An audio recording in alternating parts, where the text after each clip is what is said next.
The two girls didn't say another word, and again circled around him, leaving hurriedly. Yao Ruoxian was speechless for some time. Then, he turned around and grumbled as he left. Those two girls are so hard-headed. They don't even realize that I said that for their sakes. Within the silent quarters, Shan Hai and Shui were already kneeling in front of the stone couch, once again disturbing Miao Yi from his closed-door cultivation. With tearful faces, they explained to him everything that had happened outside without holding anything back. Charcoal is going to die? Miao Yi's eyes slowly widened. When he finished listening to the two girls' report, Miao Yi had already jumped up. As he spread his hand open in mid-air, a cold light flashed and the inversed scale spear appeared in his palm.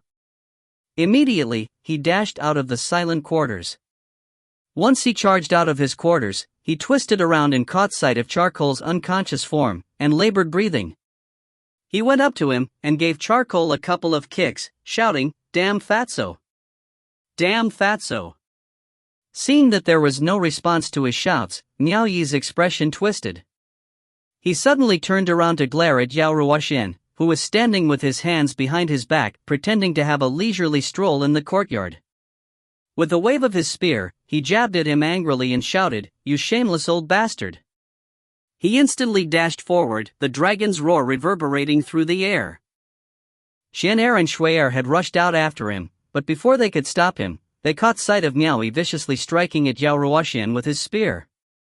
Initially, Yao Ruoxian had intended to talk matters out with Miao Yi after he came out. He hadn't expected Miao Yi to react so strongly. He was irrationally picking a fight with him without any room for discussion, making Yao Ruoxian somewhat speechless. From this, it was clear that this kid had a very close relationship with that damn fatso. Even when he knew he couldn't beat him, he still chose to pick a fight. However, the reality was, there was an enormous gap of strength between both parties. It was no longer a difference of 1 or 2 stages, but a difference like heaven and earth. Yao Ruoxian swung his hand forward with his palm opened, to face the incoming inversed scale spear. A large and powerful surge of transcendence energy rippled out, and instantly froze the incoming inversed scale spear in mid-air. Miao Yi was frozen in mid-air with the spear in his hands. His whole body was stuck, he couldn't move an inch. With his cultivation, he couldn't hope to resist Yao Ruoxian at all.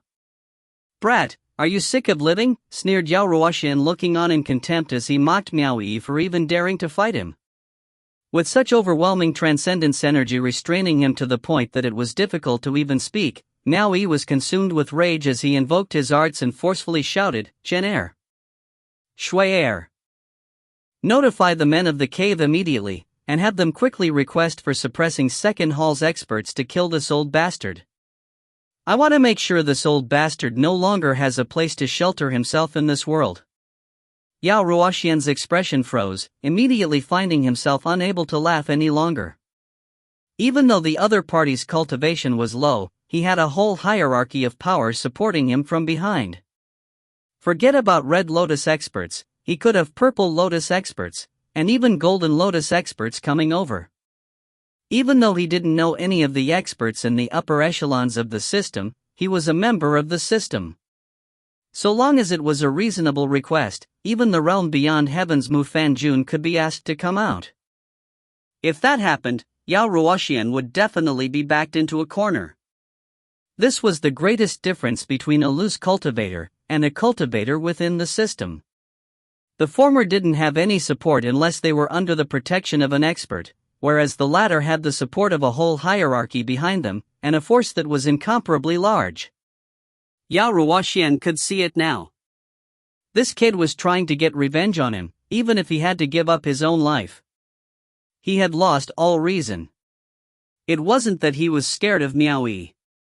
With his cultivation, he could easily kill at the men of East Arrival Cave before news of it spread, but there was no need to go so far for just a dragon steed. On the off chance that news of this were to leak out, he would most likely have to face a great deal of suffering for the rest of his life.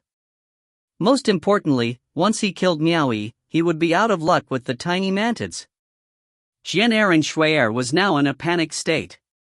To one side was their master, and the other was their teacher. They didn't know what they should do. Seeing the two of them still not moving, Miao Yi bellowed, "Are you two disobeying my previous command?" These words had a strong impact on these personal handmaidens of his. Shen Er and Shui Er's delicate bodies trembled, their expressions changed, and they hurried away wanting to do as Miao Yi instructed. Yao Ruoxian's face twitched. He pushed his palm forward and sent Miao Yi flying away, then stepped in front of the two girls and stopped them. Then, pointing at Miao Yi, he shouted, "Brat, were you bitten by a rabid dog? If you want to fall out with me, don't you think you should at least let me know why?" As soon as Miao Yi landed, he swung his spear and pointed at Charcoal. "You have caused the death of my steed." "Bullshit." Yao Ruoxian pointed at Charcoal as well, and added, "Is he dead? He's obviously sleeping soundly over there. Where does it look like he's dead to you?" The furious Miao Yi was a little dazed after he turned to look. Charcoal was snoring so loudly he really wasn't dead. Before he could give it any more thought, Yao Ruoxian already snorted, "You haven't even assessed the situation properly, and yet you had the audacity to pick a fight with me. Do you really think I wouldn't dare to kill you?" Miao Yi was stunned. In hindsight, he realized he really had been a little too rash. He had let the blood get to his head when he came, but right now his aura was visibly weakening with Yao Ruoxian's words. "Shen Er and Shui Er told me dash." Before he could finish, Yao Ruoxian cut in again, "What do those two girls know?" As if they could understand. "I was just joking with them, but they thought it was real." "They don't understand." "You don't understand either." Shen Er and Shui Er glanced at each other. His words were highly suspicious to the two of them, as they had seen how guilt-ridden he was almost to the point of breaking out in a cold sweat before. Miao Yi was instantly lost for any words to rebuke with. He slowly tucked the inversed scale spear in his hand away, and turned to stop by Charcoal's side. He crouched down, and invoked his arts to examine him. He felt a strange force stopping his transcendence energy from probing within Charcoal's rapidly flowing bloodstream. He sped up the circulation of the art source inside his body, and strengthened his transcendence energy for inspecting. Finally, he easily broke past the barrier, and could see the internal state of Charcoal's body, how all the orifices within its flesh were sealed. Then, he locked in on the Yao core that was being closely enveloped by Charcoal's organs. A strange substance was being secreted from Charcoal's stomach, and was slowly digesting the Yao core. Miao Yi's transcendence energy could detect that the Yao core's energy was being released from the corrosion, and was slowly being absorbed by Charcoal. "What?" Miao Yi exclaimed in surprise. "Senior Yao, can a dragon steed refine a Yao core?" "Well..." Yao Ruoxian was still thinking of an excuse he could use to sway Miao Yi. When he heard those words, he turned and said, "Huh?" He walked over with a look of surprise on his face, and curiously asked, "Refine a Yao core? Didn't you know?" Miao Yi was stunned, and said, "You'll understand once you take a look at." Yao Ruoxian had a doubtful expression on his face, as he pressed his hand on Charcoal's body once more to examine it. The result was the same as it was before. His transcendence energy couldn't determine what was going on within Charcoal's body at all. He then probed with a question, "You found the location of that Yao core?" "It's just inside its tightened-up stomach." "Huh?" Yao Ruoxian wanted to say, "Are you trying to trick me?" Then, he abruptly rolled his eyes, and gave a light chuckle. He had figured something out in his head. This kid has probably realized that he can't afford to provoke me, so he is looking for a way to save some face. As though he understood what the other party was talking about, Yao Ruoxian nodded and said, "That's right. It is refining the Yao core." The truth was, the two of them were as ill-matched as a horse's mouth on a cow's head. Taking his hand off, Miao Yi glanced at the unconscious Charcoal as it snored, before asking curiously, "Senior Yao, how did this happen?" Since the brat was being tactful, Yao Ruoxian figured he might as well play along with it. It wouldn't do any good if they were to fall out with each other. He stood up, placed his hands behind his back, and pretended to be experienced in the matter as he said, "The reason he is sleeping so heavily, and isn't waking up as clearly because he is concentrating his mind on refining the Yao core inside his body. I've never heard of a dragon steed being able to refine a Yao core before. Miao Yi also got up and asked. There won't be any problems, will there? Just like how the skies have unpredictable weather, man has his own ups and downs. Even accidents can happen during cultivation. No one can assure that there won't be any problems at all. We shall see when the time comes. Yao Ruoxian casually replied. With these words, he wouldn't be held responsible if any problems were to arise. Shan Hai and Shui Er glanced at each other and were lost for words. Could teacher really be joking just now? His acting was very real indeed. We'll have to be careful about what teacher says from now on, and not let him trick us again. Senior Yao. Why did you let charcoal consume a Yao core? Do you think I have plenty of Yao cores to spare? He was the one that kept nagging me to let him have it. Forget it, I won't hold the matter of a single Yao core against him. I'll just think of it as feeding it a nutritional supplement. If you find any errors, ads pop up, ads redirect, broken links, non-standard content, etc., please let us know. Report chapter so we can fix it as soon as possible. Chapter 221, Charcoal Awakens. Chapter 221, Charcoal Awakens. Translator, Claude Editor, Tom Yummy. Seeing him being so magnanimous, Miao Yi felt somewhat awkward. After flaring up in rage before assessing the situation properly, it seemed he had indeed gone a tad overboard. Now he felt a little sorry. Just apologize to the old man, make amends, and be done with it. This old man is rather shameless. I need to avoid him from striking while the iron is hot. Miao Yi wanted to leave after dropping a single sentence. Shan Hai. Shui Er. Call for me once charcoal wakes up. Hold it. Don't be in such a rush to leave. Yao Ruoxian stopped Miao Yi, who was trying to avoid the awkwardness and pretend like nothing had happened, in his tracks. Miao Yi turned around with a smile and said, Is something the matter, Senior Yao?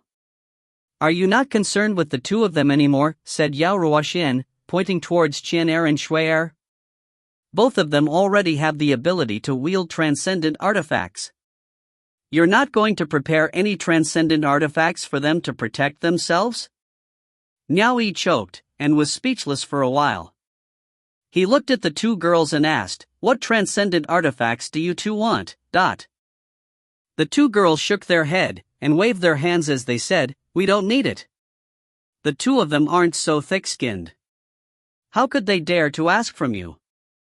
I am the one who is requesting on their behalf. Yao Ruoxian was very direct. He didn't beat around the bush, and simply asked, Are you going to give, or not? A little suspicious, Miao Yi asked, What transcendent artifacts do you think they should have? It's simple. Just fork over some materials, and I will help each of them refine another inverse scale spear. You will provide the materials, and I will provide the labor for refining. Is that sincere enough for you? Yao Ruoxian said as he waved his hand generously. Inverse scale spear? Asked Miao Yi suspiciously. Why must it be the inverse scale spear? Yao Ruoxian shot back with a single sentence, Can't the two of them like using spears? Don't tell me you want to force them to use something that they don't like? Miao Yi was lost for words. He faced the two girls again, and the two of them anxiously waved their hands and said, There's no need, no need. What do you mean you don't need it? Do you two hope to always have someone by your side protecting you? A time will come when you have to face danger alone. Yao Ruoxian berated the two girls. He faced at Miao Yi again and asked, Tell me, do you think my words are true, or not? Miao Yi gave it some thought and realized he had a point. Just like the time when Yuan Jingquan had attacked East Arrival Cave, if it weren't for Chen Fei protecting them from the shadows, the two girls would have suffered the same humiliation as the other handmaidens and died. The two girls needed to have some ability to defend themselves. There wouldn't be someone to save them in crucial moments all the time. Right after he nodded, he took out 3 first-grade transcendent artifacts from his storage ring. These totaled together would be enough to refine into 2 inverse-scale spears. He also took out another 2 first-grade Yao cores, as well as a few red blaze resins, and handed it all to Yao Ruoxian. He didn't expect that after Yao Ruoxian kept these things away, he would stick out his hand again and demand, "Not enough. Hand over a bit more." "Not enough?" Miao Yi glared at him and said, "Don't try to trick me. I am aware of the number of materials required to refine an inverse-scale spear. Do you think with their abilities, they will be able to protect themselves with a single spear? I will refine a few more talisman seals for them, so they can better protect themselves in times of need." Yao Ruoxian said as he continued to extend his arm. "Talisman seals?" Miao Yi said with surprise, "Even I didn't have something like this." "It doesn't matter if you have it or not. Can their strength compare to yours? You can kill your way in and out of an encirclement of 1-200 people. As they are now, it would be difficult for the 2 of them to face a White Lotus first-grade cultivator even if they fought together." Qian Er. Shui Er. You 2 see it now, right? I'll be blunt, the 2 of you are going to be his women for the rest of your lives. Even your lives are his, and yet he isn't even willing to give the 2 of you a few things to protect your lives. I'm telling you, in the future, you 2 dash. Senior Yao. Miao Yi was sweating buckets, and hastily cut in, not allowing Yao Ruoxian to raise any more problems, and asked, "What other materials do you need?" "Fork out another 20 first-grade Yao cores. Also dash." 20 cores, gasped Miao Yi, as he interrupted once again. "What do you think I'm dash? Qian Er. Shui Er." Yao Ruoxian immediately turned around, and continued to stir up their master-servant relationship. "Fine, I'll give. Miao Yi was terrified of him. With a darkened expression, he took out 20 first-grade Yao cores. In the end, it still wasn't enough. Yao Ruoxian exacted a pile of demonic beast skins, as well as dozens of red blaze resins out of him before he was willing to let him go. Miao Yi ran away hurriedly as if he had been defeated, and quickly slipped into his silent quarters to continue closed-door cultivation. If he stayed any longer, he was worried he might even lose his pants. After exacting a large haul, Yao Ruoxian was deeply satisfied. He moved over to face the 2 girls and gleefully said, "Didn't I tell you? Even though this kid isn't much of a role model, he still treats his own people well. You can tell it just from the way he treats his steed alone. If I ask him for things, it would be like a desperate matter of life and death for him. But if I use the 2 of you as an excuse to ask things from him, he would give it immediately. Since your teacher has given you 2 so much, don't you think you should thank me?" The 2 girls had no intentions of thanking him.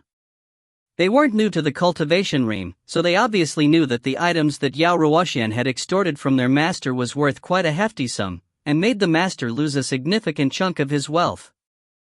As such, the 2 were feeling uneasy. "Teacher, why don't you return those things to master?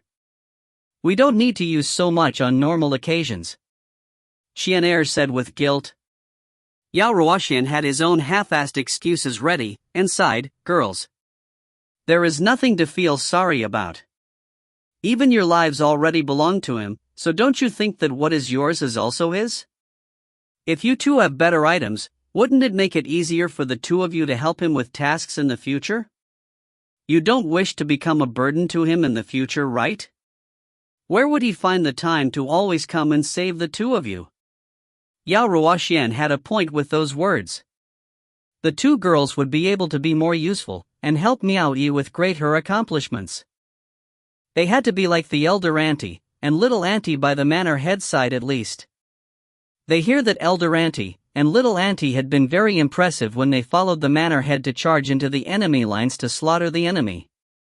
Whereas for the 2 of them, Miao Yi didn't even dare send them on a long journey, fearing that it would be dangerous.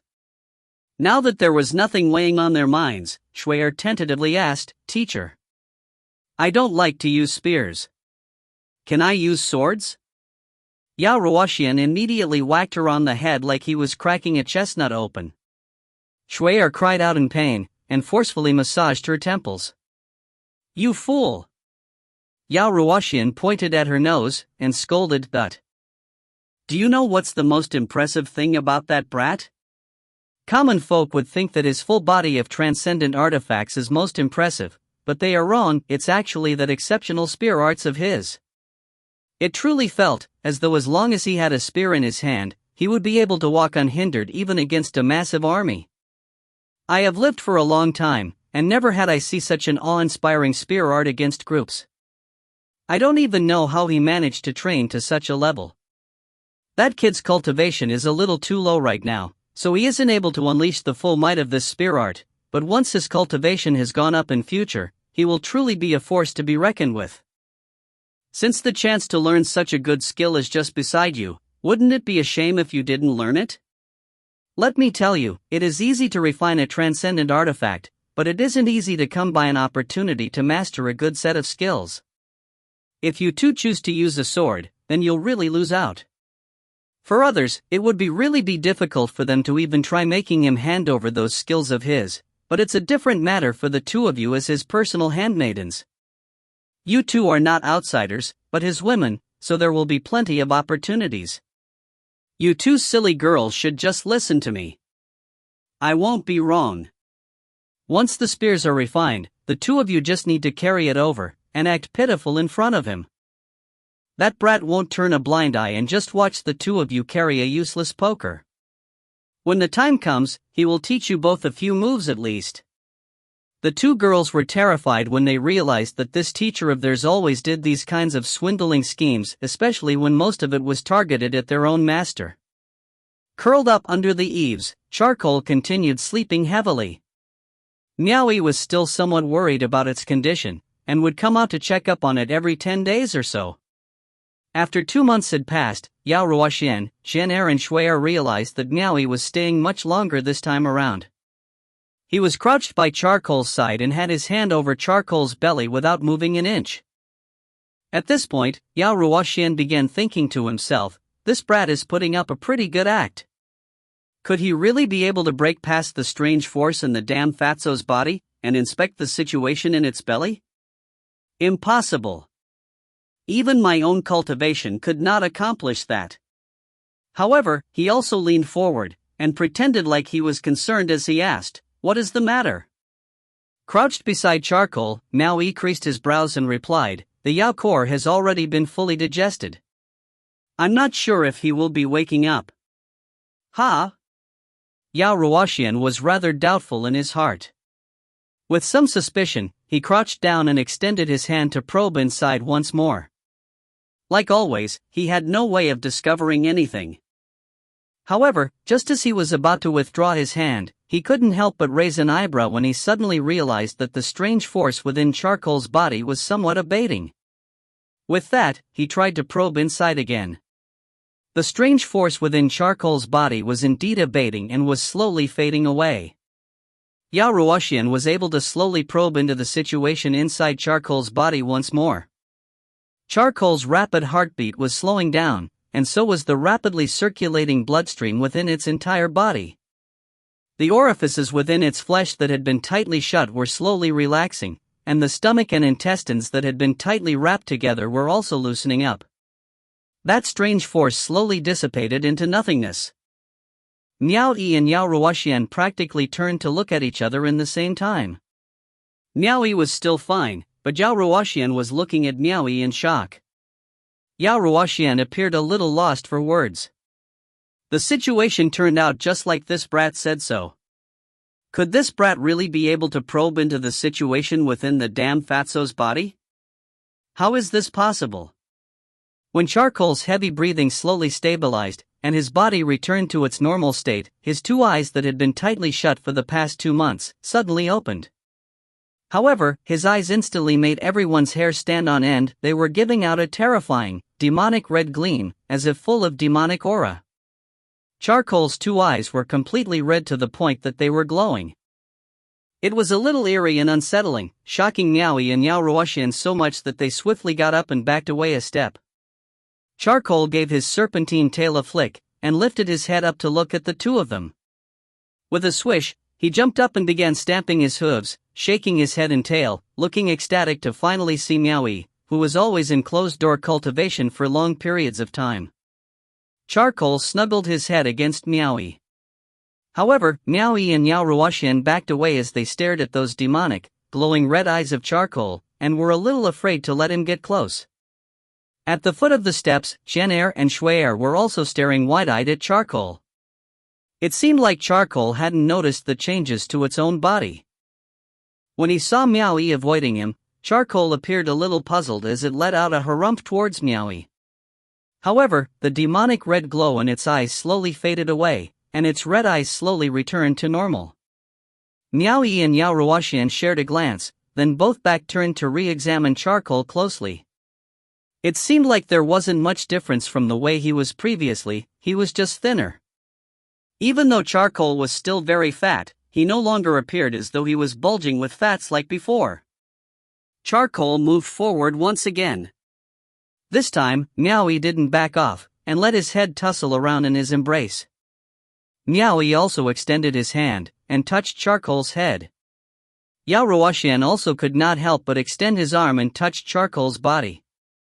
The two of them could not detect any other abnormalities from Charcoal's body. Translator's thoughts. Kalad.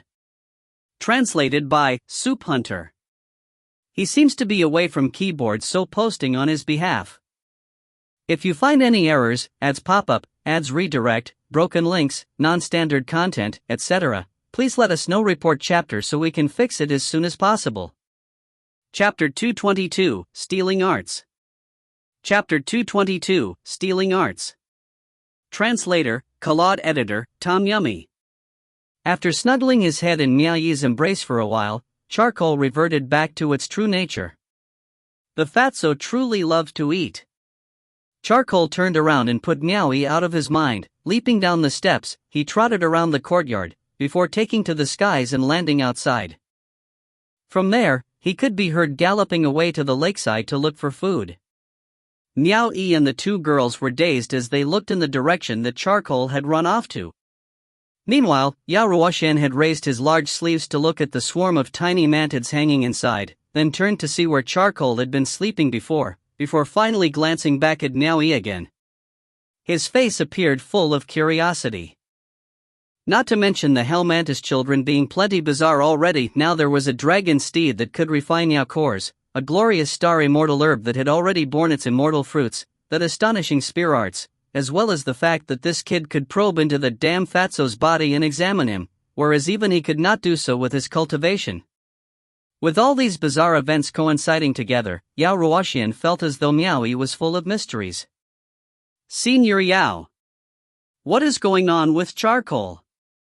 Miao Yi turned to ask. Do I look like I'd know? Yao Ruoxian grumbled to himself. However, he still pretended like he knew everything and said, nothing is wrong with him. He just received a great boon from consuming the Yao core, but... A great boon? Miao Yi was stunned. It was the first time he had ever heard of obtaining a large boon from consuming a Yao core. Without waiting for him to inquire further, Yao Ruoxian already turned around and started shouting at the two girls, "What are you two sitting around here for? Hurry up and train some more." Miao Yi didn't know what kind of training they were doing, and caught sight of Zhenair and Shui'er shyly drawing out inversed scale spears from their storage rings. The two girls obeyed their teacher's instructions. The inversed scale spears rang out with dragonic roars as they danced about while the two girls began sparring with each other. Even though their spears were the same as Miao Yi's, in the hands of the two girls, it was like they were swinging around a giant embroidery needle. It was too feminine, and everything was a mess. Miao Yi found it a little painful to watch on. They would probably be able to kill an enemy with this level of spear arts. However, even though they would be able to kill the enemy, there was a chance they would injure themselves as well. Yao Ruoxian snuck a peek at Miao Yi's twitching expression. There was laughter in his eyes as he coughed and said, "Train slowly, you two. Practice makes perfect. After saying this, he placed his hands behind his back, walked off leisurely. As he continued watching the two girls train, Miao Yi finally found he couldn't continue watching any longer, and shouted, "Stop!" He strode down the steps, and made his way to the sides of the two girls. They had already drawn back their spears, and stood at attention. He held his face with both hands, and rubbed it vigorously before asking, "Shen Er? Shui Er? Is this the spear arts that Senior Yao taught the two of you?" The two girls looked at each other with a little guiltily, before Shui Er weakly replied, "Teacher never taught us any spear art." "Never taught you?" Miao Yi furrowed his brows and asked, "Then what are the two of you doing, swinging those around like it was actually training? Are you just blindly training? Shen Er bit on her red lips with her teeth as she lowered her head and replied, "It was teacher's idea to have us purposely practice in front of you, for you to watch." "Practice for me to watch? What does that mean?" Miao Yi could not understand them. Teacher said that Master's spear art was an exceptional spear art. The two girls didn't dare to keep any secrets from him. He didn't need to force them to say anything, and they sold Yao Ruoxian out immediately, revealing everything that Yao Ruoxian said before. After listening to them, Miao Yi fell silent. He didn't blame the two girls. Even though Yao Ruoxian's intentions were still a mystery, it did seem like most masters would teach some of their skills to their personal handmaidens and treat them like trusted aides. It was bad enough that he didn't teach them his own cultivation techniques, but if he didn't even have them learn a little self-defense, then he would really be out of excuses to save himself. These two girls are his trusted aides, and it wasn't wrong to call them his women as well. If he wanted their bodies, it was only a matter of when. He indeed needed to give them some training. In future, it would be useful for when they needed undertake tasks for him. Especially, for certain matters that he would hesitate to leave in the hands of others. "Has Senior Yao finished refining the talisman seals for you too?" Miao Yi was rather concerned about this matter. That shameless old man was always trying to trick him into handing over his stuff. The two girls nodded, and each of them took out 10 book-sized talisman seals. They were the color of ink. Miao Yi took them into his hands and examined them. He saw that some of the talisman seals had a destroy character floating on it, whereas some had an open character floating on it. He had never seen these kinds of things before, so he curiously asked, "What kind of talisman seals are these?" Shen Er replied, "This is a first-grade mountain destruction talisman. It can destroy obstacles in times of danger. This is a first-grade paralysis talisman. It can hold enemies in place. Teacher said that first-grade talisman seals are enough to deal with White Lotus Realm cultivators. It has very little use up against Blue Lotus or higher cultivators." Miao Yi nodded. He had heard of them before, but it was still his first time seeing them. He counted them all. Yao Ruoxian had actually refined 5 mountain destruction talismans and 5 paralysis talismans for each of the two girls, totaling up to 20 talisman seals. He felt a little pain just thinking about them. Without counting all the other materials, a single talisman seal was equivalent to using up a single first-grade Yao core, which was equal to 100 low-grade orbs of will. 20 first-grade Yao cores would be equal to 2,000 low-grade orbs of will. Casually using a talisman seal in battle would be equal to 100 low-grade orbs of will gone just like that. This was too extravagant. This definitely wasn't something a normal cultivator would be able to indulge in. This must be why it was so rare to see someone use it.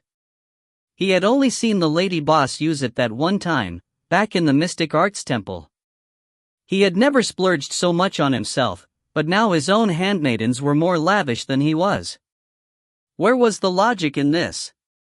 Miao Yi wanted to keep a few pieces in case of emergencies, but he was a little embarrassed to do so.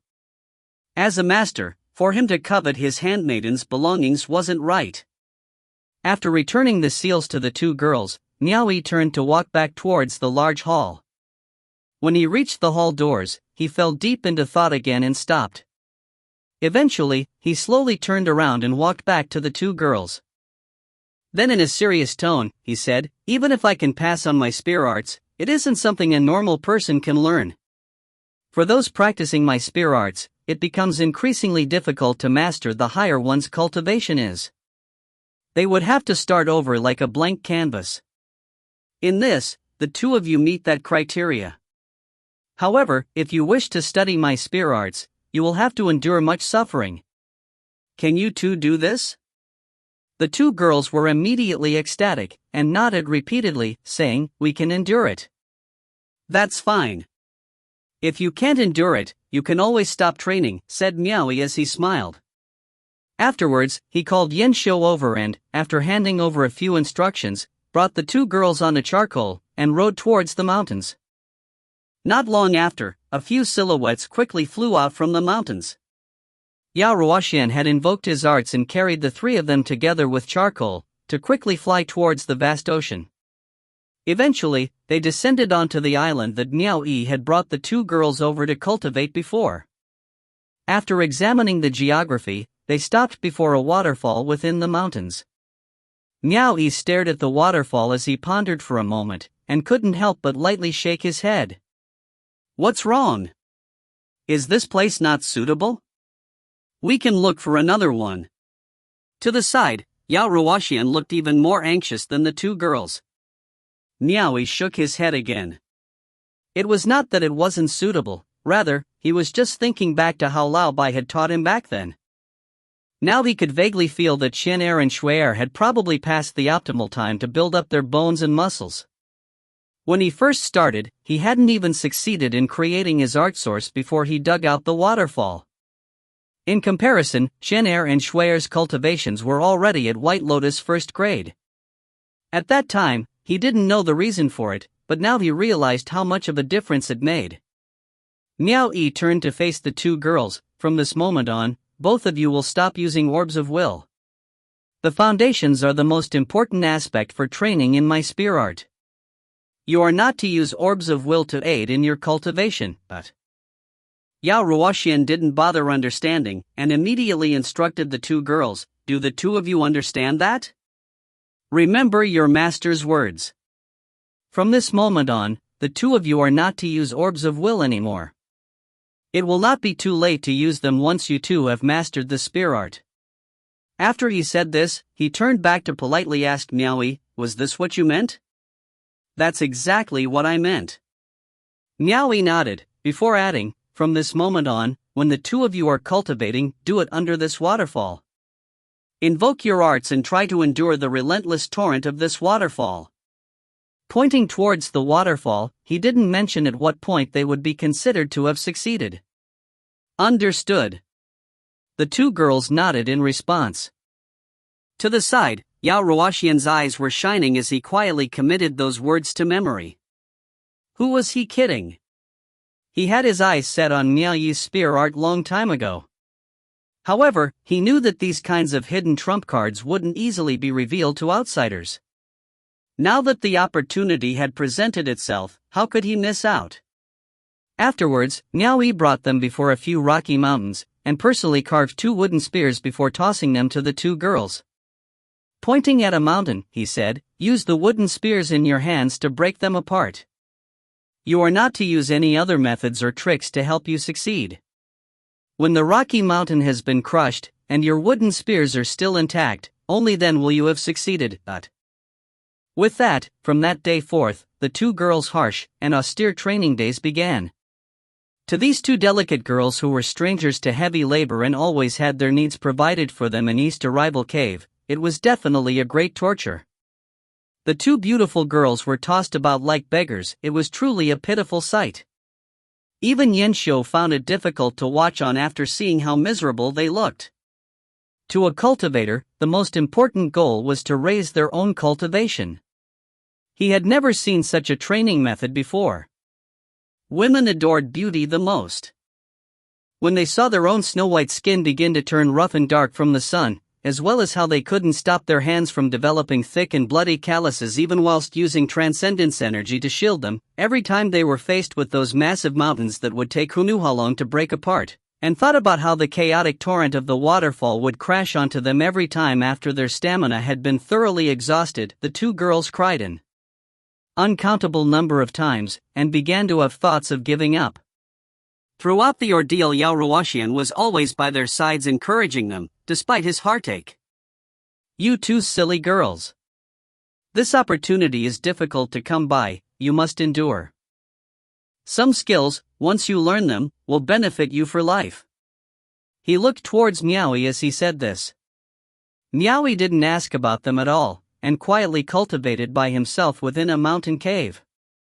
He would occasionally come out to check on the two girls' progress. Miao Yi would never have expected that ever since the day he instructed the two girls at the start of their training, Yao Ruoxian had also quietly stopped using his own orbs of will.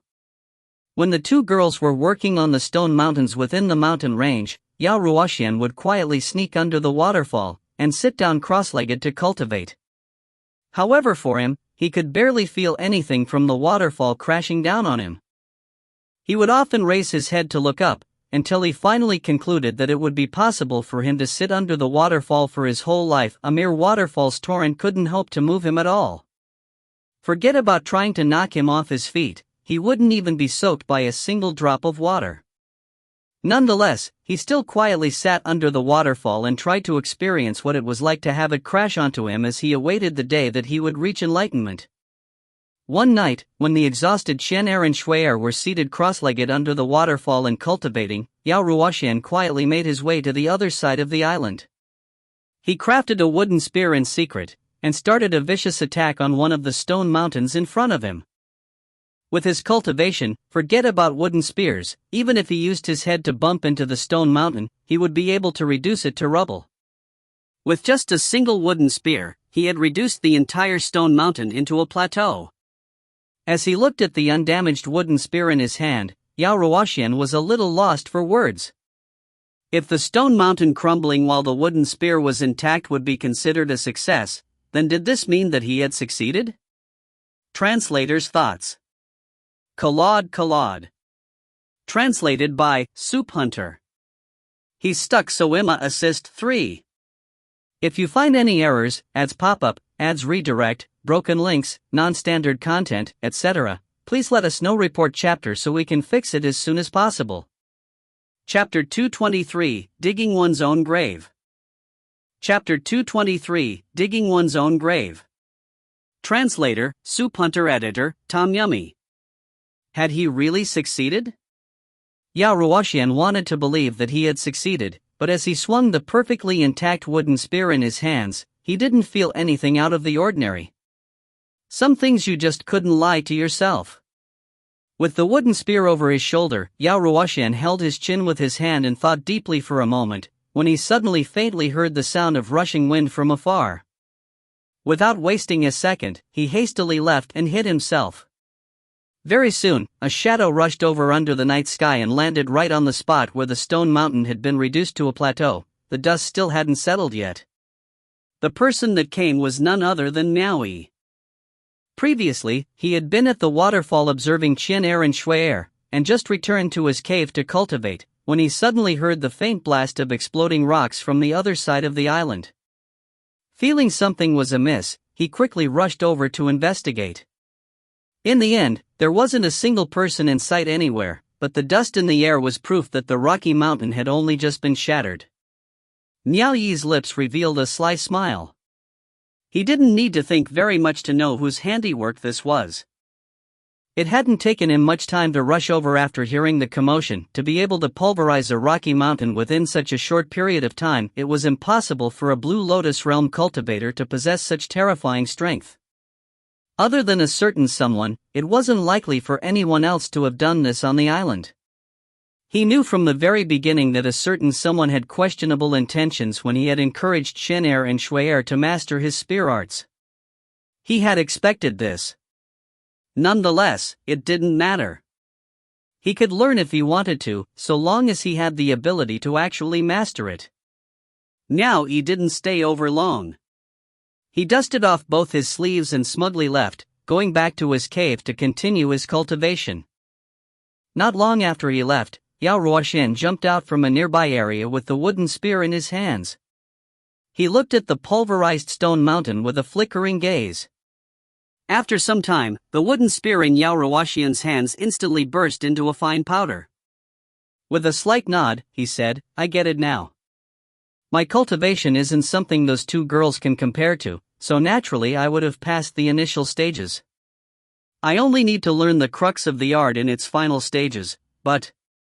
Yao Ruoxian suddenly found himself in a bit of a quandary. Miao Yi said that to train in his spear art, one cannot use orbs of will to speed up their development. In that case, should he continue to use orbs of will, or continue to abstain from it? From that day onwards, Yao Ruoxian suddenly became bored out of his mind. He would just keep blindly pacing around the island, deep in his thoughts, always contemplating whether or not he should use his orbs of will. If he didn't use it, and cultivated without any resources at his level, his cultivation speed would be pretty much negligible. However, it wouldn't be good for him to ask Miao Yi either. Since he was bored, he started hanging out with charcoal again, since it was laying about on the island most of the time. He would always tug on charcoal's tail, or try to pry open his jaws. He wanted to understand how this dragon steed came to be able to refine Yao cores. However, even after thoroughly examining charcoal from head to toe with his transcendence energy, Yao Ruoxian found that he wasn't any different from any other dragon steed. He couldn't find anything out of the ordinary. Charcoal was annoyed with Yao Ruoxian messing around with him, and would run away the moment he saw him. In the end, the old man flashed out another first-grade Yao core in his hand, and shouted, "Fat thief, why don't you have a look at what this is?"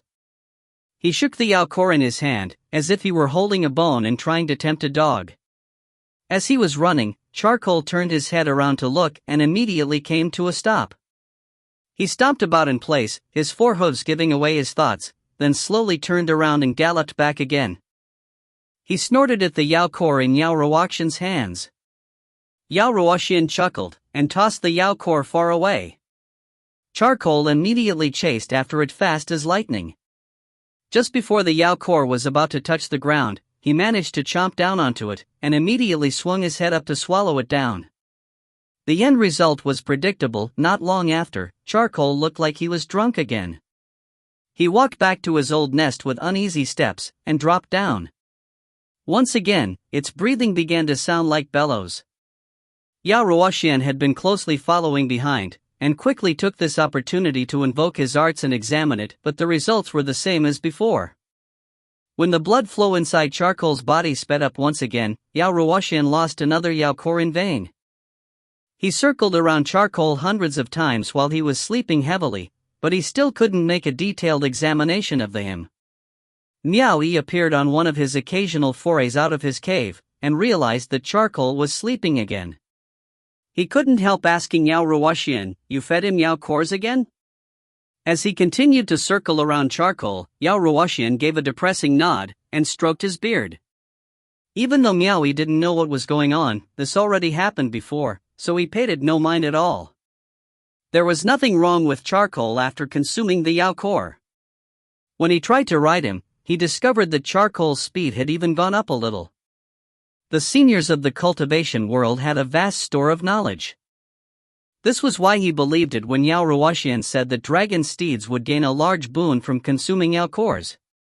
All in all, now he had to admit that he didn't have enough Yao cores for Charcoal to gorge on as he liked. He couldn't indulge in such methods for Charcoal to obtain great boons.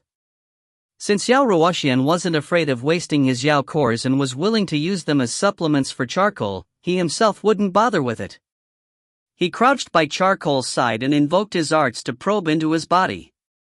Afterwards, he withdrew his hand and nodded. It seems his speed in refining Yao cores has become slightly faster than before. Slightly faster? Yao Ruoxian looked surprised as he watched Miao Yi move away.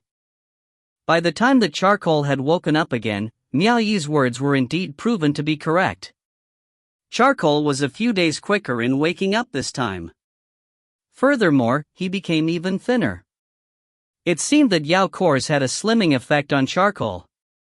Yao Ruoxian immediately felt like he was going a little mad. What was going on? Why did it feel like he had become an idiot ever since he came to this island? With that, Charcoal became addicted to the taste of Yao cores and kept pestering Yao Ruoxian, asking for more food. Yao Ruoxian would then aggressively grab onto Charcoal and examined him from head to toe. Charcoal didn't run off anymore and allowed Yao Ruoxian to examine him as he pleased. From his previous experience, Charcoal understood that he would be able to eat Yao cores after being messed around with. As such, he tried to be as obedient as possible towards Yao Ruoxian. Unable to find anything conclusive from his examinations, Yao Ruoxian wrung his hands and left, not willing to waste any more of his attention on this. However, Charcoal threw a tantrum and, as though believing that he could not allow Yao Ruoxian to mess with him for nothing, began following Yao Ruoxian wherever he went, and annoyed him endlessly. In a rage, Yao Ruoxian took out a Yao core that glowed with a blue light, and fiercely growled, "I don't believe that you can continue to eat like this without any repercussions. This old man will not believe something so ridiculous." He viciously stuffed a second-grade Yao core into Charcoal's mouth. He still had a few first-grade Yao cores on him, but this was the only second-grade Yao core he had. After all, it wasn't easy to obtain a second-grade Yao core. This Yao core was the one found inside of the body of the Azure Ape Commander, from the Sea of Constellations, and he fed it to Charcoal just like that. As a result, Charcoal acted like he was drunk again. Looking high, he walked off as if he was fluttering on air, before dropping to the ground once more. When Miao Yi came outside to check up on Chen Aaron Shuer's training progress again, Miao Yi found Yao Ruoxian standing guard by Charcoal's side. As he invoked his arts to examine Charcoal again, he exclaimed in shock, "Senior Yao, you fed it a second-grade Yao core? An ungraded Yao core was only worth a single low-grade orb of will. A first-grade Yao core's worth was 100-fold of that, and a second-grade Yao core would be another 100 times of that. A single second-grade Yao core was equivalent to 10,000 low-grade orbs of will." He didn't suspected that it was precisely because it was worth a fortune that Yao Ruoxian would stand guard by Charcoal's side and keep him under constant supervision. Otherwise, he wouldn't lay about to accompany Charcoal like that. A mighty Red Lotus Realm cultivator had no need to stand watch over a dragon steed so. Yao Ruoxian looked at him indifferently, but his face was twitching madly. Right now, he was absolutely sure that the brat could see what he couldn't. He had been the only one present when he fed Charcoal the second-grade Yao core. Yao Ruoxian stared at Miao Yi for a moment, before nodding in a reticent manner.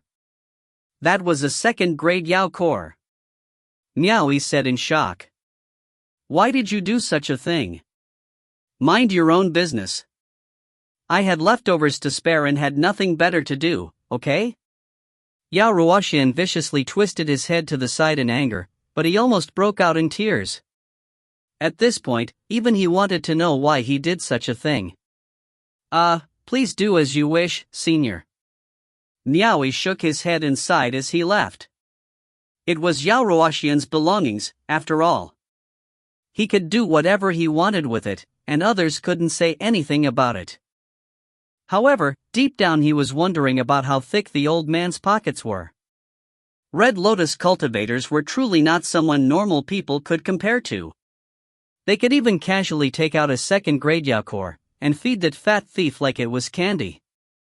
He was a little depressed about the treatment he was receiving.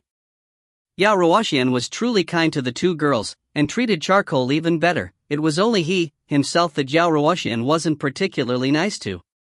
If I had known earlier, I would have tried to improve my relationship with the old man. It's such a waste that I can't ride on his coattails. Charcoal slept for a long while this time around.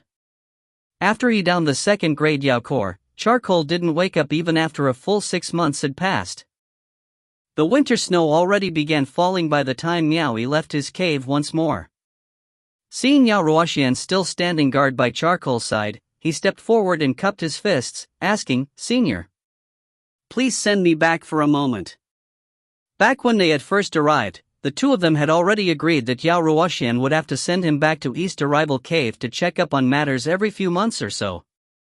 This time, it was because it was time for East Arrival Cave to hand over its annual tribute, so he had to make the short trip back. The members of East Arrival Cave were waiting for him to give out their wages. The fat thief will probably wake up soon. Yao Ruoxian didn't want to see his second-grade Yao Core go up in smoke just like that, so he was keeping a close guard over charcoal and wasn't willing to leave. He waved his hands and said, "It's not like you don't have any legs. Go back yourself." Miao Yi was really impressed that he would take such good care of charcoal on his behalf. It seemed like he couldn't simply blame the old man for their poor relationship. He had to see if there was something wrong with himself to begin with. Maybe it was because he wasn't respectful enough, and there was a problem with his manners. He then began invoking his arts to probe the situation in charcoal's body. Afterwards, he politely cupped his fists towards Yao Ruoxian and said, "Senior, charcoal won't be waking up for a while. He only just refined half of the second-grade Yao Core in his body." Yao Ruoxian slowly lifted his head and looked over. He naturally believed what Miao Yi said now. Since he said that only half of the core in the fat thief's belly was refined, then it must be true. Nevertheless, he still wanted to ask Miao Yi, "How can you see that? Why is it that I can't find anything even though my cultivation is higher than yours?" Alas, he had already boasted about his own abilities, and acted like everything was within his expectations. If he were to try asking now, and the brat found out that the second-grade Yao Core was lost due to his own ignorance, wouldn't he be a laughingstock then? Sometimes, one's own pride was more important than one's life. Many people would risk their lives for the sake of their pride. Yao Ruoxian could only grind his teeth, and pretend he knew everything as he gave a nod. With a wave of his giant sleeve, he wrapped Miao Yi up and they flew off, this time, without charcoal along with him. Back in East Arrival Cave, Yuan Fan and the rest were a little anxious as well. Their master Hong Changhai were pushing them hard, but they could barely catch a glimpse of Miao Yi's shadow of late. How could they discover the source of Miao Yi's cultivation resources, if they couldn't even get in touch with him? After Miao Yi returned and distributed everyone's wages, he disappeared again without a trace. They clearly saw him walking towards a certain direction. Yet, even when Blue Lotus cultivators like themselves quietly following behind him, they couldn't even catch a glimpse of Miao Yi's shadow after. If you find any errors, ads pop up, ads redirect, broken links, non-standard content, etc., please let us know. Report chapter so we can fix it as soon as possible. Chapter 224, This Old Man is Coming. Chapter 224, This Old Man is Coming. Translator, Soup Hunter. Editor, Tom Yummy. Another half a year had gone by before charcoal awoke once more. After gobbling the second-grade Yao Core, he had been asleep for over a year. Charcoal had no concept of how much time had passed while he slept. When he opened his eyes, they shone with a demonic gleam. After shaking his head and wagging his tail like a pug, he headed straight over to Yao Ruoxian, who had been standing guard over him for the past year. He nestled in Yao Ruoxian's embrace to demonstrate his affection. Clearly, he didn't think that he had slept for very long. Judging by the way he looked, it seemed like he wanted to ask Yao Ruoxian for more Yao Cores to eat.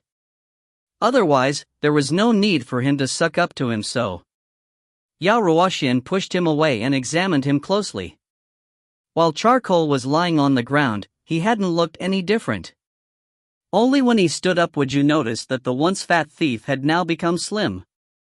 His figure was almost the same as a regular dragon steed's, all sleek and dark. Especially those robust muscles of his, they were like bands of steel.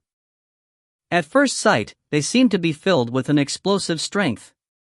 With his 4 muscular limbs, his sleek and shiny black coat, and that mane of his that flowed beautifully in the sea breeze as he happily shook his head and flicked his tail after the demonic red gleam in his eyes slowly faded away, one could say that his appearance had become incredibly striking. Yao Ruoxian's lips twitched.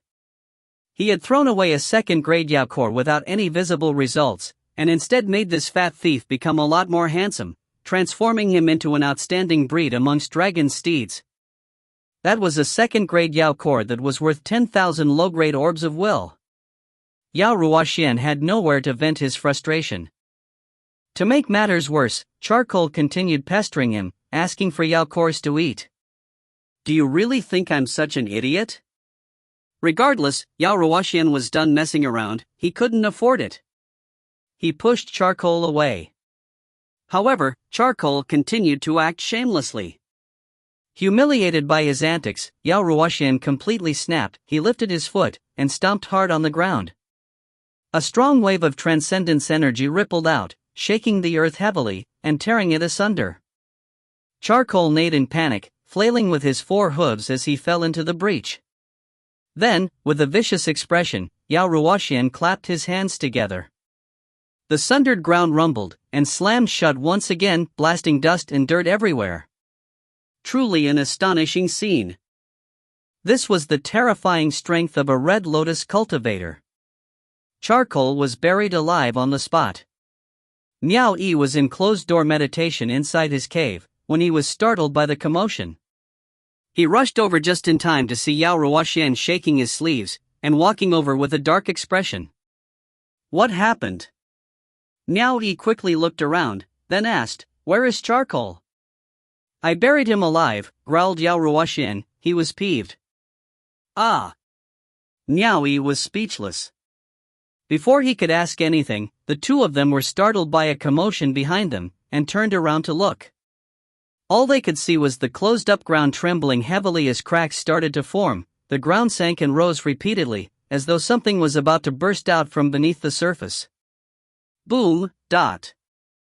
Finally, something ripped open the surface of the ground, spewing up a huge cloud of dirt and rock that flew everywhere. Yao Ruoxian and Miao Yi both swept at their large sleeves to brush away the debris of dirt and rock. Within the dust, they saw a gray silhouette leaping into the skies, his four hooves stomping restlessly as landed amidst the rain of dirt and rock. The surrounding dirt and rock were still falling like rain, but within the dust, a dragon steed stood with his head held high to the sky and screamed. As he neighed at the skies, the sound waves blasted throughout the place, sending dust rolling away from his shriek, revealing his stalwart figure and eyes that gleamed with a demonic red glow. In that instant, it looked as though a devil had risen up from hell. Miao Yi was dumbfounded. Yao Ruoxian stared at the 20-meter deep crater in the ground, completely stupefied. He had buried Charcoal alive out of anger just now, because he wanted to teach him a lesson. With the amount of earth on top of him, there was no way a normal dragon steed would have been able to escape. Under such immense pressure from being buried deep in the ground, this fat thief was actually able to burst out from the ground and escape in a single breath.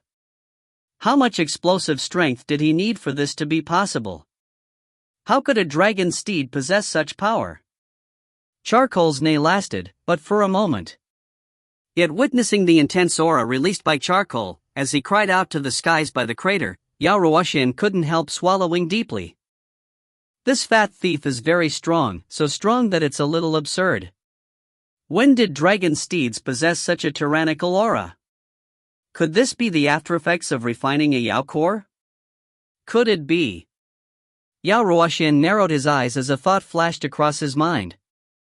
Legends tell that dragon steeds are the offsprings of a dragon, and a Pegasus or otherwise known as a draconic stallion. According to those legends, the two powerful bloodlines negated one another, and made it difficult for dragon steeds to gain sentience. They only knew how to breed, and eventually became the mounts of the average cultivator. However, if one of the bloodlines were to awaken and suppress the other then. As Yao Ruoxian stared at Charcoal, his eyes suddenly took on a mysterious shine, and he swallowed his saliva again. He stuck his tongue out and licked his lips, as though he were quenching his thirst. Even Xian and Shui, who were worn to the bone with training, were startled by the commotion and came to take a look. With their clothes in rags, and holding wooden spear in their hands, they were stunned as they stared at Charcoal crying out by the crater in the earth. Charcoal stopped crying out after a while, and the demonic red glow in his eyes also gradually faded away. He shook his whole body, throwing the dust off him, and revealing his sleek black coat. His figure and image was absolutely handsome, a stark difference from his previous damn fatso appearance. Charcoal scuttled off to Miao Yi's side, still a little fearful after catching sight of Yao Ruoxian. After being treated that way, he no longer dared to ask him for Yao cores to eat, and hid by Miao Yi's side. Even though his appearance had changed a lot, that personality of his was obviously the same as always. How did this happen? Miao Yi turned to ask Yao Ruoxian. Reaching out tentatively with his hand, he touched Charcoal's head. He honestly had a hard time recognizing him. His steed was always the laughingstock to others. Now that he had become an outstanding breed among dragon steeds, he found it rather difficult to adjust to. Don't worry, it's nothing serious. Yao Ruoxian was suddenly all smiles, and rubbing his hands together. Sticking his head out from beside Miao Yi's body, he waved his hand at Charcoal and said, "Fat thief. Do you still want to eat Yao cores?" His smile was extremely radiant. Miao Yi couldn't make heads or tails of what was going on with him. One second he was dour, and the next, absolutely chipper. Why is this tramp of an old man trying to do by first being so overbearing, then suddenly becoming so friendly? Charcoal was absolutely terrified of Yao Ruoxian after experiencing his fit of rage. When he was forced underground just now, he had experienced what death truly felt like. The trauma was still vivid in his mind. He realized that this old man was truly too terrifying. He moved his body again and hid on the other side of Miao Yi's body, terrified of facing Yao Ruoxian. "I was just joking with you just now." Yao Ruoxian chuckled and circled around. He was holding a first-grade Yao core in his hand, and waving it at Charcoal, still trying to tempt him. Charcoal wouldn't forget so quickly and simply brush off the fact that he was almost killed just now. That near-death sensation was too horrifying. Even if he was offered a 10th grade Yao core now, he wouldn't dare accept it. Once again, he tried to hide on the other side of Miao Yi's body. "Senior, what are you two up to?" Miao Yi twisted his head back and forth as he asked. "Nothing. Nothing at all." Yao Ruoxian tucked his Yao core away and held his chin to ponder for a moment. Then, as if hitting upon an idea, he nodded and said, "I'll have to test this out." But without any forewarning, he suddenly launched himself into the sky and enveloped himself with a ball of light in midair, then swiftly shot towards the distant horizon. Unsure of what Yao Ruoxian was planning to do, Miao Yi simply shook his head. Putting out his hand, he placed it on Charcoal's body and once again invoked his arts to examine his body. As always, besides the fact that he had become slimmer, he found nothing out of the ordinary. He hopped onto Charcoal and rode him for a complete lap around the island. He discovered that Charcoal had gotten even faster now, though not significantly faster than he was before. Finally coming to the entrance of his cave manor, he jumped down and patted Charcoal. "It's good that you've become thinner. Now you won't have to be mocked by others any longer." However, looking at the crater in the ground, he still turned to take a few more glances at Charcoal with some doubt in his eyes. Just now, Charcoal's explosive strength was absolutely shocking. It seemed that consuming more Yao cores was indeed beneficial to him. However, he himself didn't have that much capital on hand. He didn't have enough Yao cores to feed him with. Let's think about this in the future. Right now, my priority should be to focus on raising my own cultivation. Only when my cultivation is higher, will there be more chances of obtaining Yao cores in the future. Seeing Charcoal scrambling away to the ocean to look for food, Miao Yi couldn't help but shake his head and smile. Turning towards the ragged and worn-out Chen Er and Shui Er, he simply said, "Fill up this crater." After which, he returned to his cave manor, and resumed his closed-door cultivation. Celestial Nation. A few gray silhouettes flew across the sky, and landed in the depths of a certain mountain forest. The only things in sight were Yao Ruoxian, and a couple of dragon steeds. All that could be seen was Yao Ruoxian with a couple of unidentified dragon steeds. After making sure no one was around, he took out 2 first-grade Yao cores and fed it to the 2 dragon steeds. The 2 dragon steeds did not cooperate, and instead shook their heads as they took a step back. It seemed they weren't the least bit interested in Yao cores, and didn't display the gluttonous behavior that Charcoal did. After trying to feed them for a long while without any luck, Yao Ruoxian lost his temper. Invoking his arts, he just shoved the 2 Yao cores down the throats of the 2 dragon steeds. However, soon after forcing it down, the 2 dragon steeds looked like they were in terrible pain from the ache in their stomachs, and retched out the Yao cores from their bellies. Yao Ruoxian picked it up, then stuffed it back down their throats. When the dragon steeds again retched the Yao cores back out from the pain, Yao Ruoxian picked them up and stuffed them back down again. After trying this for a while, Yao Ruoxian forced it down their throats once more and soon after, invoked his arts to restrain the two dragon steeds, preventing them from retching it out. As a consequence, the two dragon steeds began bleeding not long after from all their 7 orifices, their stomachs bloated up terribly, and they looked terribly pained. After invoking his arts to examine the reaction within the stomach of the two dragon steeds, Yao Ruoxian simply sighed, and shook his head in the end. He couldn't see the shrinking of the stomach in their bodies like in Charcoal's case. Instead, their organs were beginning to bleed from being aggravated by the energy of the Yao core. If he continued to experiment with them, these two dragon steeds would surely explode and die. He quickly invoked his arts and retrieved the two Yao cores. After tucking them away, he scanned around. When he confirmed that there was no one else around, he took out an immortal fruit and blew several wisps of stardust into the two dragon steeds' nostrils. After healing the injuries of the two dragon steeds, he loosened the binding of his transcendence energy and released them. Miao Yi would probably never have expected that the old fool who always threatened to smash him to a pulp with his mace would actually have such a kind-hearted side to him. He was actually willing to use an immortal fruit to treat the injuries of the dragon steeds. Looking at the silhouette of the two dragon steeds swiftly disappearing into the mountain forest, Yao Ruoxian twisted his slovenly beard and clicked his tongue as he said, "He truly is quite different." Quite different indeed. Could that legend be true? It seems this old man has struck gold this time. I cannot let the kid know the truth of this matter. Otherwise, I might not be able to obtain him. When he thought about how amazing this was, he giggled like a fool and almost drooled. Suddenly bursting into a dance from the excitement, he crowed, "Fat thief! This old man is coming!" A ball of light enveloped him, and he instantly shot towards the horizon, swiftly flying in the direction of the island. If you find any errors, ads pop up, ads redirect, broken links, non-standard content, etc., please let us know. Report chapter so we can fix it as soon as possible. Chapter 225, Exchange. Chapter 225, Exchange. Translator, Claude Editor, Tom Yummy. The skies were blue, and the ocean was a crystalline turquoise with roiling waves. At the center of the island, Shen Hai and Shui were each standing at the foot of two adjacent rocky mountains, holding themselves like ants shouldering an enormous burden.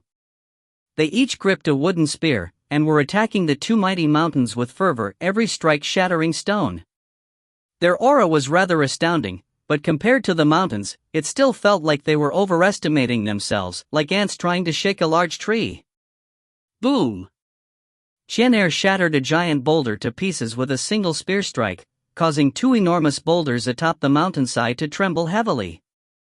It eventually tumbled down with a bunch of other rocks of varying sizes. Shan Hai suddenly raised her head, her eyesight instantly sharpening. As an enormous boulder tumbled her way, she swiftly twisted her body with ladylike elegance and, using the momentum from her body, struck out a piercing strike to the skies. Bang! The giant boulder instantly shattered and burst into pieces. Soon after, rocks of all shapes and sizes tumbled down from the mountaintop and came down on her like rain. Shan Hai didn't seem the least bit afraid. Instead, she launched her spear out like a rampaging dragon, quickly shifting her posture to match her footwork. The rocks that came close to her head were quickly smashed to bits under a flurry of spear strikes, though she did miss a few. All the while, she was continuously jumping and twisting her body aside. Then, stepping on the descending rocks, she shifted her position in mid-air and leveled a strike with her spear at the other giant boulder crashing to her side. Bang! The enormous rock exploded, but the wooden spear had also been snapped in two. As the pebbles rained down onto the ground, Shan Hai ended by landing on her feet gracefully. Looking at the broken wooden spear in her hand, she couldn't help but shake her head. For consecutive high-speed attacks, she was still a little lacking in controlling her strength, otherwise, the spear wouldn't have broken. Casually tossing away the broken spear in her hands, she jumped away and landed on a nearby stone pile behind her, dozens of wooden spears had been stuck into it like pins. Easily picking one out, she made her way back to the foot of the mountain, and the explosions could once again be heard. At the foot of the other mountain, Shui'er was not performing any worse either. The two of them battled almost every day. With the constant battles, the two of them constantly improved their utilization and harmony of body, art, and spear. On a nearby mountain ridge, Miao Yi nodded with a faint smile. These two handmaidens of his had finally gotten rid of the dainty feebleness they once had. Miao Yi realized that this spear training method that had Lao Bai taught him was basically building a rough foundation of sorts. The master merely guided the disciple to the entrance, while the growth was up to the disciple themselves. It was definitely that sort. There was basically no need for the master to teach anything. It was a very apt technique for those lazy masters to pass down to their disciples. They could just speak a couple of lines, and leave their disciples to act on it themselves. However, the situation seemed to be different for each person. Even though it was the same training method, there was a plethora of ways in which it could be modified. It could freely draw out the potential that was most suitable for the person involved, or perhaps it was because the two girls were female. Miao Yi's spear arts were tyrannical and precise, giving others the feeling of a honed weapon waiting to strike, and carried an aura of unstoppable momentum. The two girls' spear arts lacked that tyranny, but had a supple flexibility that Miao Yi did not possess, adding a beautiful versatility with the sharpness of their strikes. It was quite apparent just from observing how elegantly the two girls were moving their bodies to launch their spears and received attacks. Miao Yi himself didn't have such a versatile move set. There was a hint of praise in Miao Yi's smile as he watched the two girls.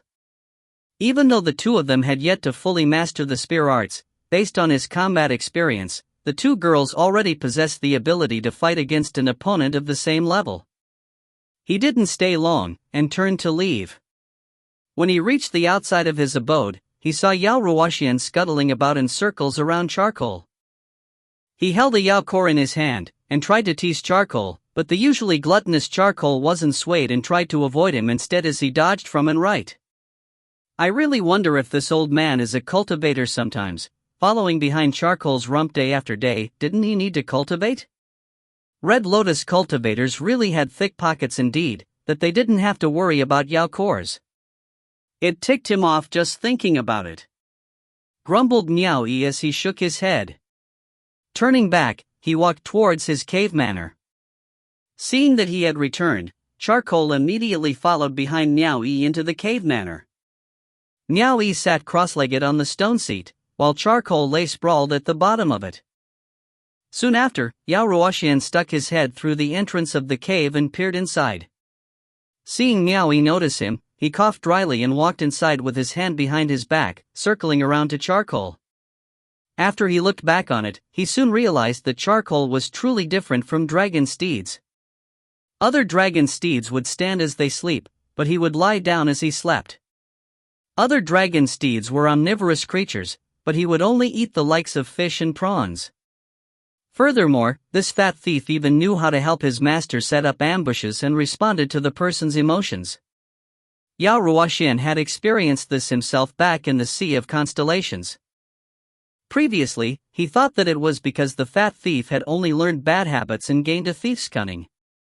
Now Yao Ruoxian could barely keep his composure when he thought about this. He had the urge to drool every time he saw Charcoal. If he didn't obtain him, he would have difficulty sleeping or eating. To this end, he had stolen Charcoal away secretly some time ago after considering the time that Miao Yi spent in closed-door cultivation. He planned to tame Charcoal in a hidden and isolated location. However, it frustrated him to no end that this sentient dragon steed seemed to hold a grudge against him. Charcoal didn't respond to resentment normally either. He was extremely vindictive. There was almost no chance of Yao Ruoxian taming him. Even if he killed Miao Yi, he probably wouldn't be able to get Charcoal to follow him. After a few tries without any results, Yao Ruoxian had no choice but to secretly send Charcoal back onto the island. Charcoal lifted his head to look at Yao Ruoxian, then turned around and looked at Miao Yi. Seeing that Miao Yi was still there, he felt more secure and closed his eyes, ignoring Yao Ruoxian. "Senior," You keep pacing around in front of me. I can't focus on cultivation, laughed Miao Yi bitterly in protest. Don't worry.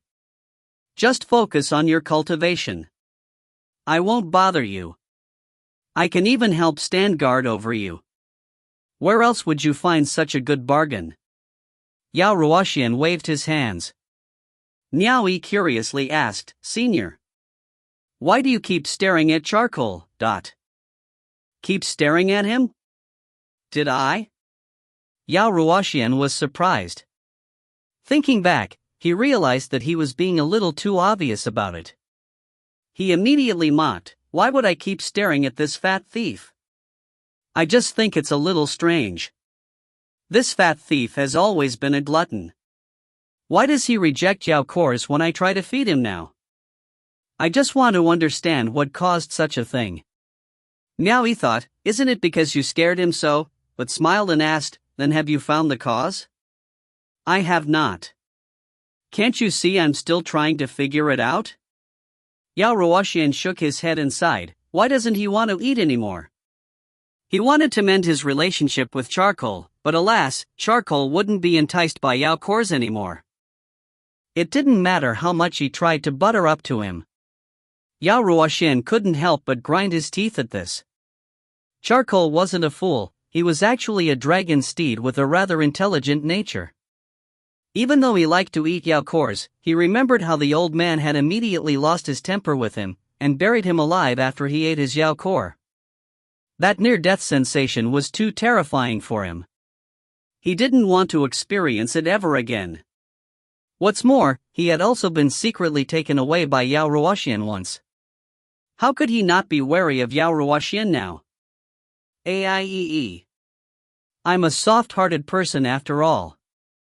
I will easily bond after being with someone long enough. Just like how I am with those two girls, and the fat thief. Yao Ruoxian sighed deeply as if in self-pity. He already had a habit of calling charcoal fat thief, it was hard to change it all of a sudden. Miao Yi could indeed see that the other party treated Chen Shuer and charcoal very kindly, but he still showed his doubt. I believe we have also spent quite some time together. Why don't I see Senior treating me kindly? Yao Ruoxian was speechless. He coughed and said, How could you say that we have spent a lot of time together? You are either busy with your own things, or in closed-door cultivation. Did you spend more time with me than I did with the others? Miao Yi had to agree on that. He never liked to waste time, so he didn't argue. He examined this old man closely, unsure of what this old man wanted to say. As expected, Yao Ruoxian changed the topic. He narrowed his eyes at him and said, Brat. I have something I want to talk to you about. What is it? Yao Ruoxian pulled his sleeves open and let Miao Yi have a look at the tiny mantids that were perched on the inside of his sleeves. I want to return them to you. Miao Yi was shocked, and suspiciously asked, Are you serious? Without any other conditions? He did not believe that Yao Ruoxian would be so kind. If he really were so kind, a mighty Red Lotus expert like himself would not have stayed at a meager East Arrival cave for so long. He would have left for the boundless skies a long time ago. There was surely something worth waiting for Yao Ruoxian, and it was obviously the tiny mantids. AIIEE. I already said that I easily bond with others after being with them long enough. This fat thief seems rather intelligent, and catches my fancy. Why don't you gift him to me? I will trade him with the tiny mantids, said Yao Ruoxian in a serious manner. Miao Yi was extremely doubtful.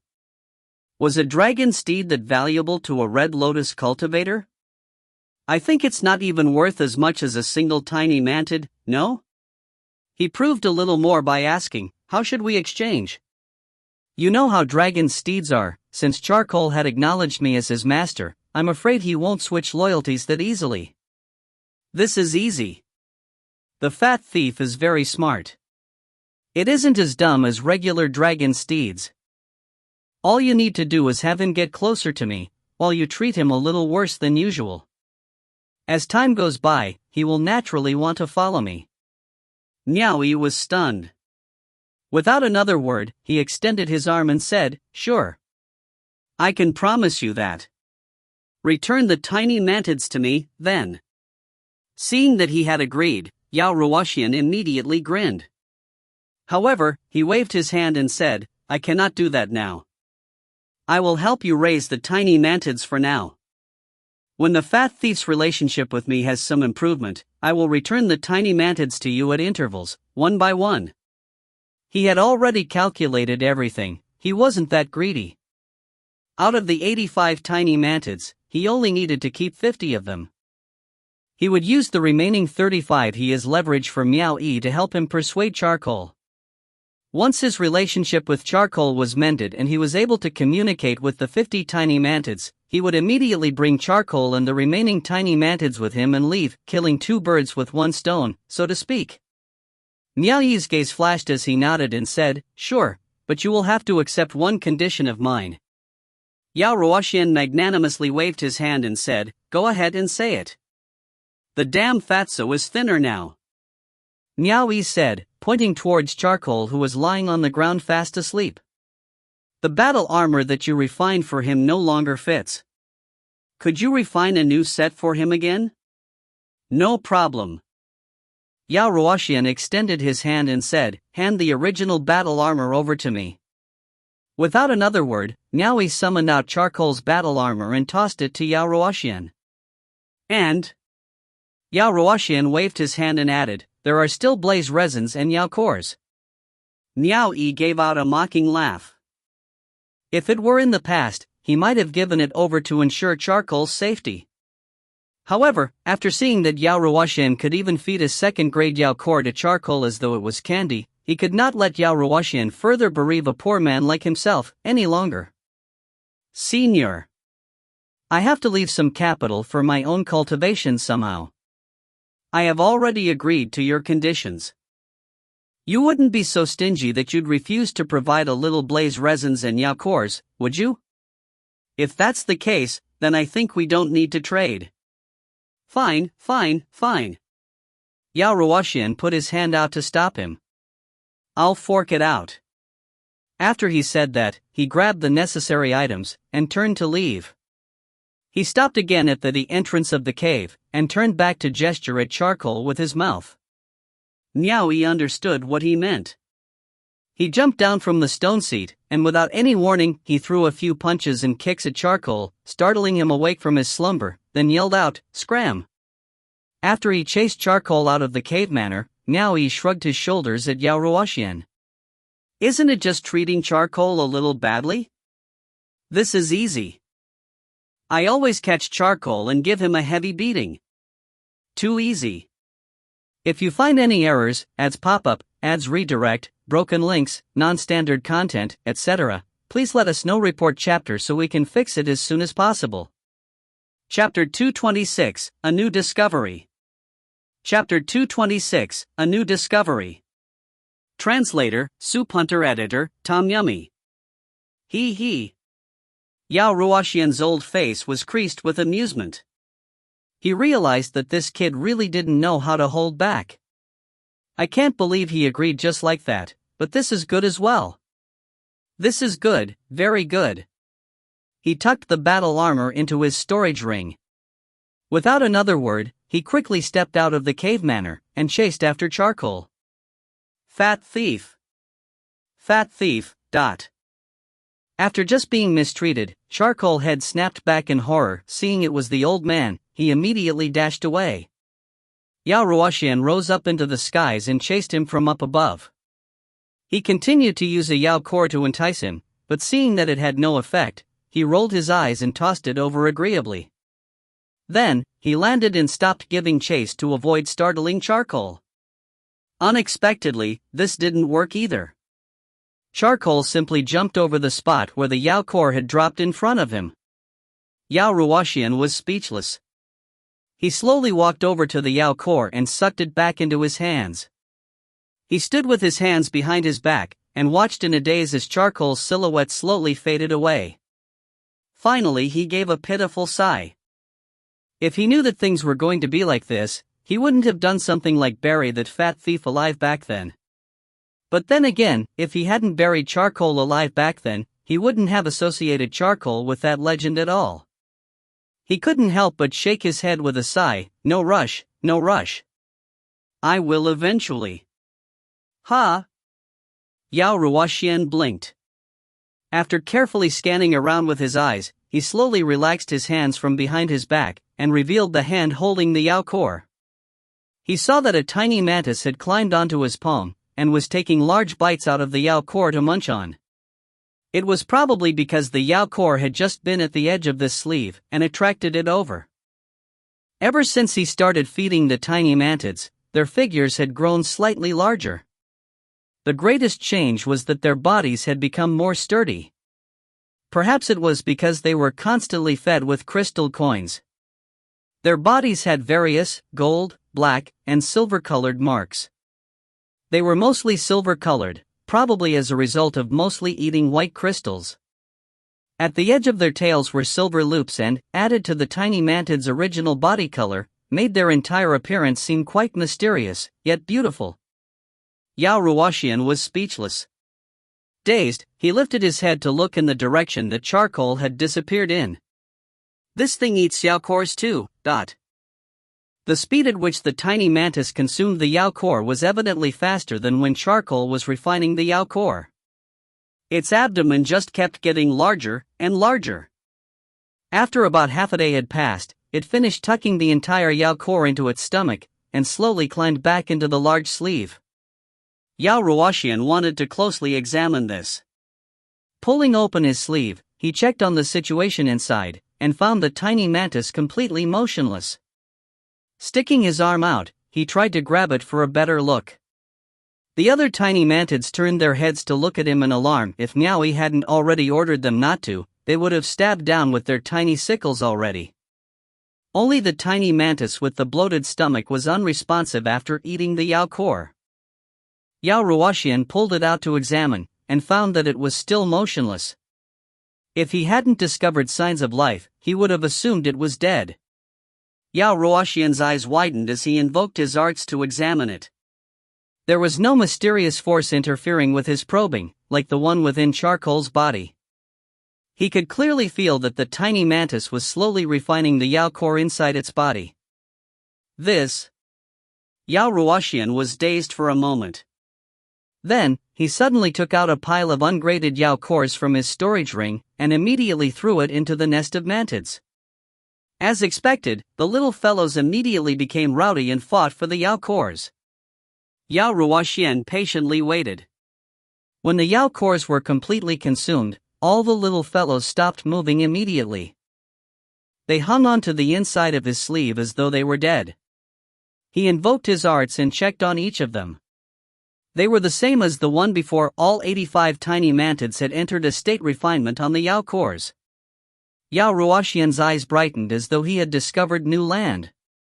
He put the matter of charcoal aside for the moment. He even forgot about refining a new set of battle armor for charcoal, and found a cave to coop himself up inside.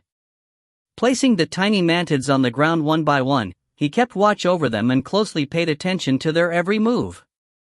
1 month later, the slumbering mantids woke up one by one. Only the tiny mantis that had consumed the first-grade Yao core had yet to awaken. Their situation was different from charcoal's. Charcoal became slimmer after he woke up, whereas after these little fellows woke up, they actually grew larger. They can grow faster by eating Yao cores? Yao Ruoxian immediately let his imagination run wild. He thought about how terrifying of an existence the hell mantises of the boundless secular world were. They were an existence that could even kill a purple lotus expert. If these little fellows could grow up to that size, and live outside of the boundless secular world. Yao Ruoxian shuddered at the thought of it. Immediately after, he felt a welling of joy. If he could have 85 of these monsters from the boundless secular world by his side, what kind of crazy idea was that? Wah-aha! Yao Ruoxian danced as if he had discovered a new continent. However, after a brief moment of happiness, he realized that the little fellows on the ground weren't obeying him anymore. They were all spreading their wings and flying out of the cave. Hey! Where are you guys going? Getting a little anxious, Yao Ruoxian hastily tucked the tiny slumbering mantis on the ground away, and swiftly chased after them. He wouldn't have known that after the tiny mantids had awakened, Miao Yi, with his blood bond to them, had abruptly opened his eyes from his meditation, whilst cross-legged on the stone seat. He had been a little surprised because originally, the tiny mantids had left the boundary of their psychic connection. Now the connection had been re-established and, from the distance between them, it felt like they were probably on the other side of the island. There's such a great distance between us, yet I can actually detect the presence of the little fellows. This never happened before. What is going on? Miao Yi immediately used his psychic bond to summon the little fellows to him. He wanted to find out what had happened. Not long after, a bunch of the little fellows swarmed inside the cave. Miao Yi extended his arm, and the little fellows all landed on top of it. Once he saw the little mantids appear, Charcoal, who had been lying down beside the stone seat, immediately stood up in alarm. He was a little fearful of these little fellow. Stomping his hooves, he ran off, almost crashing into Yao Ruoxian just as he was about to enter. However, right now, Yao Ruoxian didn't spare a thought for him. Immediately dodging to the side, he landed inside the cave and glared at Miao Yi, saying, "Brat! What are you trying to do? They belong to me. Are you trying to take them away? Don't think that this old man won't smash your head to a pulp with his mace." Miao Yi was used to him always shouting threats at him, so he didn't bother with it. Instead, he stared at the little mantids on his arm and exclaimed, "It seems they have grown a lot. How did this happen?" He reached out and grabbed onto one, then flicked the little fellow's carapace with his finger. His flicks made a pa-pa sound. Just with that, the silver loop on the little fellow's tail was accidentally flicked off. Miao Yi and Yao Ruoxian jumped in fright, thinking that the little fellow was injured. Yao Ruoxian was enraged. He sucked the silver loop that dropped onto the ground into his hand and waved it as he bellowed, "You used so much force and flicked it, flicked, dash." It seemed his attention was caught by the thing in his hand. He swallowed the words he was about to say, and exclaimed in wonder after closely examining the shiny silver bit in his hands, completely dumbstruck. High-purity crystalline silver. This? Crystalline silver? Miao Yi felt it was strange. Crystalline silver was made from white crystals, while crystalline obsidian was made from black crystals, and crystalline gold from gold crystals. He couldn't help asking, aren't crystalline silvers made from condensing the essence powder released from refining white crystals? Why would it appear on the tiny mantid's body?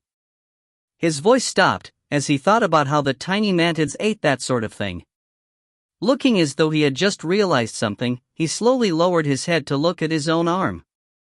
Yao Ruoxian suddenly invoked his arts and sucked one of the tiny mantids over from Miao Yi's arm. Positioning it in his palm, he imitated what Miao Yi had done before, and flicked it with his finger.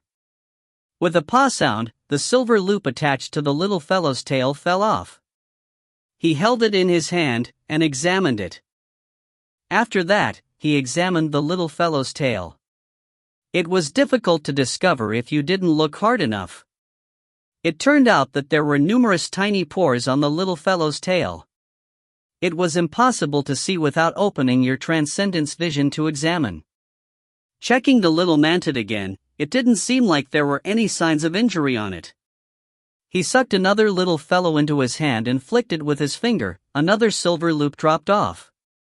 He kept repeating it on the little mantids. Miao Yi also caught on to the idea. Grabbing one of the little mantids, he squeezed the silver loop on its tail. Without using much force, it dropped off. He also closely examined the little fellow's tail, and concluded that the silver loop was actually the little mantid's excrement.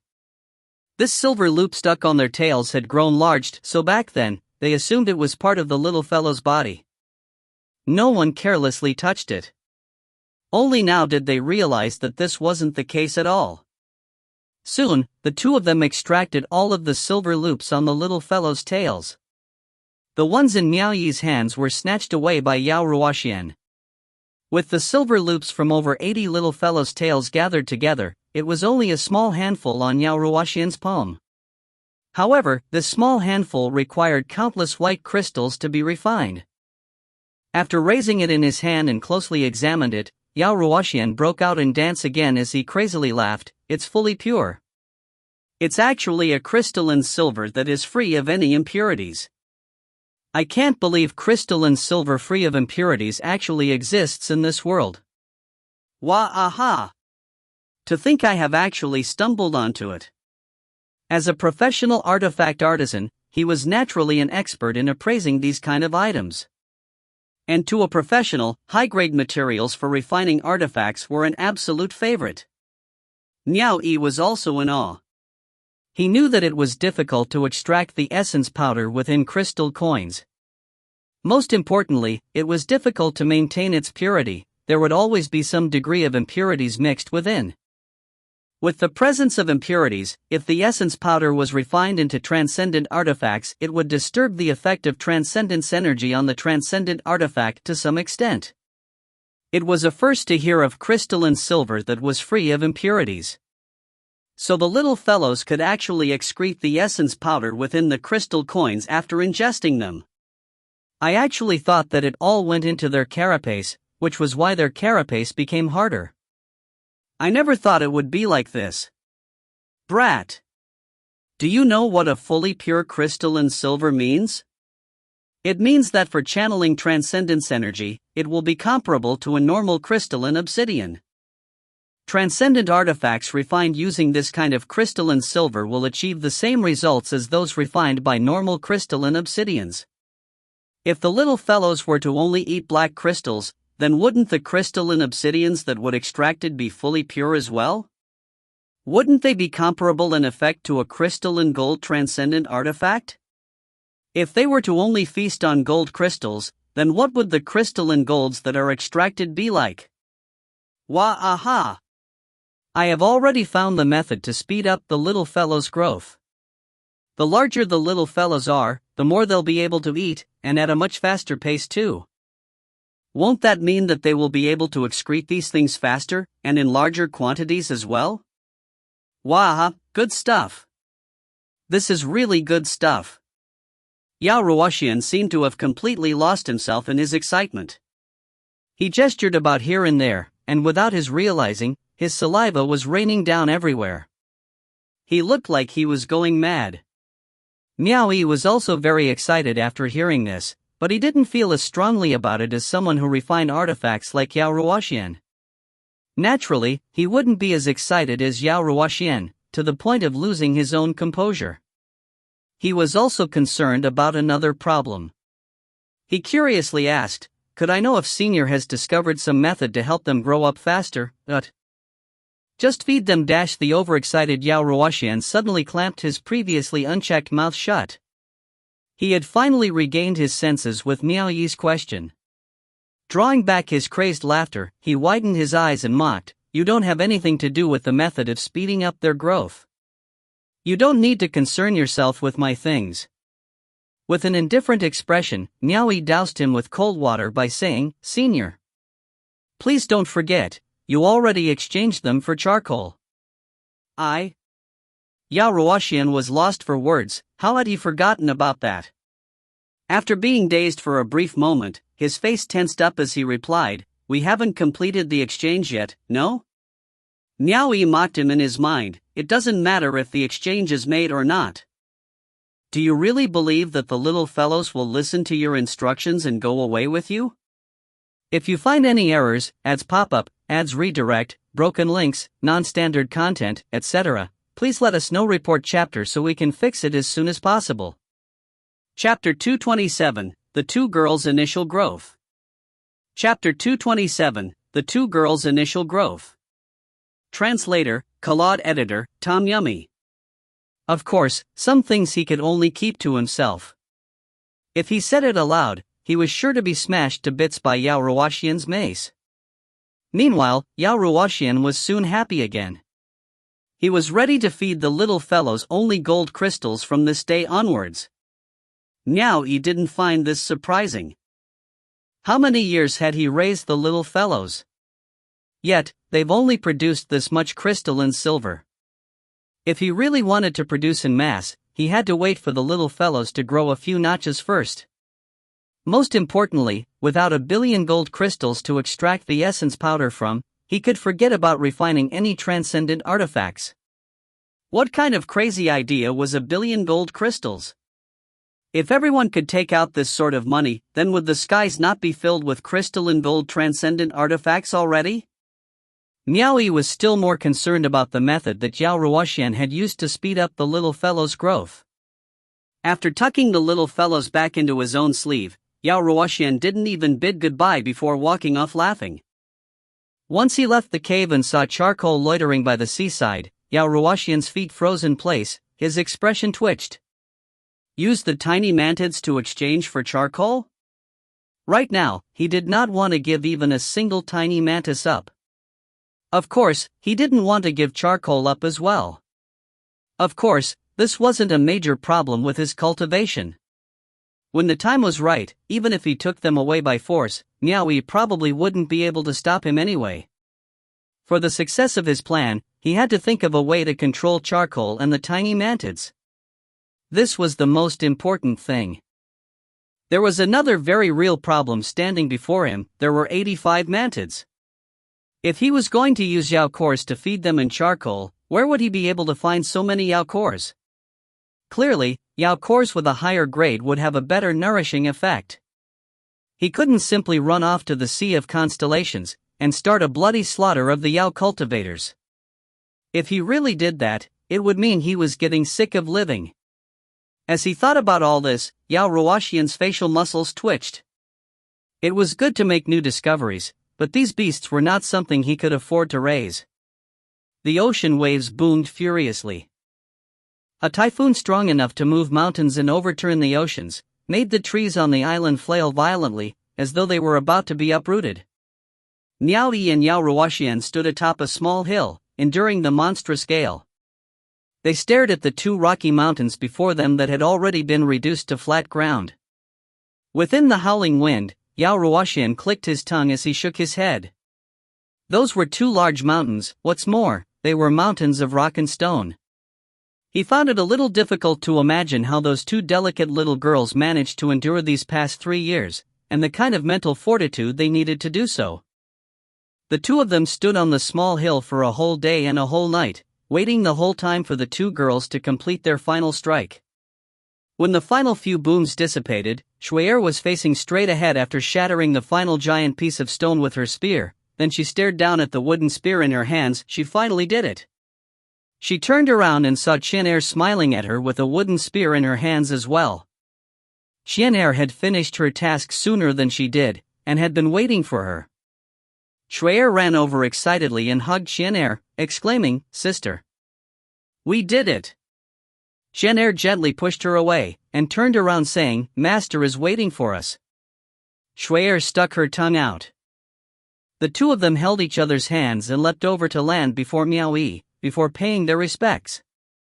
Seeing the two girls' initial growth, Miao Yi felt happy for them.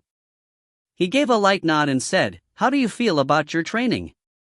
The two girls nodded elatedly. They could feel the sharpness of their spear arts now, but they didn't think it would be good to boast. Miao Yi let out an "oh," then put out his hand and said, "Hand me a wooden spear." Qian'er immediately drew out a wooden spear from her storage ring and presented it to him with both hands. Miao Yi grabbed the spear and stepped into the typhoon. He came to a standstill at a certain point and simply said, "I will control my cultivation to a level similar to you two.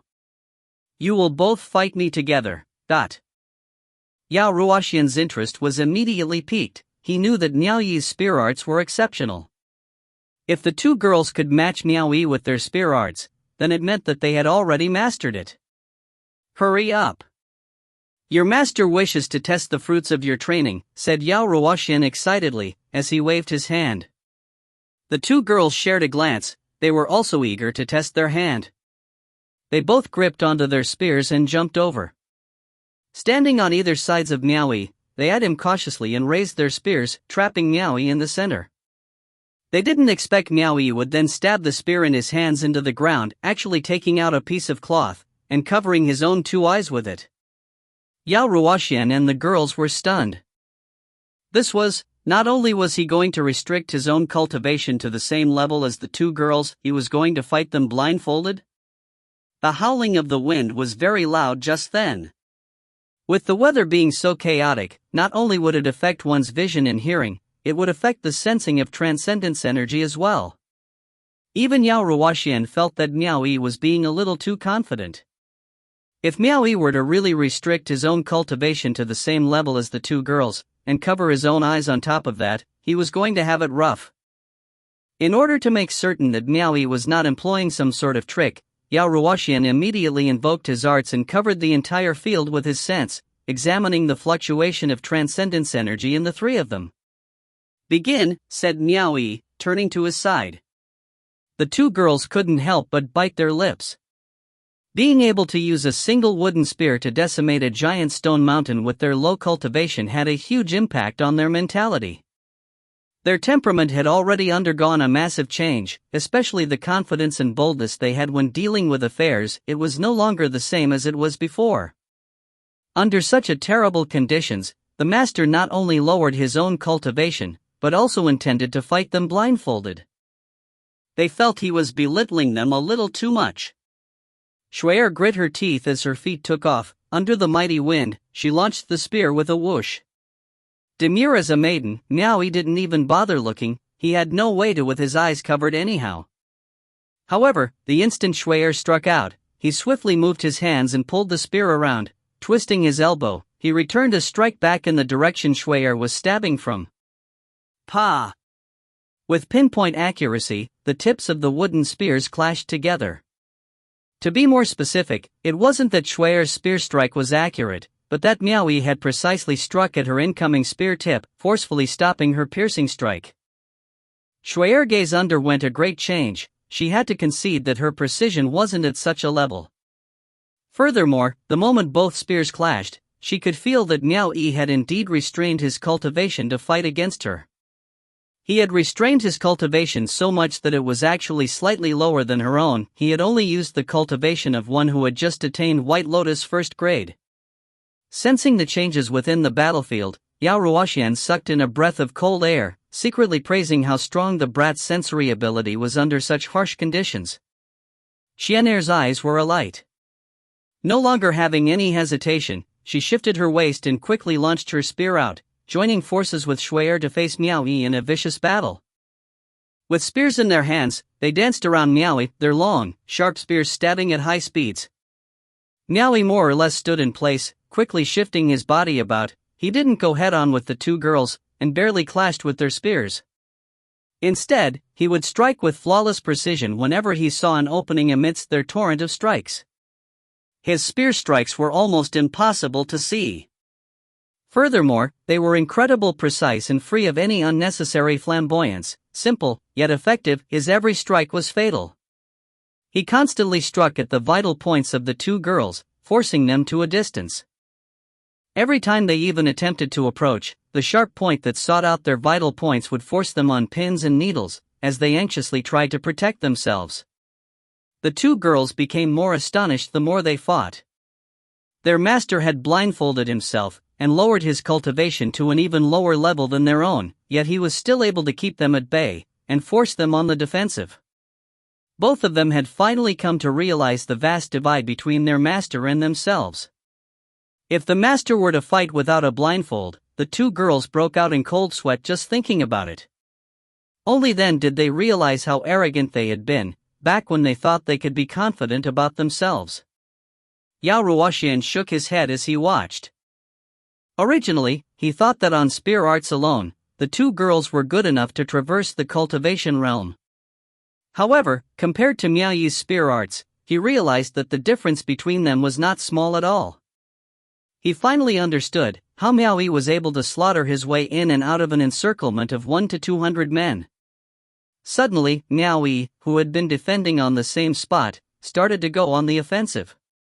It was no exaggeration to say that with a spear in hand, his strikes were both precise and vicious, forcing the two girls to their wits' end.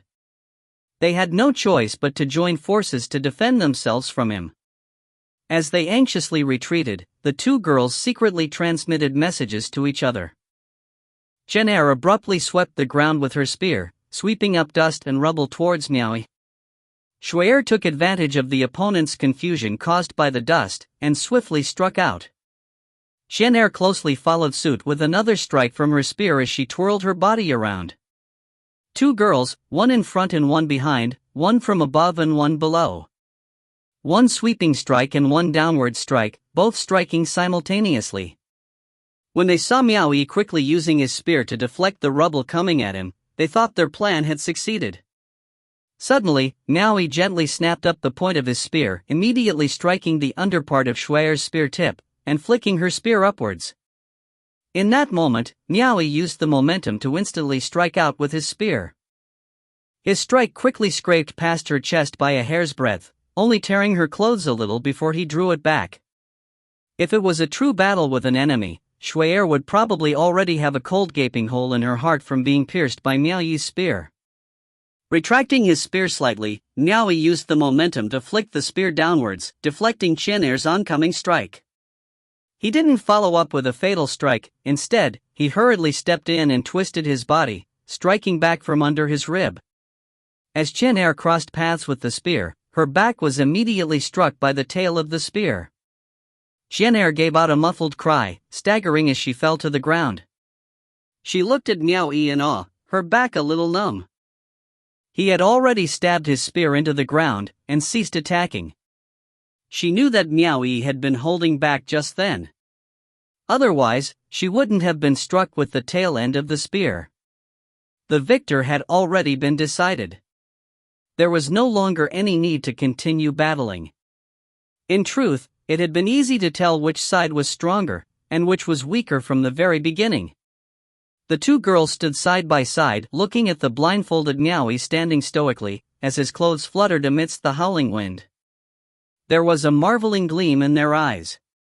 After following their master for so many years, they had finally come to realize how powerful he was. The two girls were absolutely certain that from the battle with him, from start to finish, Miao Yi had faced them with a cultivation that was lower than their own. Furthermore, he didn't use any external objects such as transcendent artifacts. With a single wooden spear, he had suppressed the both of them to the point where they barely had any strength to resist at all. They understood clearly that if Miao Yi had intended to defeat them from the beginning, they wouldn't have had any opportunity to showcase their skills. If he had treated the two of them as enemies, even with his suppressed cultivation now, he would have long killed them both. The thing that they found the most mysterious was that even when blindfolded, Miao Yi could actually not be distracted by any external objects. Sometimes, it was almost as though he had a set of eyes behind his back. There was no hesitation in his strikes. Furthermore, they were incredibly precise. The blindfolded Miao Yi seemed to be able to guess their thoughts. He quietly turned to his side and said, "Sometimes, what you see with your eyes is not real. The eyes are but a part of your body. Do not be accustomed to letting only your eyes guide your entire body. Doing so will only limit your own capabilities." The teachings that Lao Bai had bestowed upon him that year, right now, he was telling the two girls the same thing. Even Yao Ruoxian had a serious expression after hearing it. He was slightly astonished as he stared at Miao Yi. He never knew that this brat could actually have such deep insight. Miao Yi raised his hands to the back of his head and untied the cloth. As he opened his hand, the cloth was immediately carried away by the strong wind. Opening his eyes, he looked at the two girls with a calm gaze, and said, "A mountain is not a living being. It isn't much to be able to decimate a stone mountain with a wooden spear. Are you willing to continue enduring this bitter training?" The two girls immediately bowed, and said, "These girls are willing." As such, Yao Ruoxian invoked his grand arts again and created another waterfall within the mountain. The two girls carried the rubble from the decimated stone mountain up the waterfall one by one like slaves, then wove a net and placed the stones inside the pocket formed, and lastly, they pulled open the net and allowed the stones to flow down the fast-flowing waterfall. Under the torrential crashing of the waterfall, they swung their spears at the stones hidden in the waters, and proceeded to shatter them. The process was incredibly arduous. It wasn't something a cultivator should be doing at all. Yao Ruoxian came to understand the more he watched, he would not have any luck with this damn spear art at all. No wonder that brat never forbade me from observing. Yet he didn't mention it sooner, and made me lose a few years' worth of cultivation. If you find any errors, ads pop up, ads redirect, broken links, non-standard content, etc., please let us know. Report chapter so we can fix it as soon as possible. Chapter 228, The Broken 10-Year Promise. Chapter 228, The Broken 10-Year Promise. Translator, Soup Hunter. Editor, Tom Yummy.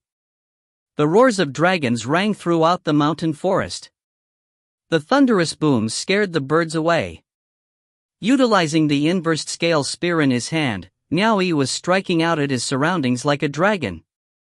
Waves of near-tangible transcendence energy rolled out, splitting large trees and shattering giant boulders in quick succession.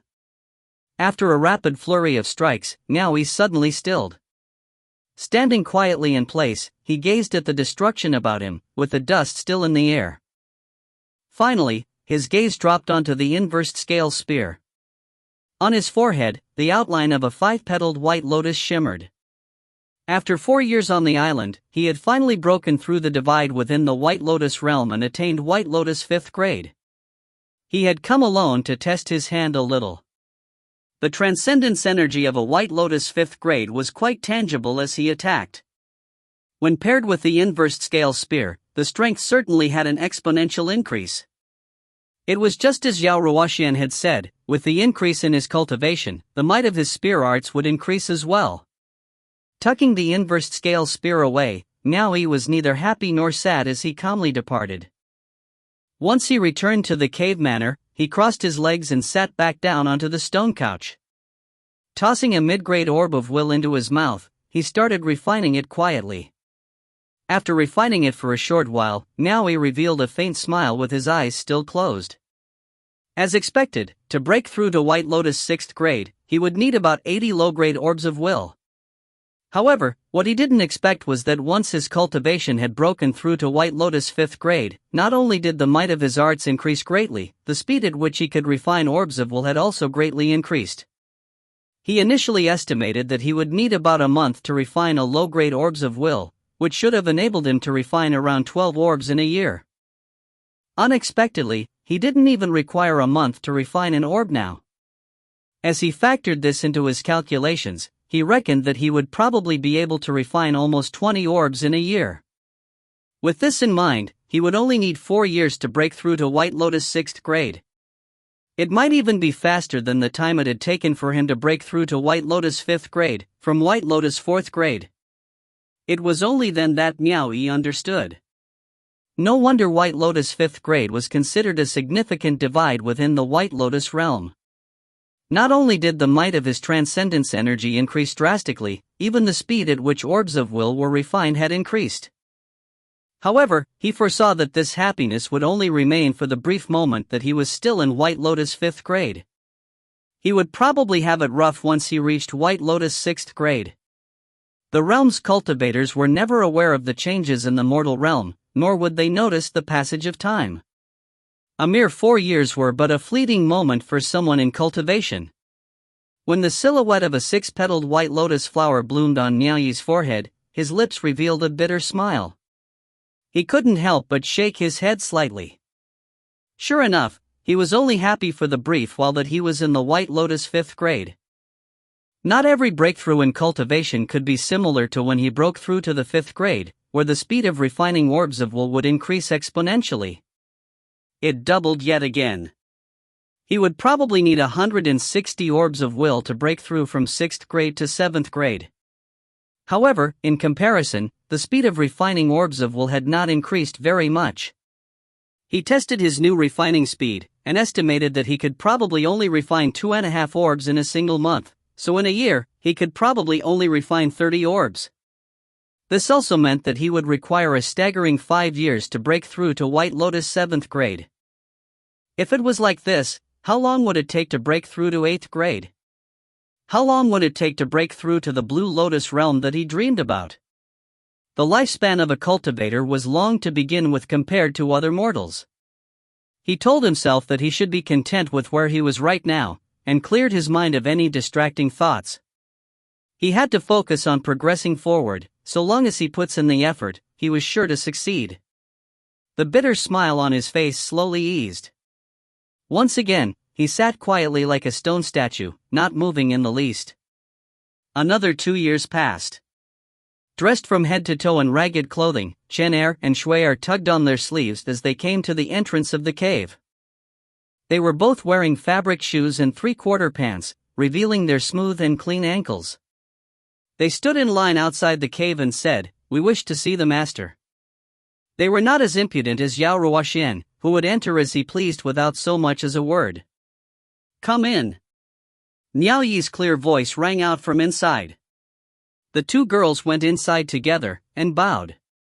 Miao Yi opened his eyes and asked, "Do you think you are capable now?" The two girls nodded and replied, "Please have a look, master."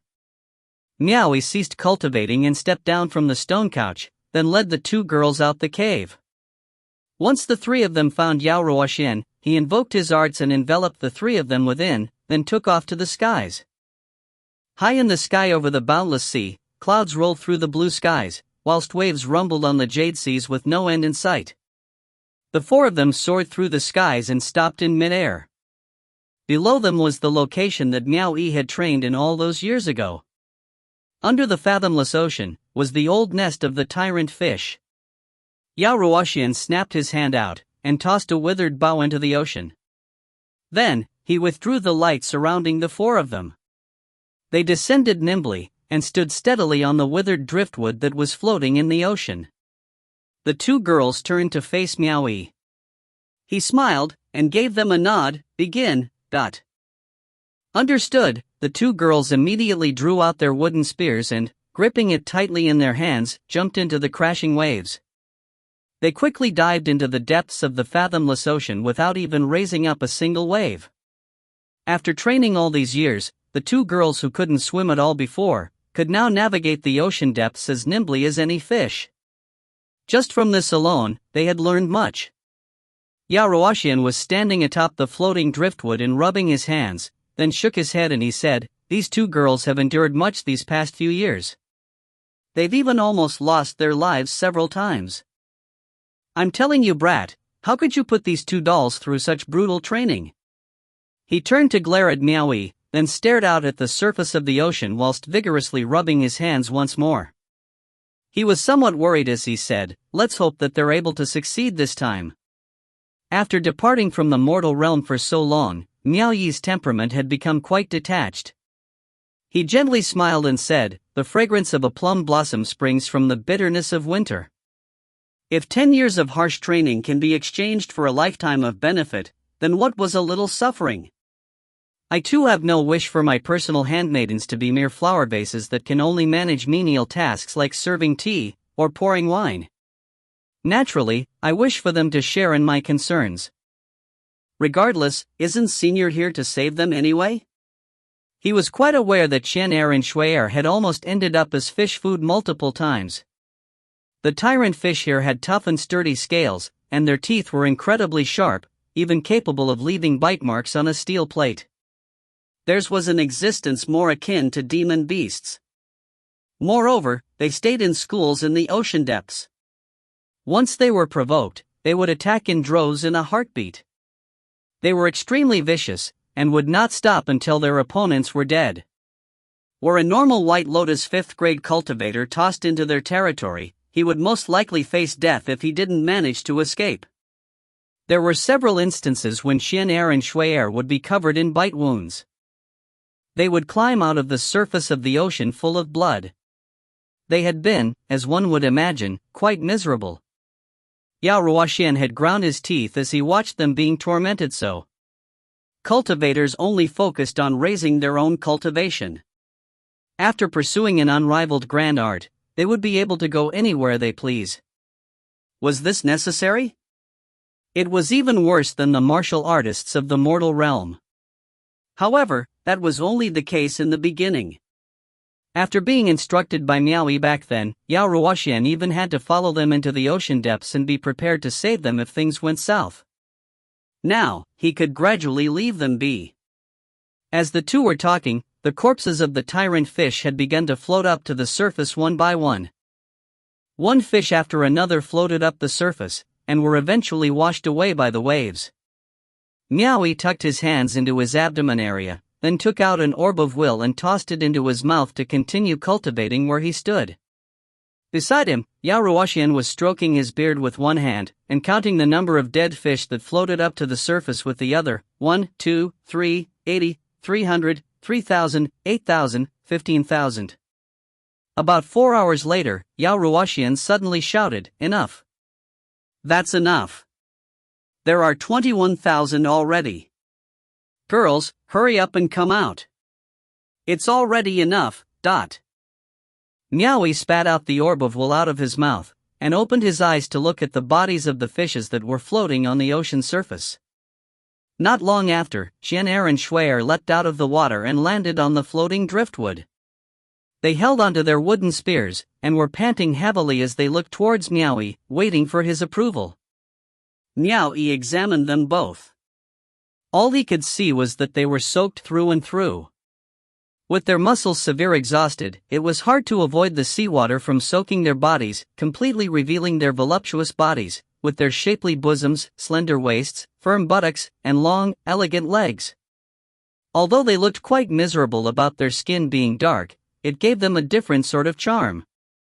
Miao Yi remembered when he had trained on the island all those years ago. He had taken 4 years for his cultivation to break through to White Lotus first grade.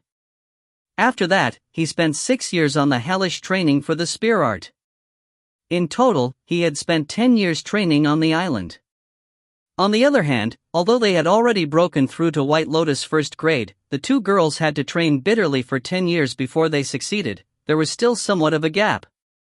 They spent around 4 years more than he did, but these two girls had truly managed to persevere, and finally perfected their training. All the blood, sweat, and tears hadn't been shed in vain. Without another word, Miao Yi turned around and nodded to Yao Ruoxian, "Let us return." Folds of light enveloped the four of them, and they quickly took to the skies. Once they returned to the island where they had trained, Miao Yi told the two girls, "Clean yourselves up, and get ready to return to East Arrival Cave." The two girls were ecstatic. This was his acknowledgement of their success. They both acknowledged his command, and left. "Has it truly been 10 years already since we came to this island?" Miao Yi looked at Yao Ruoxian and teased, "Senior, our 10-year contract passed long ago. It seems it is time for us to part ways." Yao Ruoxian had always refrained from talking about this 10-year promise between them, and pretended as though he had forgotten all about it. He never thought this brat would actually mention it before he did. He immediately snapped back viciously, "Brat! I would have forgotten about that if you hadn't mentioned it. 10 years have passed, so why aren't the tiny mantids obeying my commands? Were you screwing with me? I wouldn't dare." Miao Yi said with cupped fists, "I have no experience in this matter either. Since there is no success, don't you like charcoal, Senior? Senior can just return the tiny mantids to me, and take charcoal away then." Yao Ruoxian glared. "That fat thief doesn't want to get close to me at all. You failed to keep your promise in helping me get close to him, yet now you still want to take my tiny mantids?" Miao Yi shrugged with his hands and replied, "In this, Senior was the one who failed his end of the bargain first. I already did my part in treating charcoal a little worse, but Senior held the tiny mantids tightly in his hands. We already agreed that you would hand them over to me in batches. Unexpectedly, you didn't hand over a single one.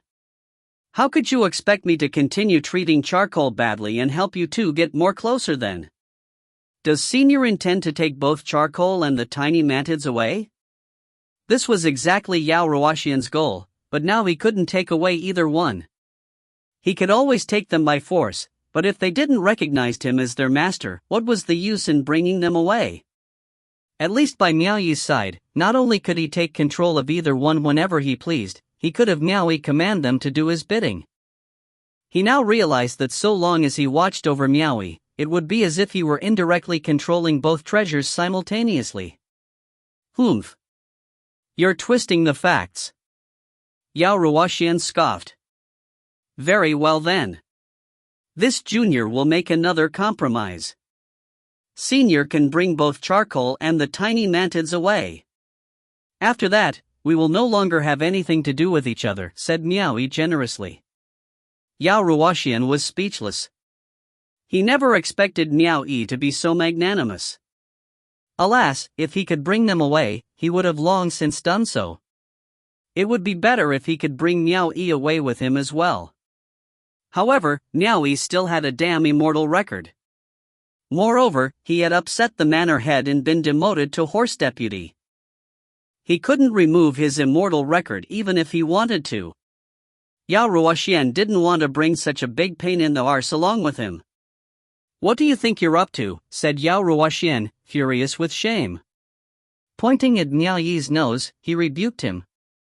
After you tricked me so many times, you think you can brush me off so easily?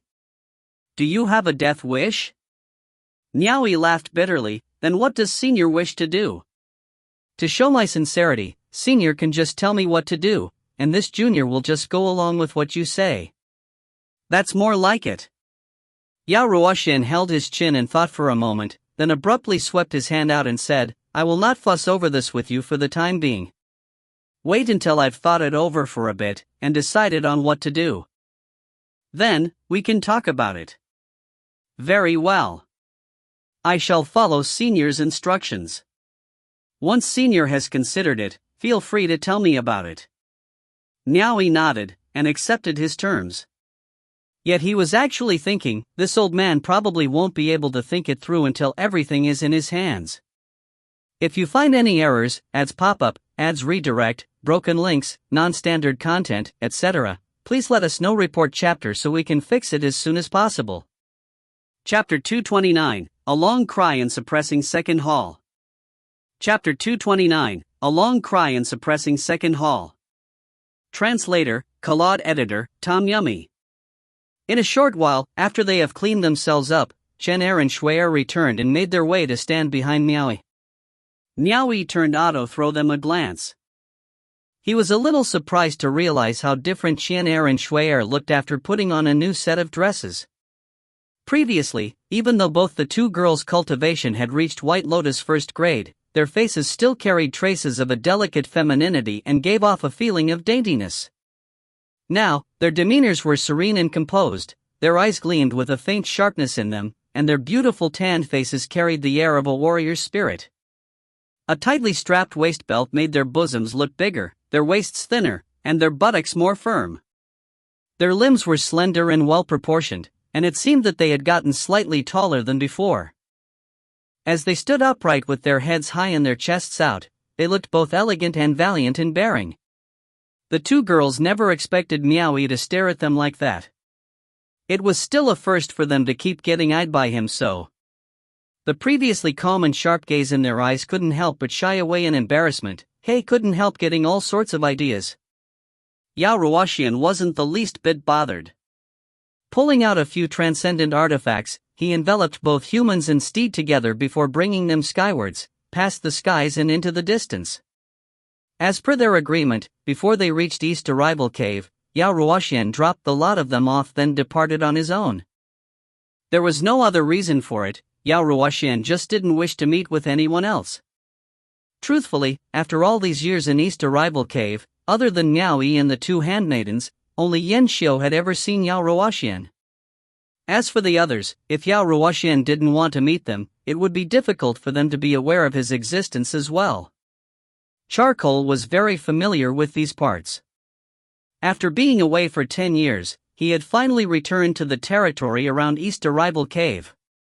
Realizing that he wasn't confined to the tiny island any longer, he immediately stomped his forehooves in joy. Miao Yi jumped up on his back and, with a wave of his hand, invited the two girls to seat behind him. The two of you should have a steed to call your own now. Once we return, have Yan Xiu assign one to each of you, said Miao Yi, as he turned to face them. When Su Biao of Thriving 10,000 Manor last ambushed East Arrival Cave, he left a few perfectly uninjured dragon steeds behind. They had been kept in East Arrival Cave all this time.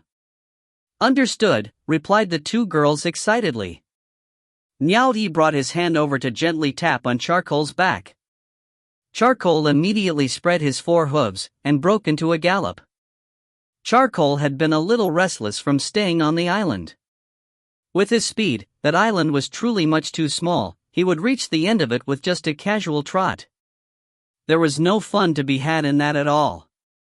Charcoal made a beeline straight for East Arrival Cave.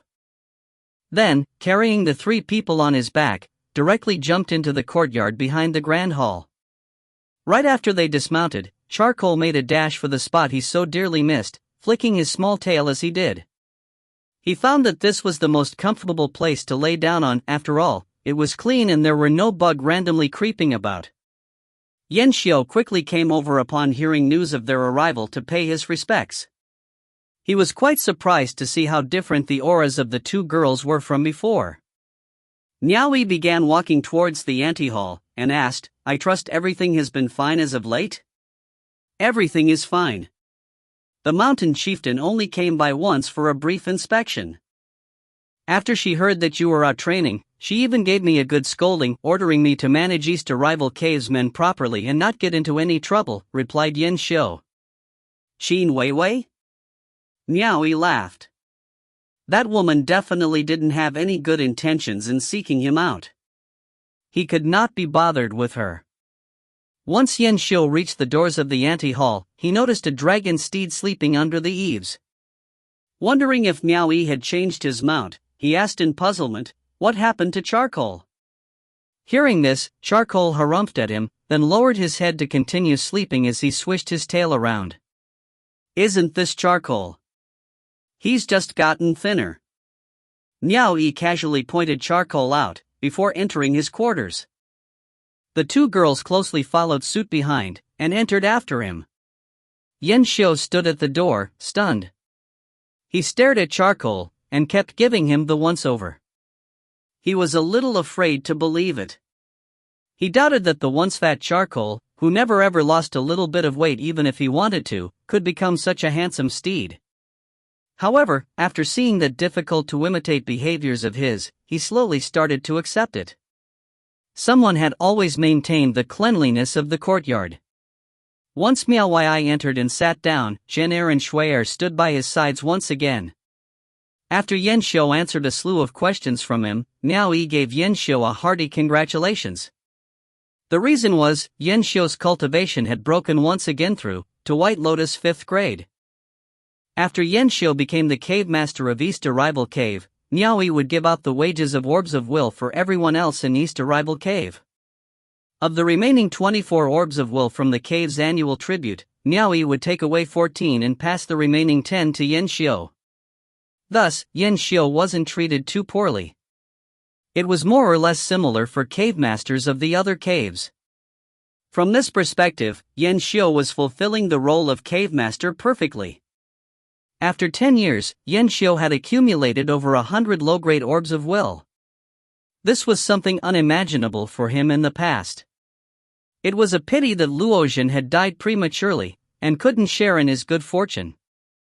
A White Lotus 4th grade cultivator would only need 40 low-grade Orbs of Will to break through to White Lotus 5th grade. To Yan Xiu, who had an ample supply of Orbs of Will, it was not considered fast to break through to 5th grade after spending almost 10 years. He had no idea that Miao Yi had already broken through White Lotus 4th grade and beyond in that time, and was already a White Lotus 6th grade. Miao Yi was already focusing his efforts towards the 7th grade. The gap between the two of them wasn't considered small at all. Once he gained the strength of a 5th grade, it was no longer too far-fetched for Yan Xiu to play the role of East Arrival Cave Master. However, the troops of East Arrival Cave were truly a little monstrous. Even the lowest cultivation was a White Lotus 5th grade. They completely overshadowed the cave master's radiance. The two of them discussed various matters. After Yan Xiu gave a detailed report on the situation in East Arrival Cave to Miao Yi, he had nothing else to add and soon took his leave. The conditions on the island were poor, so I never had a proper bath. This time, I'll have to get a good wash in, Miao Yi softly said, then got up and left. Upon entering the silent quarters used for cultivation at the rear, Miao Yi made his way to the side of the bath and spread his arms out. Carrying the bathing amenities with them, Chen Er and Shui Er immediately put them down and stepped forward to help him undress. The two of them had long gotten used to seeing Miao Yi's naked body, so he had nothing to be shy about. Completely in the nude, he got down into the bath and leaned against the wall of it, soaking in the warm spring waters with a relaxed expression on his face. At the top, the two girls were also disrobing themselves, their voluptuous figures covered by only a tube top and a short skirt. They gently lowered their legs down into the water. After 10 years of bitter training, not a single ounce of fat could be seen on the two girls' bodies. They were shapely in places that should be, and thin in places where it mattered. Their limbs were long and slender, and the outline of muscles could even be seen on their abdomens. Together with their beautiful, endearing faces revealing a trace of boldness, the view right then was filled with an exotic charm. The only flaw was that their skin had become deeply tanned above their collarbones, past their elbows, as well as their calves. It was a stark contrast in color compared to the whiteness of their bodies. Miao Yi couldn't help but giggle. Leaning close to his sides and dousing his body with water as she washed him, Chen Er couldn't help but ask, "What are you laughing about, master?" Miao Yi laughed. "Do the two of you not realize that your skins have a sharp contrast of black and white?" The two girls looked at themselves. Shui Er stuck her tongue out and asked, "Is it very ugly?" She was clearly implying, "Do you not like it?" Chen Er and Shui Er are the prettiest girls there are. How could you be ugly? Miao Yi laughed. Chen Er lifted one of his arms up and placed it over her own shoulder. Continuing to wash him, she smiled and said, "We know you are just trying to make us happy. Deep down in your heart, you definitely don't consider us to be beautiful." Miao Yi then curiously asked, "Why do you think so? Both of you were selected from tens of thousands in East Arrival City. How could you not be beautiful?" Chen Er pondered over it for a while. She decided not to hide her thoughts and bluntly said, "When those sisters previously in East Arrival Cave were still alive, they said that after they reached their master's side, they were quickly bedded by their master. However, you have never touched us, so we were sure that master did not think that Shui Er and I were beautiful." The hand that was resting on Chen Er's shoulders easily pulled on her ear in mock anger as Miao Yi said, "What a shameless girl to even say such a thing." Chen Er knew he was joking, so she immediately pretended to beg for his forgiveness.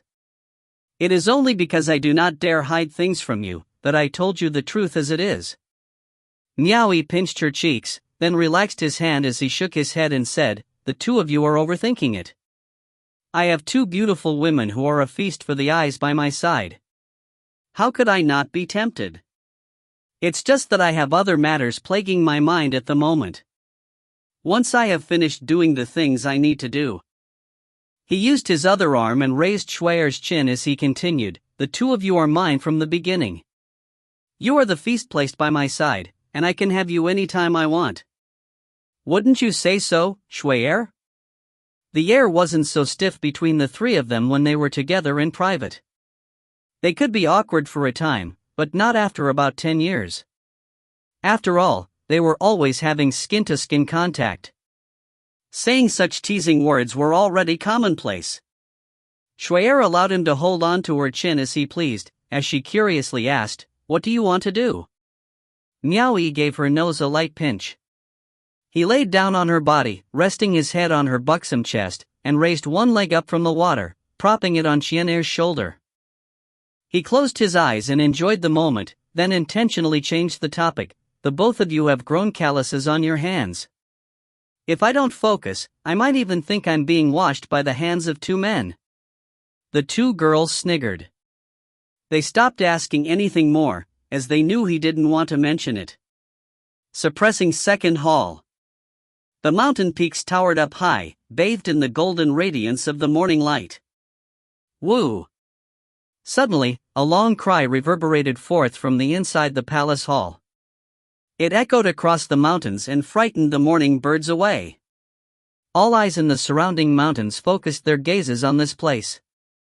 Even the guards of the palace gate turned their heads to see what had happened inside the palace gate. Tianyu and Lu Xing quickly rushed out from the hallmaster's sleeping quarters to the silent quarters used for cultivation.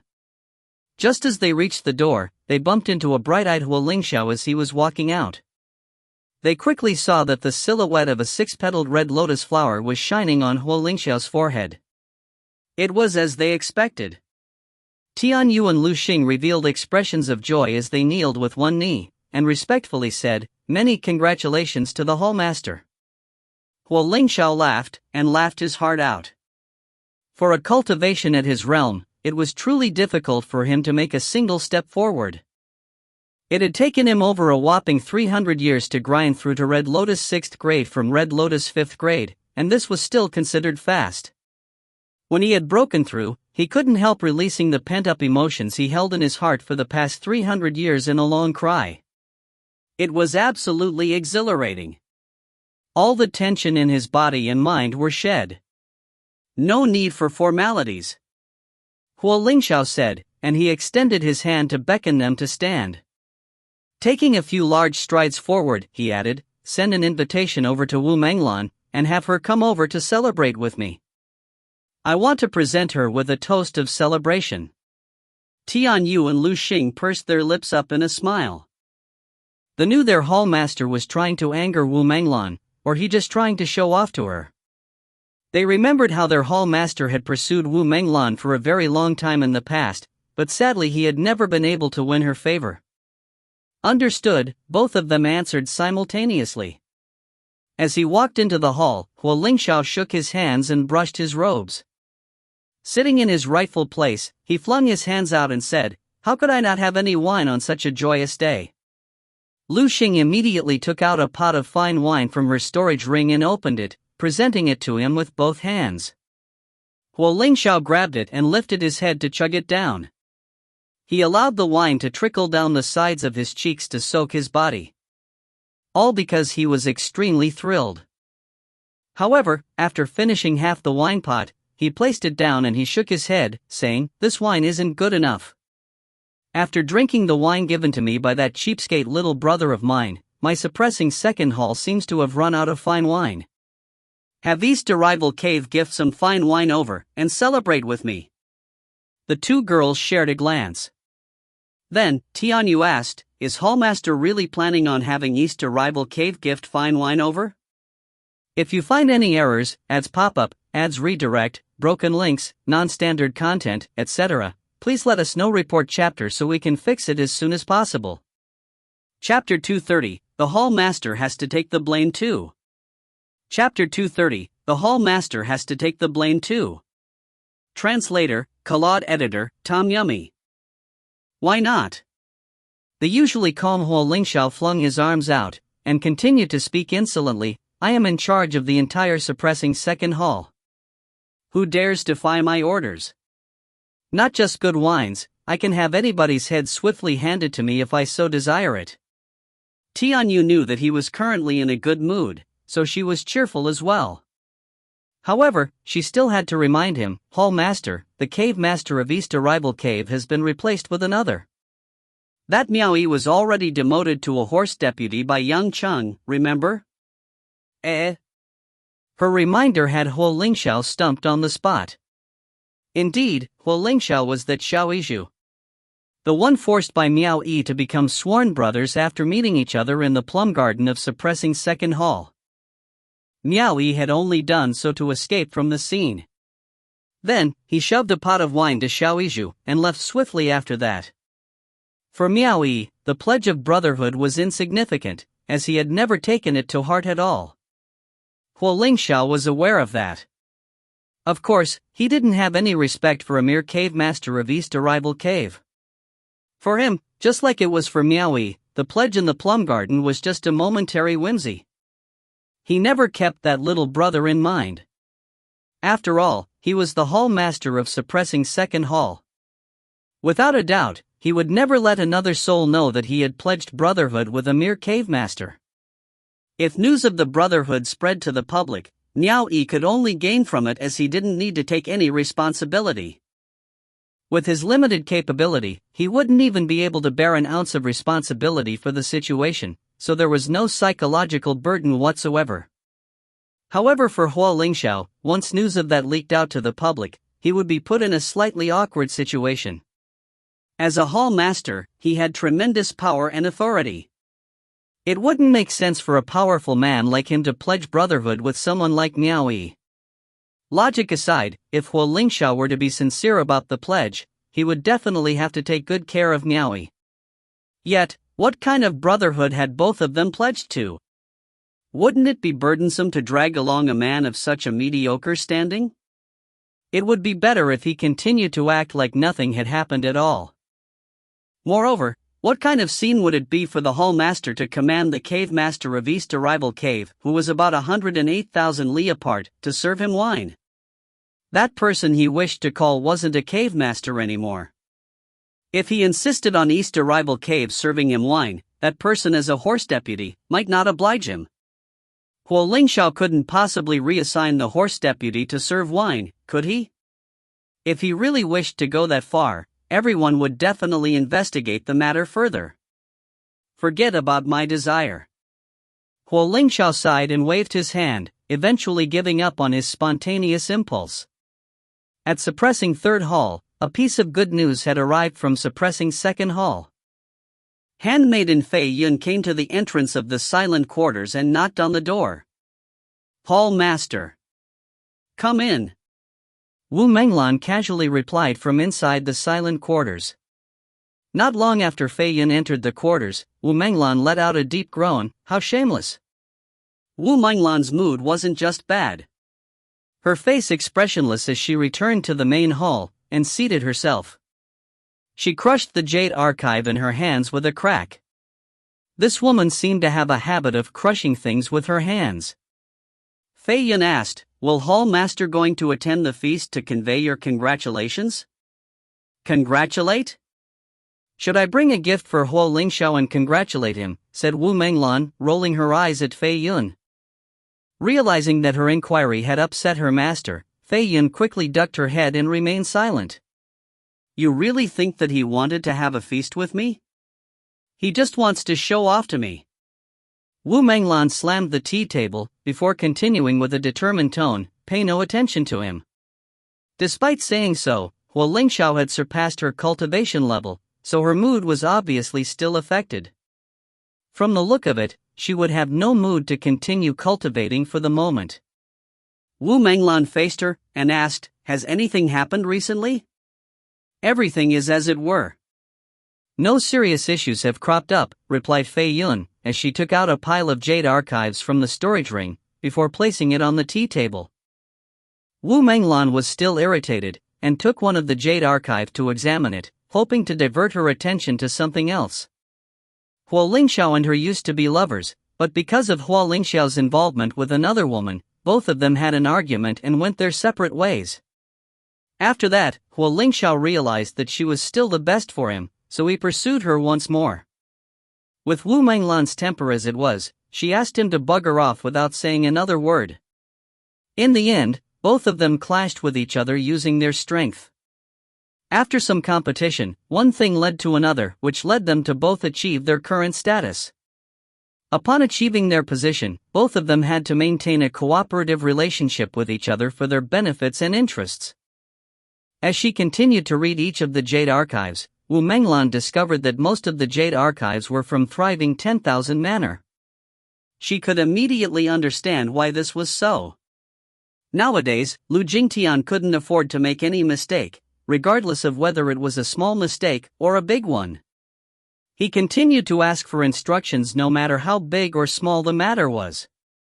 "Why is it East Arrival Cave again?" Wu Menglan straightened her head all of a sudden. She waved the jade archive in her hand and asked, "Are the list of remunerations from the East Arrival Cave still being delivered here every year?" "Yes," replied Fei Yun. "This is the 30th one." Even though Mount Returning Loyalty has denounced the message, East Arrival Cave still continues sending the archive without changing a single word from the last. Wu Menglan didn't know whether to cry or laugh.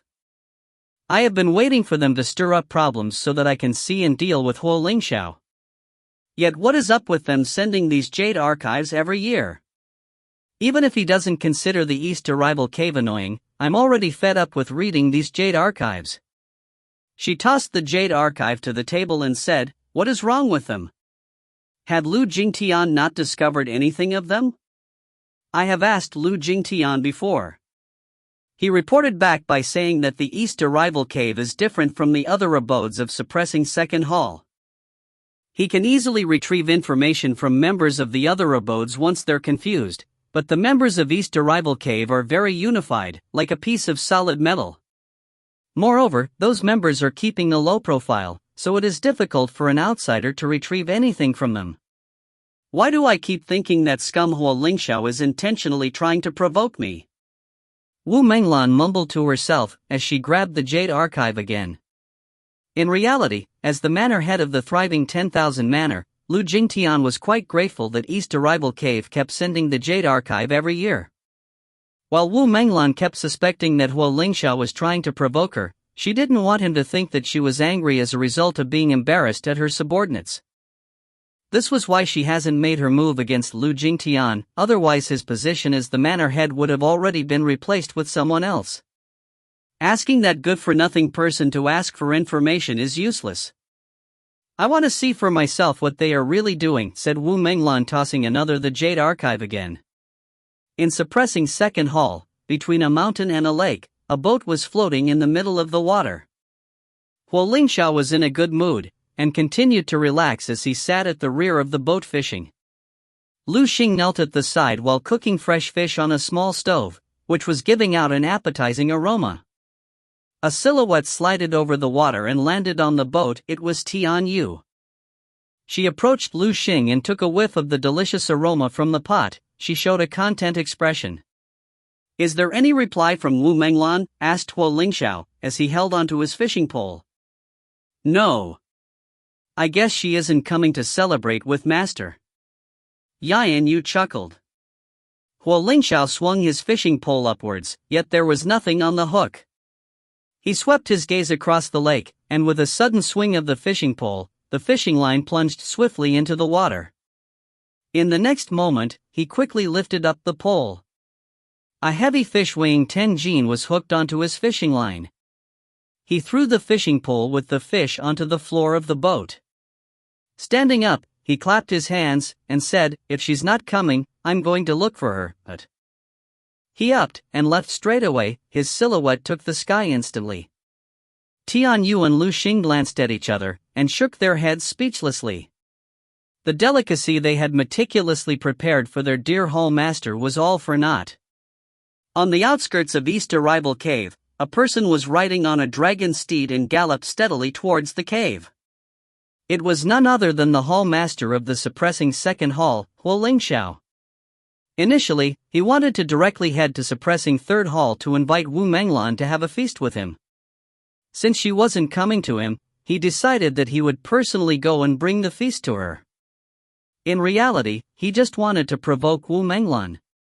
That woman had provoked him quite a lot, including harassing him inappropriately. How could he let it slide after all of that? Halfway through his journey, he realized that he had already crossed over to the territory of South Edict Manor. At that moment, he couldn't help but think about the East Arrival Cave in this area. Since he had came to this side, he decided to make a few jug of wine at East Arrival Cave. Wasn't he going to bring a feast for Wu Menglan? It would be a good excuse to have good wine as well. It would be inconvenient if he allowed East Arrival Cave to deliver those fine wines, because they would raise a ruckus. Since he had personally come, it would be better for him to stop by for a short while. Those at the lower levels might not be able to recognize him anyway.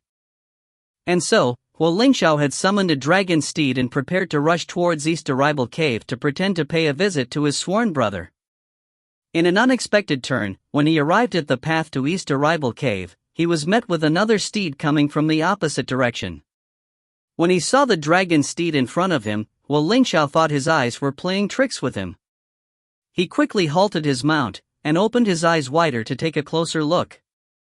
The steed in front of him halted as well. Atop the mount was a beautiful woman of peerless elegance. The two dragon steeds stopped before the entrance, and the humans riding them were left speechless when they saw each other. One man and one woman, their eyes widening as they caught sight of one another. This beautiful woman wasn't a stranger. She was Wu Menglan, the hall master of suppressing Third Hall. The two hall masters would never have dreamed that they would meet each other like this at this point. Moreover, both of them happened to bump into one another whilst mounted on their dragon steeds. It was quite an unbelievable sight. Huo Lingxiao ordered his dragon steed to circle Wu Menglan slowly a few rounds. He examined this woman from top to bottom, and noticed that she had already changed to a full plain blue casual wear. Despite that, she was still as elegant as ever. Wu Menglan, what are you doing here? Huo Lingxiao cautiously asked with his brows raised. In contrast, Wu Menglan was sneering at him silently. Why would a hall master of suppressing Second Hall come all the way to this tiny east arrival cave? It seemed she was right about this scum being up to some kind of mischief, and intentionally provoking her. This may be your territory, but there are no rules suggesting that I can't pass by, right? Unless you're thinking about going to the palace lord to tip him off, snapped Wu Menglan. Passing by? Huo Lingxiao peeked at the path leading to East Arrival Cave, before turning back to observe Wu Menglan's dragon steed. He then laughed coldly and said, as a hall master of suppressing Third Hall such as yourself, it is quite surprising for you to come by while riding on a dragon steed. Wu Menglan argued, as the hall master of the suppressing Second Hall yourself, I also think that it is strange for you to ride a dragon steed and appear here. This is my territory. I do what I want. Perhaps you have an objection to my actions? Of course not. Huo Lingxiao turned to look in the direction of the East Arrival Cave again and continued, however, for you to appear here like this, I can't help but doubt whether or not you have an ulterior motive. Let's stop beating around the bush. Tell me what you are doing here? Take a look yourself. Wu Menglan took out a jade archive from her storage ring and tossed it in his direction. Huo Lingxiao caught the jade archive in his hands and took a look at it. After he read the contents of the archive, he was stunned. List of remunerations. Mount returning loyalty attacked the East Arrival Cave again? He was thinking how it was that he didn't know about it. This matter concerned two halls, so there was no way that his subordinates would daringly hide this fact from him this way. Pretend. Keep pretending. Wu Menglan pointed at the jade archive in his hand, laughing coldly all the while. Huo Lingxiao, do you dare say that you did not secretly give the command? If you find any errors, ads pop-up, ads redirect, broken links, non-standard content, etc., please let us know. Report chapter so we can fix it as soon as possible. Chapter 231, A Big Embarrassment. Chapter 231, A Big Embarrassment. Translator, Claude Editor, Tom Yummy. What do you mean I commanded? Huo Lingxiao was rather confused. You mean I commanded Mount returning loyalty to attack East Arrival Cave? Wu Menglan. You aren't really so deluded, are you? Put. Stop acting innocent. Wu Menglan pointed at the article in his hands. It's the event that happened over 10 years ago. At the time, you already squeezed out compensation from my hands. Then, East Arrival Cave sent over a list of recompense after that. What are you trying to achieve by doing this? Huo Lingxiao was a little lost. Something over 10 years ago? You've been keeping something like this all this time? He said, as though he was implying she had nothing better to do. Put. This is already the 13th one. East Arrival Cave has been sending me a list every year. I came here precisely to find out what exactly you are scheming. Send a list every year? Huo Lingxiao was speechless. What is this East Arrival Cave trying to do? He finally grasped the entire picture and, not knowing whether to laugh or cry, he said, Wu Menglan, are you still daydreaming? How could an honorable hall master like as myself send a direct command to a cave to do such a thing? Wu Menglan's face was full of mockery as she said, Then may I ask what the Honorable Suppressing Second Hall Master is doing secretly riding a dragon steed to this East Arrival Cave? Huo Lingxiao was at a loss for words, and looked down at the dragon steed he was mounted on. It really felt like a giant target had fallen down from the skies, and landed on his shoulders. Not only had he been unjustly blamed for something he had no idea about, he was still being pressured because of it. This time, he really had no way of talking his way out of this. Why? Are you speechless because I revealed your true intentions? Scoffed Wu Menglan.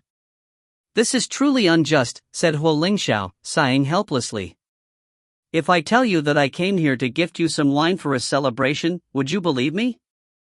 What do you think? Said Wu Menglan, narrowing her eyes. Could the great hall master Hua have such great foresight, that you already knew I would be coming here, and so came all this way, just to celebrate with me? Give me a chance to explain this. Miao Yi, the East Arrival Cave Master Wu Menglan cut him off before he could finish. As far as I know, that Miao Yi is no longer the East Arrival Cave Master, no? Let me finish. That Miao Yi has some great liquor stashed away. The reason I came here is precisely to seek him out, and ask for a few pots, after which, I would them deliver to you. As soon as he finished speaking, he caught sight of Wu Menglan's disdainful expression, and couldn't help immediately shaking his head. He laughed bitterly. Fine. I knew you wouldn't believe me.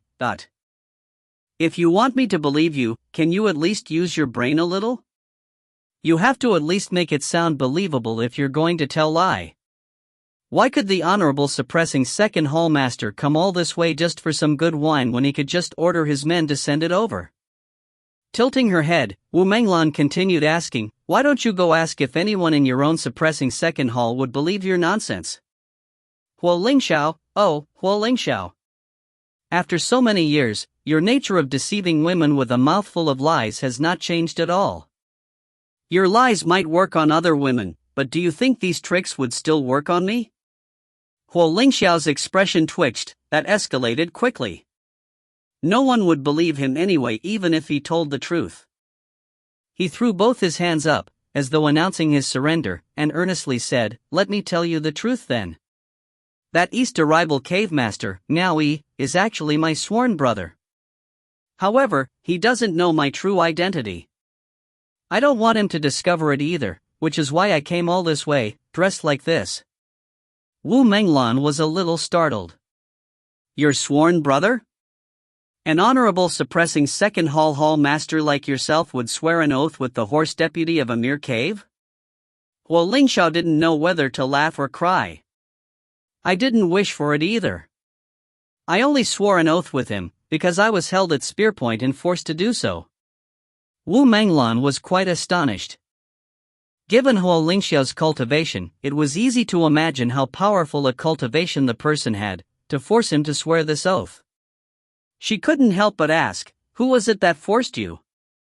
Huo Lingxiao pointed into the distance. It was precisely that Miao Yi of East Arrival Cave. Wu Menglan's face darkened.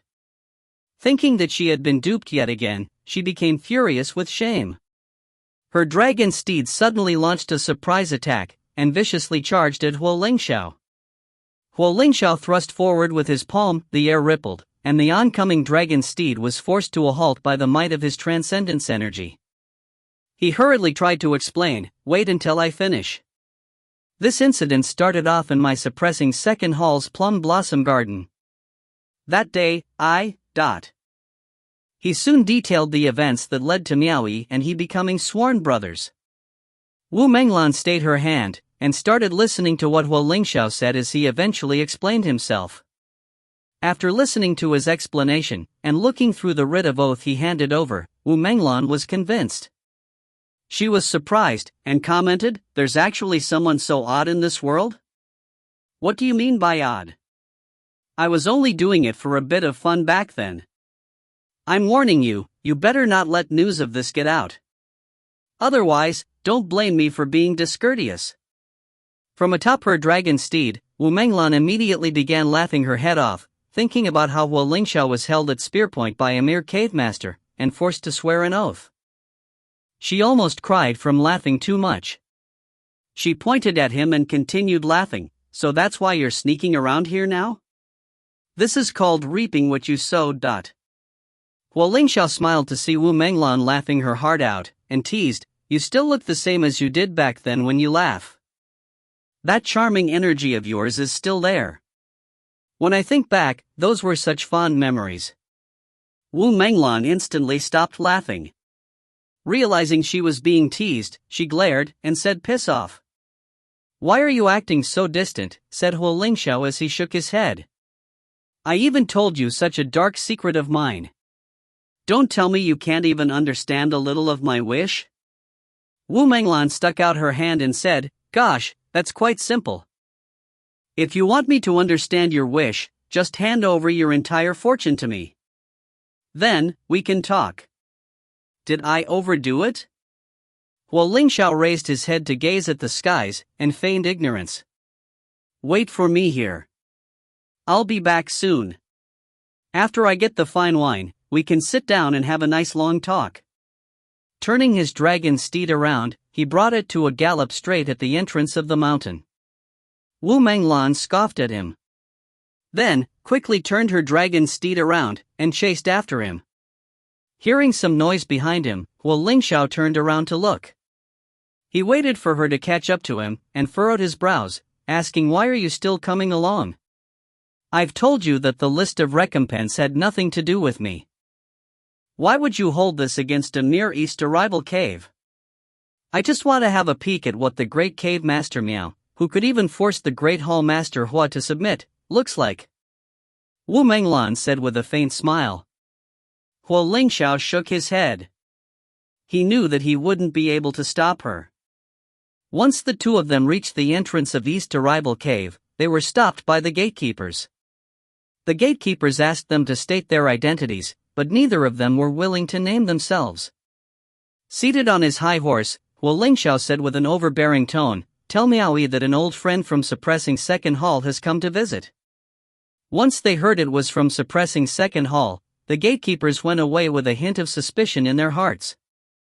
Not long after, Shen Hai received the gatekeeper's report, and proceeded to the silent quarters to relay the message. An old friend of Suppressing Second Hall? Miao Yi had been sitting cross-legged in the midst of his cultivation. He thought for a moment, then said, I barely know anyone from Suppressing Second Hall. Where did this impudent fellow come from? To dare use Suppressing Second Hall's name to come up here.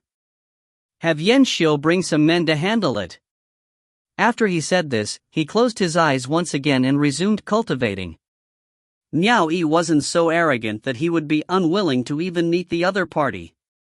It was just that there were too many of these crafty fellows looking to take advantage of others in this cultivation realm. Sometimes, they would say they were from Mount Comingxi, other times, South Edict Manor.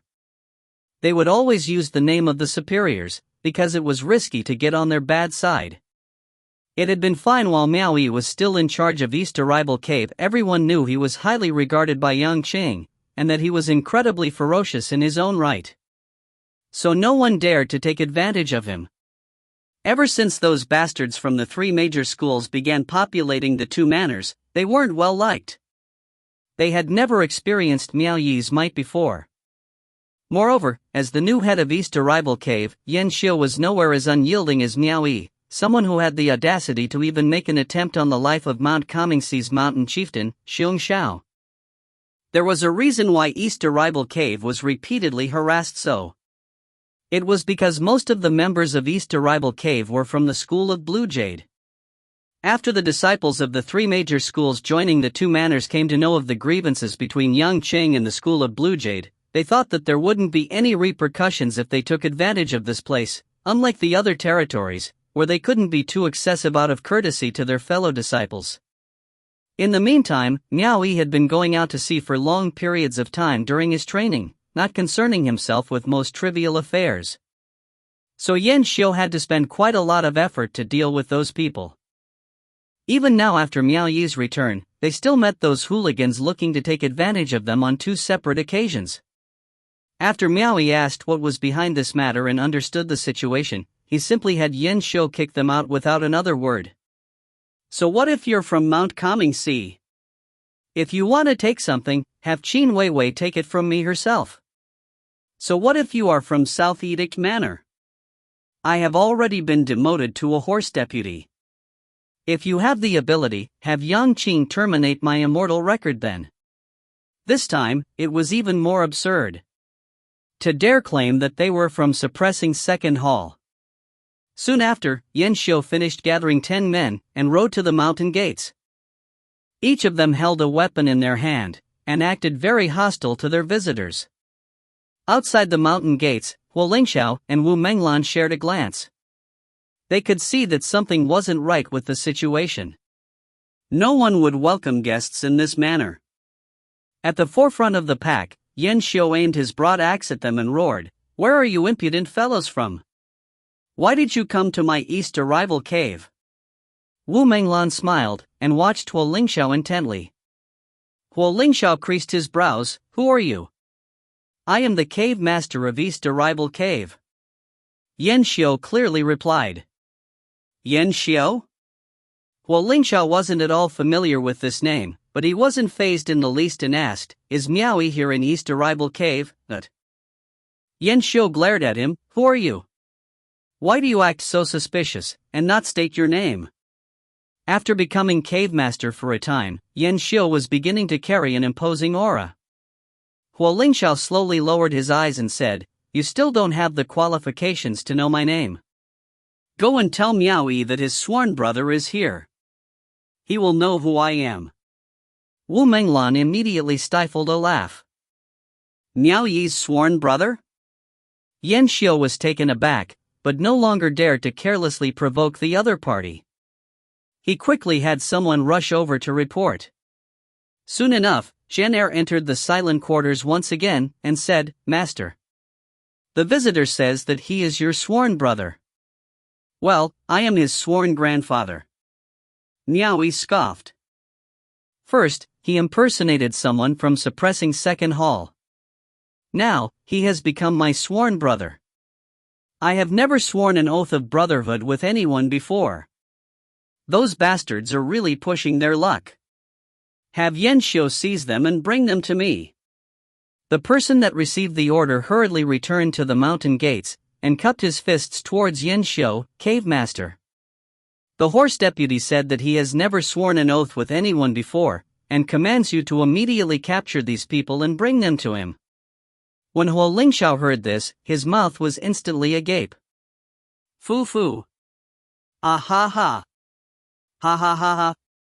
On the other hand, Wu Menglan couldn't hold it in anymore. When she saw Wu Lingxiao getting embarrassed so, she sat on her dragon steed and laughed her heart out. She was laughing so hard, she was clutching her stomach, her belly almost cramped up from laughing too much. At the same time, this proved one thing, that the cave master was actually at the behest of the horse deputy of this East Arrival Cave. As soon as Yan Xiu gave the signal, the men behind him quickly moved out and surrounded the two visitors, all the while keeping a watchful gaze on them. "Will you two obediently dismount and let us capture you? Or do you want us to do this the hard way instead?" Yan Xiu asked in an icy tone. Wu Lingxiao finally understood. That cheapskate brother of this never held their swearing an oath of brotherhood to heart at all, just as he expected. If you find any errors, ads pop up, ads redirect, broken links, non-standard content, etc., please let us know. Report chapter so we can fix it as soon as possible. Chapter 232, Wu Menglan went ballistic. Chapter 232, Wu Menglan went ballistic. Translator, Claude Editor, Tom Yummy. Wu Lingxiao couldn't hide his embarrassment any longer. He almost succumbed to the urge of charging into the cave and dragging Miao Yi out to punish him in front of everyone. In any case, he didn't want Wu Menglan to witness him being mocked further, so he let out a bitter groan and tossed a jade archive to Yan Xiu. "Give this to Miao Yi to jog his memory." Yan Xiu caught the jade archive in his hands and examined its contents. After doing so, he was shocked. This was indeed the writ that proved their pledge as sworn brothers. Most importantly, this writ had Miao Yi's transcendence seal invoked on it. The seal could never be copied or imitated. Yan Xiu was suddenly at a loss. He couldn't tell who was telling the truth among the two men. Yan Xiu was always prudent and meticulous when performing his tasks, because he was afraid of causing trouble. He quickly ordered his men to watch Wu Lingxiu and Wu Menglan, while he went inside to personally deliver the Jade Archive to Miao Yi. Wu Menglan was the only one trying to catch her breath as she continued to laugh at Wu Lingxiu. She still couldn't get over how hilarious the situation was. Yan Xiu went into the silent quarters to see Miao Yi and explained the current situation to him. He handed over the Jade Archive and said, "In case there's been a misunderstanding, I would like the horse deputy to verify this Jade Archive." When Miao Yi heard about the writ, he was struck by a sudden recollection. He took the Jade Archive and examined it, then slapped his forehead. He suddenly let slip a gasp. If he hadn't seen this Jade Archive, he wouldn't have remembered the existence of an elder brother with whom he had pledged brotherhood.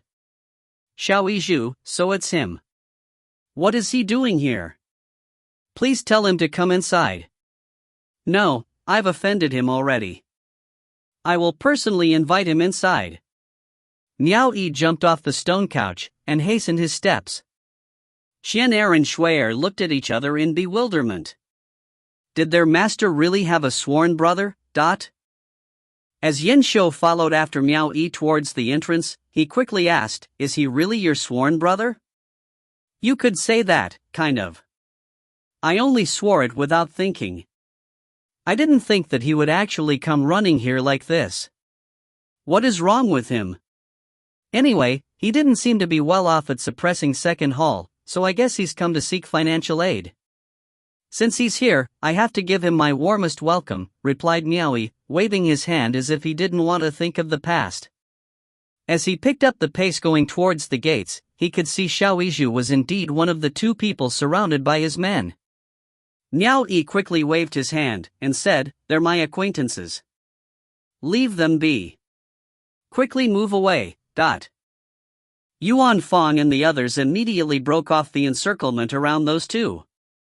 Miao Yi smiled and cupped his fists. "I didn't know that Big Brother was coming all the way here. Little Brother has greatly offended you. Please forgive me."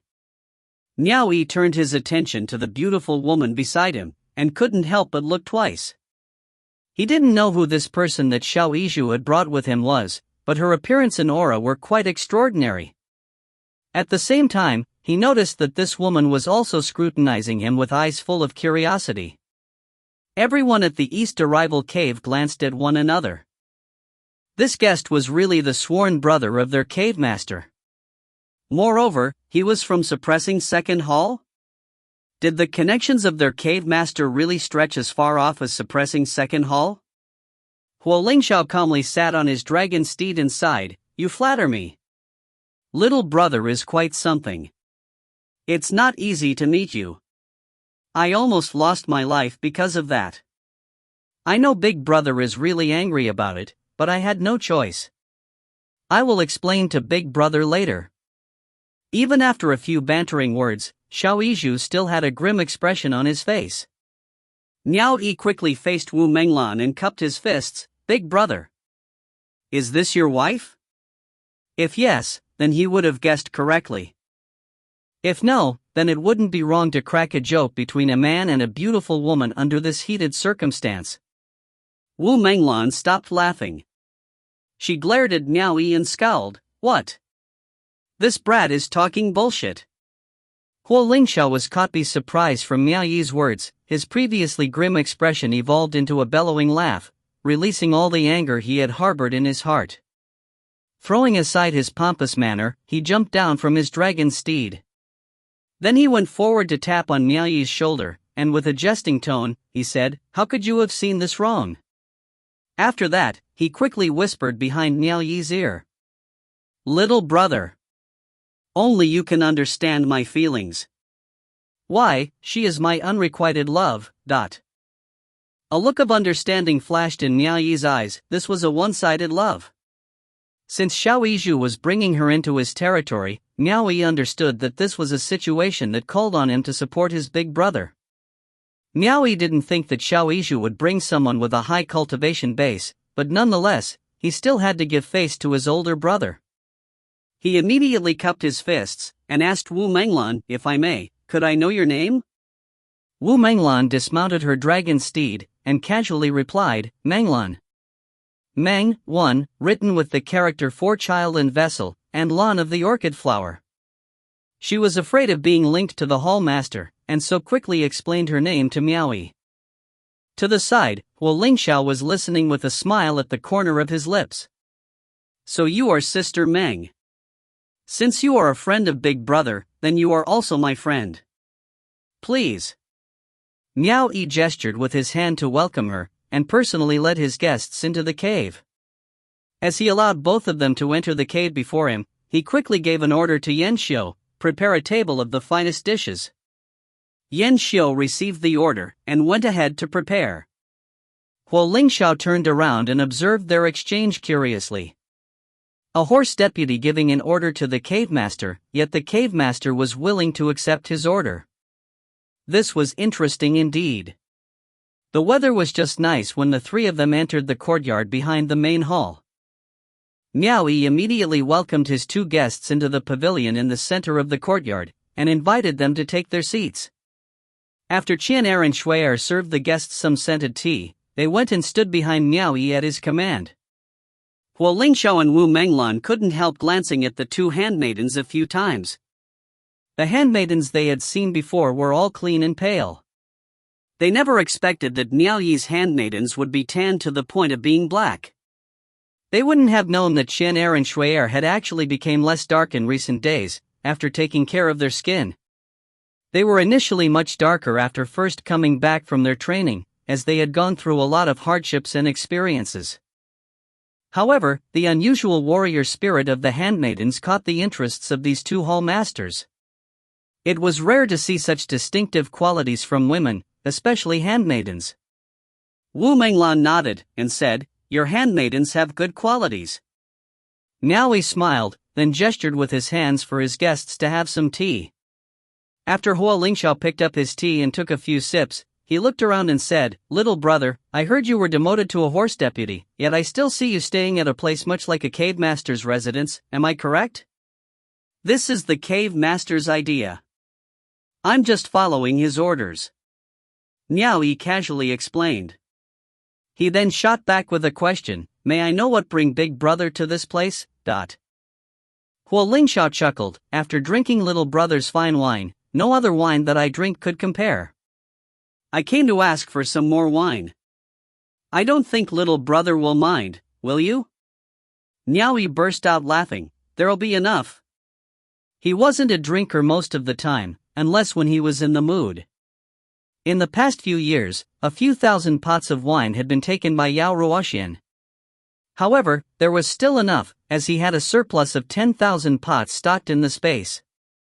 It would naturally be enough for just two guests. Miao Yi then turned his attention to Wu Menglan and said with a smile, "Sister Meng has a beautiful figure that is beyond captivating, and a beauty so great that it can outshine the moon. East Arrival Cave is greatly honored to be graced by your presence. I still haven't asked, what is Sister Meng's post?" Women always love to listen to words praising their appearances, and Wu Menglan wasn't an exception. Keeping her expression calm, she replied, "I am just a loose cultivator." "It isn't something worth mentioning about." "Loose cultivator?" Miao Yi turned to look at Xiaoizhu, he had a faint smile on his face. At that moment, Miao Yi understood what he intended. Perhaps this cheapskate Big Brother brought this woman here, so that Miao Yi could help solve the problem of her being a loose cultivator. Miao Yi took the risk and asked her a question, "My words are still significant before the cave master of this cave. It will not be difficult to ask the cave master to help resolve your current condition. If Sister Meng doesn't mind, why not join East Arrival Cave?" Wu Menglan froze. A corner of Wu Lingxiao's eye twitched, he almost spat out the tea he had been slowly drinking from the beginning. It took him some effort to swallow back his tea. He realized that this kid was really trying to show respect to him, to the point that he would recruit the hall master of the suppressing third hall into his command. Wu Lingxiao coughed and gave a nod, "What little brother says is true." He then cocked his head towards Wu Menglan and said with a serious tone, "Menglan, I think you should accept the offer.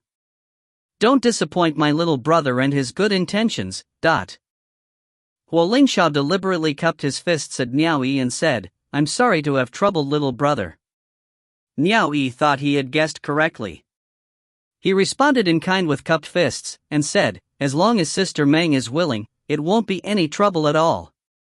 In honor of my big brother, I will not allow Sister Meng to suffer in East Arrival Cave."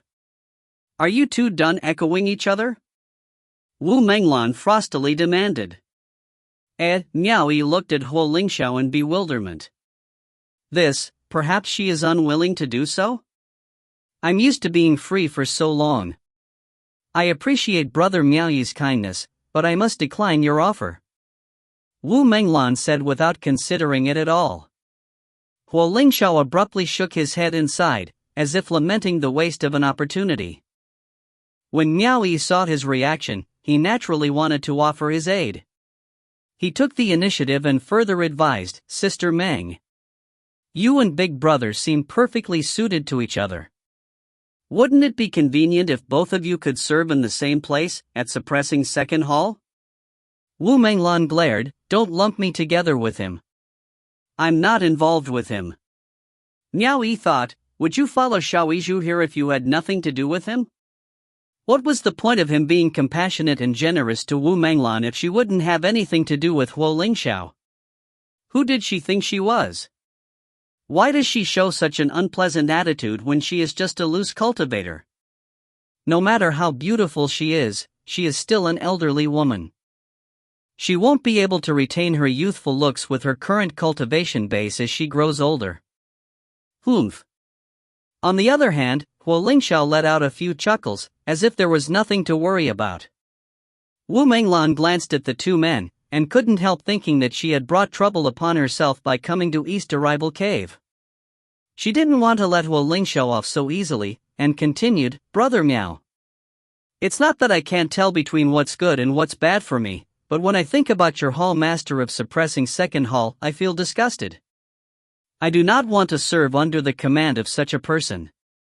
Huo Lingxiao quietly took his cup and sipped his tea. Miao Yi was surprised and asked, "Has Sister Meng met our Hall Master?" "I was fortunate enough to have met him once." Huo Lingxiao was said to have committed all kinds of atrocities including rape and plundering. Huo Lingxiao suddenly cut into their conversation and said, "Why? Even Menglan's reputation was ruined at the hands of our Hall Master." Together with Miao Yi, both Qianer and Shui'er's eyes widened as they stared at Wu Menglan. No wonder she wasn't willing to join East Arrival Cave, her feelings had been trampled by the Hall Master of the Suppressing Second Hall before. The Hall Master was too cruel, this woman was quite beautiful, and she was a cultivator on top of that. Was the Hall Master not able to accommodate one woman within the entire Suppressing Second Hall? Wu Menglan shot a furious glare at Huo Lingxiao. She was really pissed off this time. She clenched her teeth and said, "Don't you think for a second that I won't expose you if you spout another line of bullshit again?" Miao Yi and the others quickly turned their attention to Huo Lingxiao, curious about what he had done to her. A flame of gossip sparked in the eyes of the three, as they strained their ears to listen to the conversation attentively.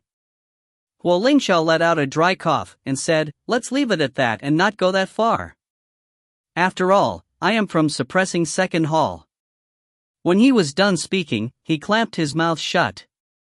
On the other hand, Wu Menglan snapped and hurled all kinds of curses. Huo Lingxiao is just a dirty swine, worse than pigs and dogs.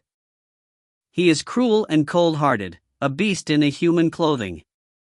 Within a tirade of curses, vulgar words were inevitable. Huo Lingxiao appeared aloof, remaining indifferent to her curses, only occasionally taking sips of his tea when he heard some particularly brutal curses. At that moment, he decided that he would never let Miao Yi know his true identity in the future at all costs. Miao Yi took a deep breath, thinking that this woman was better off not being invited to East Arrival Cave. He couldn't afford to do so, that mouth of her would exhaust him sooner or later. After lashing out so ferociously, Wu Menglan must have finally gotten thirsty, so she stopped to drink her tea as well. Then, turning to Miao Yi, she said, "Brother Miao, what do you think of Huo Lingxiao?" Huo Lingxiao squinted at Miao Yi, wondering what kind of appraisal a cave master under his command would give to himself. If you find any errors, ads pop up, ads redirect, broken links, non-standard content, etc., please let us know. Report chapter so we can fix it as soon as possible. Chapter 233, Artisan's Hidden Signature. Chapter 233, Artisan's Hidden Signature. Translator, Soup Hunter. Editor, Tom Yummy. Ha ha. Miao Yi chuckled, "I have never seen the hallmaster, thus I have no right to judge him." Huo Lingxiao faintly smiled.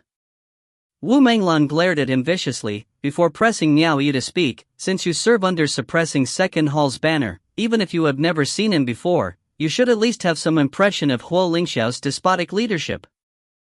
Tell me a little something about it."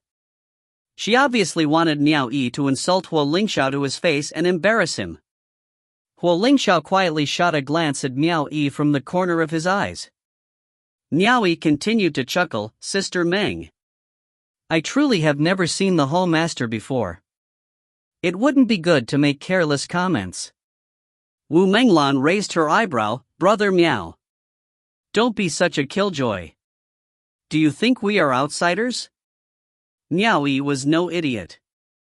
He could insult those who were at Qin Weiwei's rank, but he had to be wiser with words against those at Yang Qing's level, much less those at hallmaster's rank. Why would he risk provoking someone who could easily end his life with a single word, by insulting him behind his back when there were no grievances between them? He thought to himself, who are you if not an outsider? Does this woman have a screw loose in her head? She keeps forcing a mere horse deputy like myself to gossip about the hallmaster. This is just my second time meeting Xiao Yizhu, and not to mention, it's my first time meeting you. I don't have any idea about your exact identities. Is it necessary for me to let these kind of people hold something over my head? The hallmaster is wise and valiant." Miao Yi cupped his fists in the direction of suppressing Second Hall. He simply flattered and did not criticize, as he would much rather offend Wu Menglan over the other person. Huo Lingxiao relaxed his brows, again revealing a faint smile.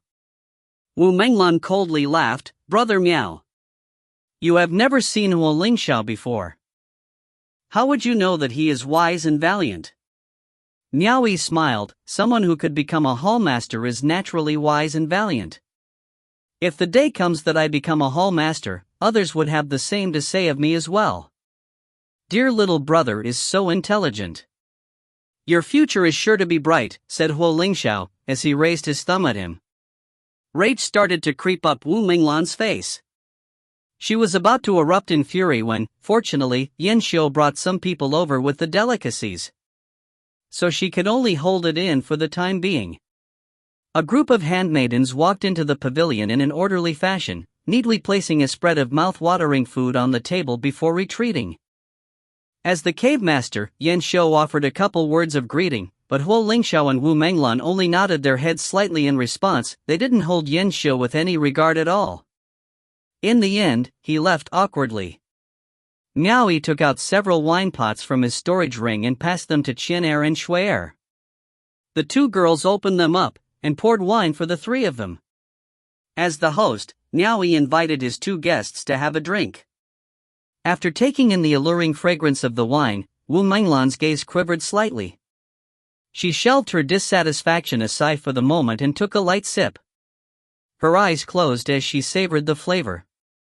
Enjoying a mouthful of wine himself, Huo Lingxiao smiled and prompted, "Menglan, what did I tell you?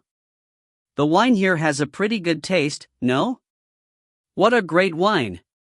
The person who could brew such a concoction is sure to be an expert with many years of experience in the field. My guess is, there are several suitably aged spiritual herbs within this brew." To invest so much to create spiritual wine, Wu Menglan glanced at Miao Yi and said, "Brother Miao, forgive my bluntness, but does your East rival cave have the resources to create a wine like this?" Truth be told, she was doubtful that Miao Yi had the capability to produce a wine at this level. Sister Meng is intelligent. This is indeed not brewed by my hand, but may I know who it is that made such a fine brew? Would it be possible to introduce me to the person?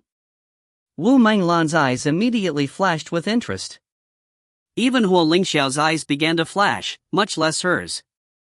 He wouldn't have any scruples with trying to pull in such an expert brewmaster to his own suppressing second hall. That way, he could avoid his honorably self sneaking here to ask for some wine. Miao Yi rubbed his nose, thinking, how am I going to introduce you when I've already killed them all? He smiled bitterly and replied, I am also unsure as to who produced such fine brews. I stumbled across it inside a cave, and thus managed to bring it back with me along the way. I see. Wu Menglan nodded, she concurred. No matter how much of an idiot the person was, someone who could concoct a wine such as this wouldn't likely associate themselves with someone of Miao Yi's standing. The two great hall masters completely believed Miao Yi's statement. The three of them occasionally raised their glasses to one another. With such fine wine livening up the mood, they drank on with a very lively atmosphere. Shen Er and Shui Er carried the wine pots, and ghosted about the three of them to constantly refill their cups. All of a sudden, Huo Lingxiao placed his wine cup down in the midst of drinking, and asked, my dear little brother. When I met you for the first time in suppressing second hall, I saw that your spear artifact was quite special. Could you let this foolish big brother of yours have a look at it? Something that could catch Huo Lingxiao's eyes was sure to be extraordinary. Wu Menglan also placed her cup down, and looked on with interest. This, Miao Yi was somewhat troubled. Wasn't it a little odd to show his own transcendent artifact for someone else to examine? He was a little annoyed that Xiao Yuzhu had raised such a request. One must know that a cultivator's transcendent artifact was comparable to half his life. If the strengths and weaknesses of his transcendent artifact were discerned by someone with malicious intent, then that would be a hidden threat to the cultivator himself. However, when he considered that his transcendent artifact wasn't such an outstanding one to begin with, he ended up agreeing to it. He drew the inversed scale spear out from his storage ring and handed it over. Huo Lingxiao took the spear and gave it a twirl. Dragonic roars immediately erupted from the spear and echoed across the pavilion. A fine spear, praised Huo Lingxiao as he spun it about in his hands. Before he could say anything more, Wu Menglan had already come over and stuck her hand out. Smiling bitterly, he handed the spear over to her. Miao Yi was somewhat speechless. What do these two think they're doing? This is my transcendent artifact. Shouldn't you ask for my permission first before handing it over to someone else to examine?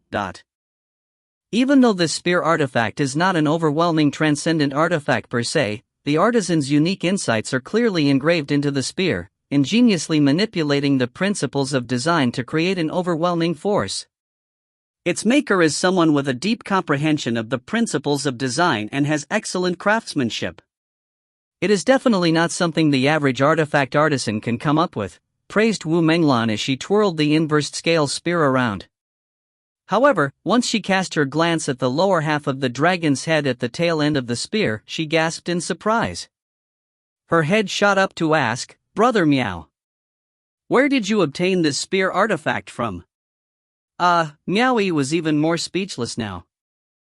Not only did this person not ask for his permission before taking a look at his belongings, she even wanted to ask about the origins of said object.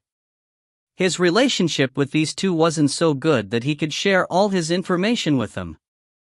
He pointed at the wine cup and said, when I found the wine inside the cave, this spear was there as well. I lacked a dependable weapon at the time, so I naturally wouldn't miss it. Huo Lingxiao turned to Wu Menglan and asked, is there a problem? Wu Menglan brought the dragon head at the tail end of the spear to his face, and replied, look at the artisan's hidden signature on it.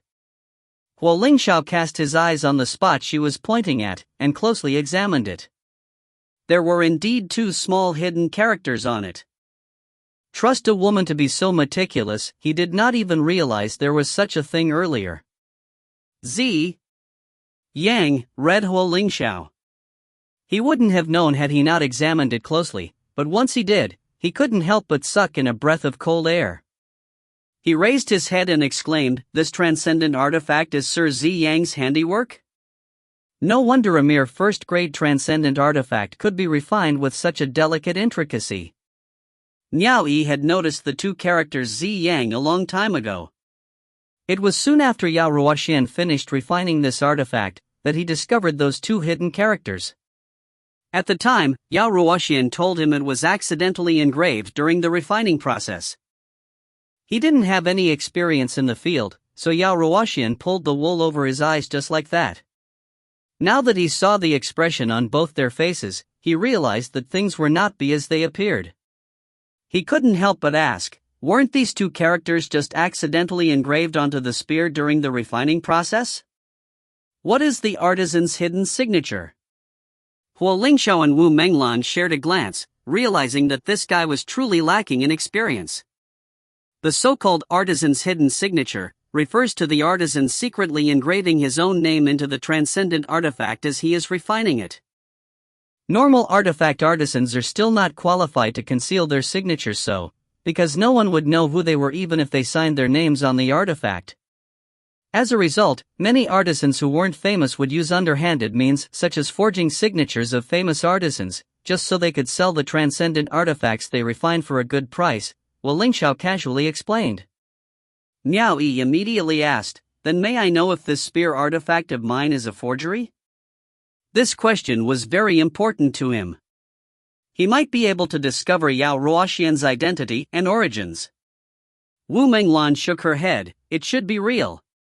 There are obvious traces, so it should be a genuine work of Sir Zi Yang's hand. Otherwise, someone who had such refining skills would definitely engrave his own name.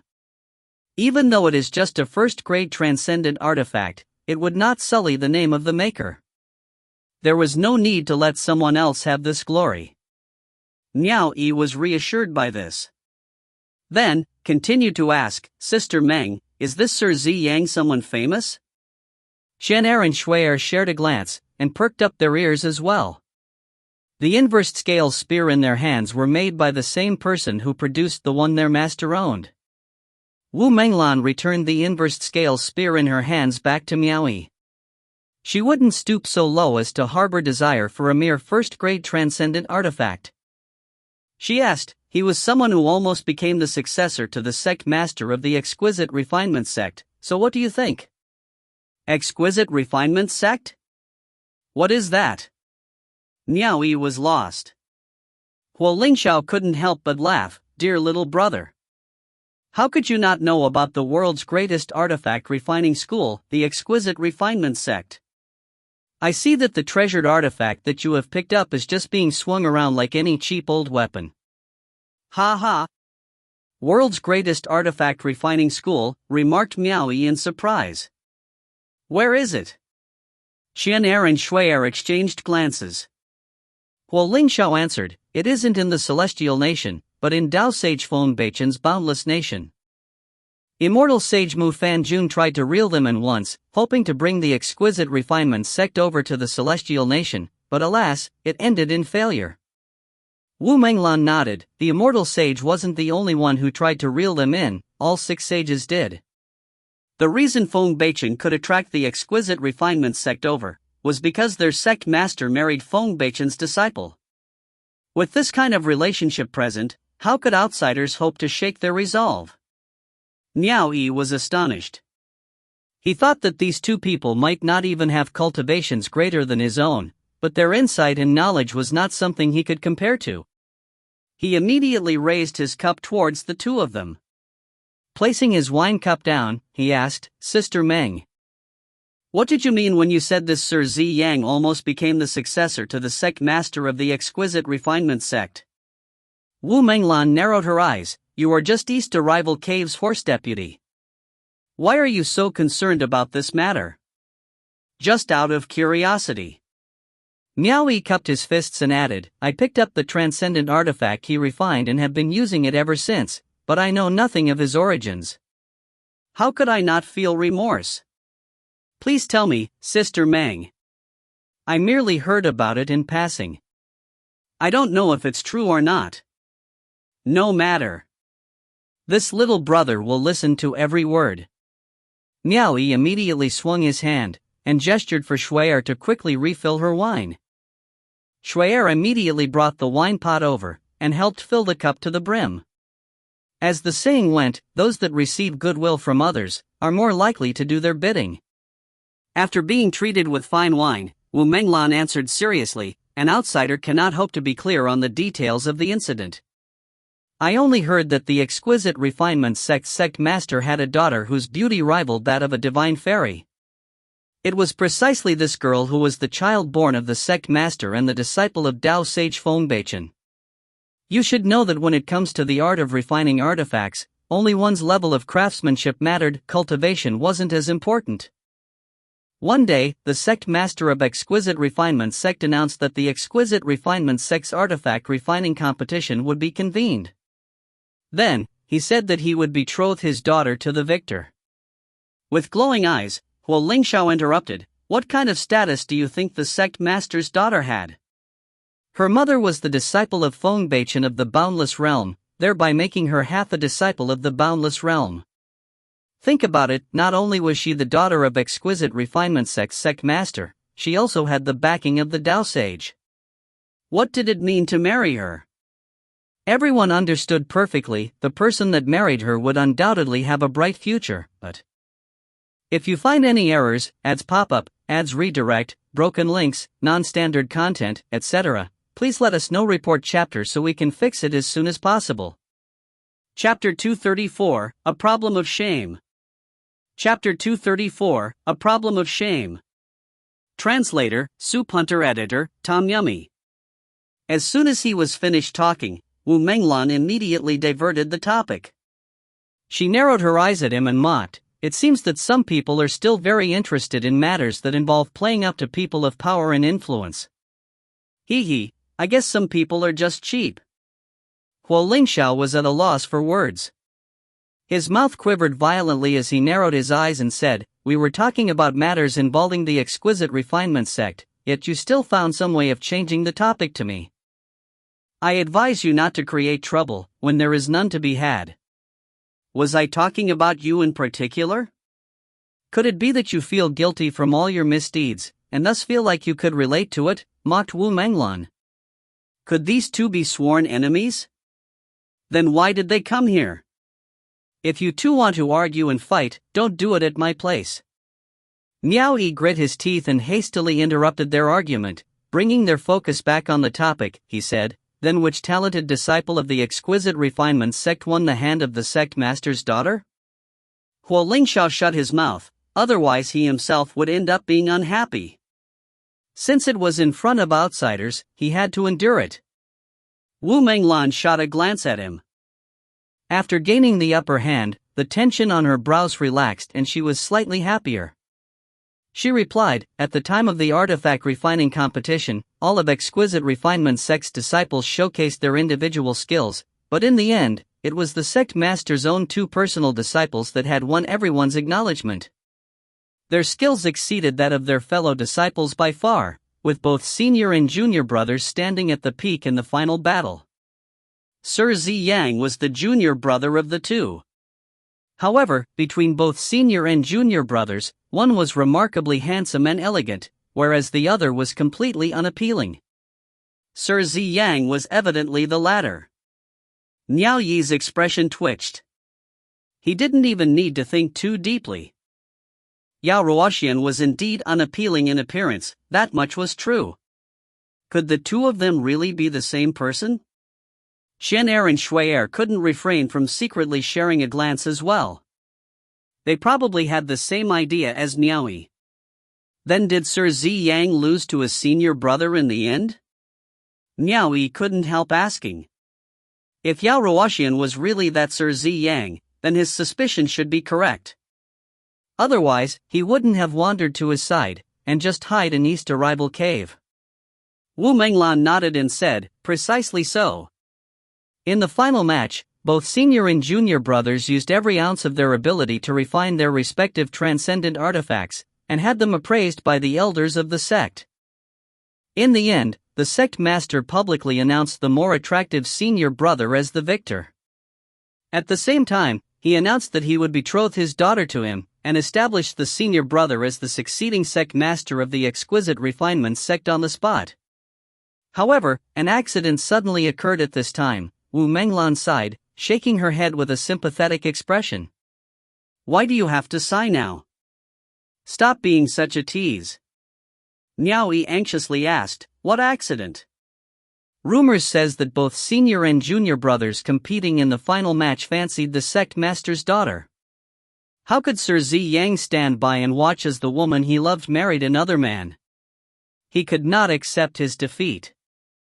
He charged out from the crowd and accused the sect master, as well as the elders, of being biased in their judgment. Sir Zi Yang shouted that he was dissatisfied. He ran to the statue of the founding ancestor and screamed for justice before it." Miao Yi instantly sucked in a breath of cold air. It was easy to imagine the consequences of going against the sect master of such a large sect. Didn't he get into trouble for going against the sect master so publicly? Wu Menglan sighed, how unfortunate that he was a hopeless romantic. He obviously did get into trouble. The sect master was furious and asked where the injustice he claimed to be was. Sir Zi Yang rebutted and said that the reason he lost wasn't because the transcendent artifact he refined was inferior to his senior brother's, but because he was not as handsome as his senior brother. He then ran straight to the sect master's daughter and grabbed her, wanting to take her far away from that place of injustice and unfaithfulness. Astonished, Miao Yi asked, "Did the sect master's daughter follow him then?" Wu Menglan shook her head. The sect master's daughter rejected him. Furthermore, she told Sir Zi Yang in front of everyone, "Senior brother, it is your loss." It's easy to imagine how Sir Zi Yang must have felt at that moment. Not only did he fail to win the fair lady's hand, he was severely beaten on the spot for his brashness. He would have lost his life too, but fortunately the senior brother that he competed with didn't hold it against him, and stood out to protect him. Only then was he able to keep his life. However, the sect master decided to publicly denounce him as a traitorous pupil, immediately banishing him from the exquisite refinement sect. While Sir Zi Yang was being dragged out of the exquisite refinement sect, he shouted that he was still dissatisfied. He promised to one day create a peerless transcendent artifact and trample over the exquisite refinement sect, clearing away the shame he suffered on that day. Miao Yi sighed and turned to look at Qian Er and Shui Er. Both of them felt the same way he did. He asked again, "Then did Sir Zi Yang manage to clear away the shame he suffered after that?" That was easier said than done. The exquisite refinement sect had the support of the boundless realm. Without the exquisite refinement sect providing cultivation resources to support him, he was reduced to a loose cultivator. At that point, it would be difficult to even obtain materials for refining artifacts. How could he have the chance to clear away his shame then? Then where is he now? Nobody knows. Isn't it shameful enough for someone like him who already had a bad reputation? Apparently, he would do his best to keep a low profile. I heard that he was often seen coming in and out of Flowing Clouds Dune Sea, but it seems that his ventures weren't very successful. I don't know if that news is credible or not, nor am I aware of his exact whereabouts. Miao Yi quietly nodded. With this, it seemed like there was a high chance that the Yao Ruoxian hiding in East Arrival Cave was the same person as that Sir Zi Yang. No wonder he came up with a name as ludicrous as Yao Ruoxian. He wouldn't reveal his true name even if it killed him. Moreover, he didn't want to meet outsiders too much because he was afraid of being embarrassed. Has Big Brother and Sister Meng ever met Sir Zi Yang before? Probed Miao Yi. He was just asking in passing. He wouldn't go so far as to drag the two of them over to prove Yao Ruoxian's identity. If he actually pissed Yao Ruoxian off by embarrassing him, even if he wasn't smashed to bits with his mace, he would probably be in for a whole lot of pain. The two of them shook their heads, implying that they have never seen him before. Huo Lingshao continued to add, "There aren't many who have seen him ever since he was exiled from the exquisite refinement sect, I'm afraid." Miao Yi nodded. He didn't ask any more questions. Raising his cup, he said, "Cheers, Big Brother." Sister Meng. The two of them followed suit. At this moment, Yan Xiu came in again. He walked across the pavilion over to Miao Yi's side and softly whispered by his ear, "Men from Mount Comingse have arrived." So what if they did? What does that have to do with a horse deputy like myself? You, the cave master, should be plenty enough to deal with them. Miao Yi couldn't be bothered to deal with them. Huo Lingxiao and Wu Menglan felt that his words were quite comical. The hierarchy in this East Arrival cave was completely out of whack. Yan Xiu dropped a hint, "They've come to patrol again." Miao Yi understood. These bunch of bastards were coming to take advantage of them again. He raised his brows and asked, "How many of them are there? Do they have any documents from Mount Comingse?" "There are only 2 of them. They only stated their identities, and said that they have received verbal orders to come here, but..." "So it means that they don't then?" Miao Yi scoffed, "It would not do us well to offend those that the higher-ups ordered to come here. Bring them over and let them patrol as they wish. If they ask for any benefits, seize them immediately and bring them over to me. I will hand it to them myself. Fucking bastards. Do they think my East Arrival cave is some brothel or whorehouse? Those with dicks all keep wanting to come for a round or two." The 2 hall masters chuckled lightly at the analogy. They felt that it was quite a vivid description indeed. The 2 of them roughly had a gist of what was going on. In truth, they encountered these kinds of situations as well. Those from the likes of Mount Comingse or South Edict Manor definitely wouldn't be so bold as to try and take advantage of them. However, those monsters and freaks under the more superior Traversing Moon Palace, or the 5th Earthly Branch's Overlord would. Yan Xiu acknowledged his order and left. With Miao Yi's words backing him up, he had the confidence to deal with the situation.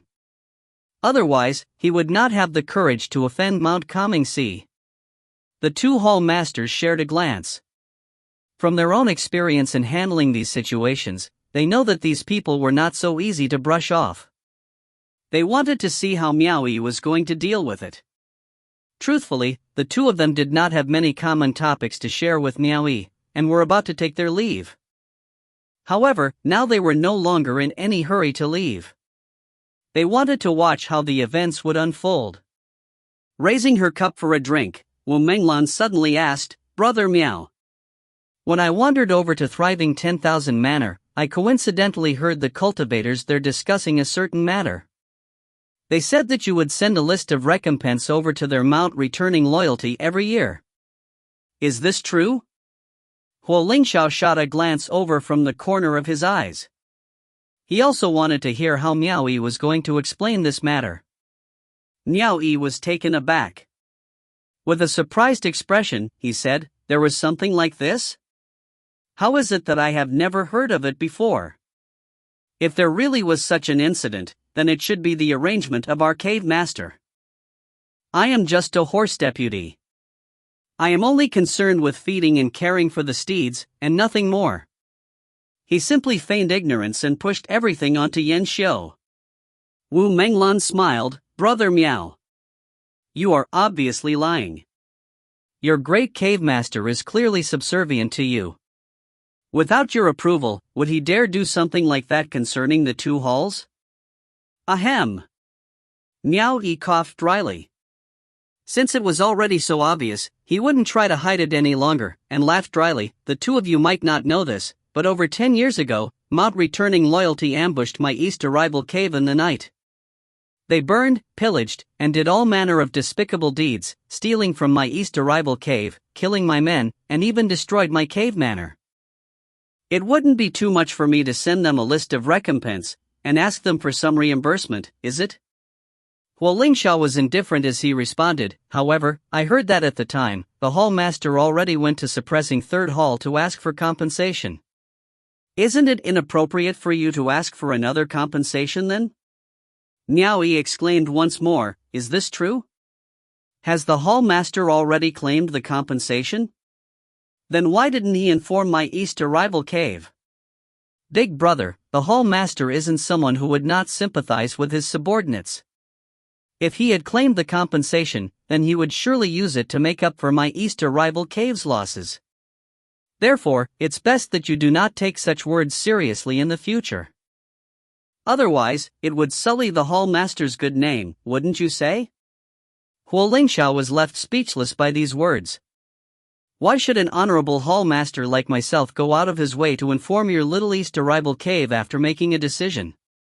However, it was true that he had claimed all the compensated items, while his subordinates were the ones that died. Seeing how a mere horse deputy had shut him up, Wu Menglan smiled and happily said, Brother Miao is right. Huo Lingxiao isn't a good person to begin with. However, Brother Miao, aren't you afraid that suppressing Third Hall would use this to complain to suppressing Second Hall? Puzzled, Miao Yi asked, what is there to complain about? My East Arrival Cave did not pester nor make trouble for them. We would just politely send over the list of recompense every year. When they chose to ignore it, we did not even utter a single word of complaint. So what fault does my East Arrival Cave have then? This was also the part that confused Wu Menglan.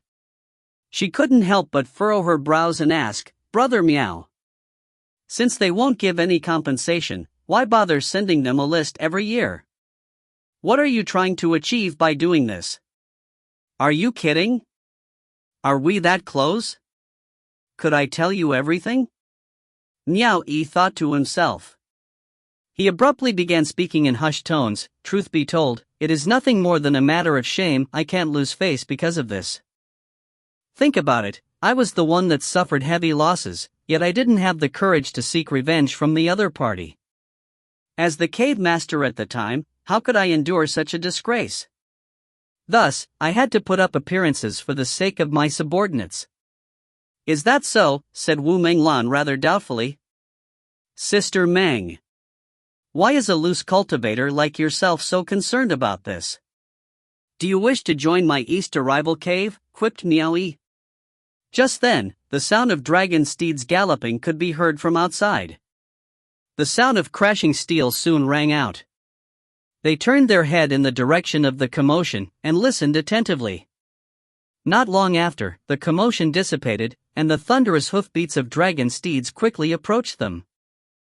If you find any errors, ads pop up, ads redirect, broken links, non-standard content, etc., please let us know. Report chapter so we can fix it as soon as possible. Chapter 235, Didn't see anything. Chapter 235, Didn't see anything. Translator, Claude Editor, Tom Yummy. It seems the battle with the patrollers from Mount Comingse has ended, said Huo Lingxiao as he chuckled. It wasn't hard to guess. From listening to the commotion, he could roughly discern what had happened. Huo Lingxiao looked at Miao Yi and asked, Aren't you going to go take a look?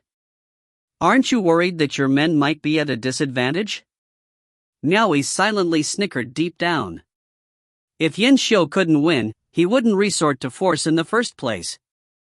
With Yan Xiu's overly cautious personality, he would be sure to ask for Miao Yi's advice before doing something like that. Naturally, Miao Yi would not utter such words in front of outsiders. He got up and cupped his fists. Big brother. Sister Meng, please wait for a moment. I will go take a look. He then brought Qian Er and Shui Er past the secondary courtyard, and left through the side gate. Once he was outside the gate, he saw Yuan Fang and the rest of the mounts, with 2 men restrained at the foot of the steps. Their weapons had been confiscated, they were tied up and kneeling on the ground, with bloody wounds all over their bodies. Each of their mouths were gagged by a steel chain, through which they continued to mumble incessantly. Now he strode down the steps flanked by his 2 handmaidens, as Yan Xiu brought them over and said, It's these 2. Miao Yi nodded and walked over to the 2 men, who were glaring daggers at him while making illegible noises. He looked to his left, then to his right, before giving a slight nod to the person restraining them. The other party immediately loosened the steel chain gagging the 2. Is East Arrival Cave trying to instigate a rebellion? How dare you attack Mount Comingse's patrollers? Release us immediately. Otherwise, the consequences will be dire. Watching the 2 of them continue to shout, Miao Yi tilted his head and said, If they continue to make noise, cut off their tongues. To his side, Lai Yuhan immediately took out a small knife from his storage ring. He gripped one person's mouth and readied the edge of the knife to pry his teeth open. The residents of East Arrival Cave hated these bunch of patrollers for a long while, but Yan Xiu always acted cautiously. As a result, everyone had a lot of pent-up anger. However, this time Miao Yi had returned, and even personally stepped out. Everyone obviously felt thrilled. Restrained on the ground as they were, the two of them became horrified. They immediately shut their mouths and shook their heads in an attempt to beg for mercy. Miao Yi raised his hand. Lai Yuhan immediately tucked his knife away, and returned to his side. Now that the scene was silent once more, Miao Yi looked down at the two men and blandly asked, "Do you know who I am?" "We don't," the two men shook their heads, completely terrified. They also wanted to know who this person was. "I am East Arrival Cave's horse deputy Miao Yi," he said with an indifferent air. Then added, "You dare come over to my East Arrival Cave and cause trouble when you don't even know who I am? You have guts." The two of them finally understood. This was the rumored former cave master of East Arrival Cave, who had been demoted to horse deputy. The two of them had long heard of his name before. The former cave master Miao's deeds were often heard while they were in Mount Calming Sea. However, they didn't know how fearsome he was, which was why they dared to come over hoping to sponge off him. After seeing him today, they realized that he was no benevolent character. Yet, why did nothing happen to the people who had previously come here to sponge off of them? Why were they so unlucky? The two of them couldn't understand it at all. Could it be because they looked easy to push around? They weren't to know that it was because Miao Yi had isolated himself, and couldn't be bothered with the matter. Those that came before were considered lucky. Now, he had officially returned to the island, yet there were still people who dared to come knocking on his door time and time again. With the former cave master Miao's personality, it was easy to imagine what the consequences of that would be. Miao Yi shifted his gaze away from the two, and turned to ask Yan Xiu, "How much did they ask for?" Yan Xiu stepped forward and answered, 1,000 gold crystals and 4 low-grade orbs of will. Miao Yi raised his eyebrow. He narrowed his eyes at Yan Xiu and asked again, "How much does my East Arrival Cave make in a year?" Yan Xiu awkwardly replied, 24 orbs of will, and 2,000 gold crystals. Of course, these were just the numbers on paper. Perhaps they didn't have many orbs of will, but there were plenty of rich tycoons who wanted to kiss up to immortals within the whole of East Arrival City. Every year, they would gift a hefty sum of gold crystals as tribute. Quite the appetite. Day after day, someone comes asking for stuff. If this goes on, my East Arrival Cave would have to survive on an empty stomach. Miao Yi glared at the two men on the ground, and said, "What is your cultivation?" The two men ground their teeth in hatred. Alas, they had fallen into the enemy's hands and were up against a ruthless character. They could only hold firm to the belief that it was never too late to take one's revenge. Once they escaped their predicament, they would return to East Arrival Cave and seek it. Thus, they obediently replied, "White Lotus 3rd grade." Miao Yi was relieved after hearing this. These two hadn't even bothered understanding the strength of East Arrival Cave. Anyone here could easily end them in an instant. There really were fearless fools out there. A mere White Lotus 3rd grade dared to come knocking here. He then asked, "Do you have the necessary documents sanctioning your patrol from Mount Calming Sea?" The two of them slowly drooped their heads. "We do not." Miao Yi raised his eyebrow. "That means you two are trying to trick us then?" The two of them hurriedly explained, "We really are Mount Calming Sea's men. Cave Master Yan can be our witness." "It doesn't matter who is your witness. Even if the mountain chieftain was your witness, it is useless. If I say you two are guilty, then you two are guilty. If I say you are innocent, then there is no chance for you to be guilty." Miao Yi swept his gaze over everyone, and blatantly declared on the spot, "Listen up. In East Arrival Cave, this horse deputy's word is law. It seemed like these words were for the two kneeling on the ground, yet at the same time, it seemed like he was trying to remind everyone else as well. As he said these words, from behind his back, Shan Hai and Shui couldn't help but straighten their backs. There were more handmaidens in Easter Rival Cave now than before. The two girls were no longer the official elder auntie and little auntie, and thus no longer had as much courage to order the other handmaidens around as they did before.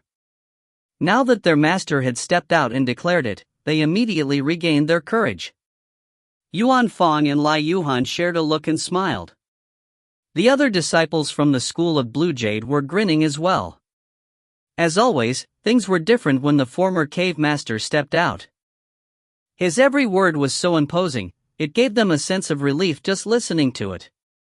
They didn't know where the former cave master had gone into isolation, but he should have returned long ago, otherwise, they wouldn't have had so much pent-up frustration. As fellow disciples of the school of Blue Jade in the two manners, they occasionally kept in contact with one another. They found that the school of Blue Jade disciples in the other caves were also having a rough time, because of the disciples from the three major schools. They thought that the days when the school of Blue Jade could push South Edict Manor around without repercussions would never return. Fortunately, there was still someone here who could stand up for them. Yan Xiao smiled bitterly. This man did not even hold the mountain chieftain with any regard. He should not hold any misguided thoughts. The two kneeling on the ground were taken aback. They had long ago heard about this horse deputy's name, but only today did they come to realize how truly arrogant he was. He still dared to say such things even with the Easter rival cave master right beside him. He didn't give him any face at all. Seeing no one disagree, Miao Yi coolly called out, "Shan Hai, Shui Hai." The two girls immediately stepped forward from behind his back, then faced him and bowed. "We are here." Miao Yi jerked his head at the two prisoners kneeling on the ground, and ordered, "One for each of you. Go and chop both their heads off." It was pointless to only have a good set of spear skills. The two girls had never even killed a chicken before. He believed there was a need for them to stain themselves with a little blood, otherwise, how could he rely on them to handle tasks for him in this cultivation realm, where survival of the fittest reigns supreme? He would not have two mere flower vases by his side. The girls' faces instantly paled as they exchanged glances. They were extremely apprehensive, and didn't dare accept the order at once. They had never killed a chicken before, much less a person. The two people kneeling on the ground were afraid now. They never thought that this person would not even ask for their names before desiring to kill them. They immediately struggled and shouted, "Miao Yi, you dare! We are Mount Kamingxi's men, and Sword DD8 sect's disciples. You dare harm us!" Miao Yi shot a look over, and the two men were immediately gagged with the steel chain once more. Completely restrained, they kept making muffled screams with their bloodshot eyes widened in a frenzy. At that moment, Yan Xiao stepped forward with cupped fists and said, "Horse deputy. They are still Mount Kamingxi's men. It doesn't seem appropriate to do this. I have not seen anyone from Mount Kamingxi. All I see are two conmen trying to trick us." Miao Yi cast his glance around at everyone else, and asked, "Have you all seen anyone from Mount Kamingxi?" Yuan Fong and the rest exchanged glances, then answered, "We have not." It was instantly clear and understandable who it was that held the authority here in Easter Rival Cave. This was what you called prestige. Yan Xiao was instantly lost for words. The two men who were being restrained completely lost it. They were fearful and angry, and tried their hardest to break free. Miao Yi looked at Shan Hai and Shui Hai again. "It seems like my words no longer carry any weight with you two." The two girls were terrified, and hastily bowed. "We acknowledge the order." The two handmaidens drew out the inversed scale spear from within their storage rings, and gripped them tightly in their hands as they turned to face the two men kneeling on the ground. Through the muffled screams and the desperate struggling of the two Sword DD8 sex disciples, the two girls grit their teeth and struck out with their spears. A cold glint flashed, and two flopping sounds were heard. Two perfectly fine heads sailed through the air and landed on the ground, fresh blood spurting out from their severed necks. The two girls didn't dare continue watching. They quickly turned their heads away and cupped their fists, reporting that their task had been completed. Their hands shook heavily, and their voices clearly trembling. Yan Xiu watched the two corpses twitching on the ground. Then, shook his head and gave a bitter smile, before stepping forward again and cupping his fists to say, "How should we handle this? Just toss them in the mountains. The beasts inside will take care of it naturally. What are you worried about? Don't tell me that you still want to hold a funeral for these two conmen, who dared come to East Arrival Cave to trick us? No. Your subordinate is asking how we should explain this to Mount Comingxi? After all, we just killed two of their men. Explain to Mount Comingxi? Why should we explain anything to Mount Comingxi? Yan Xiu, as East Arrival Cave's cavemaster, why do you always create trouble for East Arrival Cave? Mount Comingxi never sent anyone over to patrol East Arrival Cave, so why should we have to explain anything? Miao Yi turned to everyone else and asked, "Have we killed any of Mount Comingxi's men?" Everyone was taken aback, but soon smiled and replied, "We have not, but..." Miao Yi added, "I have not seen any of Mount Comingxi's men passing by these parts." Have you? Everyone's conviction was absolute as they all cupped their fists and answered, reporting to the horse deputy, "We have not seen them. We didn't see anything at all." "Do you see now," said Miao Yi, as he turned to face Yan Xiu. "Some problems are actually easily solved, but you are just overthinking them. There is no need to be so wary of every move you make, and let yourself suffer such humiliation. It's all a matter of decisiveness. If you lack the courage to pull through with your choices, then trouble will creep its way up to you. But if you have the decisiveness to eliminate the problem, then there will evidently be less trouble." He turned to the crowd and declared, "From this day forth, all that dare come to my East Arrival Cave to pull these tricks will be punished accordingly. Kill all that come. You don't have to worry about burying them. It is our duty as subordinates to help the manor head eliminate a few bad apples that are spoiling the bunch. It goes without saying, but make sure the cleanup is done nicely. Don't leave any evidence that can be used against us. All of you are men that have fought against the jaws of death by my side and come out victorious. Do not screw up such an easy task." Everyone cupped their fists and replied, "Understood."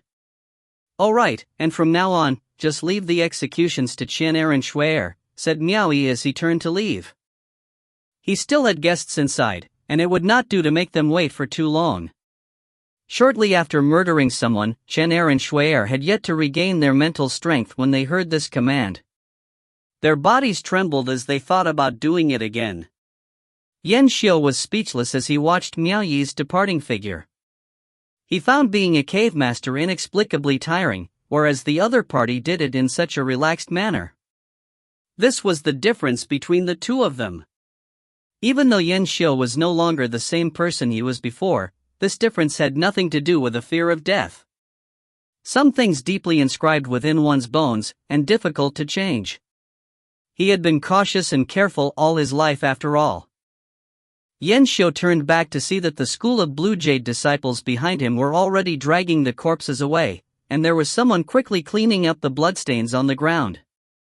If you find any errors, ads pop-up, ads redirect, broken links, non-standard content, etc., please let us know. Report chapter so we can fix it as soon as possible. Chapter 236, Longing to Journey Afar. Chapter 236, Longing to Journey Afar. Translator, Claude Editor, Tom Yummy. Sorry to make Big Brother and Sister Meng wait. Miao Yi cupped his fists as a gesture of apology as soon as he came back to the pavilion. Then he flipped his long gown and took his seat. The complexions of both Qianer and Shui'er were still pale. It seemed they hadn't yet regained their composure. Huo Lingxiao asked, "Has everything been settled?" "Just a small matter, it's nothing worth mentioning. Those men were dismissed. Everything is fine now." Miao Yi chuckled, then began suggesting a toast. Dismissed? He really did completely eliminate them. The two hall masters exchanged a glance, then proceeded to toast one another. Miao Yi figured the pavilion was far enough from the commotion that the visitors here wouldn't be able to hear anything. However, he was underestimating both his guests' cultivation bases. They heard the entire commotion and knew everything that had occurred outside. Yet neither of them revealed anything to Miao Yi, and kept casually smiling. They knew they didn't have long to stay now. They were on completely different levels from one another after all, so they didn't have much in common to talk about. Staying longer simply wouldn't be advisable. While they were taking their leave, Wu Liang Fan took the initiative to remind Miao Yi about the pots of wine. Miao Yi then gifted them both with 10 pots of wine each as a token of his regards. Miao Yi wasn't being a cheapskate by gifting only 20 pots of wine to his guests, nor was he looking down on this big brother whom he had pledged with. It was simply because he wasn't obligated to be a good friend to begin with. He more or less understood his own position. No matter how enthusiastically he had treated his guests, their disdainful manner of speech and behavior showed that they didn't actually wish to be close to Miao Yi.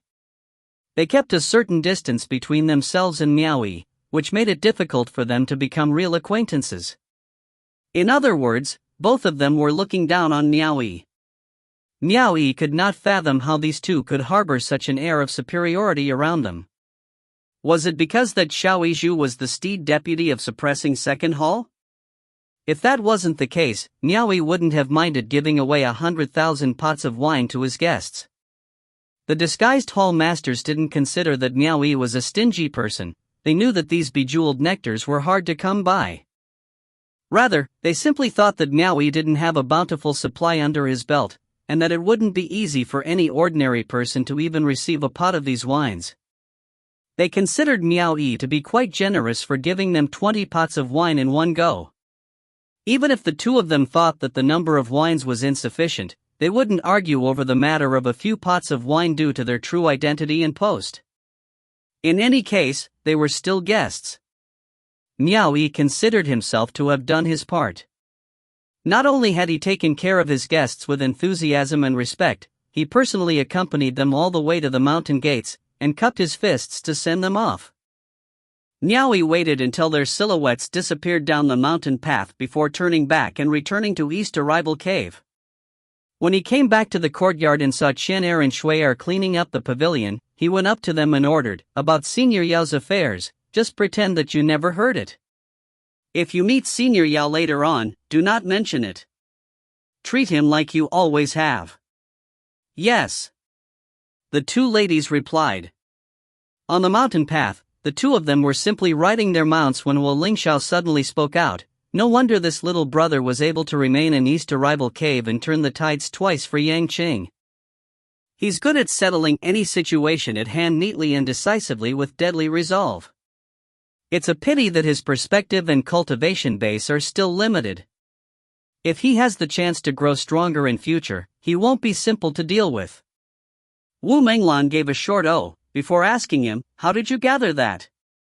Is it because of how he dealt with those two from Mount Comingxi?" "That's only one of the reasons," said Wu Liang Fan, shaking his head. "You weren't able to retrieve any useful information that you needed. On the other hand, we provided some news that he wanted. We only remembered his enthusiastic welcome, and the food and wine we had. After all that, we were sent off. Don't you think that was rather brilliantly done?" Wu Menglan's dark brows slowly furrowed. She thought it over carefully, before nodding and said, "It's definitely a waste of talent to station him as a steed deputy." She then turned to face him and said, "Great Hall Master Hua, what do you think of promoting your little brother?"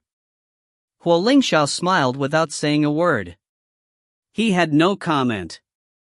Little scum Miao Yi. How dare he defy and rebel against his superiors? Two cultivators had their backs set against each other, their hairs stained in blood as 7 cavalry units from East Arrival Cave encircled them. One of them was pointing at Miao Yi and screaming at the top of his lungs. He was unwilling to succumb to defeat without putting up a fight. This was the second group that had come to get money and sponge off him. Like the first, they were men from the Sword Deviate sect. It seemed that disciples from the Sword Deviate sect were especially arrogant and boastful. Moreover, these two particular men had come here to East Arrival Cave for the third time in the past few years. They managed to scrounge some benefits from their first two visits, but this time, their goal was thwarted. This was a prime example of receiving retribution for one's deeds.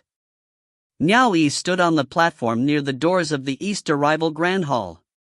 He maintained an expressionless front as he turned back to enter the hall. Meanwhile, Zhen and Shui finally let out a sigh of relief when they realized they didn't have to do the dirty work. They quickly turned to follow Miao Yi as he proceeded into the main hall. The mounted troops surrounding the two men went in for the kill. Even though the two possessed a cultivation's base at White Lotus 6th grade, they were almost defenseless as they were inevitably killed. They weren't able to mount their dragon steeds and flee before the mounted troops came closer. It was easy to imagine what happened next after being surrounded by the ferocious troops of East Arrival Cave. Unable to flee or evade the troops, the bodies of the two men were pierced by their long spears and sent flying in the blink of an eye. Both their mounts immediately fled, and were followed by a stream of cold glints. Blood rained into the air, leaving only the echoes of anguished screams. As Yin Shou watched the corpses being dragged away, he couldn't help but force a laugh. 6 men from Mount Comingsi had been killed, yet that person wasn't afraid of things getting out of hand. He would have them all mercilessly killed, without caring how many would come for him. 6 people were lost in the span of 2 months from the troops of Mount Comingsi. Since there was no news, it was only natural that a thorough investigation was launched. They didn't need to do much investigations, as one person or other would readily provide them with information. Those 6 men appeared to have gone to East Arrival Cave. As for what business they had there, many would already know the answer. Of course, no one could really confirm if they had really gone to the East Arrival Cave. Once Mount Comingsi asked for their whereabouts, East Arrival Cave would deny ever seeing them, claiming that no one had seen anyone from Mount Comingsi coming to East Arrival Cave. Instead, they would ask what was the matter. 6 men had gone, and 6 had failed to return. Those who intended to go East Arrival Cave to fool around immediately had second thoughts. Even though they had no idea what exactly happened to those 6, things had escalated to a point that caused them to think twice about making any arrogant moves against East Arrival Cave. Inside a loft, a few pieces of the puzzle finally fell into Qin Weiwei's hands. Although she could not confirm that the missing men had gone to East Arrival Cave, the clues all pointed to that very direction. East Arrival Cave? Qin Weiwei stood up and pressed down on the table, furrows creasing her forehead. What were they doing in the East Arrival Cave? Hong Mian replied, naturally to get some money and benefits. What do you mean? Qin Weiwei was curious. Hong Mian and Lulu glanced at each other and laughed wryly. This young mistress had been under the eaves of the manor head. Everyone knew about her relationship with Yang Qing, so no one had tried to blackmail her before. It was no wonder that she wasn't familiar with that sort of predicament. Lulu quickly explained the reasoning behind Hong Mian's answer. Finally, she added, it is actually quite common for such situations to arise. I'm afraid even manor head would need to deal with those sent from the upper echelons, but Qin Weiwei immediately understood the root of the problem. She could guess that none of that had happened to her, because of her relations with her foster father. Then she asked, why did the missing men go to East Arrival Cave in particular? Hong Mian sighed, all the abode of immortals within Mount Comingsi are aware that East Arrival Cave has the largest number of troops, which means that East Arrival Cave is the richest among them all. A lot of men were rumored to possess storage rings and, after knowing that the School of Blue Jade had offended the manor head with the majority of the troops in East Arrival Cave from the School of Blue Jade, the results are as you see before you. The veterans in Mount Comingsi knew that Miao Yi isn't one to be messed with, so none of them tried to touch him.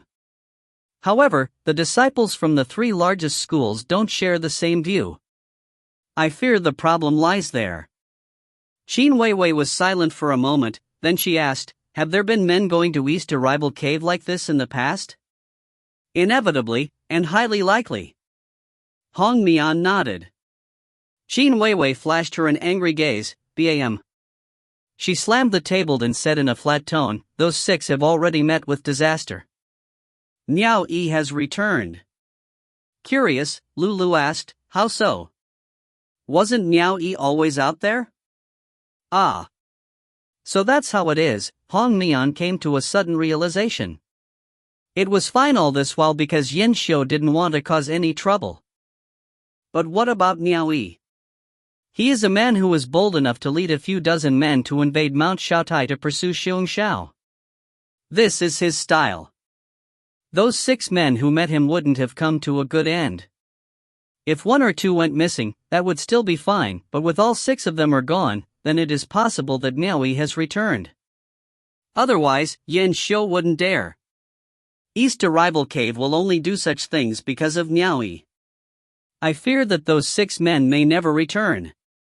Lulu clicked her tongue and said, "Ever since Miao Yi was demoted to a steed deputy by the manor head, I think it's been a decade since we last saw him. I need to investigate this matter thoroughly."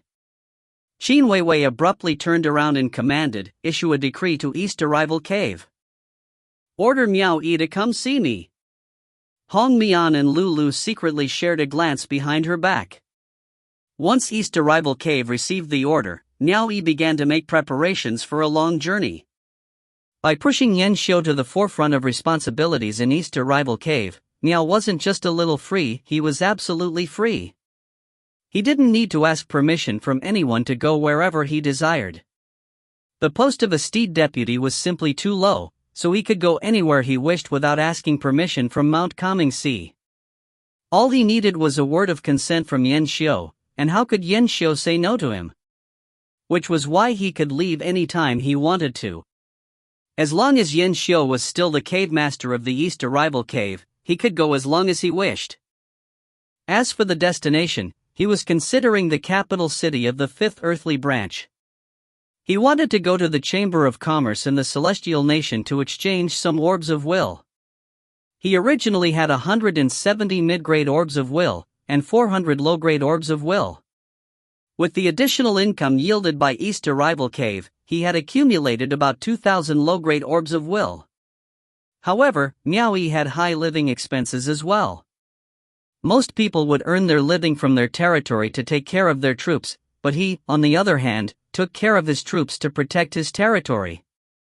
In these past 10 years, the expenses he and his subordinates had incurred were quite a large sum. Even if he still had a little less than 80 mid-grade orbs of will, he could still support everyone for a few years. However, he wanted to always keep a little extra with him, just in case something happened. In fact, the 2 manors and the cities under their direct jurisdiction actually had branches of the Chamber of Commerce in the Celestial Nation as well. However, the things he had with him were of a dubious nature. These were the items that he had gathered from the 72 fort masters in the Sea of Constellations. If he exchanged a large amount of them in a small place, it would stand out too much. It was said that the sworn brother of Commander Yuan, Bai Yubu, had a terrifying background. He caused the demise of his sworn brother, and had his concubines killed, so it would be best to be cautious of him. Additionally, members from the 2 manors, and from suppressing Second Hall recognized him, so he needed to consider those factors as well. In the end, he decided to run as far as possible towards the capital city of the 5th Earthly Branch, and broaden his horizon at the same time. After crossing into the realm of cultivation, he never really visited the other areas. He realized that he never knew of the world's top artisan sect, until after conversing with Xiao Yizhu and Menglan, he had never even heard of them before. His perspective on the world was just that narrow and pitiful. The capital city of the 5th Earthly Branch domain was a great, and astoundingly flourishing city that had a population of 10 million followers. Even though it would be a long and distant journey, his heart was filled with nothing but anticipation. If you find any errors, ads pop up, ads redirect, broken links, non-standard content, etc., please let us know. Report chapter so we can fix it as soon as possible. Chapter 237, Qin Weiwei wishes to become friends. Chapter 237, Qin Weiwei wishes to become friends. Translator, Soup Hunter Editor, Tom Yummy. Seeing the decree from Mount Comingsi, Miao Yi thought about it for a moment, and decided to stop by on his journey. The thing was, he had no choice but to go. This was a decree from Mount Comingsi, and it specifically asked for him to head to there. Normally, this would be quite an underhanded ploy. Alas, with Miao Yi as a mere steed deputy, and the other, a superior, bestowing a decree specifically to a mere cave steed deputy, would you dare to disobey? Miao Yi went to look for Yao Ruoxian. He didn't know how long this journey was going to take, so he wanted to ask for half of the tiny mantids to be by his side in case of an emergency. However, it seemed that ever since Yao Ruoxian realized the little fellows could refine the essence powder within crystal coins, he treated them like prized treasures. He wouldn't let Miao Yi have a single one. He still held the incident back in the Sea of Constellations against Miao Yi, when 15 of the mantids were killed Yuan Kaishan, and berated him for being so irresponsible. He was afraid that Miao Yi would lead more of them to their deaths, and wouldn't hand any over to him. Caring for the tiny mantids so as though they were his ancestors who knew what his actual intentions were? Miao Yi did not tell Yao Ruoxian that he was about to go on an extended journey. In the whole East Arrival Cave, only Chen and Shui knew where Miao Yi was headed. The two of them had never been to such a faraway place before either. They also wanted to see the splendor of that faraway city, and were hopeful that Miao Yi would bring them along. The two girls even brought their dragon steeds to linger about in front of Miao Yi. It was clear that they were trying to imply, "We won't be a bother to you. We can even take care of you along the way." Under the eaves, Charcoal raised his head and snorted, staring at the two dragon steeds entering his territory. When he saw that they were brought in by Chen and Shui, he laid his head down and went back to sleep. It was a clear and sunny day, with flowers blooming in the courtyard. Standing at the entryway of the ante-hall, Miao Yi held his hands behind his back, and smiled at the sight of the two girls. He already told them that he couldn't bring them along with him, but it seemed like they weren't going to give up, and were silently putting up a final struggle. When they learned that he was going on a lengthy journey the night before, the two girls stood before his silent quarters and knocked on his door, requesting to see him. They faced Miao Yi as he sat on the stone couch cultivating. The two girls asked, "When will you return, master?" Miao Yi replied, "The road ahead is uncertain, and will have plenty of dangers. It's hard to predict what will happen. I'm not sure if I can even come back alive." The two girls asked, "If master knows that the road ahead will be full of dangers, why do you still choose to walk this difficult road? Master could just stay here in East Arrival Cave. If danger comes, all master has to do is give the command, and all of us will fight with our lives to protect you. Your safety is practically assured. Isn't it better to stay in East Arrival Cave? After my conversation with Xiao Yizhu before, I came to realize something. East Arrival Cave is too small. Mount Comingsi is too small. Even South Edict Manor is not large enough," said Miao Yi. "My mind has been confined to this tiny space. My knowledge probably can't even compare to the traveling merchants of East Arrival City. This thought has been plaguing my heart for many years, and I regret that I have restricted myself all this time. It is past time for me to resolve this." The two girls continued to plead, "We are willing to accompany and serve the master on his journey." "I can barely ensure my own safety as it is," replied Miao Yi. "With your cultivations, how do you expect to be able to follow me?" Seeing that he still wasn't convinced, the two girls stepped closer and leaned in on either side of him, demurely offering themselves. Then, brazenly asking if they could undress him, and wait on him through the night. If any mishaps were to befall him, at the least, he would be able to remember this day, one in which they were able to live up to being master and handmaiden for once.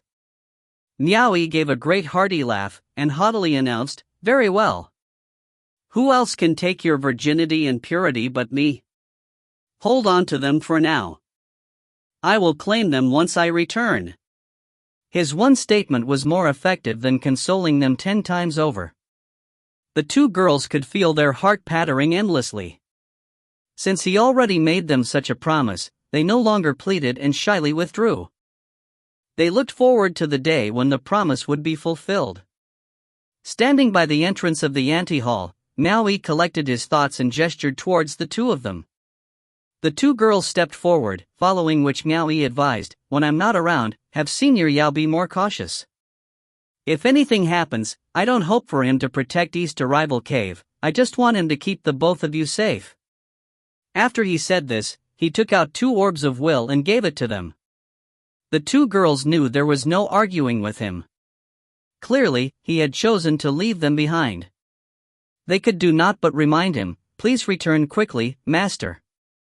Miao Yi chuckled, then kicked out at the snoozing charcoal, "Damn fatso. It's a great big world out there. Why are you still lazily drowsing away here? Will you follow me on this grand journey?" Charcoal snorted in response, and raised his head to look at Miao Yi. He couldn't understand what he was saying.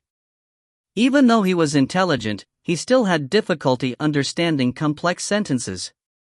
Thus, Miao Yi's exuberance was met with disappointment. Miao Yi rolled his eyes, and clearly said, "Damn fatso. Time to go out and play." Charcoal's eyes flashed with interest. He got up excitedly and made a leap to the center of the courtyard. Then, he charged around and chased the 2 dragon steeds off to the side, joyfully shaking his head and wagging his tail around all the while. After he warned the outsiders that this was his territory, he stomped around and waited for Miao Yi to go out and play together. Miao Yi leapt up and landed on his back. 2 feelers extended from Charcoal's mane and wrapped around Miao Yi's legs. The 2 girls sent him off, but Miao Yi didn't even look back. Under him, Charcoal leapt to the skies and instantly landed outside. Spreading his hooves out, he immediately galloped away. Yuan Fong and Lai Yuhan had long been waiting outside. Seeing this, they quickly turned their dragon steeds around and hurriedly followed behind him. The 3 of them didn't make any stops as they galloped across the windy plains.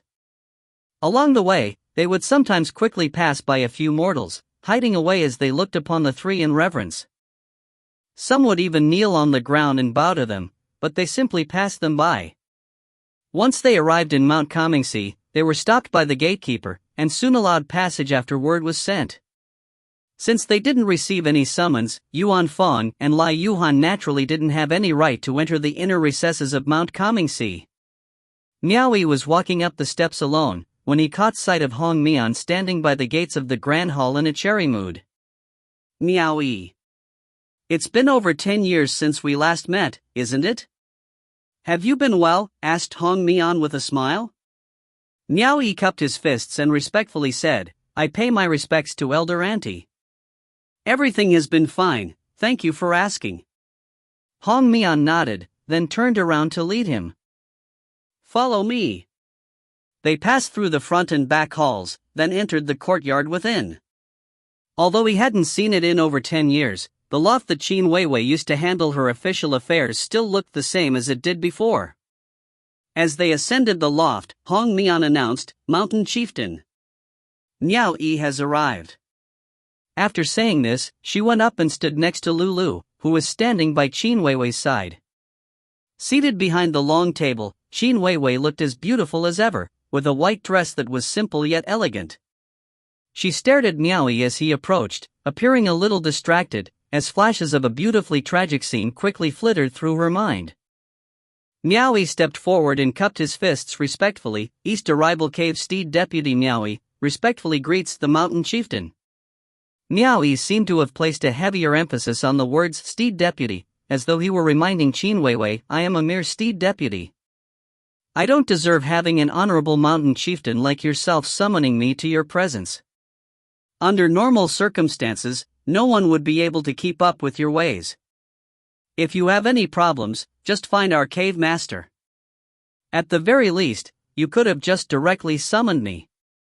Passing down an official decree to a steed deputy like myself is a little overboard." But he never considered that, if it were a normal summons, would he even turn up? He was sure to make Yan Xiu come up with an excuse, and say that he wasn't available, or something of the sort. Qin Weiwei was secretly grinding her teeth, but pretended to be indifferent on the surface and said, "It has been over 10 years since we last met, correct?" "Indeed," said Miao Yi respectfully. "No need to restrain yourself so. Sit down and talk." "I have something I would like to ask you," said Qin Weiwei, extending an arm to the chair beside her. Miao Yi snickered. "When have I ever restrained myself?" However, he still walked over to the side and sat down. Then, he asked, "May I know the reason as to why the mountain chieftain has summoned me?" Qin Weiwei stared at him for a moment, before asking, 6 people from Mount Comingsi have mysteriously disappeared after heading to East Arrival Cave. What is your view on this?" Miao Yi thought to himself, "I knew that it wouldn't be anything good for this woman to call me over. So she has suspected my involvement already. Could she be trying to make a move on me?" Miao Yi carefully examined his surroundings. The 3 people before him were not his opponents by themselves, but he was a little worried that there might be an ambush hiding nearby. Hong Mian and Lu Lu exchanged glances. They were utterly speechless. One look at Miao Yi was enough to tell that he was strongly biased against the mountain chieftain. The mountain chieftain herself could see it as well. The 2 of them could see Qin Weiwei's fist slowly tightening under the table. Very soon, Miao Yi unexpectedly said, "Your subordinate doesn't understand. Have Mount Comingsi's men gone to East Arrival Cave? I don't know about this matter. I am just East Arrival Cave's steed deputy. All I do is manage the steeds, and do my best to fulfill the responsibilities bestowed upon me. I don't have the right to be concerned about other matters. Mountain chieftain can try and summon the cave master over to question him. He should know better." She knew that he wasn't going to confess to it from the start. This was within her expectations. Qin Weiwei didn't carry too much hope in him admitting it either. Since she couldn't get an answer, she changed the subject. "Miao Yi, do you have some sort of prejudice against me?" "I wouldn't dare." Miao Yi hurriedly cupped his fists and added, "Your subordinate does not have any sort of prejudice against the mountain chieftain. Only awe and respect." Miao Yi, "I believe we should have an open and honest conversation for once. Your subordinate is all ears." Qin Weiwei took a deep breath and said, "After so many years, if there was any misunderstanding in the past, it is high time we let them go. You saved my life once, and I have always kept that in mind." Miao Yi hurriedly replied, "Your subordinate was just doing his duty. Your subordinate this, your subordinate that." Qin Weiwei felt uncomfortable just listening to it. She clenched her teeth and backed down, saying, "I am sincerely willing to settle the misunderstandings between us. Today, you don't need to treat me as the mountain chieftain, and I also will not treat you as a subordinate. Just take it as a casual conversation between friends, and of course, if you are willing, we can continue to be friends from now on." "That's right. We can be friends who can talk about anything with each other." Hong Mian and Lu Lu were shocked. It seemed that not seeing him for over a decade pushed the mountain chieftain to resort to laying all her cards on the table. Starting from friends, was it? This wasn't such a bad idea. Only those who knew the details would think in such a way. However, she said she wanted to be friends, right after raising the matter of the mysterious disappearances of Mount Comingsi's members in East Arrival Cave. Coupled with the fact that the 2 had never gotten along from the beginning, if it were anyone else, they would also suspect that it was some kind of trick. Clearly, Qin Weiwei lacked experience on certain matters. Moreover, her judgment wasn't on the same level as her father, Yang Qing, either. As expected, Miao Yi immediately suspected if this woman was trying to use becoming friends as a pretense to get him to talk, or something else. This change was a little too sudden. How could the both of us of all people suddenly become friends who can talk about anything with each other? What kind of joke is this? Are you just naive, or do you think I'm a fool? He respectfully replied, "Your subordinate naturally could not wish for anything more than to be friends with the mountain chieftain. However, I am afraid that I am unworthy." Qin Weiwei's eyes instantly flashed. She said, "Since we are friends, there is no such thing as being worthy or not. You and I are equals. From this day forth, we are friends. Ha ha. Miao Yi could do naught but chuckle uneasily. It wouldn't do him well to accept it so easily, as he still wasn't sure what sort of ploy this woman was working. Since we are friends, you can rest assured. I will take care of your problems.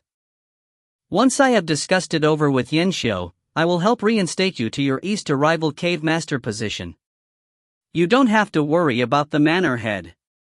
I will take care of it for you, said the great mountain chieftain Shan, immediately trying to display how dependable she was as a friend.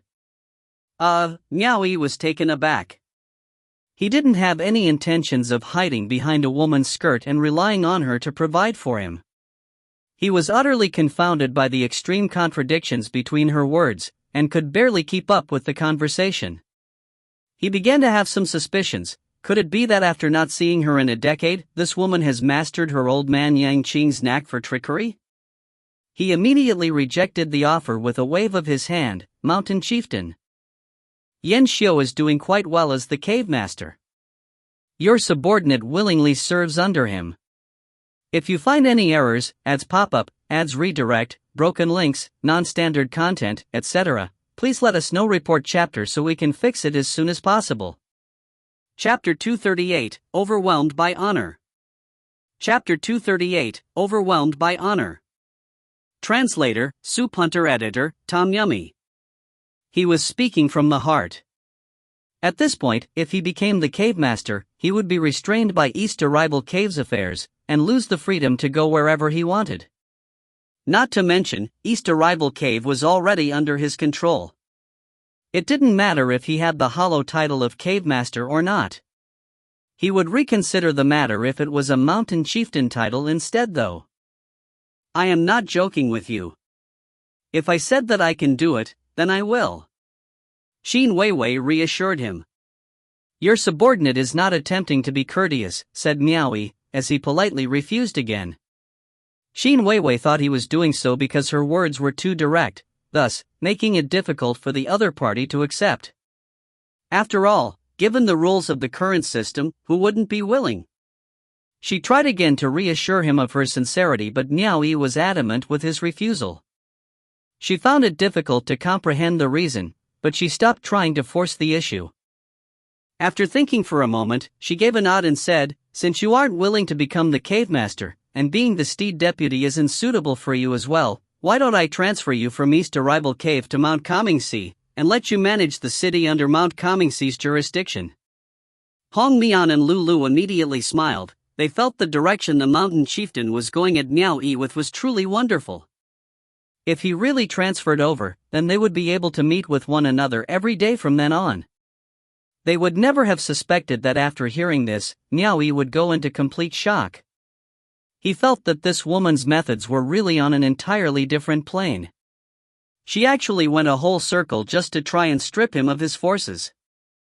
Once he was transferred away from East Arrival Cave, the forces of East Arrival Cave would no longer be under his command. This was his foundation for taking the prized seat of mountain chieftain in the future. She was trying to isolate him. No. Mountain chieftain. I think it is best for me to remain in East Arrival Cave as the steed deputy, Miao Yi immediately pleaded with cupped fists. He had no choice but to lower his head since he was under the other person's roof. After all, she had full authority in her hands. Isn't being a steed deputy too humble a post for you? Asked Shan Weiwei in curiosity. Rest assured, you will not earn any less from when you were East Arrival Cave's cave master, if you work by my side. It isn't too humble. Not too humble at all, said Miao Yi, hurriedly waving his hands. What's wrong with being a steed deputy? Sure, being a steed deputy with no authority is bad. However, it's a completely different story for a steed deputy who has authority. Within the entire cultivation realm, Miao Yi was probably the only one who knew what that was like. There wasn't another steed deputy out there who wielded authority like he did, so naturally, he would know best what that feeling was like. Even though he was the steed deputy, how could he really be expected to do something like releasing the steeds to graze within East Arrival Cave? If someone did, he could immediately crumble East Arrival Cave's forces and dissolve them.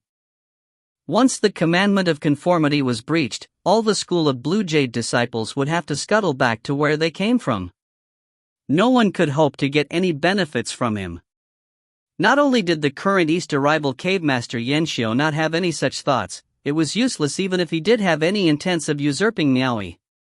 The school of Blue Jade disciples would not listen to him, because the one that decided whether they could continue to stay within the system was Miao Yi. That was why ever since he became East Arrival Cave's steed deputy, he had never once let the horses out.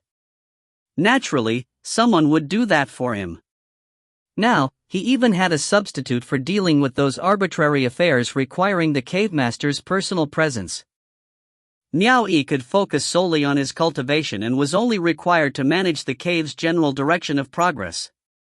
There was an even greater benefit. Now he could go wherever he wanted. So long as he said the word, Yan Xiao wouldn't be able to refuse even if wanted to. Furthermore, every time the superiors asked, Yan Xiao would even have to bite the bullet and say stuff along the lines of Miao Yi being sent out to handle affairs on his behalf. Qin Weiwei looked at him suspiciously. Seeing as she hadn't yet agreed, Miao Yi became a little anxious. All he could do was shamelessly smile and ask, "Mountain Chieftain, didn't you say that we were friends? Then, you know, .. He didn't finish his sentence, but what he implied was quite clear. Since you said you want to be my friend, then help me out like one." Seeing him admit that they were friends himself, Qin Weiwei's eyes brightened. Her snow-white dress fluttered as she stood up from behind the long table. Then, she went around it and walked over to Miao Yi, before raising her jade-like palm before him. Miao Yi also stood in surprise, but he didn't understand what her intent was. "Friends," hinted Qin Weiwei. Miao Yi finally understood. She wanted them to slap their palms together as a pledge to reaffirm their friendship. Since he had something to request of the other person, how could he deny her something as trivial as this? At times, even Miao Yi was capable of reading the mood. However, he was a little hesitant while he was raising his palm.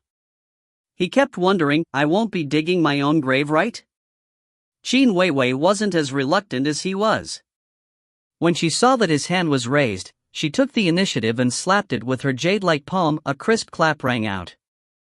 Thus the matter was settled. In that instant, the Qin Weiwei, who was usually cold and distant before outsiders, abruptly opened her small mouth and revealed a beautiful smile. The beauty behind this smile would have been enough to shake anyone's heart. Miao Yi was instantly stunned. He realized that this woman was truly beautiful when she smiled. It was such a shame that she always maintained such a solemn face. However, he could understand why this was so. With Qin Weiwei's position, she couldn't afford to be too frivolous, otherwise, she would lose her prestige. This was especially true because she was a woman. Others would easily make light of her. Only by maintaining a strict demeanor for an extended period of time would she be able to induce fear in her subordinates. Seeing him staring dazedly at her, Qin Weiwei could feel a pull at her heartstrings. She tried to conceal the embarrassment in her heart by turning around and telling her personal handmaidens, "From this day forth, Miao Yi is my friend. There is no need to report his arrival when he comes to Mount Kamingxi. He can come look for me directly." Understood. The two ladies stepped forward and respectfully lowered their bodies. "Hong Mian. Lu. We respectfully greet Lord Miao." Their way of addressing him changed all too suddenly. Not to mention, it was such a lofty title. However, this pedestal was a little too tall. Miao Yi was sweating buckets, and hurriedly cupped his fists. "Elder Auntie. Little Auntie. Please don't be like this." In his mind, he thought, what exactly is this woman scheming? The two ladies covered their mouths and giggled. "Since Lord Miao is Mountain Chieftain's friend, from now on, if there aren't any outsiders, you can just call us Hong Mian and Lu." "I wouldn't dare." Miao Yi cupped his fists, almost breaking out in a cold sweat. He didn't expect what came next. Qin Weiwei began to solemnly say, "You are my first friend." Your subordinate is overwhelmed by your honor," From now on, when it's just us, let's stop calling each other by our titles. That would be too distant. I will call you Miao Yi, and you can call me by my name too. You can call me Wei Wei as well. When she said this, even Qin Wei Wei herself could barely stop her face from blushing. Fortunately, she was used to keeping an indifferent expression, so it was easier for her to hide it. Who is calling who? What now? Call you Wei Wei? Oh heavens, save me please. Miao Yi's expression twitched. Your subordinate. He finally knew what it meant to be vicious this very day. A nimble knife was more vicious than a tough one when it comes to killing people. Previously, he thought this woman only had an average intellect. If she wasn't fortunate enough to have a good father, she would probably, but today he completely admitted defeat. I said that we can be friends when it's just us, and to call each other by our names. Qin Wei Wei admonished. Miao Yi's expression looked like he had just eaten salted honey. There were no words to describe it. However, that wasn't important. What was important was his own matters. He had something to request of the other person. He clenched his teeth and said, Qin Wei Wei, about my matter. When he called her name, Miao Yi felt completely awkward. It made it seem as though he had some intentions to pursue her. Even Hong Mian and Lulu had weird expressions on their faces, much less Miao Yi himself. They seemed to be puffing out their cheeks to stop from giggling. Qin Wei Wei felt awkward listening to it as well. She felt as though her name was akin to a stiff rock bursting out from Miao Yi's mouth. However, waves were rippling in her heart. Even if it was a stiff rock, being dropped into the lake of her heart would still stir up waves, and ripples as well. Since you're not willing to, it's fine. If you ever change your mind, you can look for me anytime. I will do my best to help you solve it. The great mountain chieftain Qin was extremely faithful to her friends. Even her gaze was full of a bright, fiery glow when she looked at her friend. Miao Yi felt like a great burden was lifted, but several things were still stressing his mind. He wanted to gather his thoughts and logically assess the reason why the other party was putting up this act today. Several ideas instantly flashed through his mind as he weighed numerous possibilities. He even wondered, this woman couldn't have fallen in love with me, right? However, he quickly scrapped this idea. What kind of background did he have? He was an orphan and a street butcher that was always covered in grease. Ever since he was young, no woman had ever liked him. How many of the opposite gender would like a butcher that was always dirty and covered in grease? How many families would be willing to have a son-in-law who had no parents, no background, and was even carrying 2 little dead weights with him? Ever since he was young, no woman had ever fancied him. Only he had ever harbored intentions for another person. He had secretly longed for old Li's daughter from the tofu shop, but when he went to her house to propose a marriage, even the matchmaker was kicked out. When he was at his butcher shop by the street, he would display a naked desire whenever he saw a beautiful lady. However, no ladies were willing to come near to that dirty and greasy pig butcher shop. They would always circle around and away from him. Back at Ancient City, when he saw Fairy Hongqian descending from the skies, he was instantly bewitched by her divine and matchless beauty. That moment was instantly seared into his memory. However, the other person's gaze only gently swept past him as she looked down. He was like an ant to her. Even showing him disdain would have been doing him a great honor, much less showing him fancy. She was a far-off existence that he could only admire from the sidelines. Even though once upon a time, Lao Bai lightly told him, beauties and fine liquors are just worldly things. Immersing oneself in them will leave one with no desire to improve oneself, and be unable to move forward. Thus, taking a wrong turn in life. If there truly exists an everlasting beauty, then she only waits for the day when the one to ravage her comes along, so why would she be unattainable? These words had struck a chord with him at the time.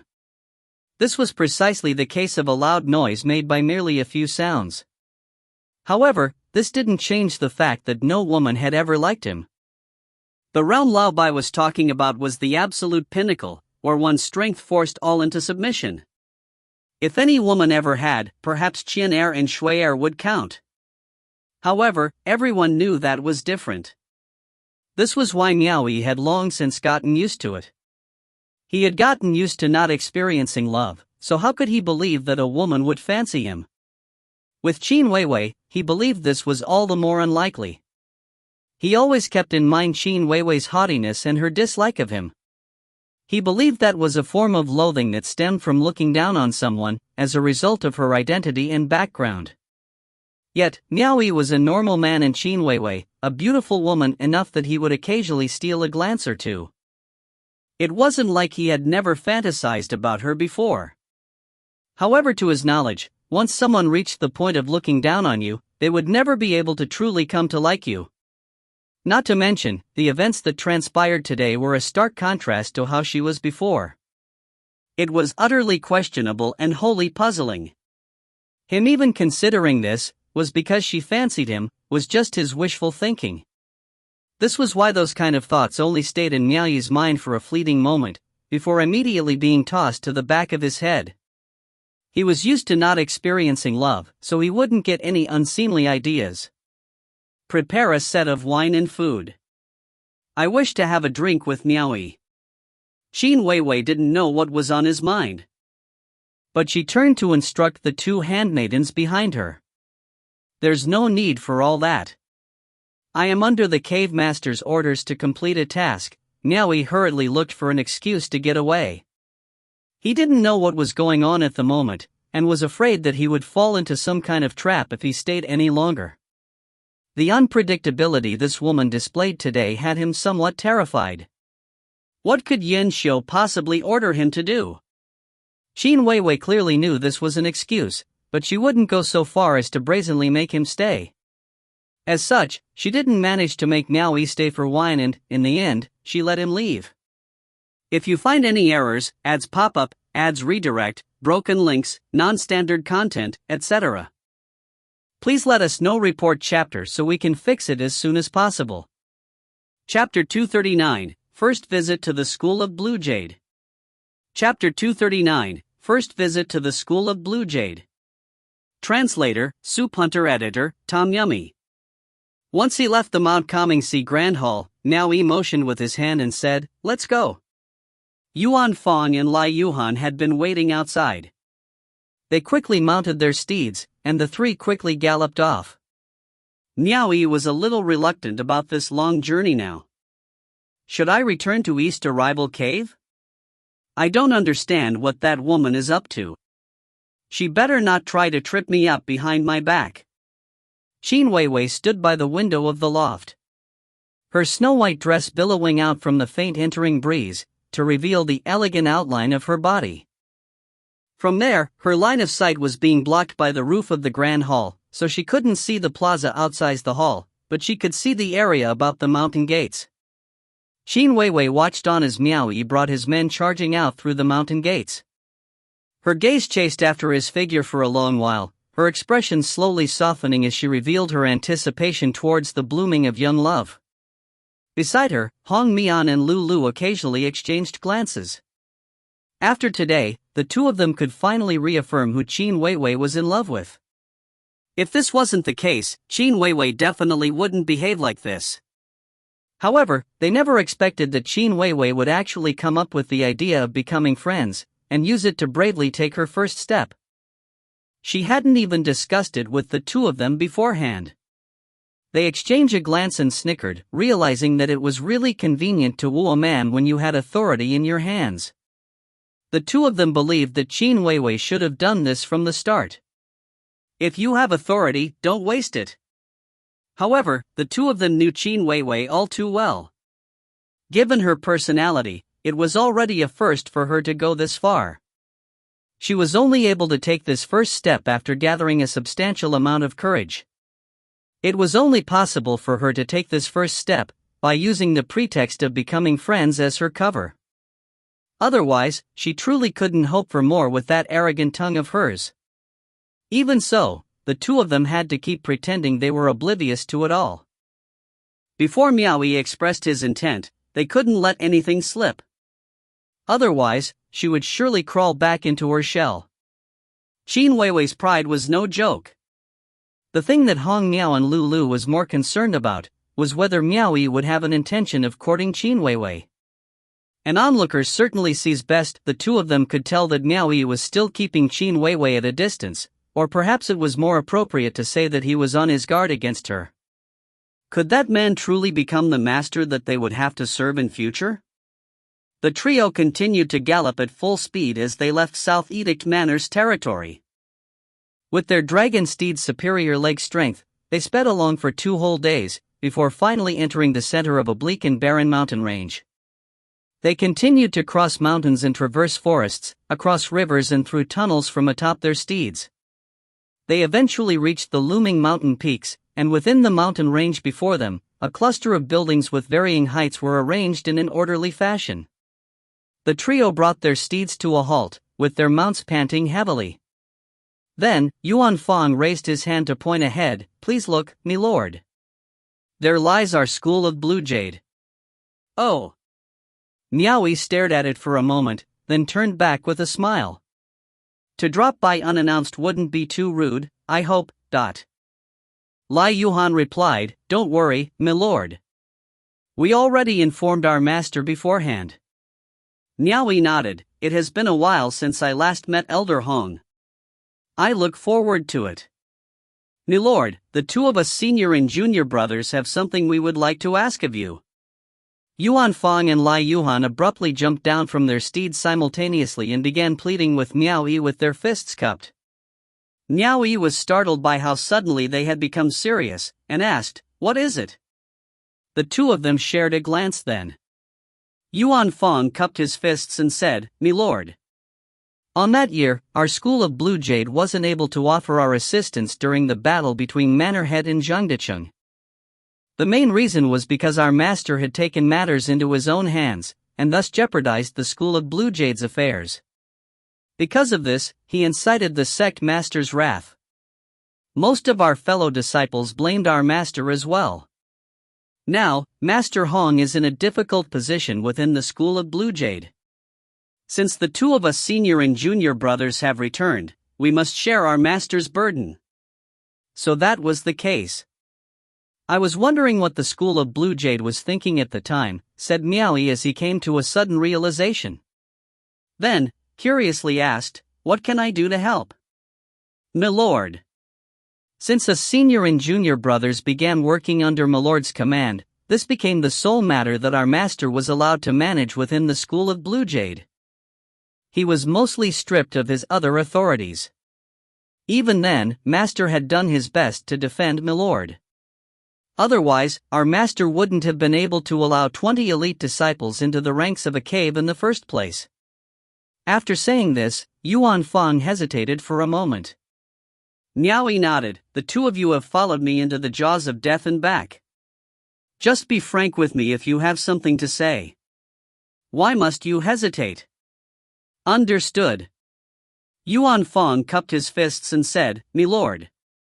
On this visit of yours to the school of Blue Jade, I'm afraid that someone will attempt to steal our master's final shred of authority.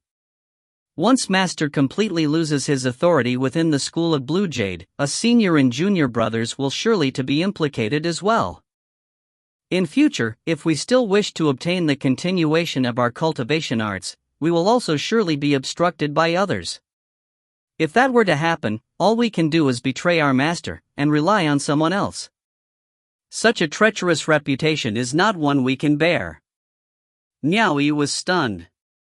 Then, hesitantly asked, "So you want me to ignore everyone else and only communicate with your master?" "An astute observation, me lord. Yes, that is precisely what we mean." Yuan Fang nodded.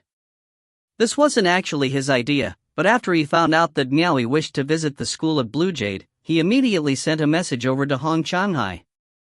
After that, he received Hong Changhai's instructions. Hong Changhai was really anxious. "Miao Yi, why do you have to come to the school of Blue Jade of all places? I told everyone that you were only willing to communicate with me and me alone. Wouldn't the cat be out of the bag if you come here? When that happens, I'll be kicked to the sidelines, and won't be able to involve myself in these affairs anymore. Naturally, I'll lose out on the school's cultivation resources as well. After which, I will only be able to retire and wait for my death. When one was at Hong Changhai's age, if they didn't have cultivation resources to maintain a certain level of progress in their cultivation, then their lifespan would soon reach its end as well. In such a situation, how could he not be anxious? Naturally, he had his disciples do everything in their power to make sure that Miao Yi was on his side. Miao Yi was a little troubled. After giving it some consideration, he couldn't help frankly telling them, "I understand your desire.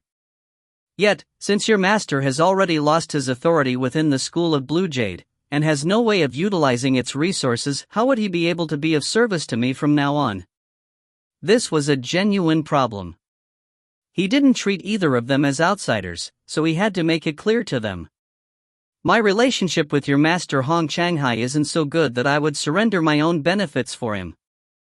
Did you think I came all this way to the school of Blue Jade for a leisure trip? I'm here to have your school of Blue Jade help me with some tasks. Why else did I come all this way for then?" Yuan Fong replied, "Your subordinate understands. However, my lord is overthinking it. If it were anyone else who had caused the school of Blue Jade such loss, and kindled everyone's animosity, that person would have been sentenced to death. Since Master was still able to retain some authority, he naturally had some leverage. The one and only Grand Elder in our school of Blue Jade is none other than our Grand Master. So long as Milord offers his cooperation, Master still has ways to help that will not disappoint Milord. If he failed to do that, then it wouldn't be too late for Milord to change his mind still." The school of Blue Jade was not a very large school. At best, it was below average. Miao Yi had heard about this school of Blue Jade Grand Elder before.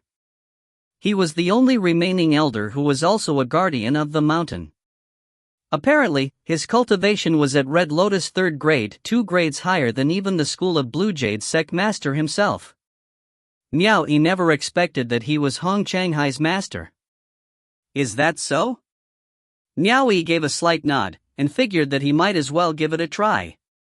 Seeing that he was still reluctant, and not knowing what was going on in his mind, both senior and junior brother exchanged a glance. While facing Miao Yi, who was seated high above, they suddenly swept their long robes and got down on one knee, cupping their fists as they pleaded, "Me lord, please grant our request. If we are able to help our master overcome this obstacle, us senior and junior brothers are both willing to give our lives for you. No need. Witnessing your show of loyalty to your master, how can I deny you?" Miao Yi raised his hand and gestured, "Stand up." "Thank you for agreeing, me lord." The two of them immediately breathed a sigh of relief and stood up. They were finally able to fulfill their responsibility to their master. The three of them continued on their dragon steeds. Very soon, the barren and desolate mountain gave way to an ethereal forest filled with bright flowers. An ancient stone path, worn over countless years, appeared before them, and on either side of it were 2 ancient bowls. Under the archway of the ancient mountain gate before them, a party was already there here to welcome them. The archway was actually sculpted from a large chunk of blue jade and had 3 giant characters, School of Blue Jade, engraved upon them. Once they got closer, it wouldn't be good to rush in. Otherwise, it would be disrespectful to the School of Blue Jade. Miao Yi raised his hand a little, and the 3 of them slowed their steeds to a walk. The steps of their dragon steeds' hooves rang out in crisp clomping sounds. Pagoda trees soon began to appear beside them, their flower petals cascading like snow. Truth be told, after taking a rough look and comparing their scenic landscapes, Miao Yi realized that the entire land that the School of Blue Jade occupied might not even be much better than his own East Arrival Cave. It was only after eons of being managed by men that the surroundings had been beautified to such a great extent. However, this was understandable. The various famed mountains and great rivers across the realms that were spiritually endowed by nature were mostly monopolized by the various earthly branches, palaces, halls, manors, caves, and the like.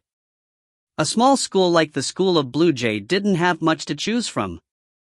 Miao Yi swept his gaze past the people that were standing under the archway of the mountain gate into the distance, and indeed found Elder Hong Changhai standing in the midst of them. However, he was standing at the far end of the crowd, leading 2 disciples. For the man who originally possessed a status second only to the sect master, to be reduced to such a state was a clear sign that he had lost much prestige. On the other end, 3 aged men were standing before the crowd. The one in the lead had a head of white hair, and while his complexion was rosy like a child's, his aura towered over the rest. Taking advantage of their slowed pace, Miao Yi secretly sent a transmission to ask, "Who is the person leading them?" The one to the left is called Zhan Lisong. The one to the right is called Tang Yu, and the one leading them is called Tong Renmei. They are all elders of the school. Right now, it is that Elder Tong who has taken over Master's authority within the school. Yuan Fong quickly transmitted his voice in reply. Tong Renmei? Miao Yi unconsciously turned to look at Lai Yuhan. He realized that all the old men of this school of Blue Jade seemed to like having feminine names. When they were still 5 or 6 young away from the archway of the mountain gate, as a show of respect to the school of Blue Jade, Miao Yi raised his hand for them to stop. The 3 of them then jumped down from their dragon steeds. He knew that the reason so many elders had come out to personally greet him was not so much for his cultivation, than it was for his status. To make an analogy, in the cultivation realms, the school of Blue Jade was similar to the rustic villagers of the mortal world, while Miao Yi was like a government official of the mortal world. No matter how low his position was, he still had status. When a government official comes, the villagers would naturally have to gather to welcome him. However, it wouldn't do for Miao Yi to go overboard with it. Firstly, he had already been demoted to a steed deputy, at least in name. Secondly, he had something to request of the other party this time around. Likewise, even though the school of Blue Jade sent so many elders out to welcome him, it wouldn't be good for them to act too humbly. Seeing that Miao Yi could read the atmosphere, they came out from under the archway and walked towards him with smiles. At this moment, Hong Changhai already shot a glance at his 2 beloved disciples from the rear of the party. Both Yuan Fong and Lai Yuhan caught his eye and stealthily nodded their heads, signaling that the matter had been settled. After worrying all this time, Hong Changhai instantly heaved a sigh of relief. He gazed in approval at his 2 disciples, as though complimenting them for not having disappointed their master. "You're the East Arrival Cave Master, Miao?" Elder Tong Renmei cupped his fists and inquired. Miao Yi cupped his fists and said self-deprecatingly, "The East Arrival Cave Master couldn't come, but the steed deputy is here in his stead." "I apologize for disappointing everyone." Tong Renmei immediately burst out in laughter. The others laughed as well when they heard it, feeling that this fellow was truly amusing. Everyone obviously knew that Miao Yi was the real person in charge of East Arrival Cave. He was just making a joke just now. It wasn't meant to be taken seriously. If you find any errors, ads pop up, ads redirect, broken links, non-standard content, etc., please let us know. Report chapter so we can fix it as soon as possible. Chapter 240, Roping Him In. Chapter 240, Roping Him In. Translator, Soup Hunter. Editor, Tom Yummy. Everyone was just meeting for the first time. Jokes and laughter were abound as both parties relaxed the tension in their hearts. It was best if they could easily acquaint themselves with one another. Under the cover of the many pagoda trees that lined this shaded path, the ambience was quite pleasant. Together with the beautiful scenery, it made everyone feel as though they were a couple of old friends at first sight. Obviously, this was all simply an act of courtesy for appearance's sake. It would be odd if they acted like they were truly old friends on their first meeting. "I am Tong Renmei. I serve as the School of Blue Jades." Tong Renmei was in the midst of introducing himself as the School of Blue Jades' chief elder. Nobody expected that after Miao Yi cupped his fists towards them, he would completely ignore Tong Renmei. He directed a laugh at Hong Changhai and said, "Elder Hong. We finally meet again. I, Miao Yi, have come to pay you a visit." Why are you hiding in the back? Did I do something to offend you? Everyone was silent. The disciples from the school of Blue Jade looked towards Tong Runmei. With his fists half-cupped, he stood there like a duck held at the neck, unable to continue speaking. After realizing that he was actually being ignored by Miao Yi, his expression tensed as he awkwardly lowered his hands. However, it didn't take long for him to regain his composure. He even smiled as he stepped out of Miao Yi's path and allowed him to reunite with Hong Changhai at the rear. Beside him, Zhang Lisong stealthily transmitted, "This fellow is being too impolite. He is just a puny steed deputy. Does he actually think he is an important person? How dare he behave disrespectfully to you, senior brother? No matter. It is possible that he is still unaware of my identity." Tong Runmei was rather tolerant. Miao Yi went up and grabbed a hold of Hong Changhai's arm, holding onto it as they chatted away merrily, as though he were completely oblivious to the people around him. After they were done, Hong Changhai was the one who first broke the ice and introduced Tong Runmei and the rest to Miao Yi. When he heard this, Miao Yi gasped, "Elder Hong. Aren't you the school of Blue Jade's chief elder?" "I am not that competent," Hong Changhai said in embarrassment. "I hope Great Elder Tong will not hold this against me. My ignorance is to blame for offending you so." Miao Yi hastily apologized. In truth, his actions had been intentional. It wasn't solely because he wanted to give Hong Changhai face, but because there were too many people here who had a higher cultivation than he did. He wanted to make everyone understand it doesn't matter if your cultivations are higher. I don't consider any of you to be important. For matters like first impressions, extreme measures were sometimes required. Otherwise, if he lowered his head too much, everyone wouldn't think very much of him. Especially since he had come here on his own, a large portion of them would be inclined to regard him with contempt. It couldn't be helped that some encounters ended up this way. If you had a slightly more overbearing air, then even if the other person was unhappy, that person would still be a little more mindful. This was because that person knew that you were not someone who regarded him or her with any importance. If he or she said anything disrespectful, then you were sure to be furious, which would put both parties in a difficult position.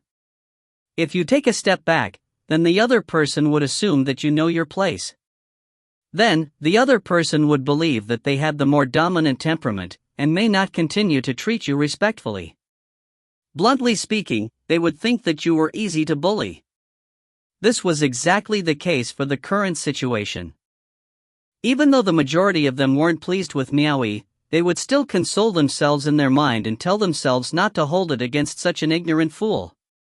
Each and every one of them would still have to cup their fists in a respectful manner towards Miao Yi for appearance's sake. "You are too humble, my lord." Elder Tong turned around to extend his arm. When the sect master heard that my lord would be coming, he came out of his closed-door cultivation. "Please come." "Oh. After you, Elder Tong." Miao Yi politely replied, and followed by his side. The rest of the party split themselves onto either side of the road, and followed after the two of them as they walked up the stone steps. The other members would occasionally hear jokes and laughter coming from the two before them. As they walked up the stone steps, they came upon the walls of a courtyard guarded by a mighty gate. Once they were past the walls of the courtyard, they were greeted by another long flight of steps. Up on the other end, they were finally able to see the great width of the School of Blue Jade's Grand Hall. When the crowd reached the foot of the steps to the Grand Hall, the majority stood in place. Only the few who had the qualifications to enter the Grand Hall continued onwards. Once Miao Yi walked past the doors of the Grand Hall, he could see an empty seat under the statue of the School of Blue Jade's founding father. He assumed it was the seat of the School of Blue Jade's sect master, though he had yet to arrive. Miao Yi could understand the reason behind this. The sect master represented the face of the School of Blue Jade. It was already a great show of respect for them to send the elders to welcome him. If an honorable sect master was already seated here and waiting on a steed deputy like him, what would that imply? Miao Yi figured that he didn't have the qualifications for that yet. Even if Mountain Chieftain Qin Weiwei were the one here, she would likely get the same treatment. Yang Qing might be the only one who could have the School of Blue Jade sect master personally come out to welcome him. Once they entered the hall, the disciples' expressions instantly turned solemn and respectful. The first thing they did was to bow before the statue of the founding father. Miao Yi didn't follow suit, and instead cupped his fists, greeting thrice as a gesture of respect. After that, they simply waited. In a short while, a young boy came out from the side gate behind the hall. In a clear voice, he announced, "The sect master's carriage has arrived."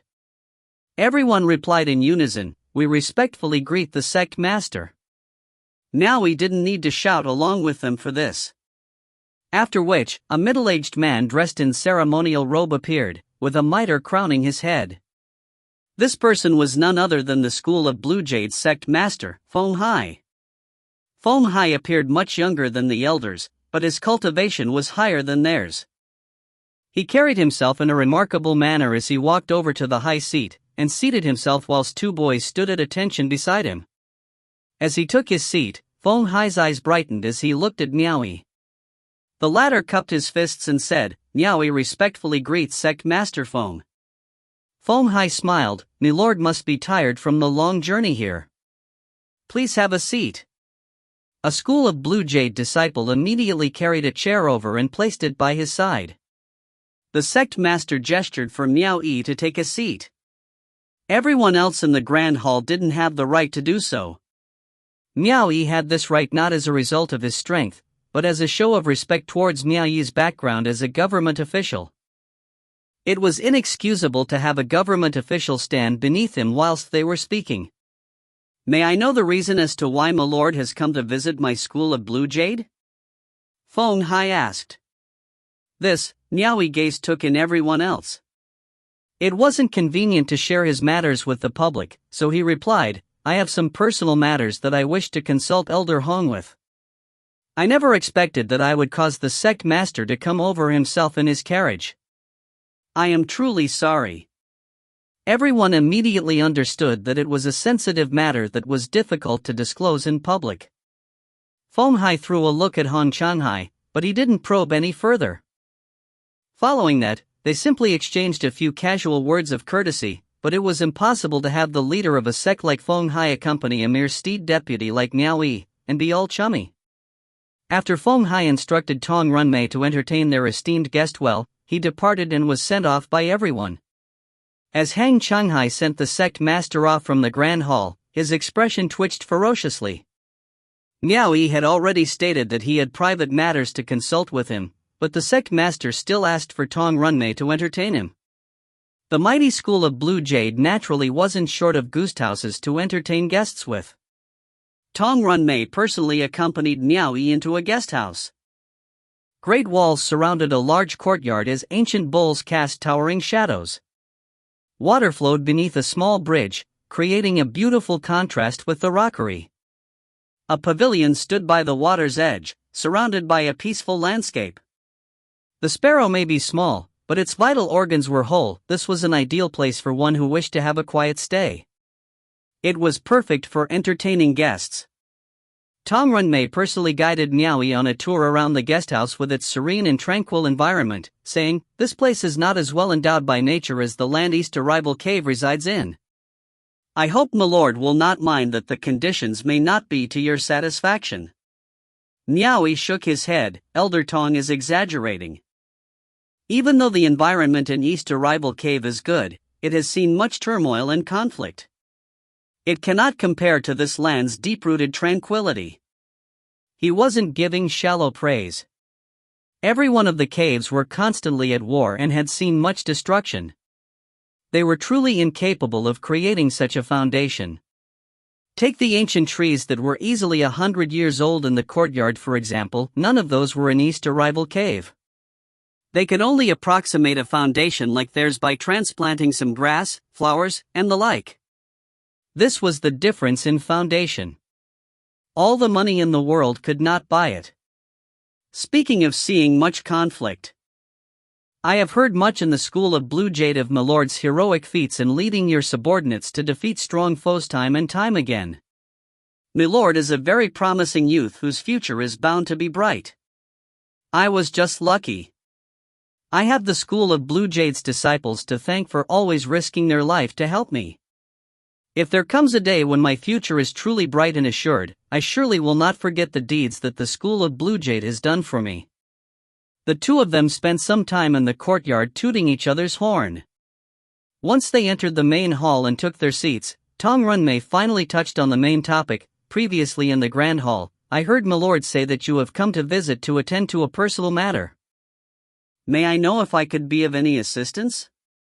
Miao Yi laughed to himself. Was it because his background as a government official was mighty? Or was it because he himself was very important indeed? There were actually people who couldn't wait to cast Hong Changhai aside so that they could work for him. Naturally, he couldn't believe that he was very important.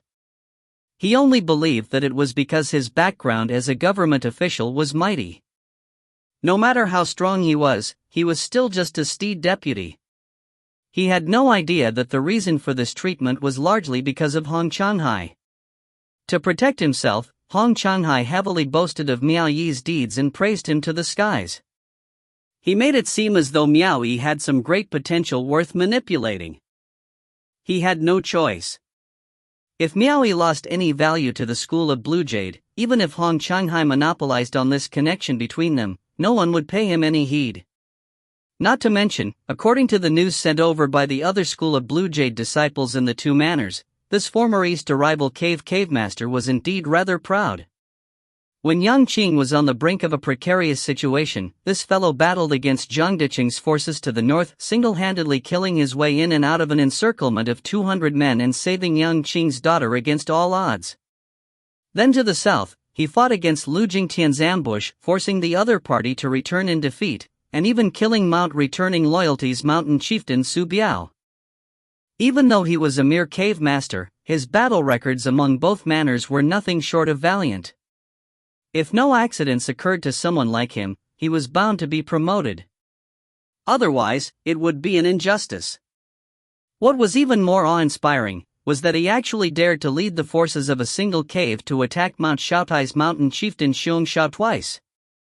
His was a mighty presence within Yang Qing's two manors. As for him inciting Yang Qing's wrath, the School of Blue Jade would not believe it. When they were still working with Yang Qing previously, the School of Blue Jade knew that this fellow was highly regarded by Yang Qing. He even went as far as to promote him to a cave master, even with his White Lotus first-grade cultivation. It wouldn't be wrong to call in Yang Qing's trusted aide. When he was demoted to a steed deputy and Yen Shou took his place as East Arrival Cave Master, the authority in East Arrival Cave still resided in his hands. It might seem like Yang Qing was biased towards Xiong Shao and was punishing Miao Yi, but the School of Blue Jade was sure that Xiong Zhao's place in Yang Qing's heart couldn't even compare to Miao Yi. As such, the School of Blue Jade was sure that it was simply a matter of time for him to be reinstated. When his cultivation increased, he would probably become a mountain chieftain within the next 100 years. Additionally, almost all of his subordinates were the School of Blue Jade's disciples, and all of them were under Hong Changhai's line of disciples to boot. What did it signify once he became a mountain chieftain? It meant that there was no one else he could use. Once he was promoted to mountain chieftain, most of the posts of his subordinate cave masters were sure to be taken up by Hong Changhai's disciples. The situation now was no longer as it was before. Yang Qing was no longer restrained by the School of Blue Jade. Once the time came, Yang Qing surely wouldn't be too opposed to it. When that happened, this also meant that Hong Changhai's disciples would gain control over a territory populated by over 1 million followers. The benefits that the School of Blue Jade would be provided with would instantly multiply. For example, allowing the School of Blue Jade to have a monopoly over a certain area within their territory purely for business endeavors, it would already be able to provide the School of Blue Jade with a wealth of crystal coins in profit. When that happened, the entire School of Blue Jade would have to act on the whims of Hong Changhai. Otherwise, if he was even slightly unhappy, he could simply order his disciples to obstruct the supply. At that time, Hong Changhai would probably be brought back to his high pedestal with the help of his disciples. How could any of the school of Blue Jade's elders resist such a great benefit before their eyes? Tong Runmei naturally didn't want Hong Chanhai to succeed. Since he had already taken this position, how could he part with it so easily? If you find any errors, ads pop up, ads redirect, broken links, non-standard content, etc., please let us know. Report chapter so we can fix it as soon as possible. Chapter 241, A Matter to Entrust. Chapter 241, A Matter to Entrust. Translator, Soup Hunter. Editor, Tom Yummy. However, Miao Yi made Yuan Fong and Lai Yuhan a promise. Naturally, he wouldn't disappoint his two subordinates so easily. He reckoned he was still rather trustworthy when it came to his own people. That being said, he wasn't so easy to sway. It wasn't purely out of luck that he managed to survive for this long. Since he dared to come here alone, he clearly had his own plans, so he wouldn't outright deny Tong Runmei. How could I trouble Elder Tong for something so trivial? Ha ha. I am slightly tired from the arduous journey these past 2 days. Miao Yi smiled as he lifted the cup of tea to his lips and took a sip. This was an indication for them to leave. Seated beside him, Zhang Lisong and Tang Yu's expression darkened as they threw a cold glare at Miao Yi. Tong Runmei narrowed his eyes at Miao Yi as well, but he didn't press him too hard. It wasn't polite to press the other person when he just arrived. He immediately stood up and smiled. "Milord must be tired from the long journey. Please rest for the time being. Once you have regained your strength, we shall hold a grand banquet for you. We shan't disturb you any longer." Miao Yi stood up and smiled. "Then, I won't be sending you off." Both parties cupped their fists and bid their farewells. As Tong Runmei led the other two elders out the main hall, he shifted his glance towards two young boys who were ordered to stand beside the door and furrowed his brows slightly. Once the three gained some distance from the guest house, Tong Runmei stopped in his tracks. He turned and asked Tang Yu, "Junior brother, why did you arrange for two young boys to wait on him?" Tang Yu was startled. "Senior brother, isn't this our usual arrangement when guests pay a visit?" Zhang Lisong nodded. "That's right. Guests normally like to have their own privacy. That's why they are most at ease when we arrange for a couple of young boys who don't have much of a cultivation. They prefer this as well." "Is he your average guest?" Tong Runmei asked. He waved his hand and said, "He is not. For someone of the administration like him, the treatment he received was different from the cultivators of a school like us. He would always have beautiful women by his side waiting on him. He might not like that we arranged for two young boys." His two junior brothers were taken aback. In the school of Blue Jade, the only ones present besides their fellow disciples were their family members. They were a legitimate school, and not some immoral place. Where would they find beautiful women to wait on the other person? They couldn't very well have someone rush out of the mountain on horseback to the nearest city, and have two hostesses come over right then, could they? That was impossible. If they invited hostesses over to the school, it would sully the school's reputation. The consequences would be severe if word of it got out. Not to mention, the other person already had 100,000 followers under his control. He could probably obtain all manner of beautiful women with a single word. He might not even take a fancy to any of those hostesses. Why go through so much trouble for something that didn't guarantee rewards? Seeing that the other two still didn't understand him, Tong Runmei commanded, "Go find two young and beautiful female disciples and bring them here." "Ah!" Tang Yu burst out in cold sweat. This was making things difficult for him. He added, "Senior brother, is it appropriate to have our school's female disciples entertain the guest? I'm afraid those female disciples won't be willing to do something like that as well. If the sect master hears of this." "Do something like what?" Tong Runmei abruptly faced them and asked, "Did I say that we would have them do something unscrupulous and shameless? Isn't this exactly what you mean?" The two grumbled to themselves. However, on the surface, they still let out a flustered, "No."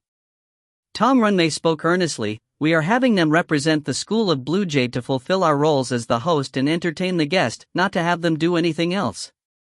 However, you have to make it clear to them that this is someone who could fill East Arrival Cave with 20 of the School of Blue Jade's disciples in a single breath. Now that 3 have perished, it is probably a given that he will recruit another 2 more. Whomever is able to entertain the guests satisfactorily may just be considered for recruitment into East Arrival Cave. When that happens, he only needs to say the word and our side naturally won't hinder him. The 2 junior brothers were sweating buckets. You just went full circle, but in the end, we're still having our school's female disciples do that kind of thing. Tang Yu was in charge of handling this matter, and this put him on the spot a little, so he said, "Senior brother, I feel that the cultivation of those young female disciples isn't sufficient to join East Arrival Cave, isn't it? Those who are, will be a little too old. I don't think that's suitable either. That will depend on their capabilities. Under normal circumstances, they would never get the chance to show themselves. Such an opportunity is difficult to come by. At their young age, they would be able to enter East Arrival Cave, and have a share in the bountiful power of will of the realm. Their cultivations would rise by leaps and bounds with it. This is something that many could only dream of achieving. It is their good fortune to come across it. Whether they can grasp this opportunity or not is up to them. Understood. Remember. Find 2 dependable ones. It would be best if they could serve as our spies, should they succeed in entering East Arrival Cave. Currently, East Arrival Cave is filled with only Hong Changhai's men. His every word is taken as the law on keeping abreast of the situation, whilst we remain completely in the dark. Additionally, have them keep an eye on Miao Yi during his stay here. Understood. Tang Yu could only grit his teeth and accept it, whilst thinking to himself, "You won't even say a single unclean word, yet you're having me do something so unscrupulous. How would an honorable elder like myself ask this of those female disciples later on? This is like forcing young girls from respectable families to prostitute themselves." Thus, 2 of the School of Blue Jade's female disciples who were a cut above the rest in both body figure and beauty came to the guesthouse in the end. They intended to replace the 2 young boys who were waiting on their esteemed guest. However, they were stopped by the 2 guardsmen at the gate of the courtyard, Yuan Fan and Lai Yuhan.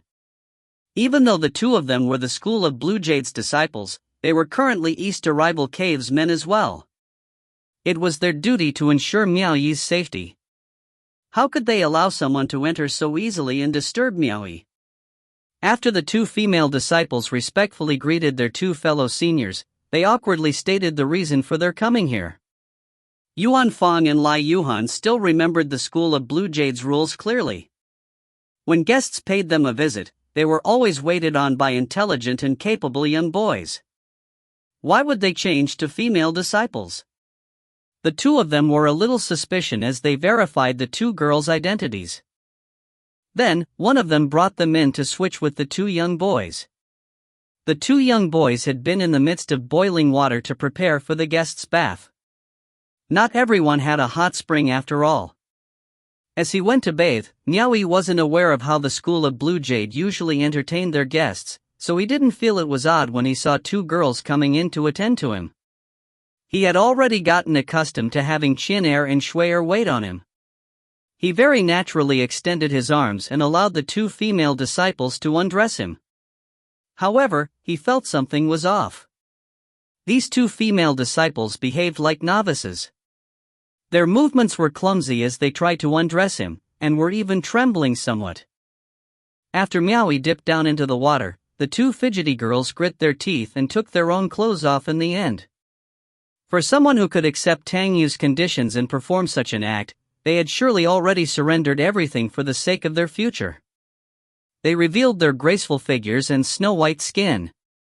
With only their body huggers on, they trembled as they got into the waters. They stood on either side of Miao Yi and started washing him with their shaky hands. They were clearly unaccustomed to coming into contact with a man's skin. They completely couldn't compare to Qin-er and Shui-er, who had gone through rigorous training before being sent to East Arrival Cave to serve Miao Yi. Miao Yi looked at flushed faces of the two girls beside him and shook his head.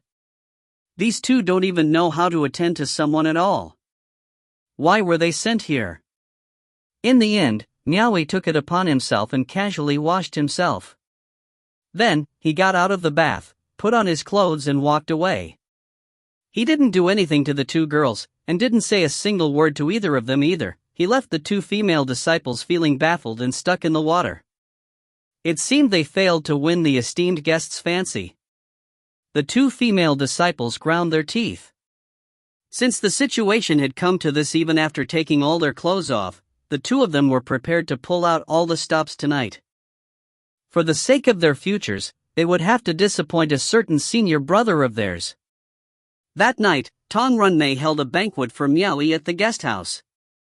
He acted like he didn't notice that the two young boys previously serving Miao Yi had been replaced by two female disciples, and carried on as if he had absolutely nothing to do with it. The banquet came to an end. After a few people bid their farewells, Hong Changhai finally managed to sneak over and asked his two disciples in a low voice, "Have Tong Runmei and his lot left?" Yuan Fang and Lai Yuhan nodded. After looking around, they allowed their master to enter. When he entered the main hall, Hong Changhai suddenly caught sight of the two female disciples serving there. After being stunned for a moment, he sternly questioned them, "What are the two of you doing here?" The female disciples nervously replied, "We are here to serve the Lord." "Serve him?" Hong Changhai suspiciously said.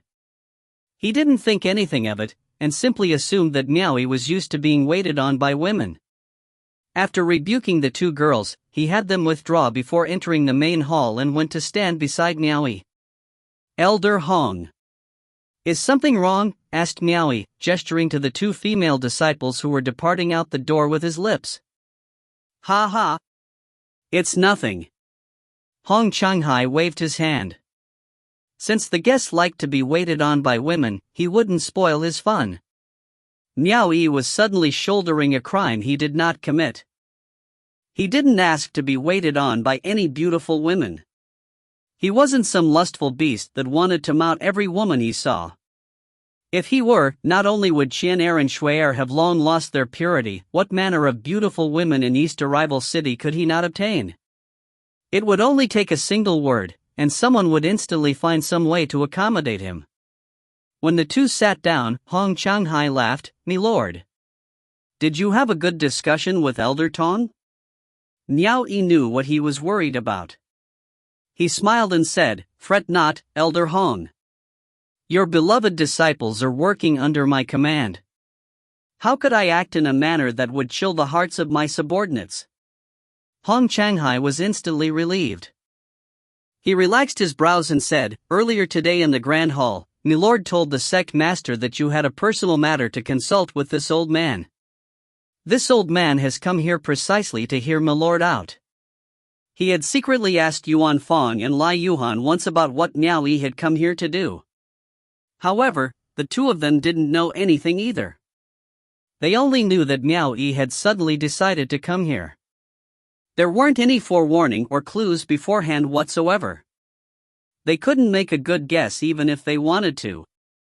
Actually, it's nothing major. I simply wanted to ask whether Elder Hong still remembers the last time the boundless secular world opened? I naturally wouldn't forget an incident as significant as that. It was something that happened over tens of years ago. Yuan Fang and the rest told me that the School of Blue Jade didn't take part in this incident at the time. Hong Changhai revealed a bitter smile. How could any school take part in something like this? The glorious star immortal herb is something desired by all sects and schools. The ones that took part in this incident were the major schools within the 12 overlords' domains. My School of Blue Jade was forced to stand aside by them. Why is Milord asking about this? There is a city within South Edict Manor's territory called Changfeng City. When the boundless secular world opened that year, there were a few schools that were in the vicinity, recounted Miao Yi, before asking, "Can Elder Hong help me inquire around about the schools that were sent to Changfeng City at the time?" Hong Changhai wasn't sure what Miao Yi intended with his line of questioning, and simply replied, "The The ones that were able to take part in that incident were those schools alone, so it shouldn't be hard to discover. It should be clear after simply asking around the schools that took part in the incident that year. Miao Yi's expression abruptly tensed. Does Elder Hong know of any familiar schools to ask? Hong Changhai laughed. Even though the school of Blue Jade isn't some major school, but this old man has been around the cultivation realm for many years. I still know a few familiar faces within some schools. This shouldn't be too difficult. Then can I entrust Elder Hong to handle this matter? Milord is exaggerating. Such a small matter is no trouble at all, so why go to the extent of asking if you can trust me with it or not? This old man will simply try his best, said Hong Changhai as he indulgently waved his hand. However, he still carried a slight suspicion and asked, did Milord come here simply to ask about these schools? If you find any errors, ads pop up, ads redirect, broken links, non-standard content, etc., please let us know. Report chapter so we can fix it as soon as possible. Chapter 242, Twin Fairies Beyond Heaven. Chapter 242, Twin Fairies Beyond Heaven. Translator, Kalad Editor, Tom Yummy. Of course it wasn't simply to ask about these schools. Miao Yi was a little hesitant, but in the end still said it out. My main objective is to find two people. Oh. Hong Changhai asked, who is Milord searching for? One boy and one girl. That year, when the boundless secular world seal was lifted, the two of them entered two different schools that were situated around Changfeng City. Alas, I'm not sure which two schools they were. I only have a few clues to work with. I'm not sure if Elder Hong can figure anything out from them, but since you can provide clues, that will surely allow us to narrow down the search. Pray tell, Milord. Maybe this old man can determine which school it was based on them. Of course he was going to speak of it. Miao Yi gave a nod, and thought back with a solemn face. Now that I think about it, there were many strange things about one of the schools that set it apart from the others. At the time, it was actually hidden within a small residence, but when we pushed open the gates and entered, we found an entirely different realm within. Inside, we were met with flashing rays of lights, and waves of a rich aura interwoven together. The sound of heavenly music lingered in the air as exotic smells assailed our nostrils. Standing to the left and right were numerous majestic-looking demigods clad in golden armor. The sight was truly awe-inspiring, as though it was a sacred land beyond heaven. Within the inner reaches of the residence, surrounded by all the dazzling light and rich auras, was a yellow-robed cultivator sitting cross-legged on a shimmering lotus flower throne, with a sword on his back. He possessed an amiable countenance, and seemed both friendly and benevolent. Has Elder Hong ever heard of a school with such an extravagant display, or one with a cultivator who enjoyed such extravagance? A cultivator bearing a friendly countenance, wielding a sword, and clothed in yellow robes? Hong Changhai was completely stupefied. He mused, flashing rays of light? Interwoven waves of rich auras? Sounds of heavenly music lingering in the air? Nostrils assailed by exotic smells? A lotus flower throne? And majestic-looking gods clad in golden armor? Are you messing with me? After being stunned for a while, Hong Changhai didn't know whether he should laugh or cry as he said, Milord. Forgive me for being blunt, but what you just described is exactly the legend being spread among the mortals. It's too strange, and practically inconceivable. There shouldn't be any school in the cultivation realm with a display as exotic as the one you just described. Where did Milord hear this from? Could there be a mistake? Miao shook his head. There is no mistake. I saw it with my own eyes. You saw it with your own eyes? Hong Changhai immediately tried to think of something as he stroked his beard.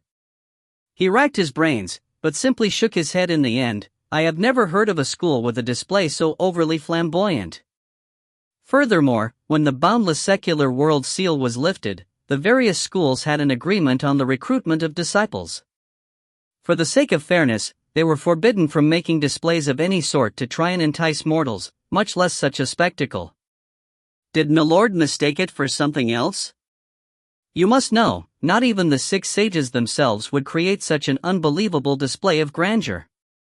Forgive me for being blunt, but the scenes my lord described only exists in legends that are spread among the mortals. Miao Yi was adamant, there was no mistaking it. Please consider it once more, Elder Hong. Check if you may have missed anything. This, Hong Shanghai didn't know whether to laugh or cry. That said, he still did as he was told and racked his brains to try and think of something. However, he still ended up shaking his head. I have truly never heard of any such school with such an unbelievably pretentious display. Not to mention, my lord said that the yellow-robed cultivator was sitting on a glowing lotus flower throne. That made even less sense.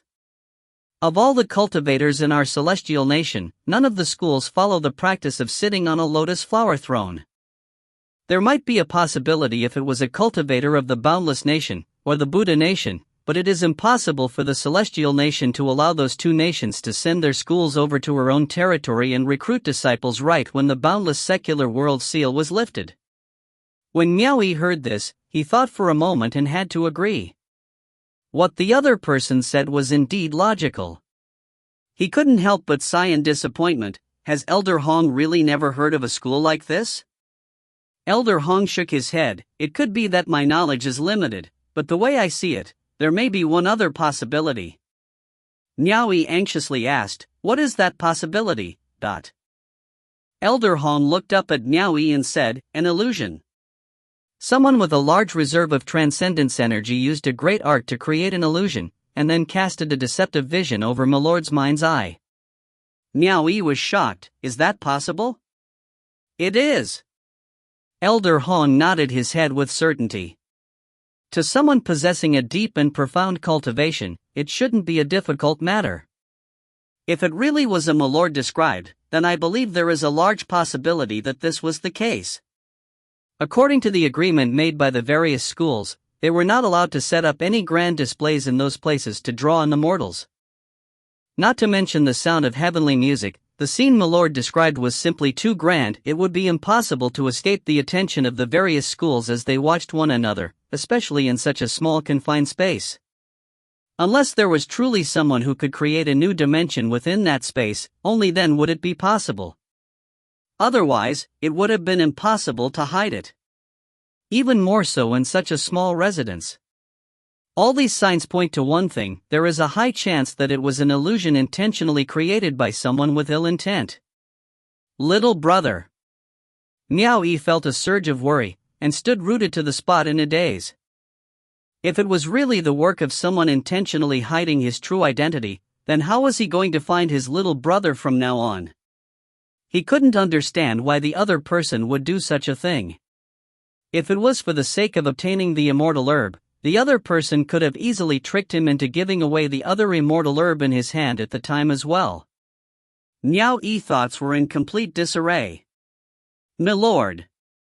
My lord! Hong Shanghai had to shout a few times before Miao Yi came to his senses. Miao Yi cupped his fists and apologized.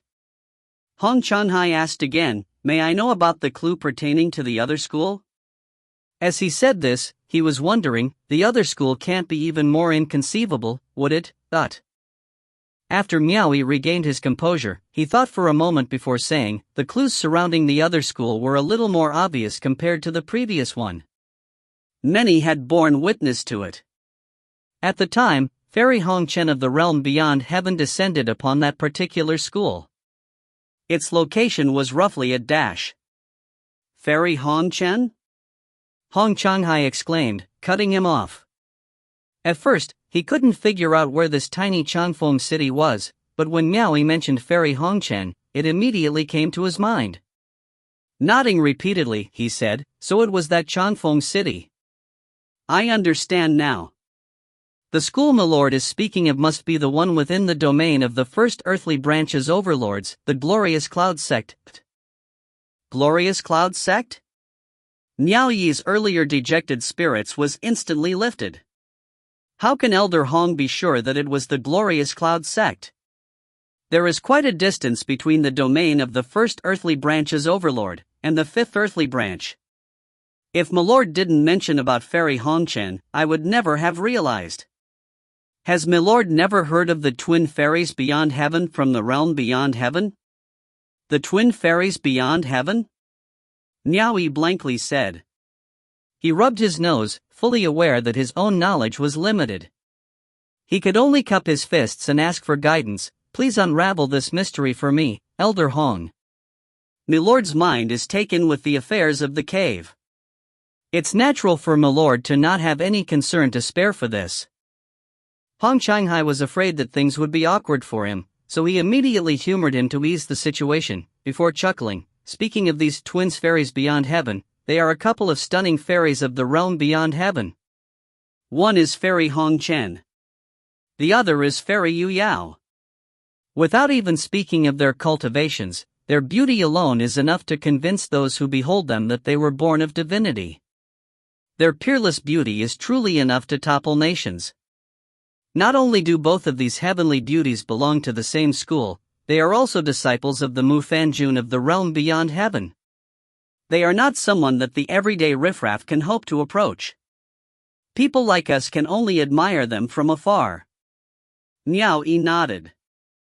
This, he believed. This was because he had the fortune of catching a glimpse of Fairy Hongchen from not far away. Saying that her appearance was a peerless beauty capable of toppling nations was no exaggeration at all. Even after all this time, he still felt a deep yearning in his heart. That one moment was firmly engraved into his heart, so much that he probably wouldn't be able to forget it for the rest of his life. He had yet to see a woman more beautiful than Fairy Hongchen in his entire life. She was truly too beautiful. Any man who saw her would probably have difficulty trying to forget her as well. Only, this wasn't his main concern. Miao Yi couldn't help but curiously ask, does this have anything to do with the school that I'm talking about? What? How could it not have anything to do with it? Fairy Yu Yao was precisely from the Glorious Cloud sect. Wait, that's not right. That's not exactly the case either.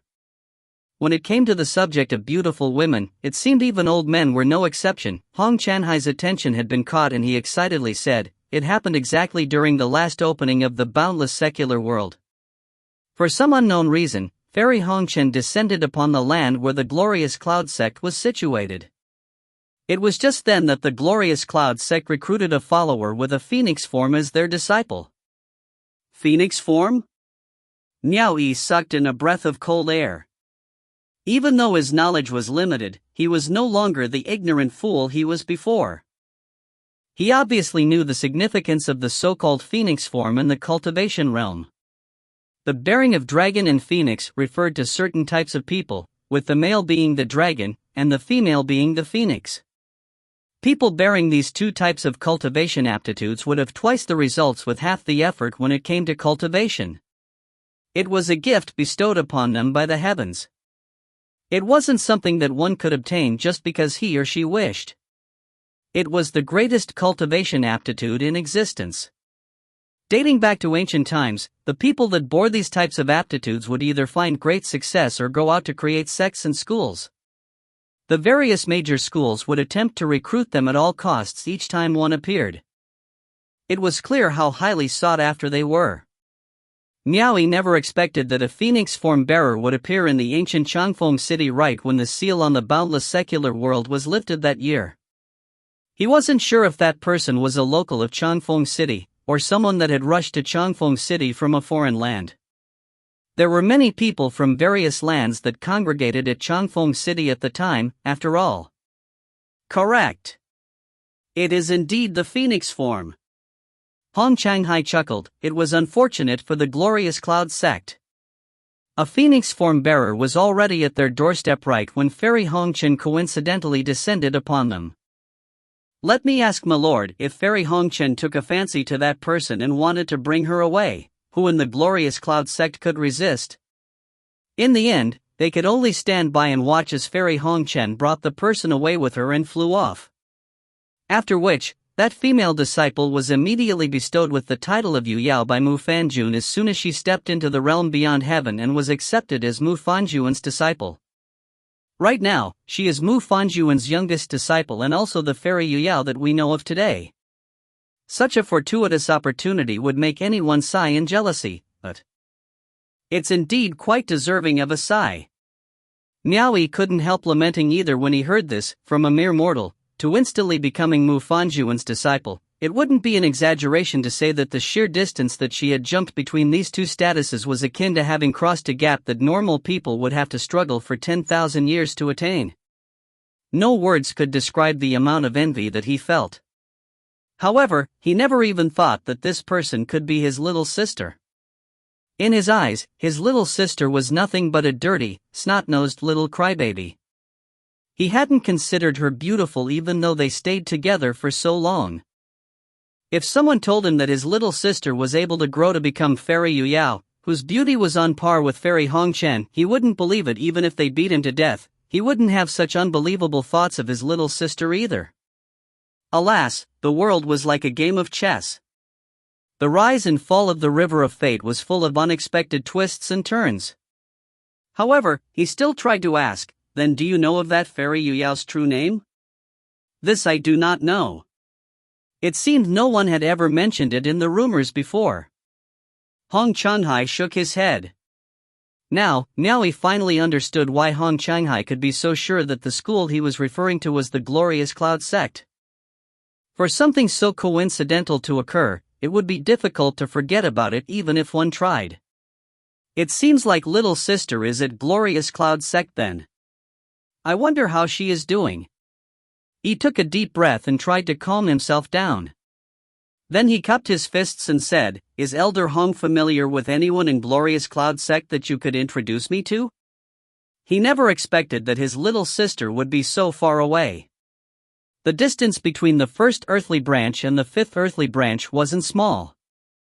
It would likely be dangerous for him to head to such a foreign place with his cultivation, but how could he even be bothered with danger right now? His only concern was that Glorious Cloud sect's status was too high and no one may even pay him any heed if him didn't know anyone there. Therefore, he had to ask Hong Changhai. If you find any errors, ads pop-up, ads redirect, broken links, non-standard content, etc., please let us know. Report chapter so we can fix it as soon as possible. Chapter 243, Inconsiderate. Chapter 243, Inconsiderate. Translator, Kalad Editor, Tom Yummy. Anyone familiar? Hong Changhai mumbled, then shook his head. In my younger years, I was acquainted with a disciple of the Glorious Cloud sect. I wouldn't call us acquaintances though. More like enemies. I nearly lost my life to him once. Miao Yi was speechless. You're better off not telling me then. Thinking to himself, he got up and started pacing back and forth with his arms crossed behind his back, muttering under his breath all the while. "My lord, you wish to go to the Glorious Cloud sect?" Hong Changhai asked probingly. He didn't know if Miao Yi heard him or not, but Miao Yi came to a sudden halt. His eyes brightened as he suddenly remembered a certain someone. That person was highly likely to be in Glorious Cloud sect. He lightly clasped his hands and resolved in his mind. Abruptly turning around, he said, "Elder Hong, I wish to make a journey to the Glorious Cloud sect. Does the School of Blue Jade have any manpower to spare me on this journey? It would be unwise to go on his own for a journey this long. It was best to find some bodyguards." Right now, not knowing who abducted his little brother was already quite worrying. Only the traces he found of his little sister were more reassuring. Since matters had escalated to this extent, he was in a hurry to make this journey. He could only cast the matter of visiting the capital aside for the moment. He couldn't lose his little sister as well after losing his little brother. As for his little brother, he would think about that after finding his little sister. In the future, he would definitely pull out all the stops and have all the people across the realm help him search. This, he swore. Ah! Hong Changhai stood up as well. He was at a loss for words. To have the School of Blue Jade send an escort to accompany him to such a faraway place. He couldn't help but smile bitterly. "My lord, The distance between the fifth earthly branch to the first earthly branch is overlaid with many mountains and rivers. There are many unpredictable factors in such a journey. I'm afraid the school of Blue Jade. May I know what kind of person Milord is searching for exactly? Normally, it would have been fine, but he now no longer had the authority to influence the school of Blue Jade's manpower anymore. He could work something out if it was within the school. After all, he still had his own line of disciples who would listen to his command, but if it was to undertake missions outside of the school of Blue Jade, then he must first gain approval. Do I really need to tell you who exactly I'm searching for? Miao Yi could hear from his tone that it would be difficult for him. He faintly smiled. Can I trust Elder Hong to keep the matters we've discussed today a secret? Hong Shanghai replied, besides you and I, only the heavens and the earth shall know of it. Contrary to his expectations, Miao Yi then chuckled and said, after traveling for so many days, I am feeling a little tired. Hong Shanghai was dumbfounded. He's sending me off already? The other party was so decisive that he found it hard to keep up. The second they had a single disagreement, he was practically pushing for him to leave without a single explanation. This was way too erratic. However, Hong Shanghai immediately stepped forward and cupped his fists to say, please rest for now, milord. I shall go and figure something out for you. Regardless of whether or not I succeed, I will definitely give you an answer before sundown tomorrow. Please. Miao Yi nodded. He didn't make things difficult for the other person. He extended his arm and gestured to the door for him. Then, he personally sent him out the front gate. After Hong Shanghai left, Miao Yi stood at the foot of the steps leading to the front gate, staring at the moon with a blank expression on his face.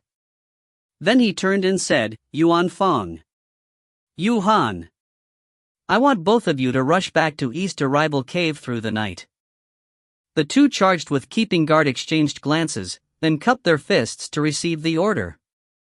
They then asked, Milord. Are you not returning? I have other matters to attend to. You don't have to worry about me. Once you return, make sure to protect the cave well. Miao Yi motioned with his hand and commanded, leave this instant. Understood. Both of them replied. Then, Yuan Fang asked, where are you going, milord? I'll be fine. If any mishaps occur within the school of Blue Jade, the both of you won't be able to protect me anyway. Just go. Understood. The two of them immediately departed. Very soon, the faint sounds of dragon steeds galloping could be heard under the tranquil moonlight. Miao Yi was standing by the gate with his arms behind his back, basking under the cold moonlight, when he heard a sound from inside. He rushed back in and stood in the center of the courtyard shouting, somebody there. In the end there was no reply. He shouted a few more times after that, then he heard the subservient voices of two female disciples coming from his sleeping quarters saying, Milord. What is going on? Miao Yi furrowed his brows. Something strange was going on. He immediately drew out his inversed scale spear and moved towards his bedchamber. Then, he lifted his leg and kicked the door open with a bang. Inside the room, the candlelight flickered. All the furnishings were still intact. Outside, Miao Yi readied his spear. The inversed scale spear glimmered under the moonlight, its light reflecting onto Miao Yi's face and revealing his frosty expression. He swept a cold gaze across the room as he slowly entered with spear in hand, ready for any unforeseen threat. Miao Yi kept his spear raised and stood inside the room. After quickly scanning around, his gaze fell upon his bed. He saw that there was something shuffling under the sheets. Someone was clearly hiding there. Come out! Miao Yi shouted. Something trembled from under the sheets, yet it didn't listen to him and come out. Miao Yi slowly approached, and carefully reached out with the sharp tip of his spear. Suddenly, he stabbed into the blanket and flicked his hand up, sending it flying. When the people under the sheets were revealed, they immediately exclaimed, "Ahhh!" Miao Yi stared wide-eyed at the scene before him, the icy expression on his face frozen in abject shock. Two young girls were frantically curling up their snow-white slender bodies, bringing their knees up to their chests and trembling all the while. Under the candlelight, every part of their skin was exposed. Looking like nothing more than startled little rabbits, their well-developed bosoms and privates were roughly visible, and quite arousing to one's blood. Miao Yi was utterly speechless. Even though Qian and Shui would always wait on him in the bath, they would at least wear body huggers. This was the first time in his life that he had seen women stripped naked like this. His base instinct had him subconsciously swallowing a gulp of saliva, but he quickly calmed himself down. It was a little too abnormal for two of the School of Blue Jade's female disciples to sleep on his bed buck naked. "What are you two doing?" Miao Yi asked coldly. The two female disciples were ashamed to meet his eye, and kept their backs to him. Their voices were quivering as they replied, "We have come to serve my lord." "Serve me?" Miao Yi was surprised. Then, he vaguely understood what was happening. They were buck naked. How else could they serve him? "If my lord doesn't mind, we are willing to warm my lord's bed for the night." Their voices were already trembling so much, yet they were still able to say something like this. It was clear that they were really willing to go all the way for their futures. Miao Yi mocked, "I can't believe it." The Honorable School of Blue Jade would actually go so far as to play these kinds of tricks. "I've truly seen everything today.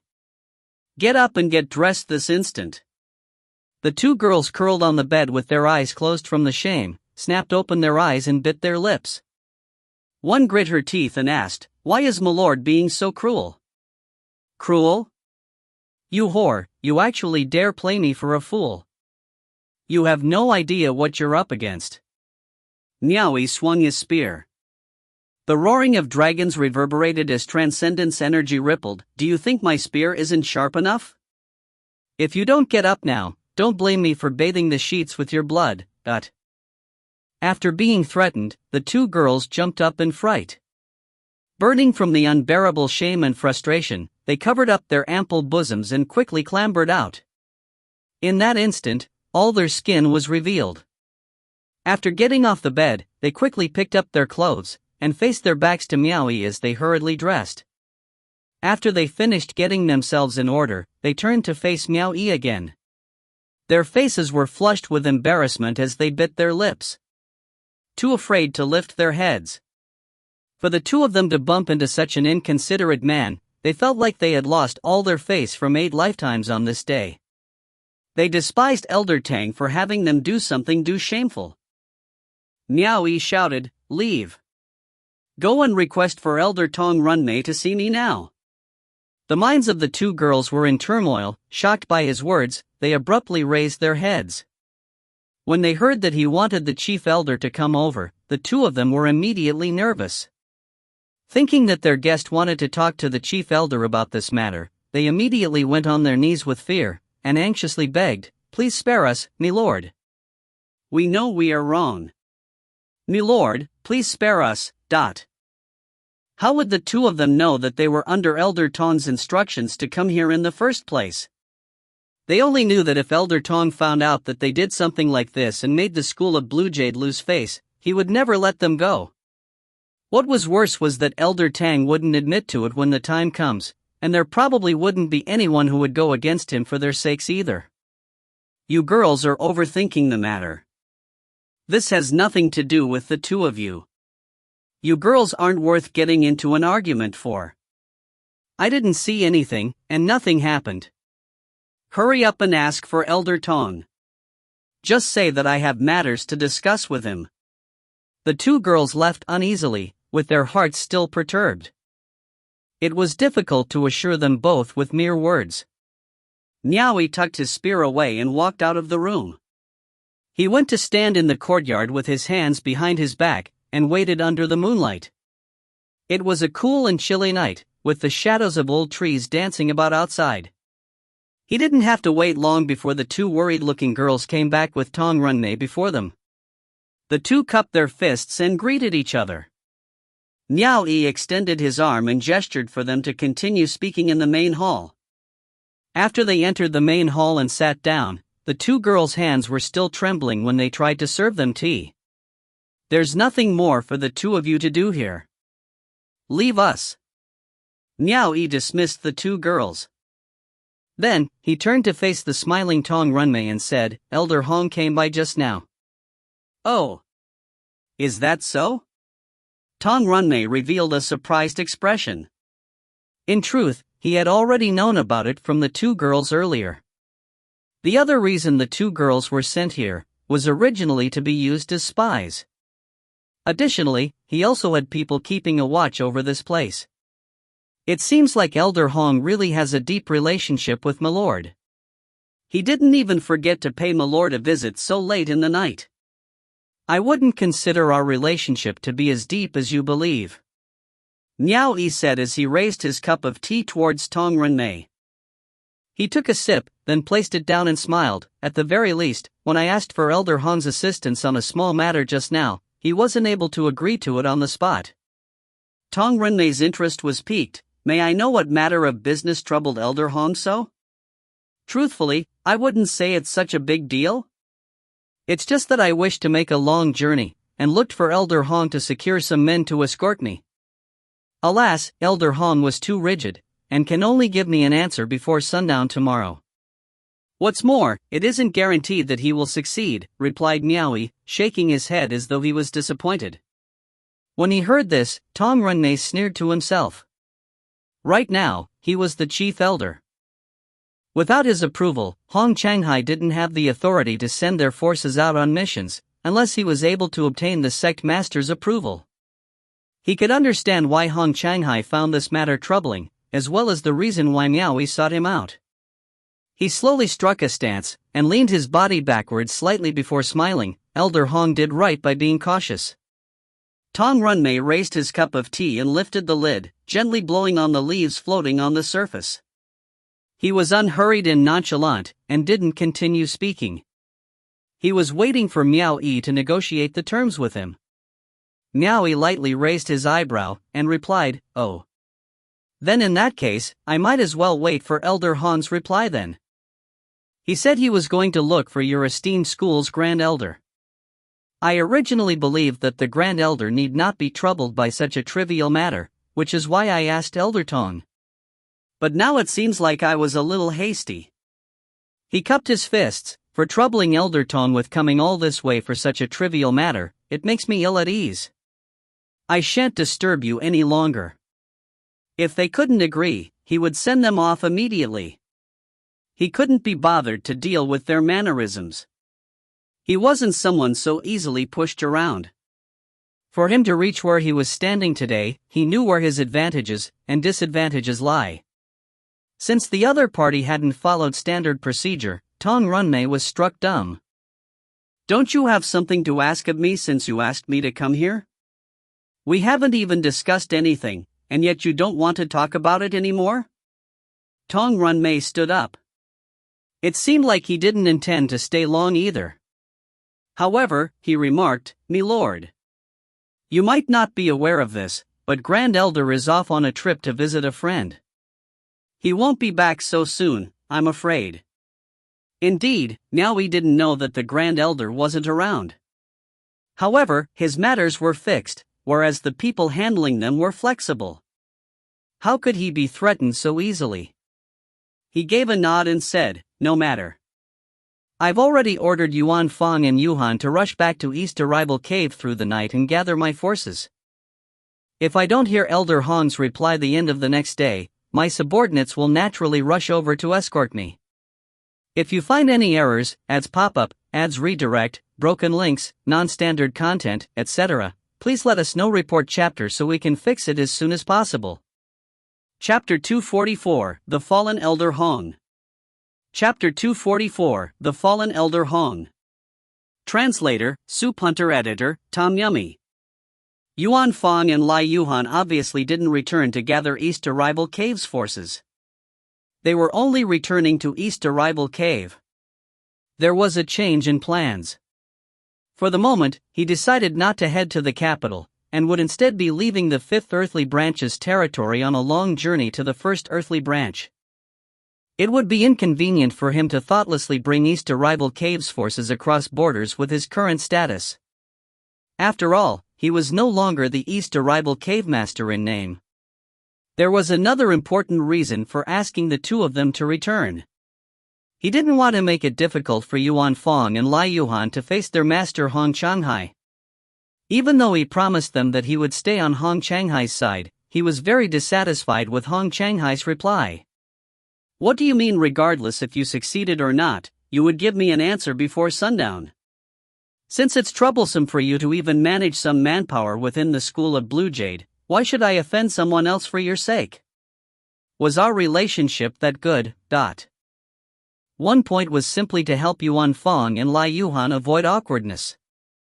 After this, Hong Changhai was sure to contact the two of them and ask about what happened. This time, he wanted to see what the two of them would do when faced with such a decision. He didn't mind what they ended up choosing in the end, but they had better not forget their current identities. If they were people who only knew how to follow Hong Changhai's instructions, then Miao Yi would really have to think hard about their standing from then on. He wanted Hong Changhai to understand one thing: if you want to use me, better show me what you can help me with. If I ask you to do something, you better be quick about it. Don't give me some vague answer like whether you succeeded or not. If you can't do it, I'll just find someone else. You're not my only option. In the future, you better throw your back into my tasks. It was the same for Tong Renmei. If you want to use me, show me what you can do. You don't have the right to negotiate with me. Tong Renmei seemed like he wanted to leave, but he was stuck in his tracks, unable to take another step. When he came earlier, he did see that Yuan Fong and Lai Yuhan, who used to guard the gate, were already gone. Furthermore, he already had people watching over this area. Those by the mountain gate already informed him that the two of them were returning to East Arrival Cave. He dropped his previously haughty air immediately. He was definitely someone who knew when to yield, and when not to. Why must Milord trouble East Arrival Cave's forces? This old man still has ways of handling such a trivial matter. May I know how many men Milord requires, and where Milord is heading to? I'm making a journey towards the domain of the first earthly branch's overlord. The journey will be rather long. As for the number of men, I'll trust Elder Tong to handle it as you see fit. The first earthly branch, muttered Tong Renmei in bewilderment. He realized that this fellow was rather difficult to deal with. He simply did not let his guard down until he got what he wanted. Tong Renmei asked, "When is Milord planning to leave?" "The sooner the better. I'll be making my move once the men have assembled. Please wait, Milord. I will make the necessary arrangements now." Tong Renmei had humbled his stance, quickly cupping his fists, and intended to leave immediately. "Elder Tong!" Miao Yi suddenly shouted to him, and brought him to a halt. Tong Renmei turned to look back at him. He had already shown enough sincerity. He wasn't sure what else Miao Yi was going to ask of him. He never expected that Miao Yi would then say something so brazen that it made his heart hammer with excitement. With an indifferent tone, Miao Yi said, "I trust Elder Tong knows about my relationship with the Mount Shaotai Mountain chieftain Xiong Xiao? I don't mind telling you this. I have been eyeing the Mount Shaotai chieftain post for a while now.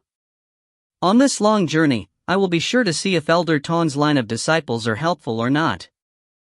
If they are, when I gather my army and launch an attack on Mount Shaotai in the future, will Elder Tong be willing to lend me the necessary manpower for my campaign?" Truly someone who didn't lower his guard until he got what he wanted. Just after Tong Renmei took a step back and compromised, he revealed this sweet reward. Tong Renmei's eyes brightened. He immediately realized one thing: after beating around the bush for half the day, this may be the true reason this fellow had come to the school of Blue Jade. He quickly walked back to Miao Yi. His attitude instantly changed as he continued in a whisper, "I don't have a problem on my end. However, I'm afraid that Yang Qing might not be so willing to agree to our people joining us." "I will settle this problem," said Miao Yi, narrowing his eyes at him. "Xiong Xiao is at the helm of two mountains. You should know that for my East Arrival Caves forces to take over those 2 mountains, our forces are far from enough. Once the deed is done, I wonder if Elder Tong is willing to offer me 10 caves worth of forces to help me oversee 10 of the 20 caves involved. My lord need not worry about this, assured Tong Renmei, and immediately after, whispered, if my lord really requires our assistance when the time comes, I can order the school of Blue Jade disciples within Xiong Zhao's forces to cooperate with you. Then, we will be able to eliminate Xiong Xiao and the disciples from the 3 major schools from both within and without. Miao Yi wasn't joking around. Since he had already progressed this far with his cultivation and strength, a tiny little East Arrival cave was no longer enough to satisfy him. It was already at a point where dealing with Xiong Xiao was just a matter of time. His decision to come to the school of Blue Jade was made after much consideration. It wasn't simply done on a spur-of-the-moment decision. Asking about his little brother and little sister was just one of the reasons. Previously, he hadn't expected that he would hear news of his little sister so soon. Thus, his plans had changed. His other reason was as Tong Renmei guessed. It was to come to the school of Blue Jade to secretly negotiate and request for manpower. However, he first wanted to see how the school of Blue Jade would react. The reason he so decisively cast Hong Changhai aside before was precisely because after their discussion, he realized that Hong Changhai's authority within the current school of Blue Jade wasn't enough to meet his needs. He didn't have the time nor the obligation to help Hong Changhai slowly regain his original prestige.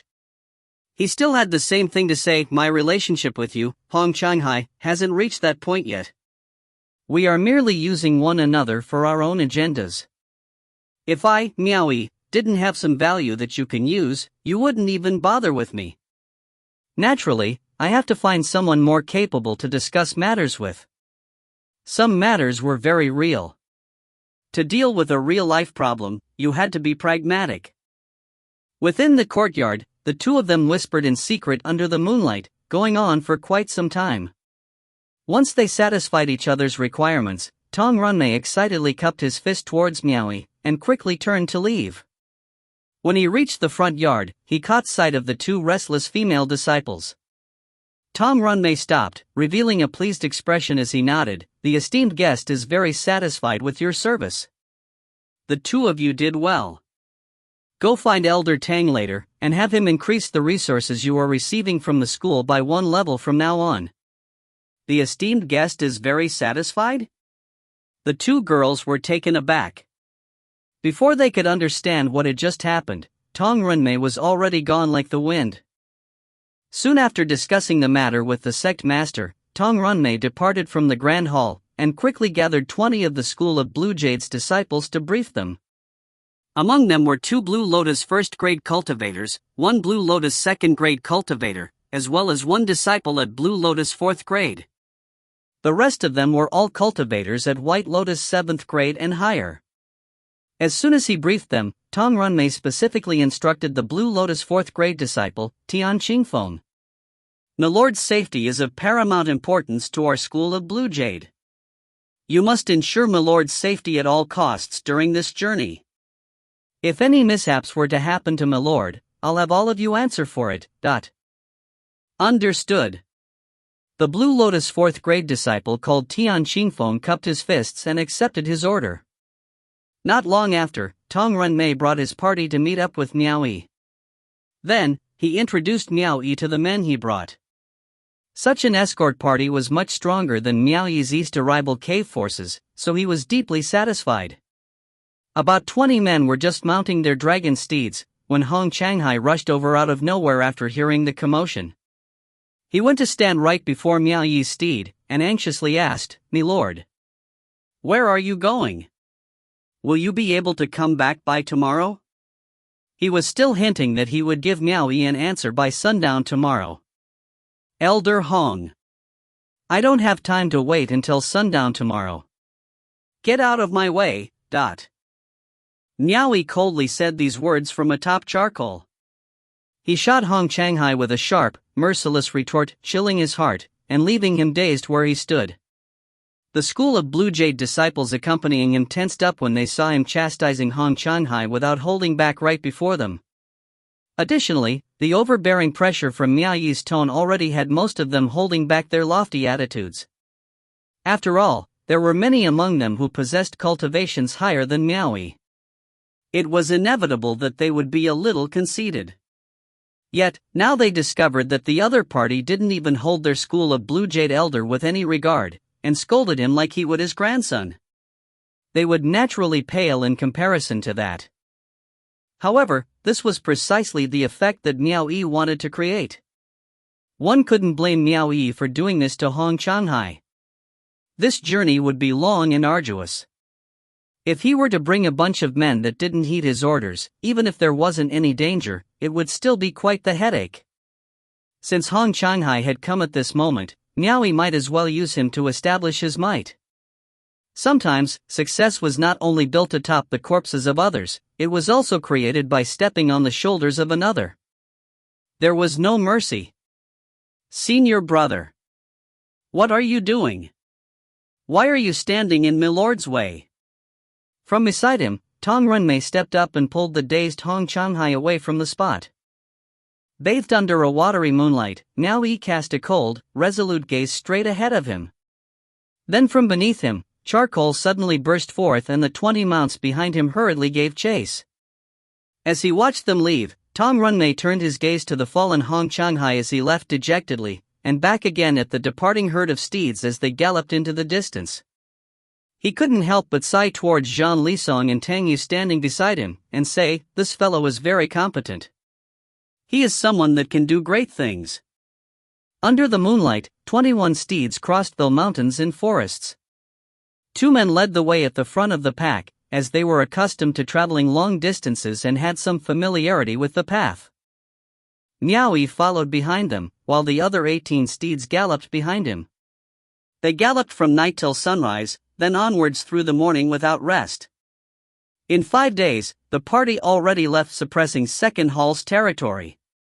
Then, finding a river in a mountain valley, they decided to take a break.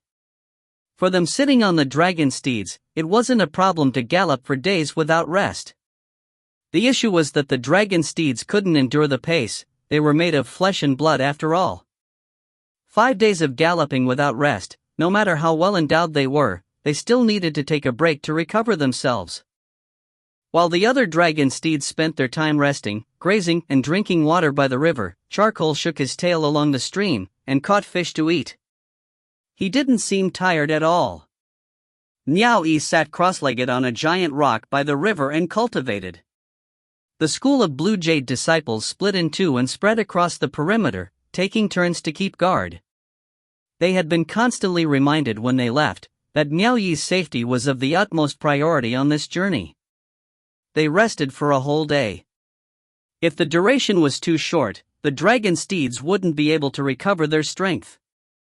By morning the next day, the party was already back on the road. In another few days, they finally left the domain of the 5th earthly branch. Less than 2 days after they had entered the 9th earthly branch, their path was obstructed by a mighty river that spanned across before them. They could barely see the end of it. Miao Yi gazed into the distance. It was the first time that Miao Yi had seen such a wide river on the continent. After discussing it among themselves, they decided to have their dragon steeds swim across while they leapt over the river. They were about to get down from their mounts, when the unexpected rumbling of dragon steeds sounded out from the edge of the river. There were approximately 10 men, each of them holding weapons. After sweeping a watchful gaze across Miao Yi and his party, the leader of the group pointed his finger at them and shouted, "Who are you people? Why are you lingering around here?" Miao Yi looked at the other party's formation and surmised that they were the forces of a cave. He rode out atop of Charcoal and answered, "5th earthly branch's east arrival cave. Here on orders from above. May I know which cave you are from, friend? Do you have any proof?" the other party asked. Miao Yi took out the jade archive bearing the decree of duty and tossed it over. This was the decree of duty that he received when he reported in as the East Arrival Cave Master. For some reason, Qin Weiwei never asked him to return it, and Yan Shou obviously wouldn't ask for it. Now, it seemed like it could be put to use. Once the other party received it and had a quick read, he was able to confirm Miao Yi's identity. Signaling with his hand, he motioned for his subordinates to stand down, then stepped forward to have a conversation with Miao Yi.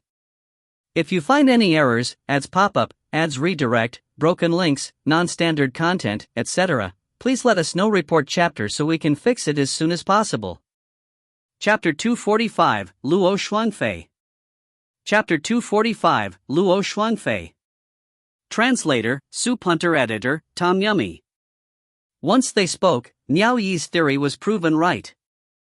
The other party was indeed the forces of a cave guarding this area. The cave master was surnamed Zhao. The two were of similar rank. Both being cave masters, and without a difference in hierarchy between them, both parties joked and spoke in an easy manner. "Where is Brother Zhao bringing your subordinates to?" "We're not going anywhere. We're just patrolling the area. Cave Master Zhao is so dutiful. I'm embarrassed. Do you think I want to be?" Cave Master Zhao shook his head, and briefly explained the underlying reason. The reason he was personally leading the patrol squad was because a group of renegade cultivators had appeared recently. They specifically targeted and robbed traveling cultivators.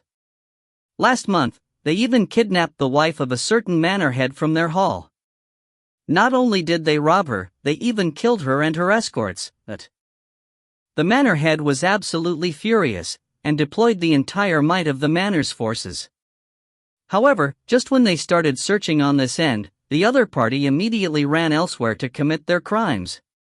After they wreaked havoc in both east and west, everyone couldn't help taking every possible precaution.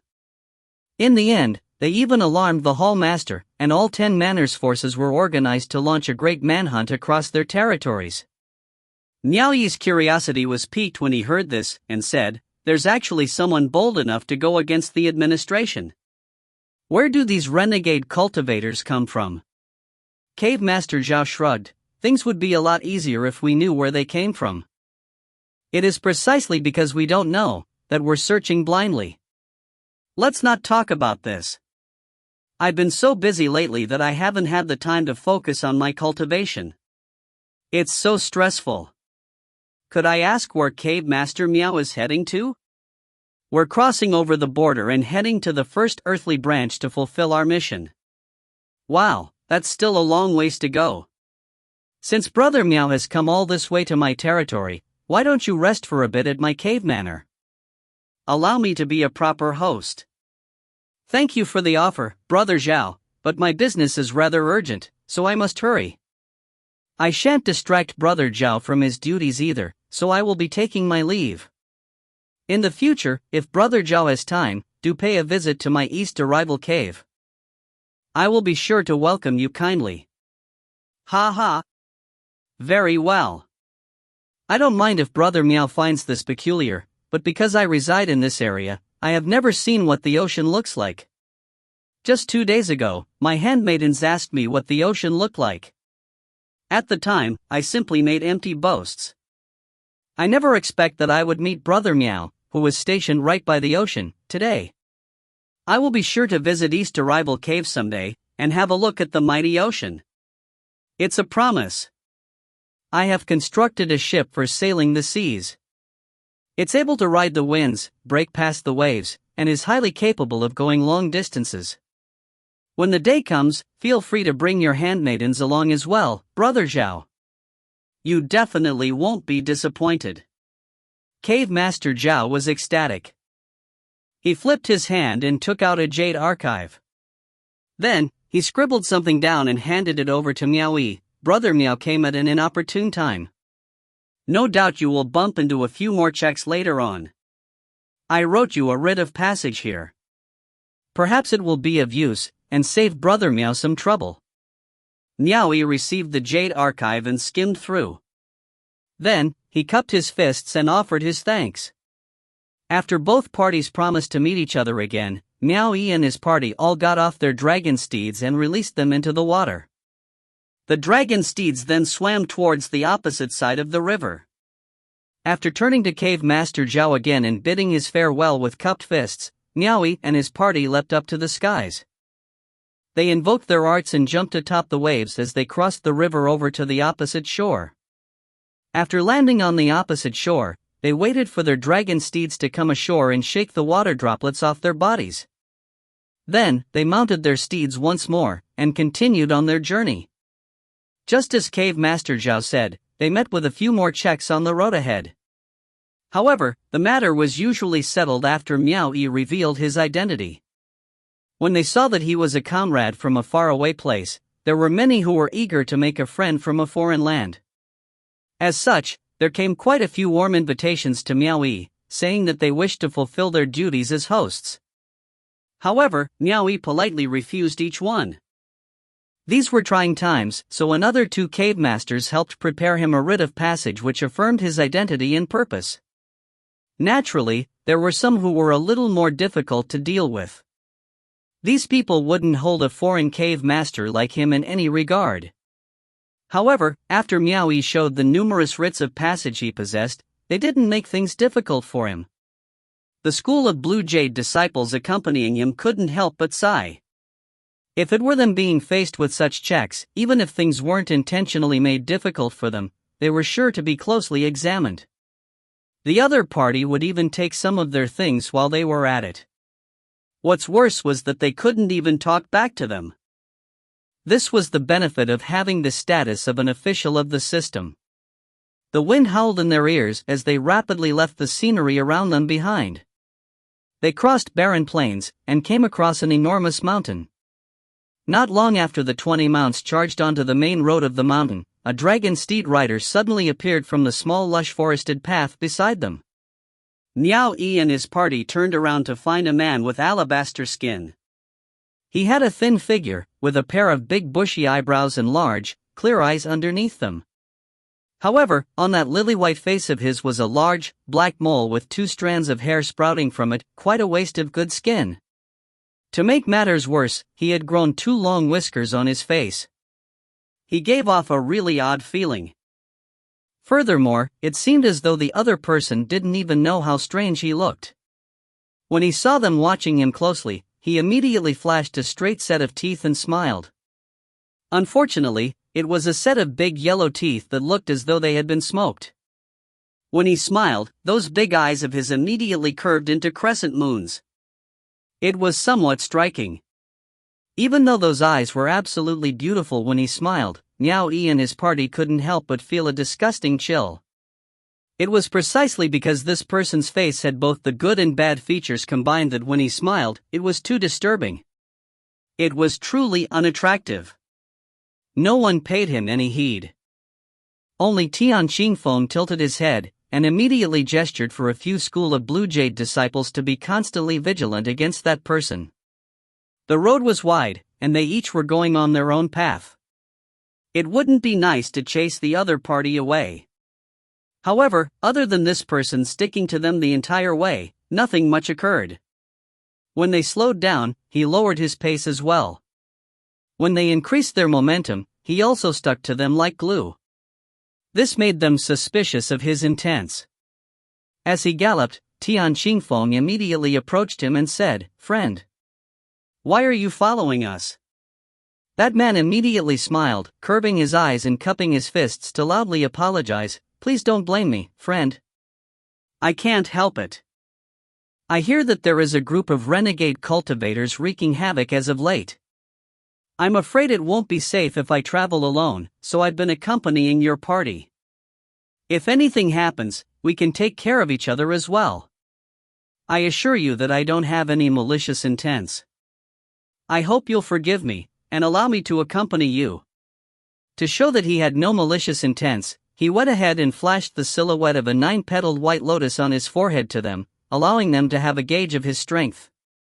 When they saw this, their hearts were very much at ease. They had 4 Blue Lotus Realm cultivators, and there were so many of them. They were not afraid that he would be able to cause any trouble on his own, so they no longer bothered with him. However, once they started a conversation, this brother Black Mole couldn't stop talking. He kept trying to have a conversation with them. "Friend, where are you and your party heading to?" However, no one paid him any heed. He couldn't bear the loneliness, so he cast his gaze towards Miao Yi, who was being guarded by everyone else. His eyes went around Miao Yi a couple times and asked, "Friend? You should be their leader, correct?" Miao Yi turned to look at him, but he didn't pay him any heed. "Ha ha! Friend! You bear a highly respectable countenance and an extraordinarily noble aura. Gallant and tall, a truly handsome young man. I can tell that you're no ordinary folk from a single glance. This dragon steed is very handsome indeed, truly handsome beyond measure." Miao Yi was speechless. "Are you complimenting me or my mount?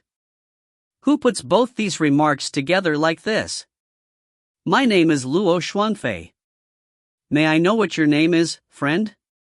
No one bothered with him still, but that mouth of his was incessantly yapping away. Nobody was talking to him, but he was still able to chat away to himself while facing Miao Yi, and wasn't tired in the least. After galloping for 2 days straight, the party found another river in the mountain valley to rest up and recover themselves. The dragon steeds grazed and drank by the river, while the rest of the party collected water to wash themselves. Charcoal was the only one running in the stream, catching fishes and shrimp again to feed on. That strange man Luo Xuanfei was cast aside by everyone, and could only sit by himself upstream of them. Occasionally, he would pick up pebbles and toss it far into the water. It seemed he was rather bored. For some unknown reason, for every rock that he touched, once he tossed them into the water, there would immediately be a black spot within the stream. However, it was soon washed away by the currents. There were some among the school of Blue Jade disciples keeping their eye on him, but because of their line of sight, they didn't discover anything amiss. Everyone continued about their duties like washing, collecting water, and cooking. Once they finished dining, they took turns keeping watch and sitting cross-legged in cultivation. That Luo Xuanfei also sat cross-legged on his own not far away. A small slit would occasionally open on his closed eyes, and he would throw a glance towards them with a sly glint. As night fell, a few fires were lighted as the party sat around in circles. In the silence of the dead of night, stars cloaked the night sky. From where he was sitting nearby, Luo Xuanfei took out a small bell, then held it in his hands and fiddled around with it using his fingers. The crisp ringing of the bell reverberated throughout the mountain valley, replacing the stillness of the mountain with a soothing and relaxing sensation. Everyone opened their eyes and turned to look at him. However, they knew he was a chatterbox. Once they started a conversation with him, there would definitely be no end to it. Since they were in a foreign land and weren't clear of the other person's identity, it was best not to create trouble. Everyone didn't pay him any heed and continued cultivating. However, for some reason, they kept feeling fuzzy and found it difficult to focus, as though they were assailed with an onset of dizziness the more they listened to the ringing of that bell. Suddenly, they could vaguely hear the faint sounds of an approaching stampede of dragon steeds from the mountain forest. Everyone was startled and hastily stood up. Luo Xuanfei also stood up, but he began massaged his temple and weakly said, "My head is dizzy, so very dizzy. No. I can't stand straight anymore, but..." He weakly fell to the ground as he said this. The bell in Luo's hands stopped ringing. Before they could react to what just happened, Miao Yi and his party were suddenly struck by a strong dizziness, and they could barely hold themselves together. Invoking his arts to resist, Tian Xingfeng bellowed, "This is bad. We've been poisoned." It was too late by the time he noticed it. It was useless even though he had the highest cultivation out of all of them. While they invoked their arts to resist the drowsiness, Miao Yi and his party fell one by one. In the end, Tian Xingfeng also fell to the ground with an indignant expression. Even the dragon steeds swayed about, and fell to the ground one by one. Charcoal had been the only one lying on the ground taking his nap. He now opened his eyes and stood up. With a shake of his head, and a flick of his tail, he looked around him but couldn't understand what was happening. He walked over to Miao Yi and touched him with his snout, occasionally letting out a snort. Miao Yi was lying on the ground, trying to open his eyes, but he couldn't. With his final shred of will, he tried to resist the boundless sleep. He never expected that he would fall in such a place. A starlight ignited within the art source in his body, instantly expanding like a mighty flame that illuminated his entire art source in the blink of an eye. His art source started circulating rapidly, wrapping around his limbs and bones like a tornado, and burning the foreign substance in his body to nothingness. As the foreign substance in his body was slowly being burned away, the dizziness in Miao Yi's head slowly dissipated as well. However, as his eyes steadily regained their clarity, he caught sight of that Luo Shuangfei, who was the first to fall to the ground, had actually gotten back up and was lazily stretching his waist. Miao Yi gently raised his eyebrow as a cruel glint flashed in his eyes. Then, he slowly shut them again. If you find any errors, ads pop up, ads redirect, broken links, non-standard content, etc., please let us know. Report chapter so we can fix it as soon as possible. Chapter 246, An Unruly Bunch. Chapter 246, An Unruly Bunch. Translator, Soup Hunter. Editor, Tom Yummy. At this moment, about 40 steeds came rumbling down from the mountain forest in the night, shattering the pebbles by the riverside with their hooves and completely destroying the tranquility by the mountain stream. The 40 steeds lowered their speed and slowly approached.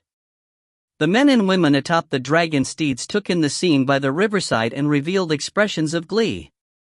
The stacks of wood burning in the fire crackled as sparks flew. Paying no attention to the 40 steeds behind him, Luo Shuangfei caressed the 2 strands of hair on his mole, and placed his hands on his waist. Ha ha! You want to guard against this lord? Do you think you can? Even if you take every precaution, you still have to drink the water that's used to wash this lord's feet. He turned to the crowd. Isn't it great to follow me? We've succeeded again. My words remain the same. Cowards afraid of death have no escape, and loose cultivators have no future, while we who provide for ourselves will have a bright future. Boss is wise. Boss is brilliant. When boss strikes, he never misses. The group of men and women shouted words of praise and flattery. Even though their compliments were beyond embarrassing, Luo Shuangfei seemed to be enjoying himself as though he was addicted to it. He pinched the 2 strands of hair on his mole, his shoulders quivering as he chuckled, and his pair of bushy eyebrows shaking, while his bright eyes curved as he laughed. He was being unbelievably haughty. Still twiddling the 2 black strands of hair, he came up to Miao Yi and lifted his leg to give him a couple kicks. You've been acting all high and mighty this entire time, ignoring this lord. Let's see how well you can keep pretending later on, you bastard. Even though he was kicked a couple times, Miao Yi didn't react at all as though he was dead. With his eyelids getting heavier by the second, Tian Qingfeng tried his hardest to retain his consciousness, befitting of one with the highest cultivation in the party. However, he could no longer move a muscle. He couldn't do anything as he watched the events before him unfold, thinking that all hope was lost. Before they embarked on this long journey, he knew that it would be dangerous. However, he never expected that he would bump into such a group. If his guess was correct, these people should be the band of renegade cultivators that had recently been going around committing crimes. What bad luck! They hadn't even had a proper fight, before the entire party was already wiped out. These renegades were truly despicable. Meanwhile, Charcoal let out a harumph at Luo Shuangfei. He was keeping his guard up against him. Charcoal was the only one unaffected because at the time, he had gone far away to catch his fishes and prawns. Luo Shuangfei turned to look at his own mount, then took another glance at Charcoal. He snickered, "What a handsome steed. It's mine now." He turned to the crowd and motioned, "Get down from your steeds and get moving. We'll follow the old rules, sweep them clean, and leave no one alive. Once we're done robbing them, leave immediately." "All right." The troop smiled as they dismounted from their dragon steeds. Someone with a sharp eye glanced towards Luo Shuangfei and suddenly exclaimed, "Boss! Watch out, dash!" Before they could even react, a silver light flashed in Miao Yi's hand from his prone position. The inversed scale spear suddenly appeared in his hand, and in a shimmer of cold steel, its dragon roars echoed out as Miao Yi instantly launched an ambush. Luo Shuangfei didn't even have time to turn around before the sharp triple-edged spear viciously stabbed into his back with a bang. However, a dark red flash appeared at the point struck by the sharp spearhead. The powerful impact immediately sent the defenseless Luo Shuangfei flying over 10 meters away. As he struck out, Miao Yi used the momentum to get up. However, he felt something strange was going on. It seemed like the other party had some kind of armor protecting his body. Even when he launched such a hidden strike, he wasn't able to kill the other person, almost as if he hadn't even pierced his body. On their journey, he already knew that Luo Shuangfei possessed a cultivation higher than his own at White Lotus 9th grade. That was why he tried to ambush him, seeking to kill him with a single strike. However, he never expected that even when he succeeded in launching an ambush with his full strength, he still couldn't kill the other person. After being blown away, Luo Shuangfei rubbed his back with the back of his hand. He grimaced in pain. "Nice try, brat. You actually dared to ambush this lord. All of you, go. Get him." Luo Shuangfei quickly jumped up onto his own mount. With a flick of his hand, a long spear with a wide serrated edge appeared. Its serrated edge was like a hangnail. The people who just jumped down from their mounts quickly got back up. They all flashed their weapons and hurriedly charged towards Miao Yi. Miao Yi leapt up and landed on Charcoal's back. Clouds of silver mist burst out of his storage ring, enveloping his entire body together with charcoal. Soon after mounting his steed, a heavy suit of armor enveloped them both, lending them a gallant and imposing aura. The people charging towards him immediately stopped and stared at him in wide-eyed disbelief. They were completely dumbstruck by Miao Yi's appearance. It was a first for them to see a dragon steed equipped with battle armor. They were so stupefied that they momentarily lost the courage to take another step forward. Clearly, they were just an unruly bunch. By the valley's river, the flames of the bonfire flickered under the lustrous moon illuminating the mountain. Charcoal was clearly quite excited to be in his new battle armor. Crisp cracking sounds rang as he stomped on the riverside pebbles. The newly refined and vicious-looking spiked battle armor, along with his current robust figure, made him look all the more imposing and ferocious. With his beast armor on, even though Miao Yi no longer had a helmet, it did not lessen the aura on both man and steed in their armors. Ever since that helmet was destroyed by Zhang Diqing in the past, it had never been replaced. Under the cold moonlight, Miao Yi sat on his steed with spear in hand, steady as a rock. Man, steed, and armor combined into one. They were shining under the moonlight, a mercurial radiance enveloping his body as the flickering bonfire blazed behind his back under the night sky, filling the valley with his astonishing aura. Holding the spear angled in his hands, Miao Yi suddenly raised and thrust it out. As the dragon roars thundered, he thrust the spear towards the astonished Luo Shuangfei, and coldly said, "Do you dare fight me to the death? A fine fellow. We really bumped into a rich bastard today.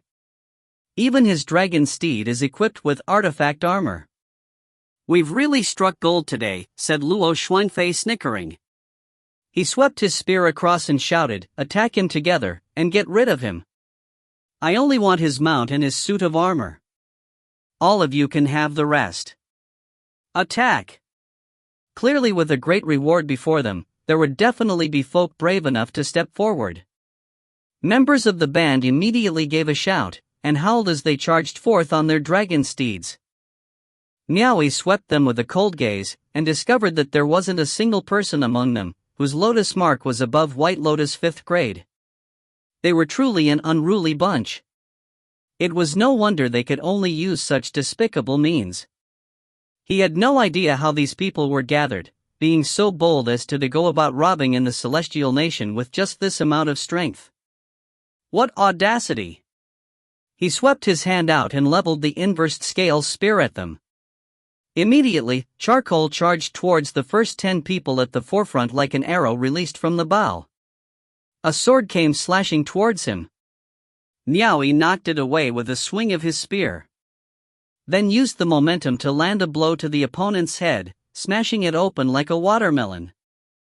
As he passed by the headless corpse, the spear in Miao Yi's hands instantly struck out like a dragon, with ray after ray of its cold glint flashing about. Ah! Ah!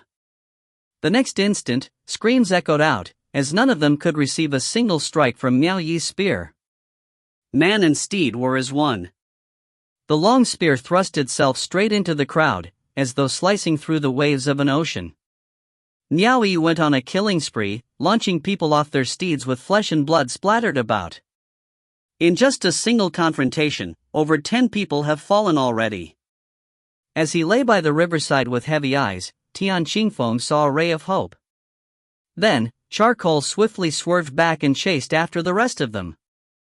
The remaining 20 to 30 people were crippled by fear from that one confrontation. They couldn't hold a candle up to the other person, and immediately beat a retreat, abandoning their boss. With the help of Charcoal's speed, Miao Yi quickly let loose a flurry of strikes with his spear. Near physical, formless blades shot out as explosions echoed out through the air. Another 5 to 6 people coughed out blood as they fell from their steeds. The renegade cultivators that had been retreating together all this while, immediately scattered into the surrounding mountain forest. These renegades could hardly compare to the disciplined forces of the various abode of immortals that were being governed by a strict administration. They struck in force when they had the upper hand, but when things weren't going their way, they immediately made a run for it without having the slightest intent of doing battle. They were truly an unruly bunch through and through. When he thought about how he had almost fallen into their hands, Miao Yi felt that it would have been rather unjust indeed. It would have been fine if they continued running together, but scattering in all directions made Miao Yi uncertain who he should be chasing. He gave up the pursuit, then swung back around and struck out with his spear. A renegade that had been struggling on the ground was instantly stabbed to death. As he did so, his gaze shifted to Luo Xuanfei on the other end of the field. After being abandoned by his subordinates, Luo Xuanfei staring in shock at the surrounding mountain forest. All my subordinates are already gone in the blink of an eye? You bastards! Even if you run away, shouldn't you tell me first? Luo Xuanfei shouted furiously at his surroundings, implying, you guys didn't even bring me with you when you were running away. Does this boss still exist in your eyes? I haven't even run away yet. The victor hasn't been decided. What are you all retreating for? Get back here. This bellow seemed to have some effect. A few people re-emerged from within the mountain forest, but they simply hid around and watched, not daring to approach. Seeing that there were still some brothers who hadn't abandoned him, Luo Xuanfei immediately perked up. Leveling his spear at Miao Yi, he shouted, Hey you! Halt! You dare murder my subordinates! I will have your life! He immediately brought his mount into a charge, and whirled his long, serrated spear. It glowed with a white light. It was evidently a first-grade transcendent artifact. A wail of agony rang out as Miao Yi stabbed towards the ground, and gave a flick. The screaming person impaled by the spear was instantly sent flying at the incoming Luo Xuanfei. It seemed this boss cared quite a bit for his subordinates. He quickly swept his spear across, controlling the amount of force he used, wishing to pull his subordinate aside and save his life. Unfortunately, Miao Yi was still charging forth with the momentum and didn't give him a chance to do so. The dragon roars thundered out as he quickly closed in, and launched another strike. Bang! Blood spurted out as that subordinate's final screams of agony became one of despair. Blood and flesh splattered about. A white sheen appeared on the inversed scale spear as it struck out. Invoking his arts, Luo Xuanfei knocked the splatter coming towards his face away, and anxiously struck back to deflect the oncoming inversed scale spear. Realizing that the opponent's cultivation wasn't stronger than his own, he instantly perked up. The two mounts instantly chased after one another as they carried their masters, and spun about in place. The two atop their steeds crossed spears again and again. Their skills were both extraordinary, kicking up clouds of dust from the ripples of their transcendence energy. Miao Yi wouldn't have been able to attack with such force if he was still below White Lotus 5th grade. In an instant, the two of them had crossed spears more than 10 times. Luo Shuangfei was more astonished, the more he fought. His spear art had been taught to him by someone extremely skilled. However, he could only continue to defend against this nameless person before him.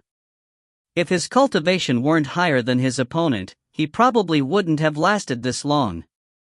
He had never faced such a situation before.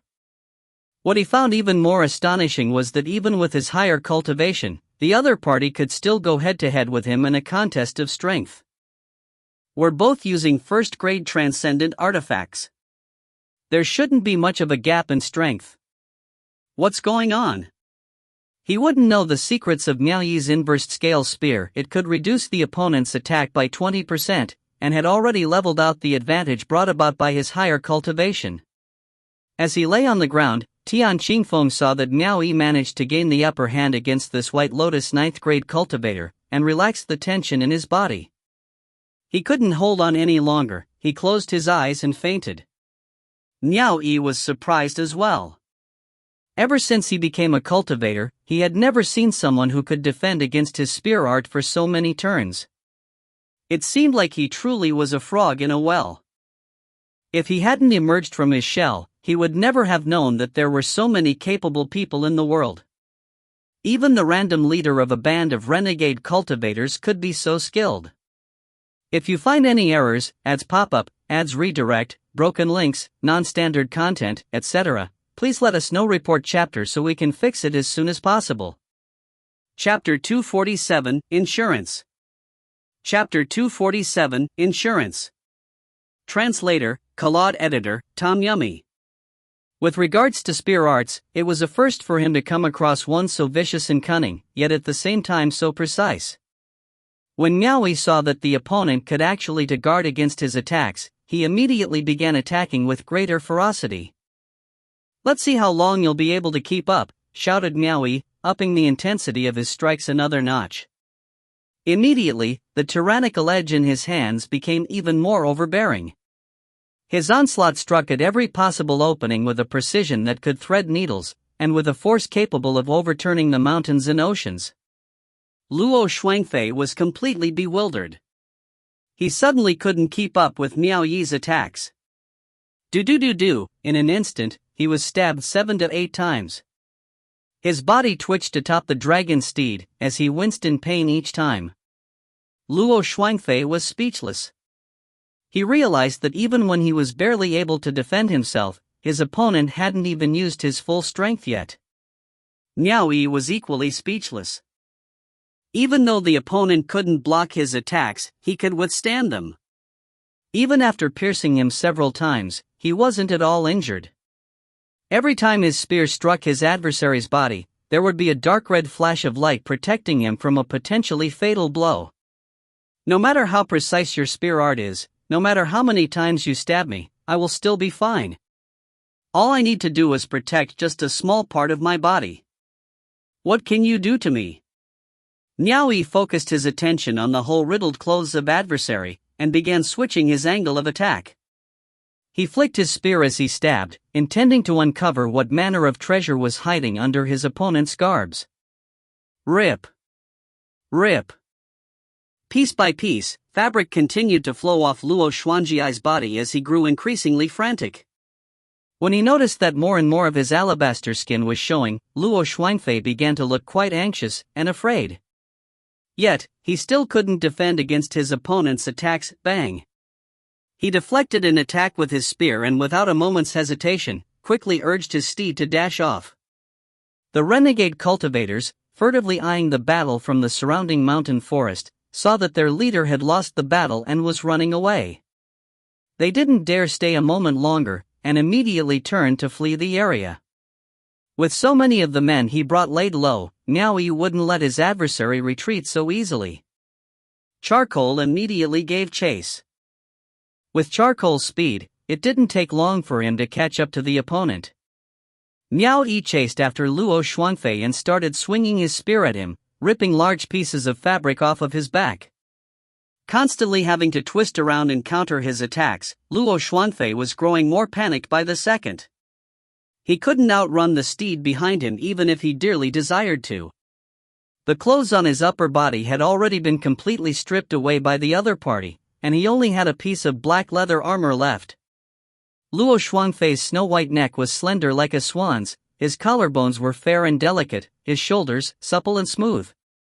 He had slender arms that resembled a snow lotus, and the tender skin below his armpit was just barely visible.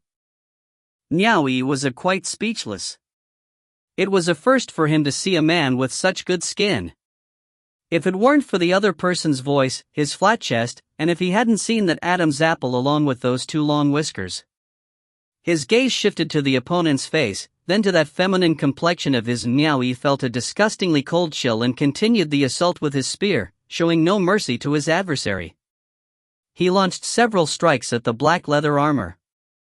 Every time he struck, he could see that leather armor emitting a red glow as it shielded his jabs. So this was the thing protecting him. I wonder what sort of treasure it is. Realizing that his attacks to the upper body weren't effective, Miao Yi quickly stabbed viciously at the opponent's lower body.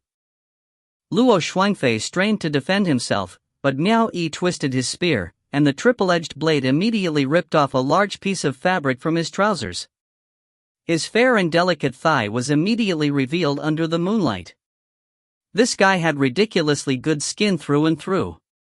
When he saw the opponent trying to strip his trousers now, Luo Shuangfei became manic, and frantically tried to defend himself.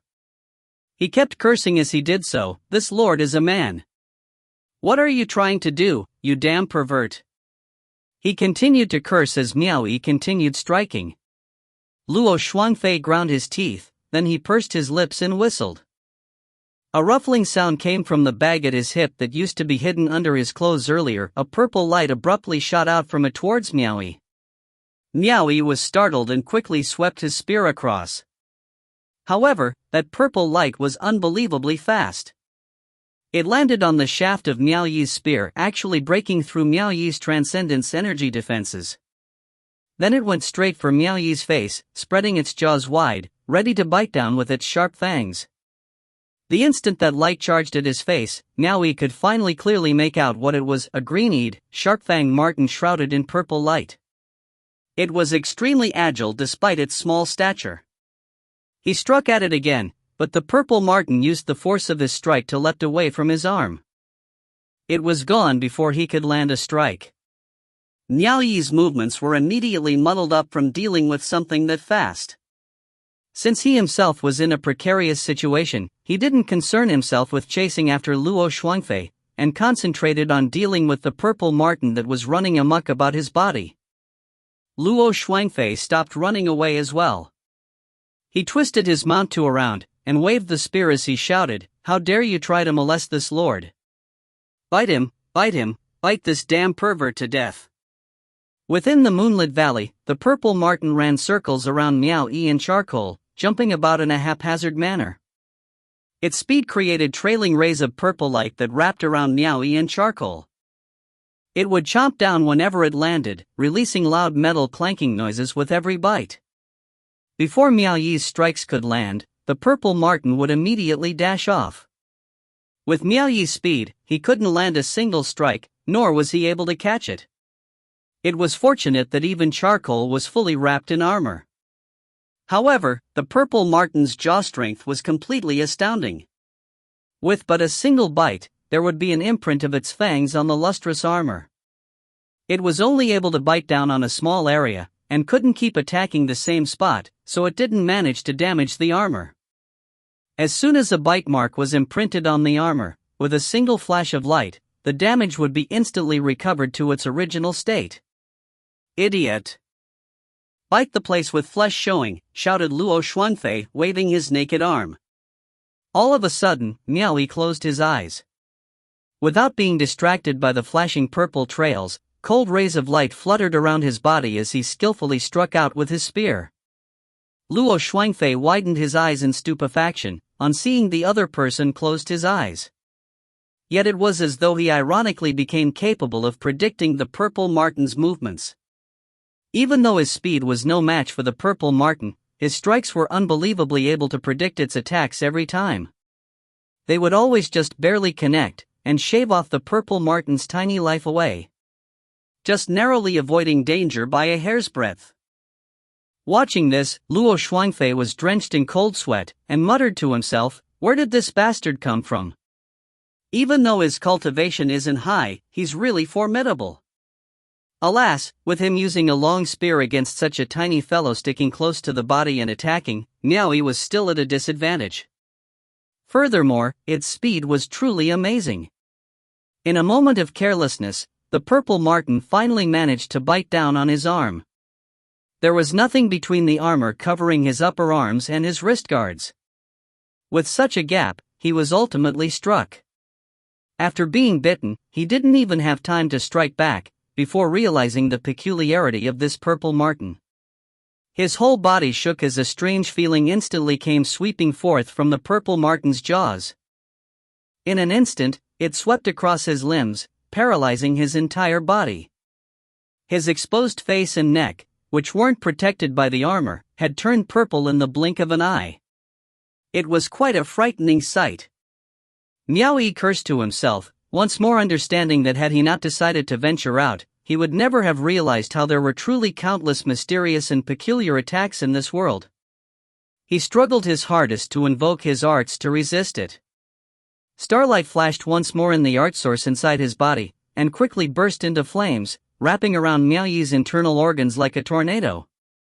When he saw Miao Yi was finally struck, Luo Shuangfei already seemed assured of his victory already, and immediately broke out in laughter. "Wahaha! How dare you try to molest this lord? Just watch how this lord is going to skin you." With a sweep of his spear, his mount immediately charged towards Miao Yi as though he wanted to kill him where he stood. However, a sudden change happened just then. The purple-faced Miao Yi suddenly opened his eyes, the purple complexion on his face instantly receding like the tide as he regained clarity in the blink of an eye. The purple marten still had its fangs embedded in his arm. It squeaked and loosened its grip, desiring to escape, but its speed had dropped drastically as though it received some sort of backlash. The green light in its eyes grew dull, while the purple glowing fur on its body reverted to a normal purple shade, its speed clearly no longer the same as it was before. Miao Yi swept a cold eye over, then made a sudden grab for it. He caught the purple marten in mid-air with his hands and squeezed its neck, as if intending to murder it on the spot. Charging forward with wide eyes, Luo Shuangfei hurriedly came to a halt. He never expected the other person to be fine after receiving a bite from the purple marten. Seeing that matters had gone completely beyond his expectations, he immediately shouted, "Stop! Don't hurt the air! I yield, I yield!" "You yield?" Miao Yi hardened his grip on the purple marten, struggling painfully in his hand. He raised his spear and pointed at it. "After all you've done to my guards, don't you think it's a little late for you to surrender? Even if you don't surrender, you won't be able to run away either." He was about to launch a fatal strike against the purple marten struggling in his hands, when Luo Shuangfei once again shouted, "They're not dead. They can still be saved. They've just been poisoned and won't die for the time being. Let go of the air, and I'll cure the poison in their bodies." Miao Yi gave it some thought. He turned to look at the valley behind him, then turned back and said, "First go and cure the poison within them. If they're fine, I'll let it go." Luo Shuangfei immediately glared at him. "I can only cure the poison after you release it, but..." Miao Yi wouldn't possibly believe him. Raising the purple marten, he tightened his grip. The purple marten immediately thrashed about heavily, squeaking 1 second, and muffled the next. Clearly, it was in great deal of pain. Luo Shuangfei ground his teeth as he cursed, "Bastard! Let it go. You'll need it if you want to cure the poison inside your guards. If it dies, all your guards can forget about surviving through this as well." When he heard this, even if Miao Yi didn't believe it, his hands still loosened up a little as he coldly asked, "Why should I believe you? Let it go, and I'll have it cure the poison on your guards immediately." It wasn't easy catching it. "If it keeps me at bay and you manage to escape after that, what can I do then?" Luo Shuangfei grit his teeth, realizing that this bastard wasn't so easy to fool.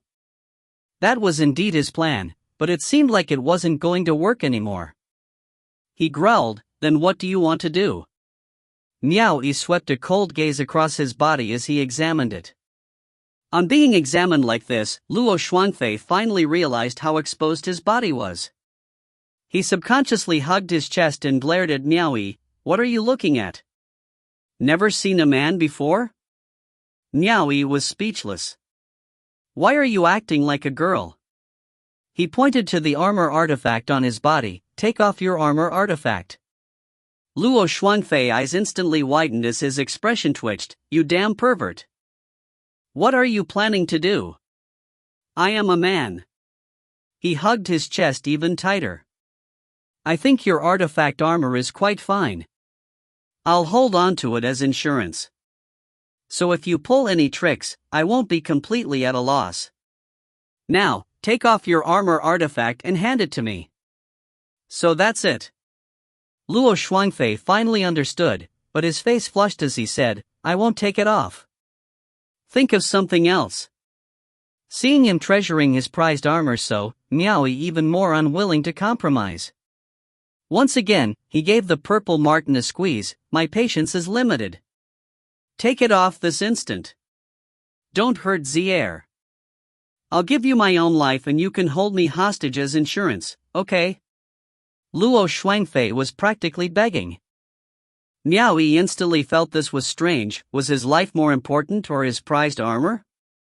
However, this method of using the person himself as hostage was clearly much better. If you find any errors, ads pop-up, ads redirect, broken links, non-standard content, etc., please let us know. Report chapter so we can fix it as soon as possible. Chapter 248, Mad from Shame. Chapter 248, Mad from Shame. Translator, Soup Hunter. Editor, Tom Yummy. Very well. Miao Yi nodded, and accepted the terms. Tightening his grip on the inversed scale spear, he placed it back into his storage ring. Then with a flick of his wrist, a chained morningstar appeared in his hands. He erased the art source within this transcendent artifact and imbued it with his own. Luo Shuangfei was still wondering what Miao Yi was trying to do, when he abruptly raised his arm and flung the shining morningstar at him. Luo Shuangfei was taken by surprise. Bang! With a sweep of his spear, he knocked the morningstar away.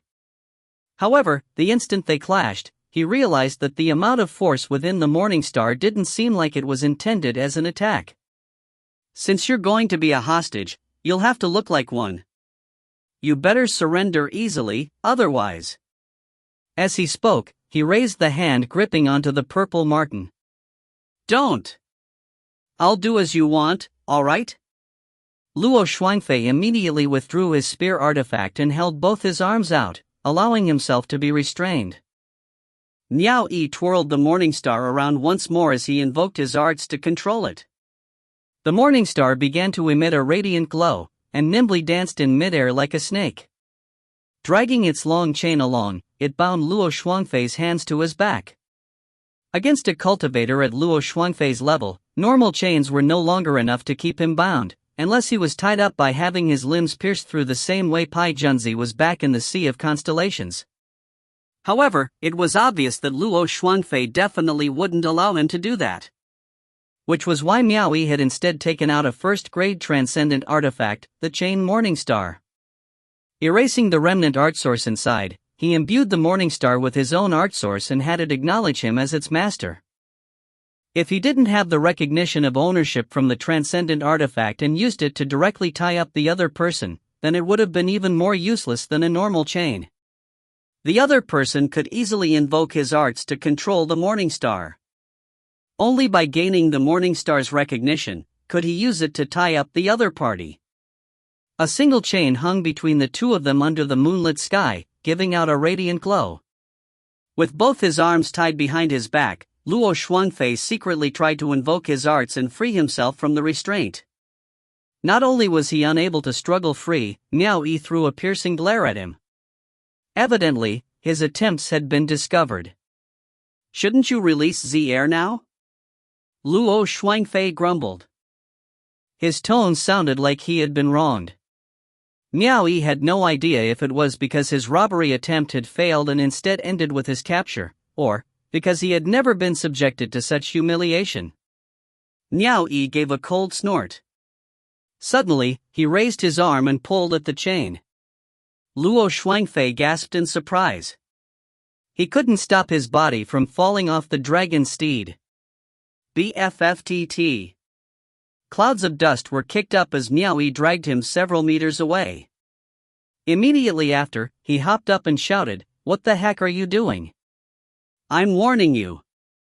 You better not try anything funny," Miao Yi said, attaching the other end of the chain to charcoal, as though warning Luo Shuangfei, "If you dare try anything funny, then it won't be like what I did just now. Instead, I'll have my steed drag you around a few laps." Luo Shuangfei ground his teeth and growled, "Let go of the air."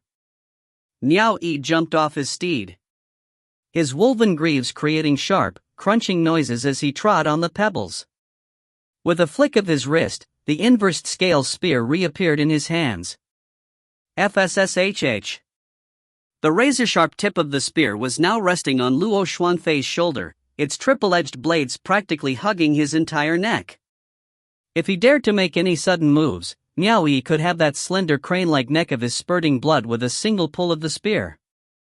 Raising the purple marten in his grasp, Miao Yi asked, "How do you cure the poison?" "First let it go." After saying this, Luo Shuangfei saw that Miao Yi didn't respond. Instead, he saw a gleam in his eye that told him Miao Yi was still suspicious. He ground his teeth and said, "I'm already in such a state. What are you afraid of?" Miao Yi acted decisively then. With a swing of his arm, the purple marten escaped its captor and landed on the ground. Then, it quickly scuttled off towards Luo Shuangfei, climbing onto his shoulders and began squeaking beside his ear. Miao Yi didn't know what it was saying, but its green eyes seemed filled with fear when it looked at him. He had no idea what part of him was so frightening. Luo Shuangfei also squeaked back at it a couple times, then pursed his lips towards the riverbank. The purple marten perched on his shoulder immediately scampered off, and hurriedly making its way to the riverbank. Then, it jumped onto the bodies of those poisoned, and bit down on the back of their arms. Miao Yi's eyes gleamed as he observed with his transcendence vision. He saw that in those being bitten, the black aura faintly seeping out from the skin of their faces began to quickly recede. Then, a black mist would be sucked out of the bite wound on the back of their arms, and be quickly absorbed into the purple marten's belly. Once the darkness on the back of the victim's hand completely disappeared, the purple marten would then quickly jump onto another person's body and do the same. One after another, as the black mist on the victims' bodies was absorbed into the purple marten's belly, its eyes started to regain its green shine and vigor, and the purple glow on its body was appearing once more, a sign that its previously expended vitality was being recovered, as though the poisonous mist was something very nourishing to it. Soon, the purple marten finished absorbing the poison from both the men and their steeds. Then it quickly scuttled back to Luo Shuangfei's shoulders, all while continuing to stare at Miao Yi in fear. The poison within their bodies has all been absorbed. "Now let us go," Miao Yi asked. "Then why haven't they woken up?" "They fell prey to the black Rakshasa. The poison has only just been removed. How could you expect them to wake up immediately after? In a couple hours, they will naturally awaken." "Black Rakshasa?" Miao Yi muttered. He didn't know what poison it was, but he could afford to wait a couple hours. Staring at the purple marten on Luo Shuangfei's shoulder, he asked, "Is this marten of yours capable of only curing a single type of poison, or various types of it?" "That's of course," the proud Luo Shuangfei said a few words, before abruptly stopping himself, and eyed Miao Yi cautiously. "What's it to you? Hurry up and release me." Miao Yi could tell from his reaction that this purple marten of his could probably cure quite a number of different poisons. He was quite astonished, and secretly praised the marten for being such a valuable asset. It was such a waste for it to be in the hands of a mere renegade. Although, come to think of it, this renegade cultivator possessed quite a number of quality goods. His gaze trailed over the leather armor on Luo Shuangfei. He didn't ask any other questions, and just blankly said, "There's no rush. They have yet to awaken. Luo Shuangfei began shouting angrily, "I've told you already, they will naturally wake up in a couple hours. Your words have no proof. Why should I trust you? Be obedient and wait." His words rendered Luo Shuangfei speechless. Then, Miao Yi eyed the purple marten on his shoulder and said, "Keep this monster that's been constantly glaring at me away. It just took a bite out of me, yet it still has the gall to glare at me. Does it really think that I won't kill it?" When Luo Shuangfei heard that Miao Yi might kill his purple marten, he immediately blew a whistle. The purple marten instantly dashed inside the beast sack around his waist. He didn't expect that right at that moment, Miao Yi would suddenly strike out, pulling away the beast sack from around his waist, and quickly tying up the opening. The purple marten could forget about running away now. Such a treasure had fallen into his hands just like that. Miao Yi hung the beast sack around his body. Luo Shuangfei's eyes widened as he bellowed, "Bastard! You're not keeping your promise. You shitty asshole. Return my heir." Miao Yi pressed his spear over his neck. Blood instantly seeped out from the snow-white skin of his neck, and he no longer dared to move. However, his worst fears had yet to be realized. With him restrained, Miao Yi suddenly placed his hands on Luo Shuangfei's body and tried to take off his armor artifact. This armor artifact was different from Miao Yi's battle armor, which was rigid and couldn't be forcefully taken off. On the other hand, Luo Shuangfei's armor artifact was a leather shirt that was supple to the touch. However, it was able to block Miao Yi's ferocious attacks. Miao Yi had no idea what kind of treasure it was. Miao Yi was a little curious whether or not this fellow was hiding some other treasure underneath his leather armor. Else, why would he so willingly surrender and become a hostage? He didn't even want to take off this artifact armor to give him as insurance. It was very strange. If it were anyone else, they would obviously know that they wouldn't be able to keep this leather armor once they became a hostage. "What are you trying to do?" Luo Shuangfei was utterly horrified as he watched Miao Yi rapidly unclasp the buttons on his leather armor. His voice couldn't help but quiver as he said, "I'm warning you. There aren't many who would dare touch me in this entire realm. You had better." He suddenly felt a cold breeze on his body. Miao Yi had already taken off the leather armor. Luo Shuangfei shut his quivering lips and closed his eyes. He wanted to turn his head to the side, but the edges of the inversed scale spear hung close to his neck and held it in place. Miao Yi had taken the leather armor off up till the arms, but he then realized that it would be difficult to completely take it off with the other person's hands tied up. He turned back to look at the men that had yet to awaken by the river bank. Afraid that this bastard still had another hidden card to play, Miao Yi didn't dare push him too hard. Truth be told, Miao Yi still suspected that the other person had something up his sleeve. Otherwise, he wouldn't have surrendered so easily. Surrendering because he didn't want to take off his leather armor? That didn't make sense. He definitely had some kind of contingency, else he wouldn't be so bold. Underneath the leather armor was a spotless and fair-skinned body. Miao Yi didn't discover anything hidden at all. The leather armor was pulled all the way down to his bound hands. Luo Shuangfei's upper body was almost completely naked at this point. Under the radiance of the moon, his skin was all the more fair and unblemished like jade, his lily-white waist as slender as can be. His figure was beautifully slim and elegant, giving him the seductive allure of a woman. The only manly trait on Luo Shuangfei's body were the two large, sinewy pectoral muscles on his chest. There was point in his skin being fairer, his figure nicer, and his chest bigger. Miao Yi had no interest in men. He closely inspected Luo Shuangfei's practically naked upper body, but he couldn't find any hidden treasures. He even felt all over Luo Shuangfei's trembling skin. It had a pleasantly smooth and glossy feel to it. Then, he poked at those firm pectoral muscles of Luo Shuangfei with his fingers, making sure that they were truly made of flesh and not hiding anything. Having his body touched all over by Miao Yi, and even being prodded in his chest, Luo Shuangfei's face flushed red, looking as though he wanted to bash his head into a wall and die. The heart-shaped necklace hanging atop of his snow-white chest caught Miao Yi's attention. It was very intricate and beautiful, but he couldn't find anything peculiar about it after examining it. Miao Yi also examined the storage ring on Luo Shuangfei's fingers, but he didn't find anything inside. The only noteworthy item was that spear with the serrated edge. Miao Yi wasn't interested in all the other random bits, so he didn't take this storage ring away.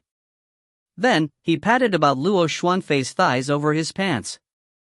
After not finding any treasures, Miao Yi pulled his leather armor back up and helped him clasp the buttons back on, as though to reassuring Luo Shuangfei and implying that, "I'm only checking you to make sure you can't play any tricks. I have no intention of stealing your armor artifact, but..."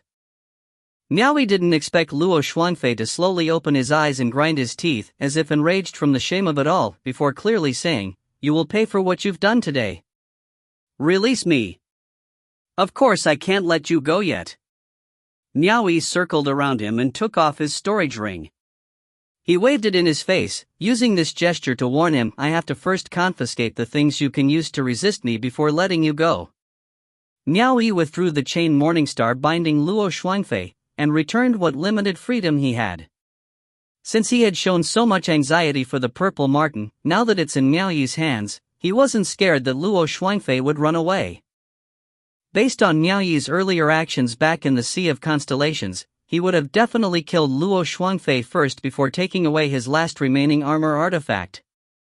However, he was worried that this fellow had some kind of contingency, so he could only hold back his urge for now, and wait for the others to awaken before acting further. "What are you following me for? I'm warning you. Don't come too close to me." Miao Yi abruptly turned back and leveled his spear at the approaching Luo Shuangfei. The corner of Luo Shuangfei's eyes were slightly reddened as he shouted, "Asshole! I want to change my clothes. Give me my clothes. If you find any errors, ads pop up, ads redirect, broken links, non-standard content, etc. please let us know. Report chapter so we can fix it as soon as possible." Chapter 249, A Love for Thieving. Chapter 249, A Love for Thieving. Translator, Claude Editor, Tom Yummy. Miao Yi was surprised. Then he realized Luo Shuangfei's storage ring was still in his hands. He took a few clothes out of his storage ring and tossed them over. On catching his clothes, Luo Shuangfei turned and ran off to hide behind a giant boulder by the river. Rustling noises were immediately audible. By the time he came out from behind the boulder, he had completely recovered from his previously scruffy appearance. The wound on his fair neck was already healed, and only a scab remained. With only the items he had in hand and his storage ring already taken away, Miao Yi had no idea how he managed to heal his wound so quickly. As though thinking of something, Luo Shuangfei was repeatedly biting his lips, when he heard a sudden commotion. He lifted his head to look. He watched as Miao Yi swung his arm around, and dropped the branches from the river bank onto the smoldering bonfire. The flames then slowly grew larger again. Thud! Standing in his silver armor, Miao Yi stuck his inversed scale spear into the ground and straightened it. His armor gave off a silver sheen as he stood against the gradually flaring flames of the bonfire. Charcoal also hadn't had his battle armor removed yet. He would occasionally sneeze, his forehooves stamping in boredom by Miao Yi's side. Noticing how quiet it was behind him, Miao Yi turned around to find Luo Shuangfei had already climbed on top of the giant boulder. He sat there hugging his legs with his knees drawn up, lifting his head to gaze at the starry night sky. Miao Yi had no idea what he was thinking of, but he slowly buried his head into his knees. He was oddly quiet. A whole different person from the previously energetic, despicable and shameless renegade cultivator boss. Within the valley, he gave the others a feeling of fragility. After the silence persisted for a while, Miao Yi slowly opened his shut eyes as though coming to some kind of decision. He suddenly broke the silence in the valley. "You're a loose cultivator, right?" With his head buried into his knees, Luo Shuangfei was startled. He raised his head and looked around, but all he saw was Miao Yi standing there with his back facing him, and reflexively asked, "Are you asking me?" Is there another person here besides you who could respond to me? So what if I am, said Luo Shuangfei in that hostile tone of his again. Miao Yi pulled his spear out and turned around. The light of the flame lent his wolf greaves a silvery glow as he walked over, creating sharp crunching noises as he stepped on the pebbles. Luo Shuangfei's body scrunched up subconsciously, his arms hugging his chest.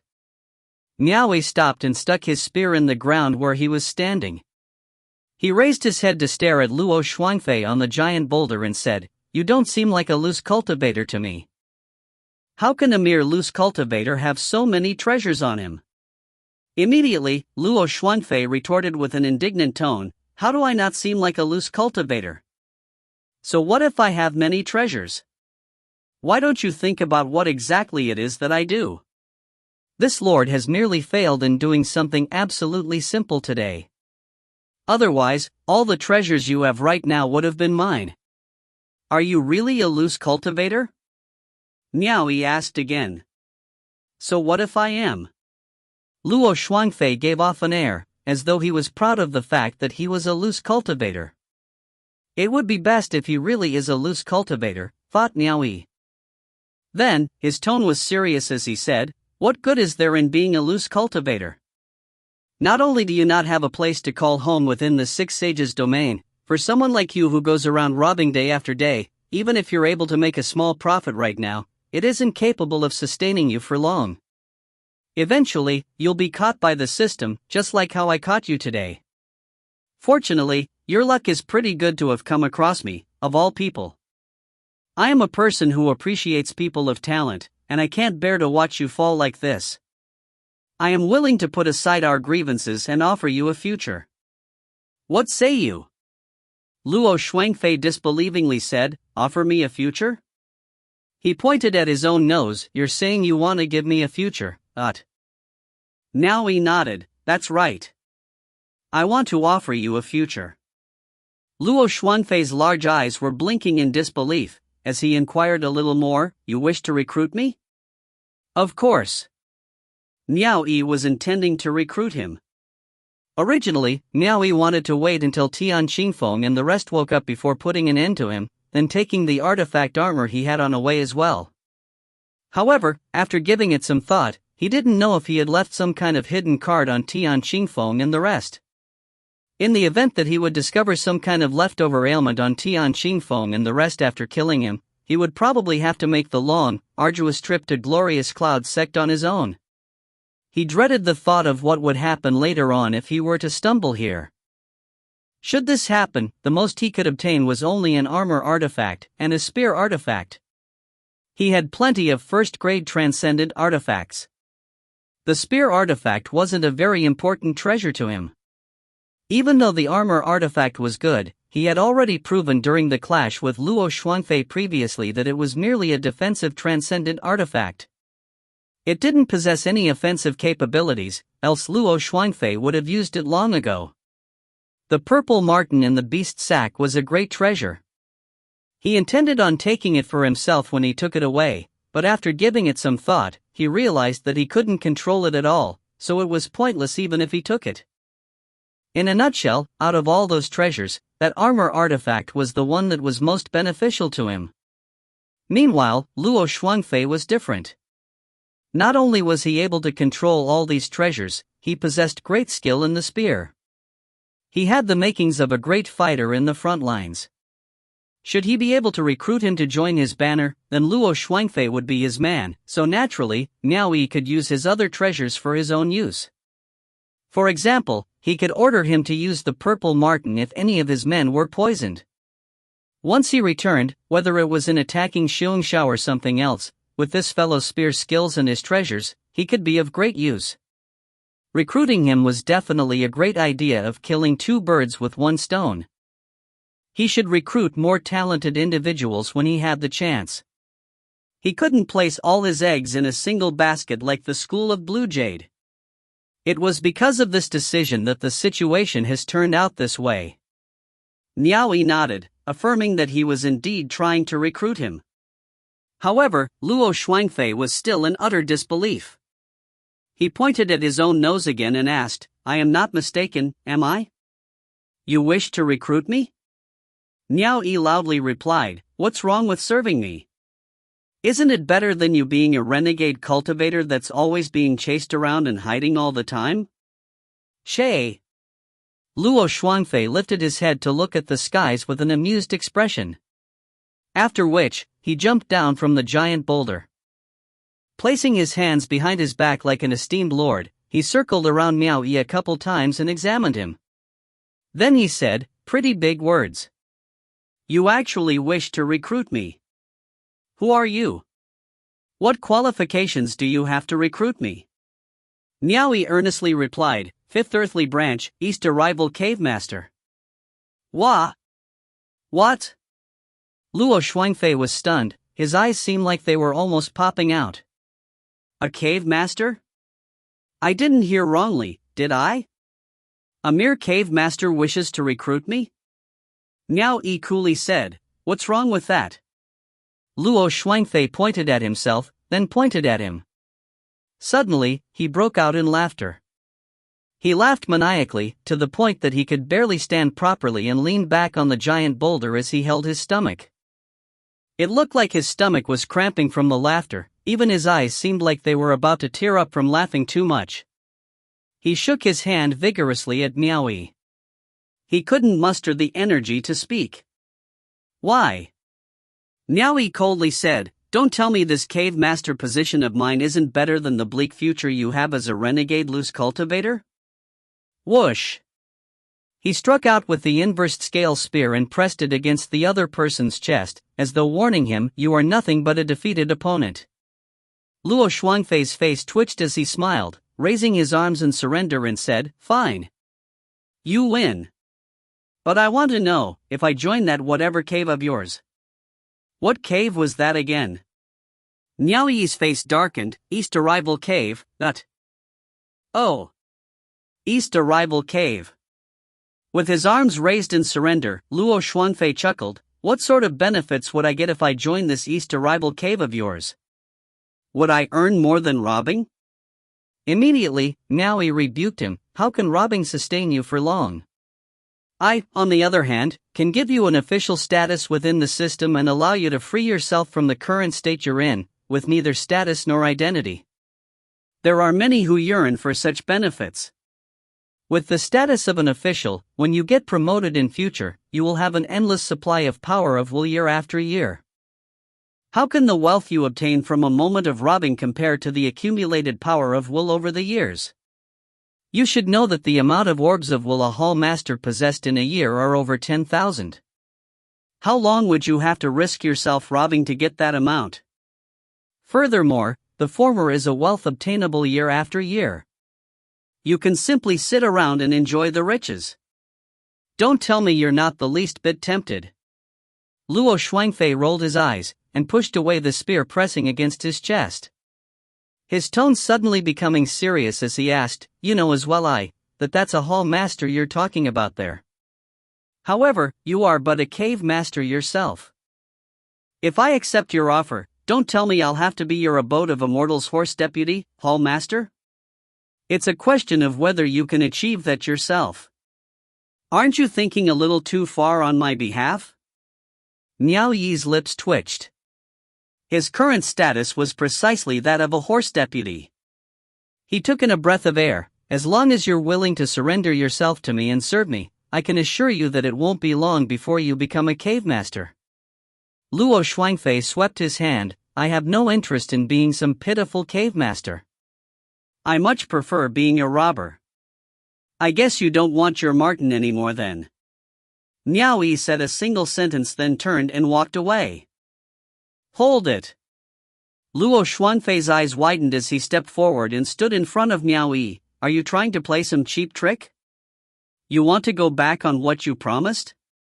Dragon roars thundered as he struck out with the inversed scale spear and forced Luo Shuangfei to back away. How would I know if you really cured their poison or if you had some hidden card up your sleeves? I'm taking that Martin of yours as hostage for now.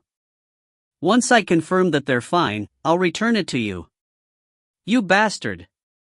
How dare you set me up? No one has ever dared to set me up.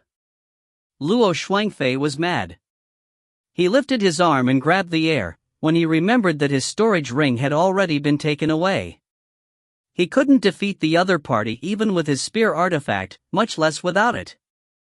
After being speechless for a while, he shouted towards Miao Yi, who was walking away, "If I agree to join this whatever cave of yours, will you return my Zier to me?" Miao Yi stopped, then turned around and said, "Yes. So long as you agree to it, I'll return all your things to you." "Fine."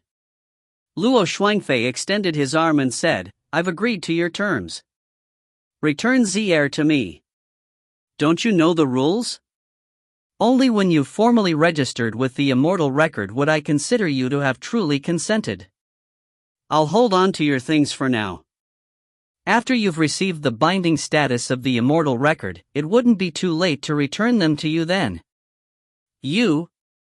Luo Shuangfei laughed in anger. "You want to restrict me using the status of the immortal record? What a joke. That useless thing can only restrict idiots like you. You want to restrict me? You'll have to see if Mu Fanjun has the guts to do so or not." Miao Yi assumed he was just talking nonsense out of anger, and provoked, "Humph. If you're not afraid of the restriction, then there's no harm in joining and giving it a try." "Fine." Luo Shuangfei gnashed his teeth in hatred and said, "I'll promise you. When the time comes, if you don't return Zier to me, I'll make sure you have something to cry about." "It's a promise." Miao Yi nodded in acknowledgement. Luo Shuangfei swept his sleeves and turned around, jumping back onto the giant boulder, then tucked his knees angrily. After he calmed himself down somewhat, he seemed to have thought of something. He turned to look at Miao Yi, sweeping his gaze up and down a few times as he mumbled to himself, "If I can be a cave master on this side, then I no longer have to hide around whenever I bring my subordinates robbing and instead can do so openly. That seems rather fun as well."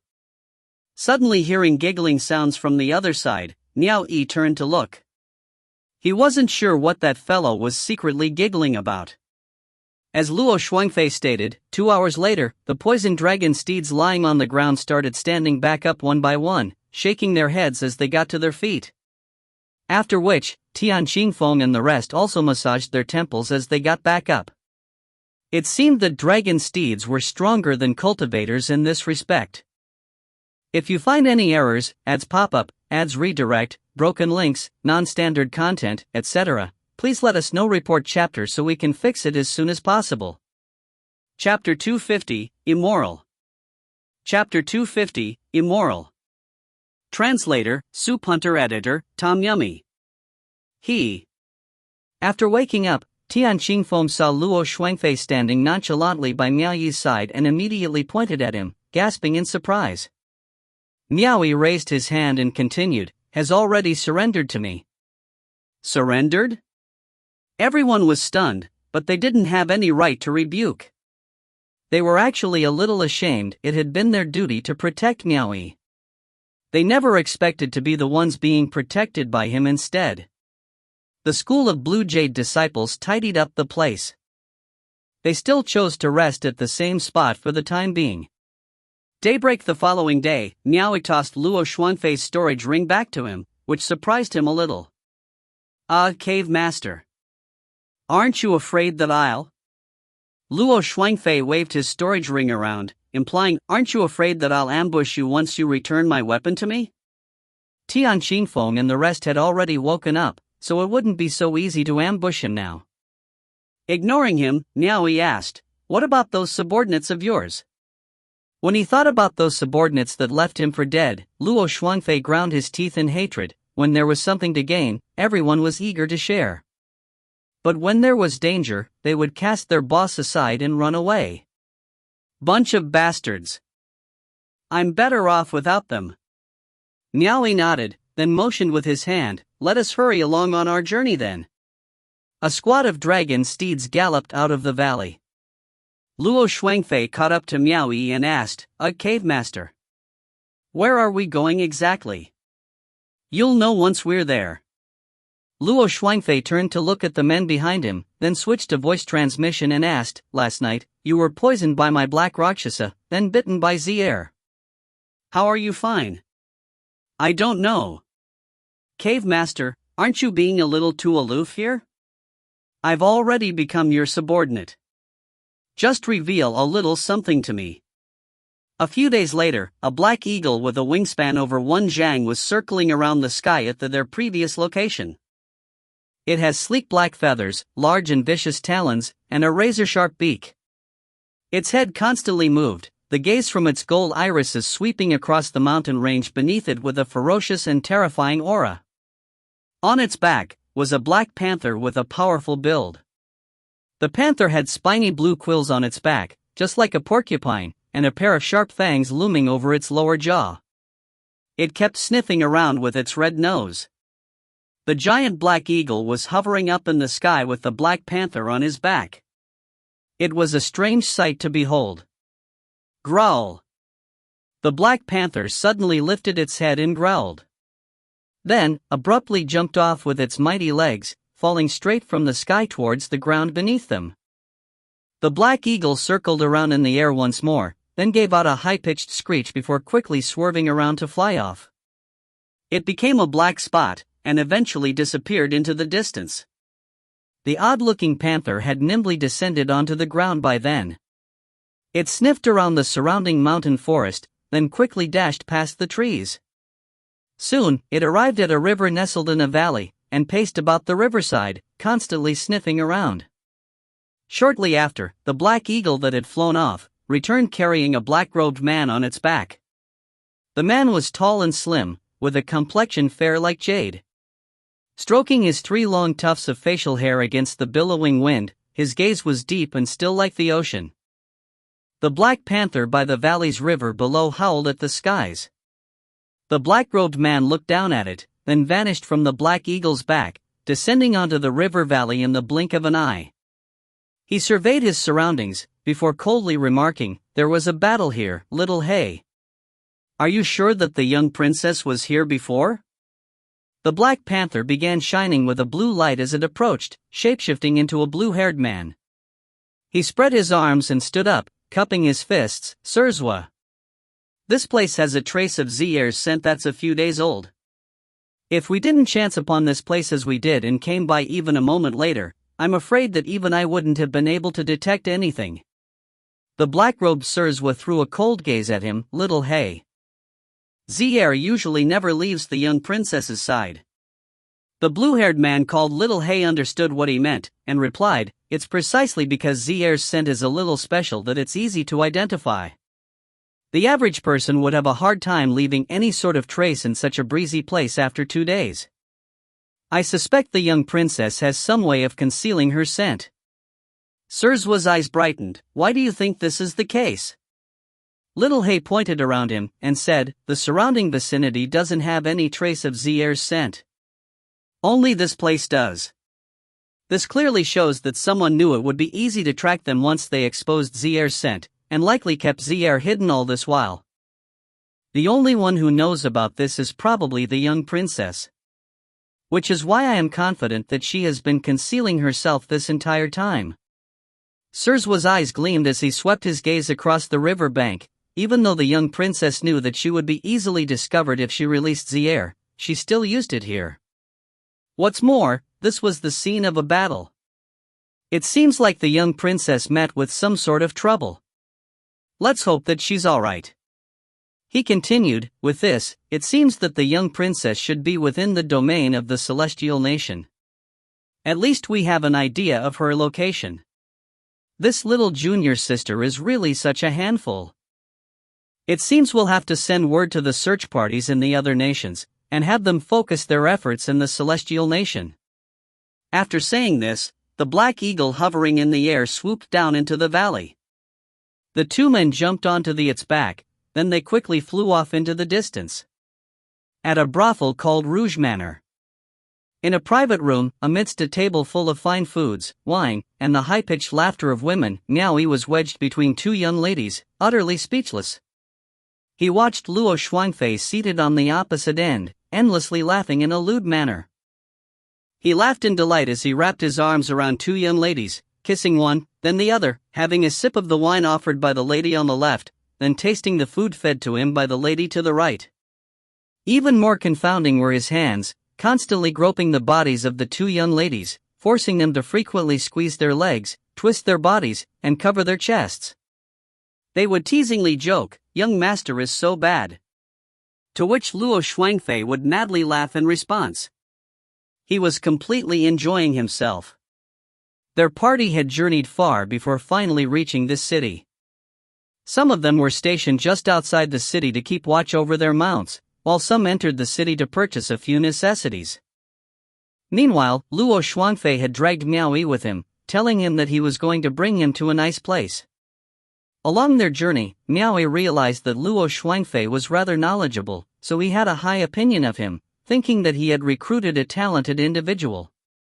Miao Yi's knowledge was severely lacking, so he would ask for Luo Shuangfei's opinion at times. This was also why he didn't reject Luo Shuangfei's invitation when he asked. He never imagined that Luo Shuangfei would actually drag him to a place like this. As they entered, Miao Yi saw how Luo Shuangfei acted like he was the boss, shouting orders and casually throwing his money about after taking a quick look around the place. This bastard was clearly a frequent patron of such places. He knew his way around extremely well. In the midst of his merrymaking, Luo Shuangfei would secretly glance over at Miao Yi from time to time. He saw that Miao Yi was completely disinterested with the two ladies serving by his side all this while. The two young women reluctantly serving him could only sit coolly by the side and watch the excitement over on the other end of the table.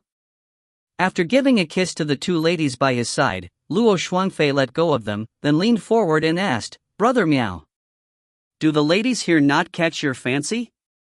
We can change them if you're dissatisfied. We'll keep changing them until you're pleased." It was best not to address him as cave master since they were already in a brothel. Miao Yi indifferently said, "Hurry up, dot." "Then could it be you're dissatisfied because there are too few ladies?" asked Luo Shuangfei. He didn't wait for Miao Yi to answer before giving the ladies beside him a push. "Four of you, serve him together. Ladies, you'll have to showcase your best skills today. As long as this lord is satisfied with your services, you'll be heavily rewarded." Pa! Luo Shuangfei dropped a large bag of gold crystals on the table. It was probably worth about a few 100,000 white crystals.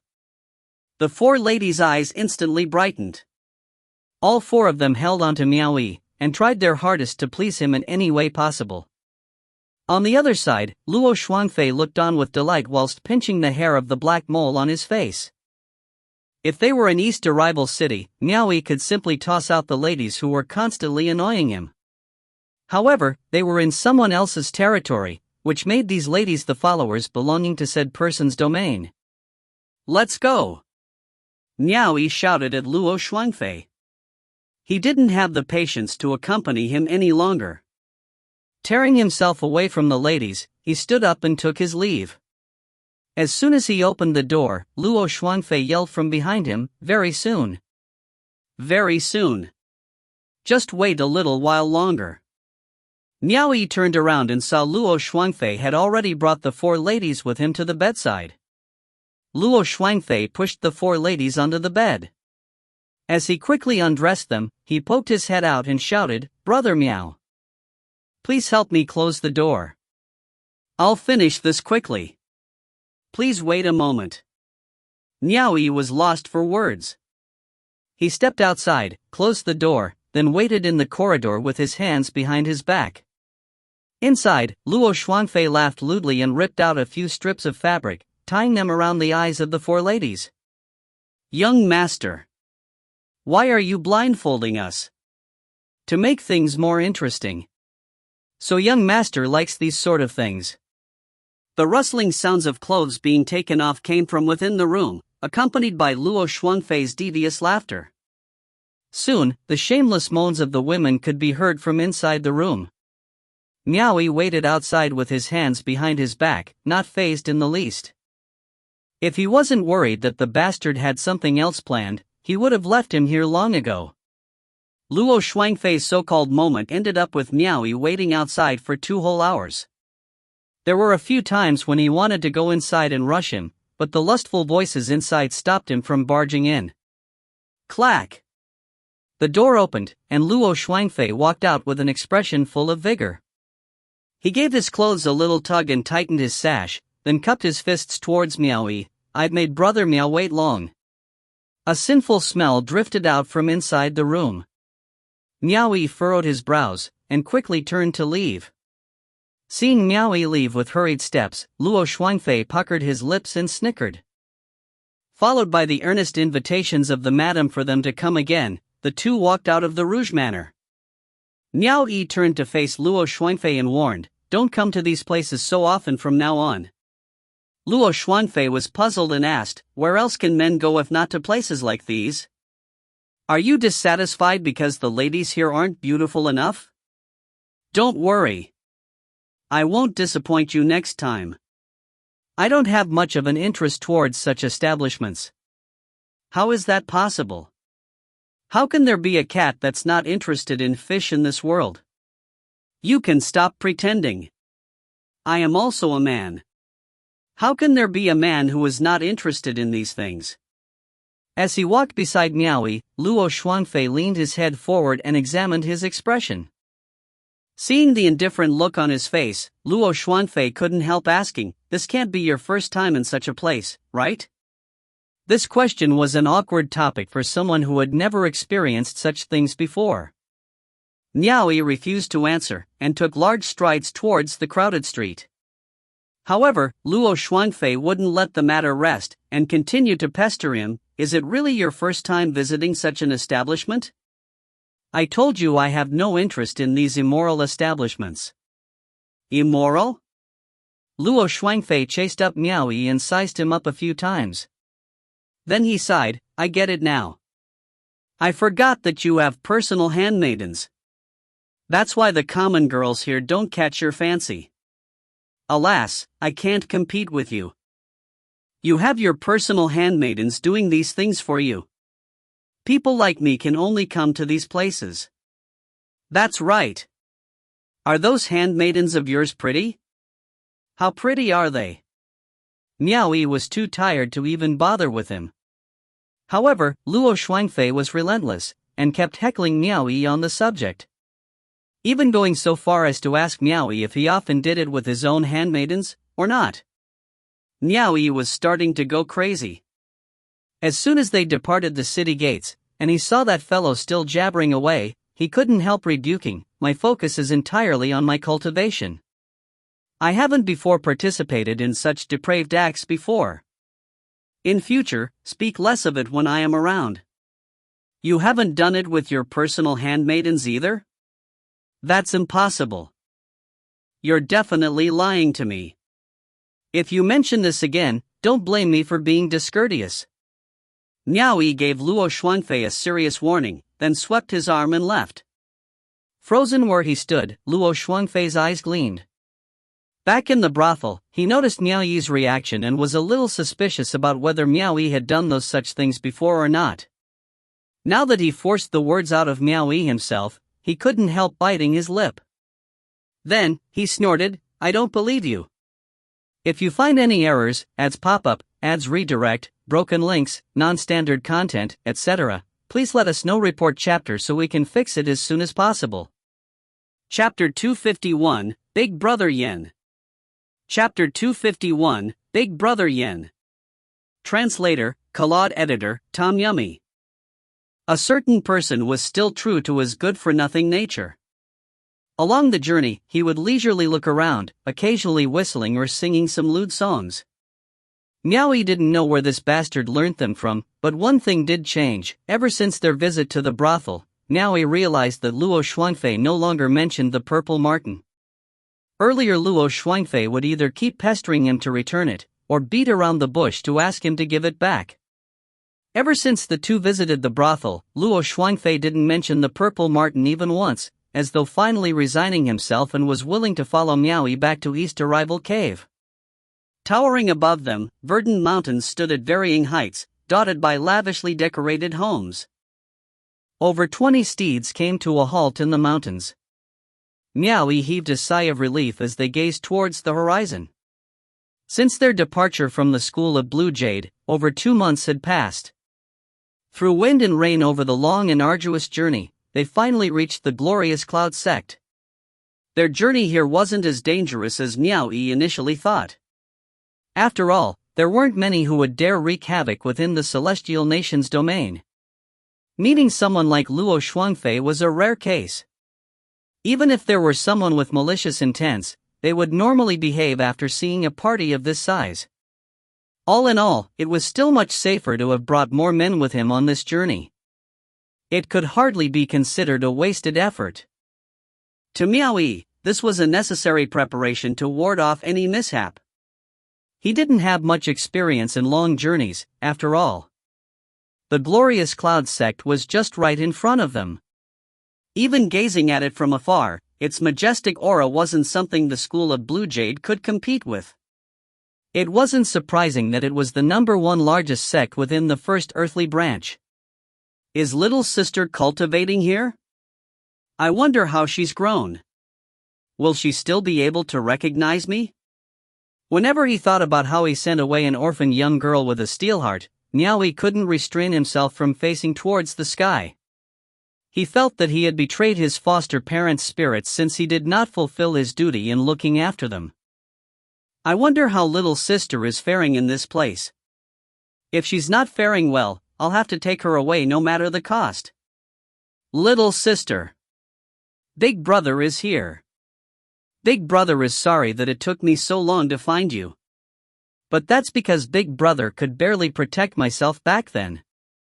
Now, I have some ability at least. Raising his head to gaze at the skies, Miao Yi was a little caught in the moment, his eyes slightly reddening. He already decided that if he were to bring his little sister back with him on this journey, he would first place her in the school of Blue Jade. Once he killed Xiong Xiao and eliminated any future threats, he would have his little sister return to his side, and never allow her to endure any hardship ever again, but his feelings on the matter were obvious from the way he rushed over to this place along their whole journey. Looking about from his seat atop the dragon steed beside Miao Yi, Luo Shuangfei accidentally caught a glimpse of the glossy sheen in Miao Yi's eyes, and couldn't help being startled. This ruthless bastard is crying? Curious, he asked, Cave Master. What is the matter? Nothing. Let's go. Miao Yi swept his arm and brought his men to a gallop down the slope. Luo Shuangfei pinched the hairs on his mole. Filled with curiosity, he chased after the rest of the party. The major sect was true to its fame indeed. With such a large group arriving unannounced at the mountain gate, quite a number of shadows could be seen moving about behind the mountain gate, concealing themselves in the surroundings to prepare against any mishap. Who goes there? The 2 guardsmen by the mountain gate raised their arms and shouted for them to halt. Miao Yi raised his arm, and everyone came to a stop. Then, he tossed a jade archive over. After the 2 guardsmen received the jade archive and took turns looking through it, they exchanged glances. The other person was actually a cave master from the 5th earthly branch. Even if he had journeyed here on his dragon steed without rest, it would probably have taken him a month or 2. One of the guardsmen cupped their fists and asked, May I know what business Cave Master Miao has with the glorious Cloud sect? Miao Yi jumped down from Charcoal's back, stepped forward, and cupped his fists. I'm here to inquire about a certain individual. The other person asked, May I know who this person is? Lu Shuexin. Miao Yi politely replied. When Miao Yi said this, Luo Shuangfei's eyes brightened. He coldly snorted as he muttered towards the person beside him, Tian Qingfeng. You can tell this name is obviously a woman's as soon as you hear it. I thought he was some kind of respectable gentleman. It turns out he came all this way just to see a woman. He sure is respectable, all right. Tian Qingfeng turned to face him, not understanding what nonsense he was going on about. Lu Shuexin? The guardsmen exchanged glances. Then one of them asked, Junior brother. Have you ever heard of such a person?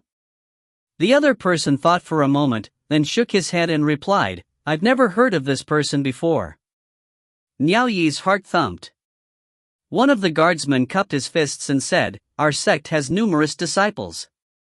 We hope it is simply because we are unaware of this person's existence. I will go and ask for our sect's record-keeper deacon, who is in charge of the disciples' records. I'll have to trouble Cave Master Miao to wait for a moment. Contrary to everyone's expectations, Luo Shuangfei thoughtlessly commented, "What impudence! You don't even know to invite us inside to have a rest. Ask your sect master to get the hell out and speak to us." Those words of his were as arrogant as they came, actually demanding the glorious Cloud sect master, whose cultivation was already at the Purple Lotus realm, to personally step out. As soon as they heard these words, the two guardsmen's expressions instantly changed. "Are you trying to challenge us?" The two parties on both sides of the mountain forest immediately tensed, ready to take up arms. Miao Yi's expression twitched. He wondered whether or not this Luo Shuangfei was some ignorant fool. Even if he himself were in the school of Blue Jade, he wouldn't dare to say such things, much less in this foreign land before a school that was who knew how many times larger than the school of Blue Jade. Demanding their sect master get the hell out, he actually dared to say such things. "Shut your mouth." Miao Yi told him off, then turned back to face the guardsmen and politely said, "I hope the two of you won't hold it against him. He just recovered from a major illness, so his brain isn't functioning properly yet." Luo Shuangfei pursed his lips, but he didn't say anything more. Probably aware that his words were out of line as well. Meanwhile, Tian Qingfeng and the rest stared at him in disbelief, as though seeing a monster. Luo Shuangfei glared at Tian Qingfeng. "Why are you looking at me like that? Did anyone forbid me from speaking? Please wait." One of the disciples on guard duty left with a sweep of his sleeves. His attitude was clearly poorer than before, simply because of Luo Shuangfei's words. One must know that the other party was only being polite because of Miao Yi's status as an official. If Miao Yi's party really wanted to stir up trouble, they wouldn't be afraid of a mere cave master. Within the first earthly branch, the glorious Cloud sect had produced many a cave master, mountain chieftain, and manor head. There was even a hall master. Soon, an old man garbed in a robe of coarse woven grass gracefully walked over.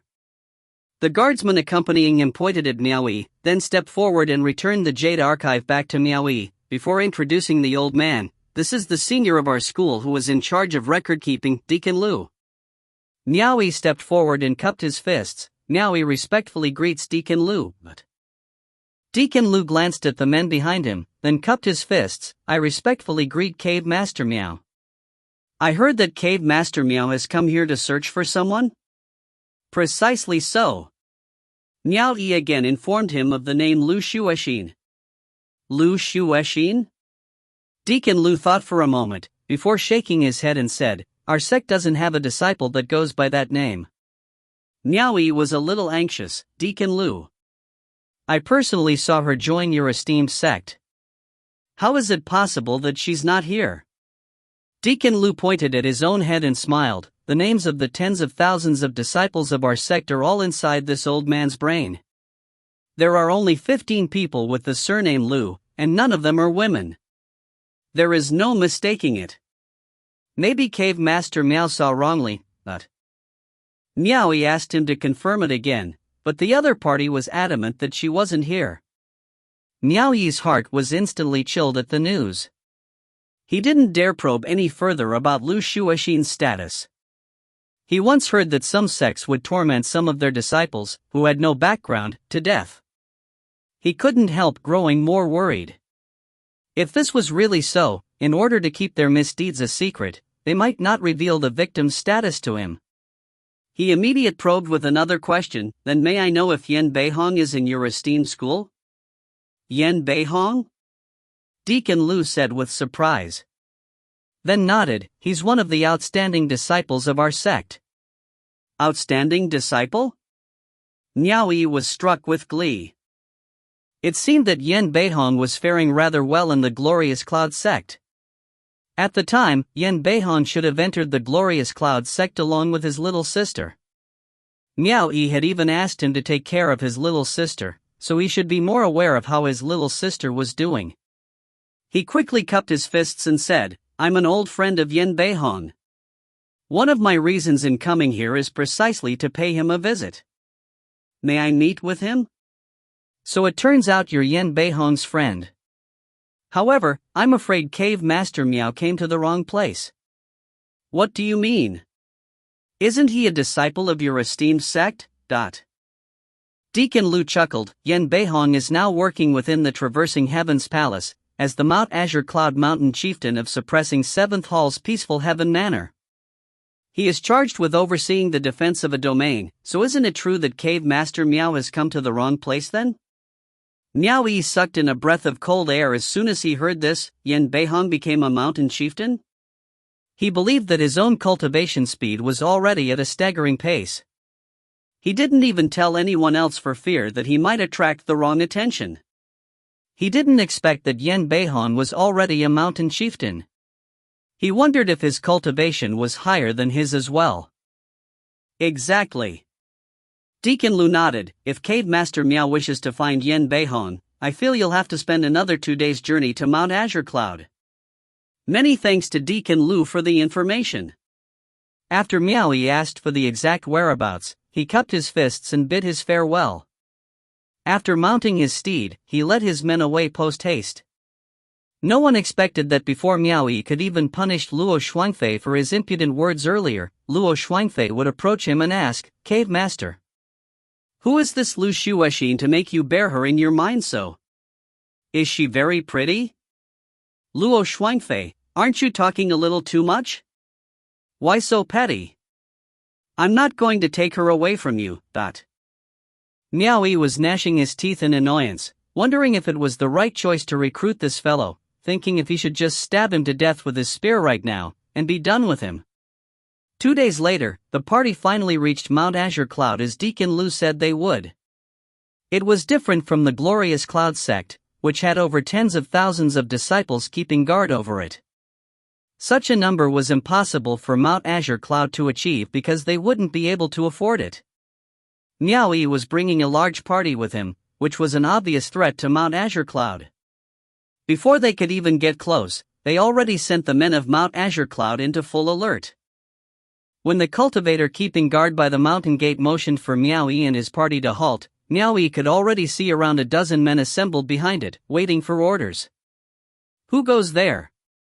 the gatekeeper shouted. Miao Yi and his party obviously wouldn't force their way through. They were not here to attack this place, so they all stopped outside the mountain gate.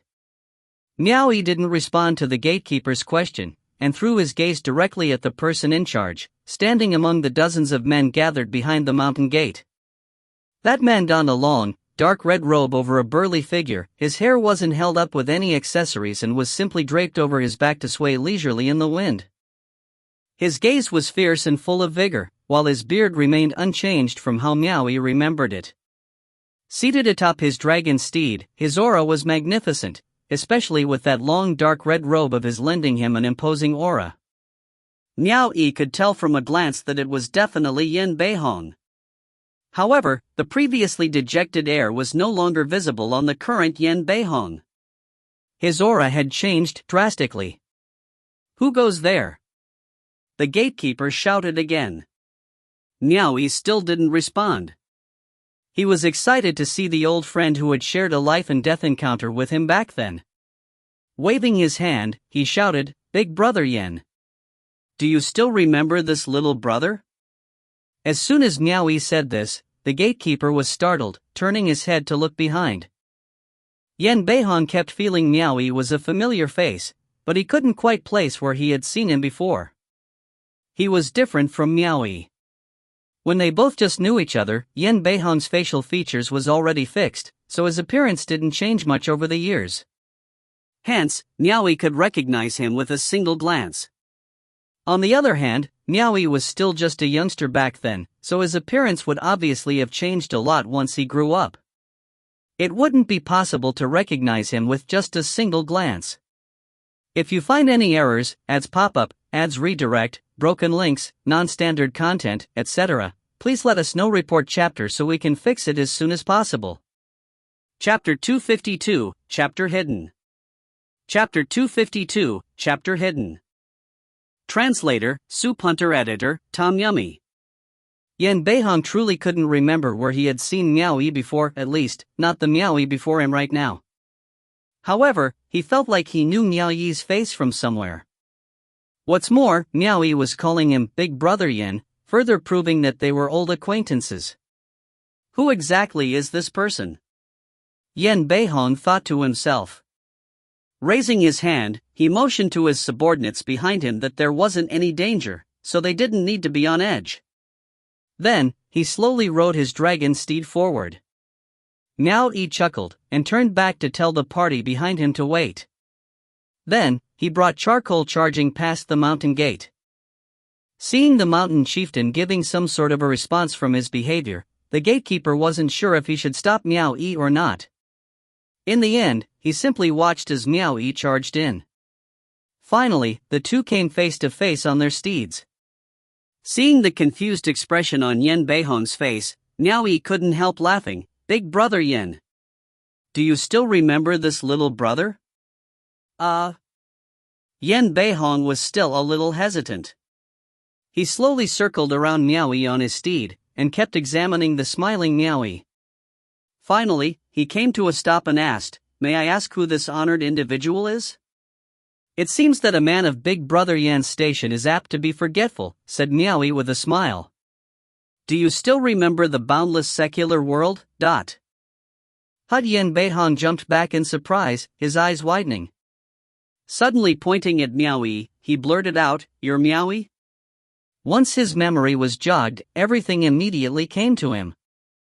In his mind, the face of that youngster finally meshed together with the person before him. Ha ha! Miao Yi was laughing as he jumped off his dragon steed. Cupping his fists, he formally gave his greetings. Miao Yi respectfully greets Big Brother Yan. "Has Big Brother Yan been well all these years?" Yan Beihong quickly jumped off his dragon steed, excitedly coming up to Miao Yi and giving him a hug, spinning him a full circle before putting him down. Lightly punching Miao Yi's chest, he ribbed, "You're seriously one lucky kid. I can't believe you're still alive." Yan Beihong couldn't deny that one of the reasons he could be as successful as he was today was because Miao Yi had risked his life at a critical moment to ambush that expert back then. Otherwise, he would have died in the boundless secular world. Similarly, if Miao Yi didn't have Yan Beihong's aid, he would have long since perished in the boundless secular world, much less being able to retrieve the immortal herb and later on sending his little brother and little sister on the path of cultivation. Even after that, when head guard Huang was searching for him to exact his vengeance, it was Yan Beihong who helped him escape the ancient city of Changfeng. In a manner of speaking, the two of them shared a relationship forged from the intertwining of their lives. It was only possible for them to be as successful as they were today, precisely because they each received the other person's aid. However, Yan Beihong figured that back when Miao Yi gave away his chance to join an immortal school, Miao Yi would only be able to live out the rest of his life as mere mortal. It was already questionable whether or not Miao Yi could escape his pursuers, and even if he did manage to escape, after so many years had passed, he was sure to have aged. Yan Beihong never expected that he would become the fine young man before him now. Clearly, the reckless kid all those years ago had also become a cultivator, and a rather successful one at that, it seemed. Yan Beihong's gaze swept across to the men outside the mountain gate, recognizing that they were all Miao Yi's. It wasn't as though Yan Beihong never tried to look for Miao Yi after he had found some success. Whenever he thought about the events that transpired in the boundless secular world, he couldn't help but sigh. At the time, after Miao Yi escaped the ancient city of Changfeng, he had to avoid his pursuers, so all traces of him were gone. Yan Beihong didn't know where he should begin to look even if he wished to. When everyone saw the way the two acted, the forces both inside and out all let down their guards. "Someone! Go and escort our guests inside to rest." Yan Beihong raised his hand and pointed to the men outside the mountain gate, motioning for his men to invite their guests in. Then, he grabbed onto Miao Yi's arm and dragged him away. "Come. Let us drink to our heart's content." That straightforward and unreserved attitude of his was the same as always. Miao Yi could still see the silhouette of the former military commander Yan, who was forced to go on the run after killing his superior officer all those years ago. Just as the two entered with their arms draped about over each other into the Mount Azure Cloud Mountain chieftain's courtyard, they met two beautiful women dressed in red. Needless to say, these were obviously Yan Beihong's personal handmaidens. Hong Xiu. Hong Fu. Come meet my brother. Laughing boisterously as he did so, Yan Beihong pointed to Miao Yi and introduced him. This is the Miao Yi I've always mentioned to the two of you about. My brother Miao. The two women had rarely seen the mountain chieftain act so friendly with outsiders, much less address them as brothers. They could tell that it wasn't simply an act for the sake of formality. They were confused at first, but when they heard that his name was Miao Yi, they instantly understood, realizing that he was the savior whom the mountain chieftain always spoke of, sighing with regret every time that he did so. Their mountain chieftain often spoke to them of Miao Yi's loyalty and righteousness. How he decisively threw away his own future for his younger brother and sister. What's more, they weren't even of his own blood. They were left behind by his adoptive parents. This man was greatly admired by their mountain chieftain. The two girls never expected that their guest would turn out to be this person. They were completely taken by surprise, and immediately lowered themselves. We respectfully greet Lord Miao. No, no. Miao Yi cupped his fists in response. I respectfully greet Elder Auntie and Little Auntie. I've always hated people who act on shallow formality. We're all friends here. Why act so distant? Just call them Hong Xiu and Hong Fu. Yan Beihong swept his arm out. Prepare us some food and wine. I will drink my fill with my little brother here. As he himself said, he had always despised those who put on airs. Miao Yi thought back to how he had cast him aside because of the mysterious melody of a qin back in the boundless secular world. Then when he realized that it was a misunderstanding, Big Brother Yan immediately came to his aid once more. If it weren't for that personality of his, why would someone like him, already the military commander of a city at the time, ruin his future by killing his superior officer and be forced on the run? If it were anyone else, he or she would probably try to make a compromise, and not to throw everything away like he did. Understood. Hong Fu quickly left. Hong Xiu followed behind the two men as they crossed the small bridge over a tiny creek in the courtyard, up a rock garden, and finally into the cool shelter of a pavilion. She offered the two tea as they took their seats. From his seat in the pavilion within the rock garden, Miao Yi gazed at the surroundings and couldn't help shaking his head as he chuckled. After not seeing each other for so many decades, I never expected that Big Brother Yan was already so successful. This little brother is truly in awe. Yan Beihong chuckled, to have over 20 men accompanying you. I think little brother is rather successful yourself. May I know where little brother is holding his esteemed position? I wouldn't call it an esteemed position. I'm working as the horse deputy of East Arrival Cave, situated in the domain of the Fifth Earthly Branch's traversing Moon Palace. Fifth Earthly Branch? Horse deputy? Yan Beihong was taken aback. Little brother. Surely there's something you're not telling me? How can a mere horse deputy have so many men accompanying you over tens of thousands miles just to come here? Miao Yi laughed dryly. I was originally the East Arrival Cave Master, but I upset the manor head and was demoted to horse deputy. To tell Big Brother Yan the truth, the current East Arrival Cave is still under my control. So many men in a mere cave? Curious, Yan Beihong asked, how many followers does your East Arrival Cave have? He was no amateur.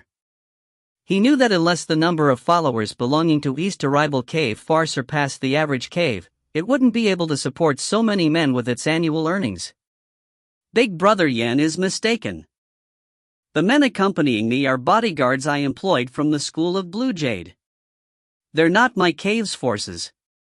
I see. For a cave master to be able to borrow so many men is hardly a simple matter either.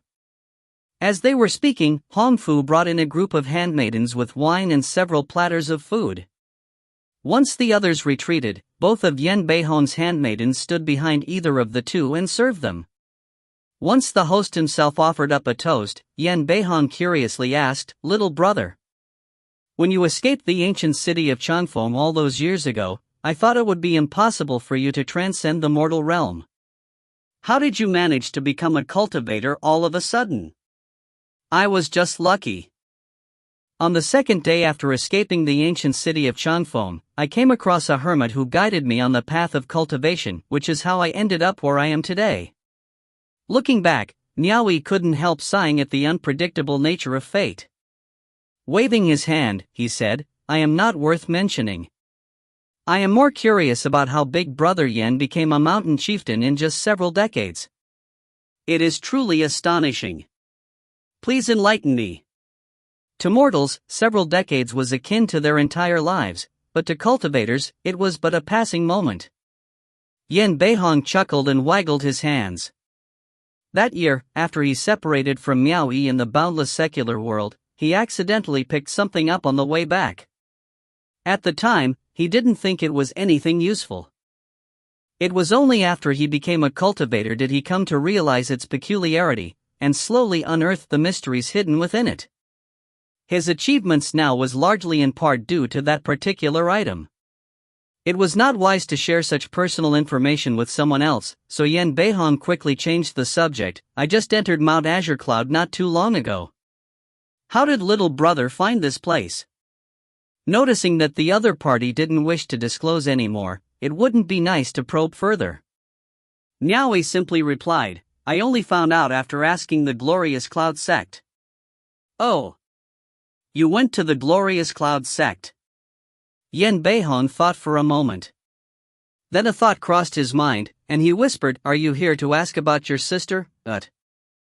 Miao Yi didn't expect that he still remembered.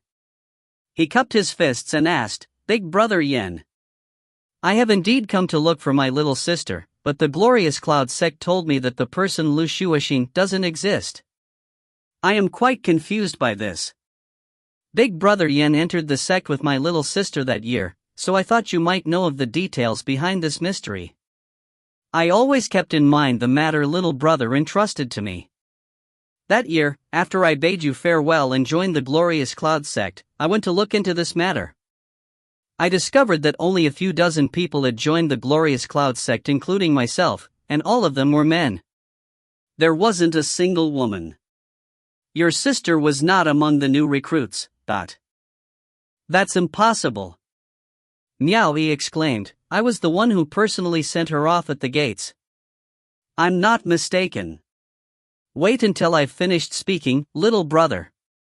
Raising his hand, Yan Beihong urged Miao Yi to calm himself. "Upon my return to the Glorious Cloud sect, I overheard the sect's cultivators discussing a certain matter, and discovered that the Glorious Cloud sect did indeed recruit a female disciple at the time. When she was tested, they found out that she actually possessed the phoenix form. Alas, before they could get her name, she was taken away by the realm beyond heaven's fairy Hongchen, who had coincidentally stopped by. Now I hear news that the girl who was taken away has become the direct disciple of the celestial sage Mu Fan Jian, and is the current fairy Yu Yao that we all know." Miao Yi's jaw dropped open in disbelief. Previously in the school of Blue Jade, he had heard Hong Changhai mention the fairy Yu Yao. At the time, it was nothing but a passing thought. Could little sister really be the fairy Yu Yao? Immediately, Hong Xiu and Hong Fu were staring at him and thinking to themselves, if fairy Yu Yao is truly his younger sister, then his future will definitely be bright. Miao Yi abruptly strode over. Seating himself beside Yan Beihong, he held his arm and asked, "Are you sure of this, Big Brother Yan?" "How can I verify such a matter so easily? The realm beyond heaven is beyond the reaches of men like you and I. How would I find the strength to go and verify it?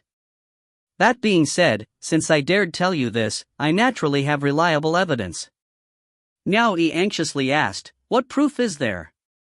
Yan Beihong patted the back of his arm and explained, "The fact that I saw with my own two eyes, that every person who joined Glorious Cloud sect that year were male, is proof enough. Think about it, little brother.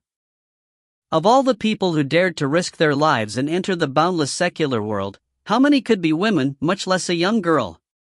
How can a normal young girl manage to retrieve an immortal herb from the boundless secular world? Other than the younger sister that little brother personally brought in, there probably isn't another young girl who could enter the glorious cloud sect with an immortal herb in hand. The idea shook Miao Yi's mind and threw it into disarray. Could that snot-nosed crybaby little sister of mine really be the fairy Yu Yao whom everyone was extolling? How is this possible? But Yan Beihong's words do have a point. Chapter 252, Little Sister is Yu Yao? If you find any errors, ads pop up, ads redirect, broken links, non-standard content, etc., please let us know. Report chapter so we can fix it as soon as possible. Chapter 253, Capital City. Chapter 253, Capital City. Translator, Claude Editor, Tom Yummy. The pavilion was quiet. Miao Yi remained speechless, completely at a loss for words. Before, he had been searching for his little sister. Now that he was almost certain that Fairy Yu Yao was his little sister, he scarcely knew what to do at that moment. It seemed his little sister was living a much better life than he had, or one could say, 100,000 times better than he was. She didn't need his guidance anymore. The only concern that he had if he managed to find her, was who would be looking after who instead. Yan Beihong held his cup and quietly sipped his wine, continuing to observe Miao Yi's expression from the corner of his eyes. Noticing that Miao Yi didn't respond after a long while, Yan Beihong put down his wine and said, "Actually, I've been trying to let you know since I discovered that your sister was taken away by Fairy Hongchen. Who knew, maybe I could have basked in your limelight too. But I didn't know where you were at that time." There was truth in what he said.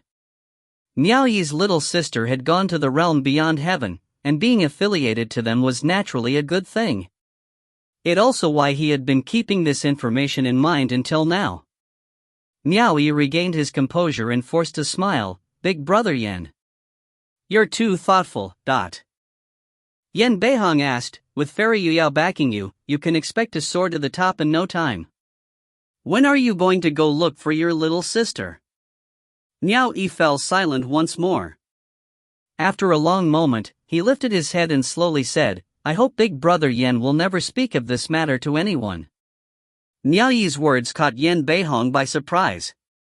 After blinking for a few times, he responded with a reply while nodding his head. Even though it hadn't been long since Miao Yi arrived, he didn't wish to linger any longer. Simply asking Yan Beihong to visit him in East Arrival Cave whenever he had time, Miao Yi left his wine unfinished and hastily asked to take his leave. He seemed to be avoiding the discerning gaze of Yan Beihong. Yan Beihong personally escorted Miao Yi towards the mountain gates. When he saw Miao Yi and his troops were far from the gates, he went back inside the pavilion and continued savoring his wine. Beside him, Hong Xiu quickly refilled his cup while asking, "Mountain Chieftain?" Master Miao left rather quickly. "Is he that impatient to meet with Fairy Yu Yao?" Yan Beihong shook his head. "He's most likely going to confirm whether Fairy Yu Yao is his little sister or not first. If it is, I fear he might never meet with her." "Oh." Hong Xiu was surprised and continued asking, "Why is that? Have you never heard of the saying about poor relatives?" Yan Beihong scoffed. "He came all the way here just to find his little sister, and you can tell that he's given a lot of thought into this. However, if Fairy Yu Yao had wanted to find her brother, it would have been much easier because she had all the resources to search compared to him. Miao Yi's identity is in the register, so his name would have popped up if she wished to investigate, and the siblings would have met sooner. But as you know, poor relatives will always be resented. Miao Yi is a man who is usually honest with his feelings, but now he doesn't have enough courage to confirm whether Fairy Yu Yao is truly his little sister." Hong Xiu and Hong Fu exchanged a glance before realization dawned on them. Miao Yi was afraid. Once he managed to confirm the truth, they feared he would be even more disappointed. Following after Miao Yi as he hurriedly left Mount Azure Cloud, Luo Shuangfei and the others didn't know what happened. Miao Yi only mentioned going back, and didn't utter another word. No one could pry another word from him, not even when Luo Shuangfei intentionally provoked him. Once when Luo Shuangfei misspoke while asking about Lu Shuoxin again, Miao Yi immensely became incensed. He almost acted on it, and it shocked Luo Shuangfei to no end. Miao Yi was never that furious when he tried to kill Luo Shuangfei, so this really had Luo Shuangfei shocked. He shut his mouth, a sense of helplessness flashing across his gaze. He became quite sulky and stopped talking to Miao Yi entirely. All in all, everyone had a feeling that Miao Yi wanted to leave this place as soon as possible, as though he had never stepped foot into this area before. This made everyone speechless. He came all the way from such a distance, and didn't seem to have accomplished anything. He went home just like that. Did he really have nothing else to do? It took another 3 months on their journey before they reached the capital of the Fifth Earthly Branch. The weather here was clearly different from South Edict Manor. It was already winter, yet spring flowers were already in bloom. The entire capital was separated by mountains, waters, and flatlands. The entire area was bound by mountains and lakes. Even before stepping into the city, they could already sense the prosperity of this place from the peddlers and porters strolling along the path. With 1 million people gathering in one place, prosperity was inevitable. In order to not disturb the lives of civilians, a path was specifically made only for the cultivators and dragon steeds to use.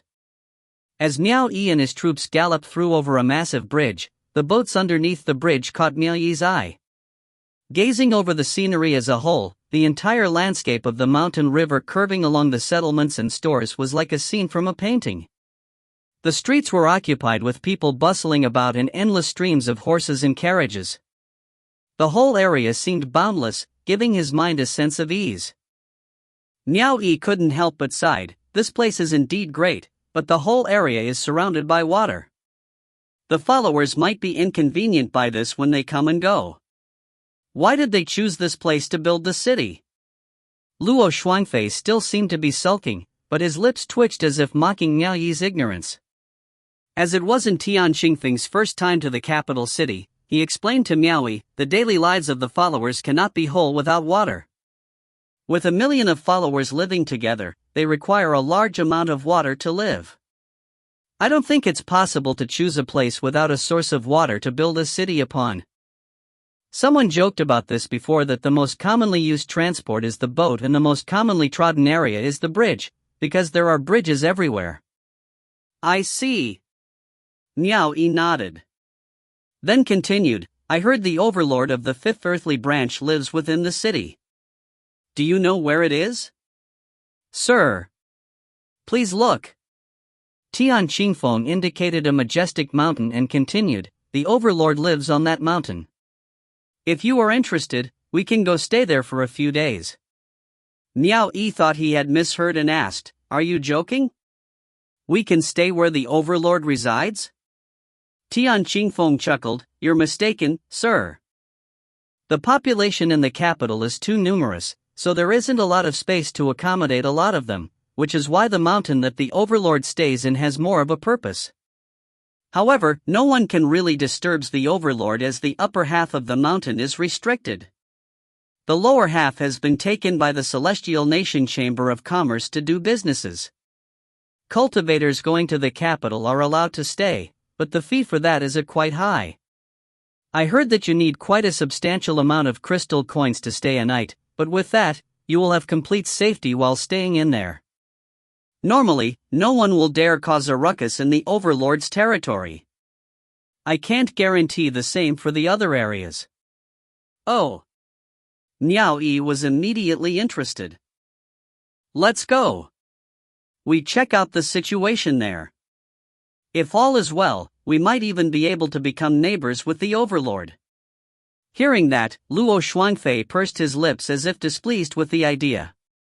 However, as he peered at the unusually bustling atmosphere of the place, his eyes brightened.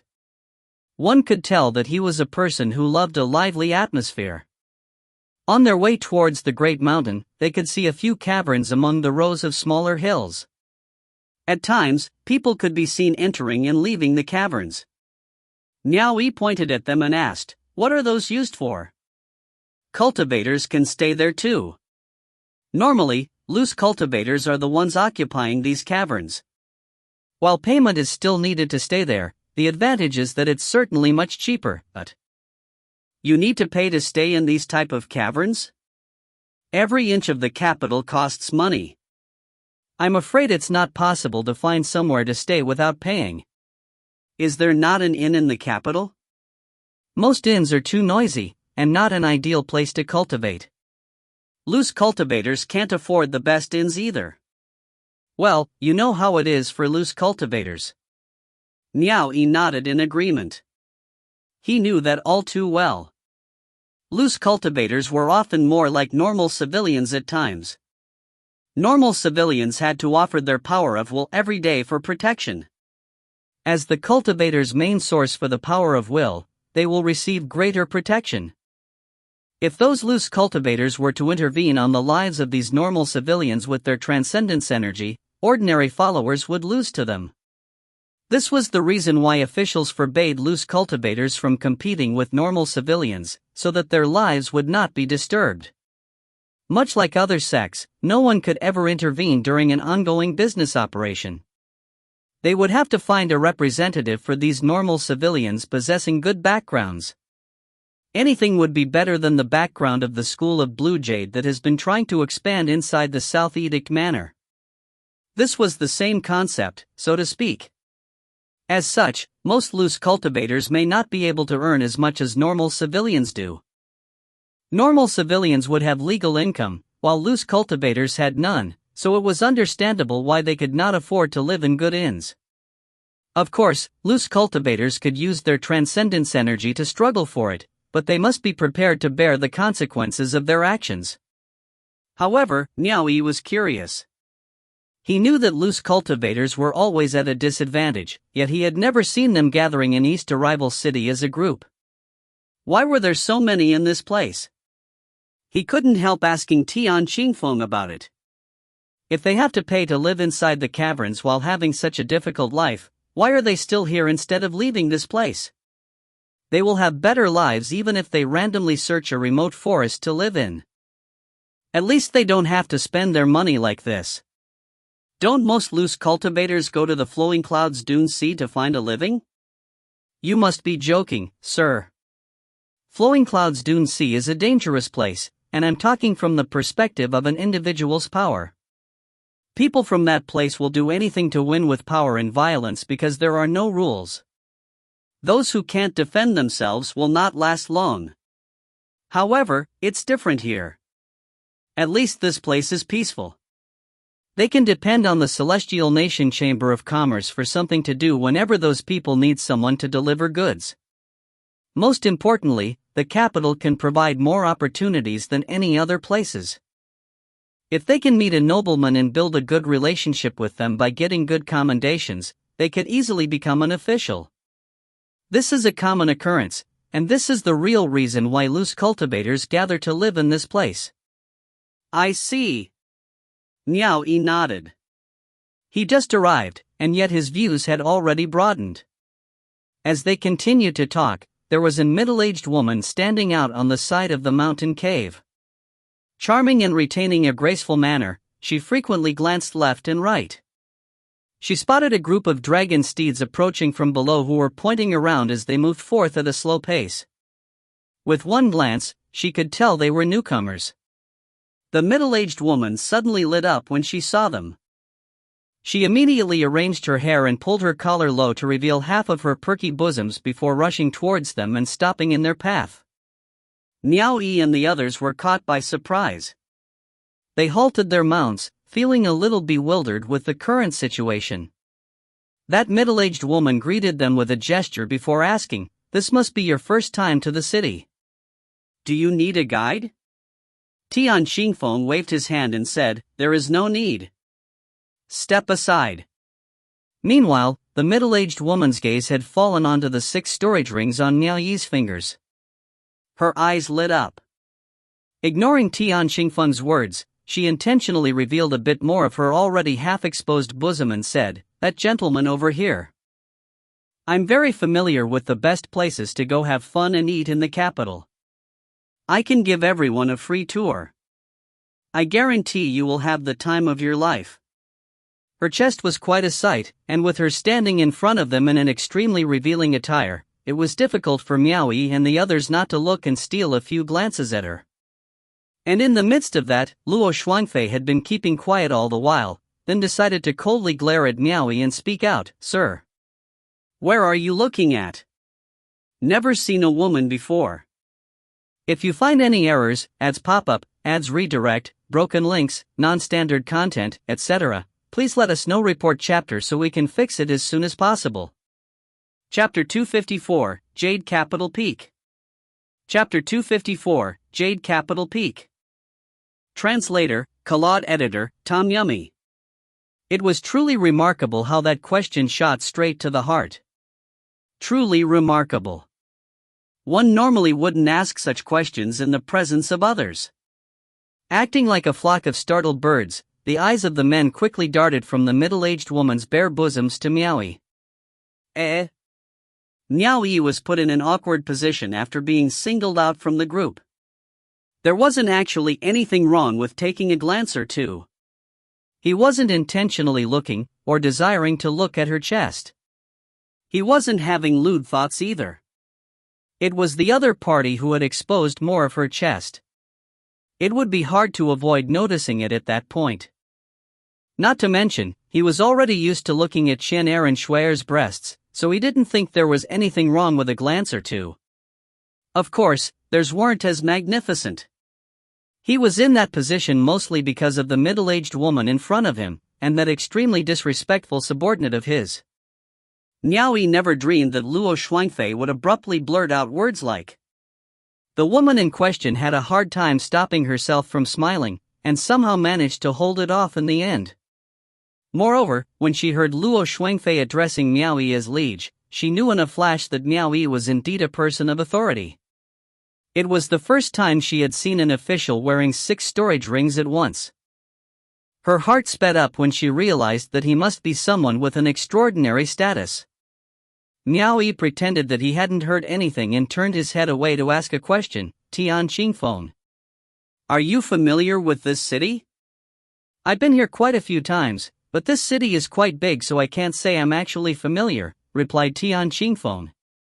Miao Yi then asked the others, are you all familiar with this place? With that, everyone got the hint without needing to guess. The middle-aged woman's eyes lit up at this point, filled with anticipation for what was to come. Everyone shook their heads. Just then, Luo Shuangfei drew out his long spear.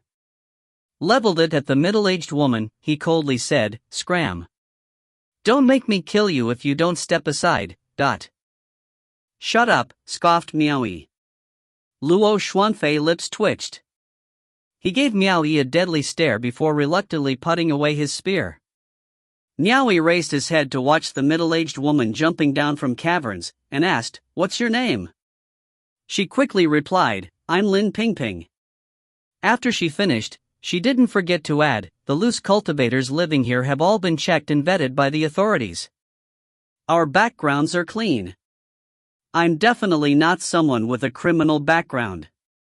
I can't tell the difference," Luo Shuangfei said in mockery. Miao Yi shot him a cold glare as a warning, before he turning to the woman and said, "Then I will have to trouble you to guide us in the city." On his first visit to the city, he obviously wanted to have someone familiar with the city to be their guide. Of course, after listening to what Tian Qingfeng said, he knew that these loose cultivators had a difficult life.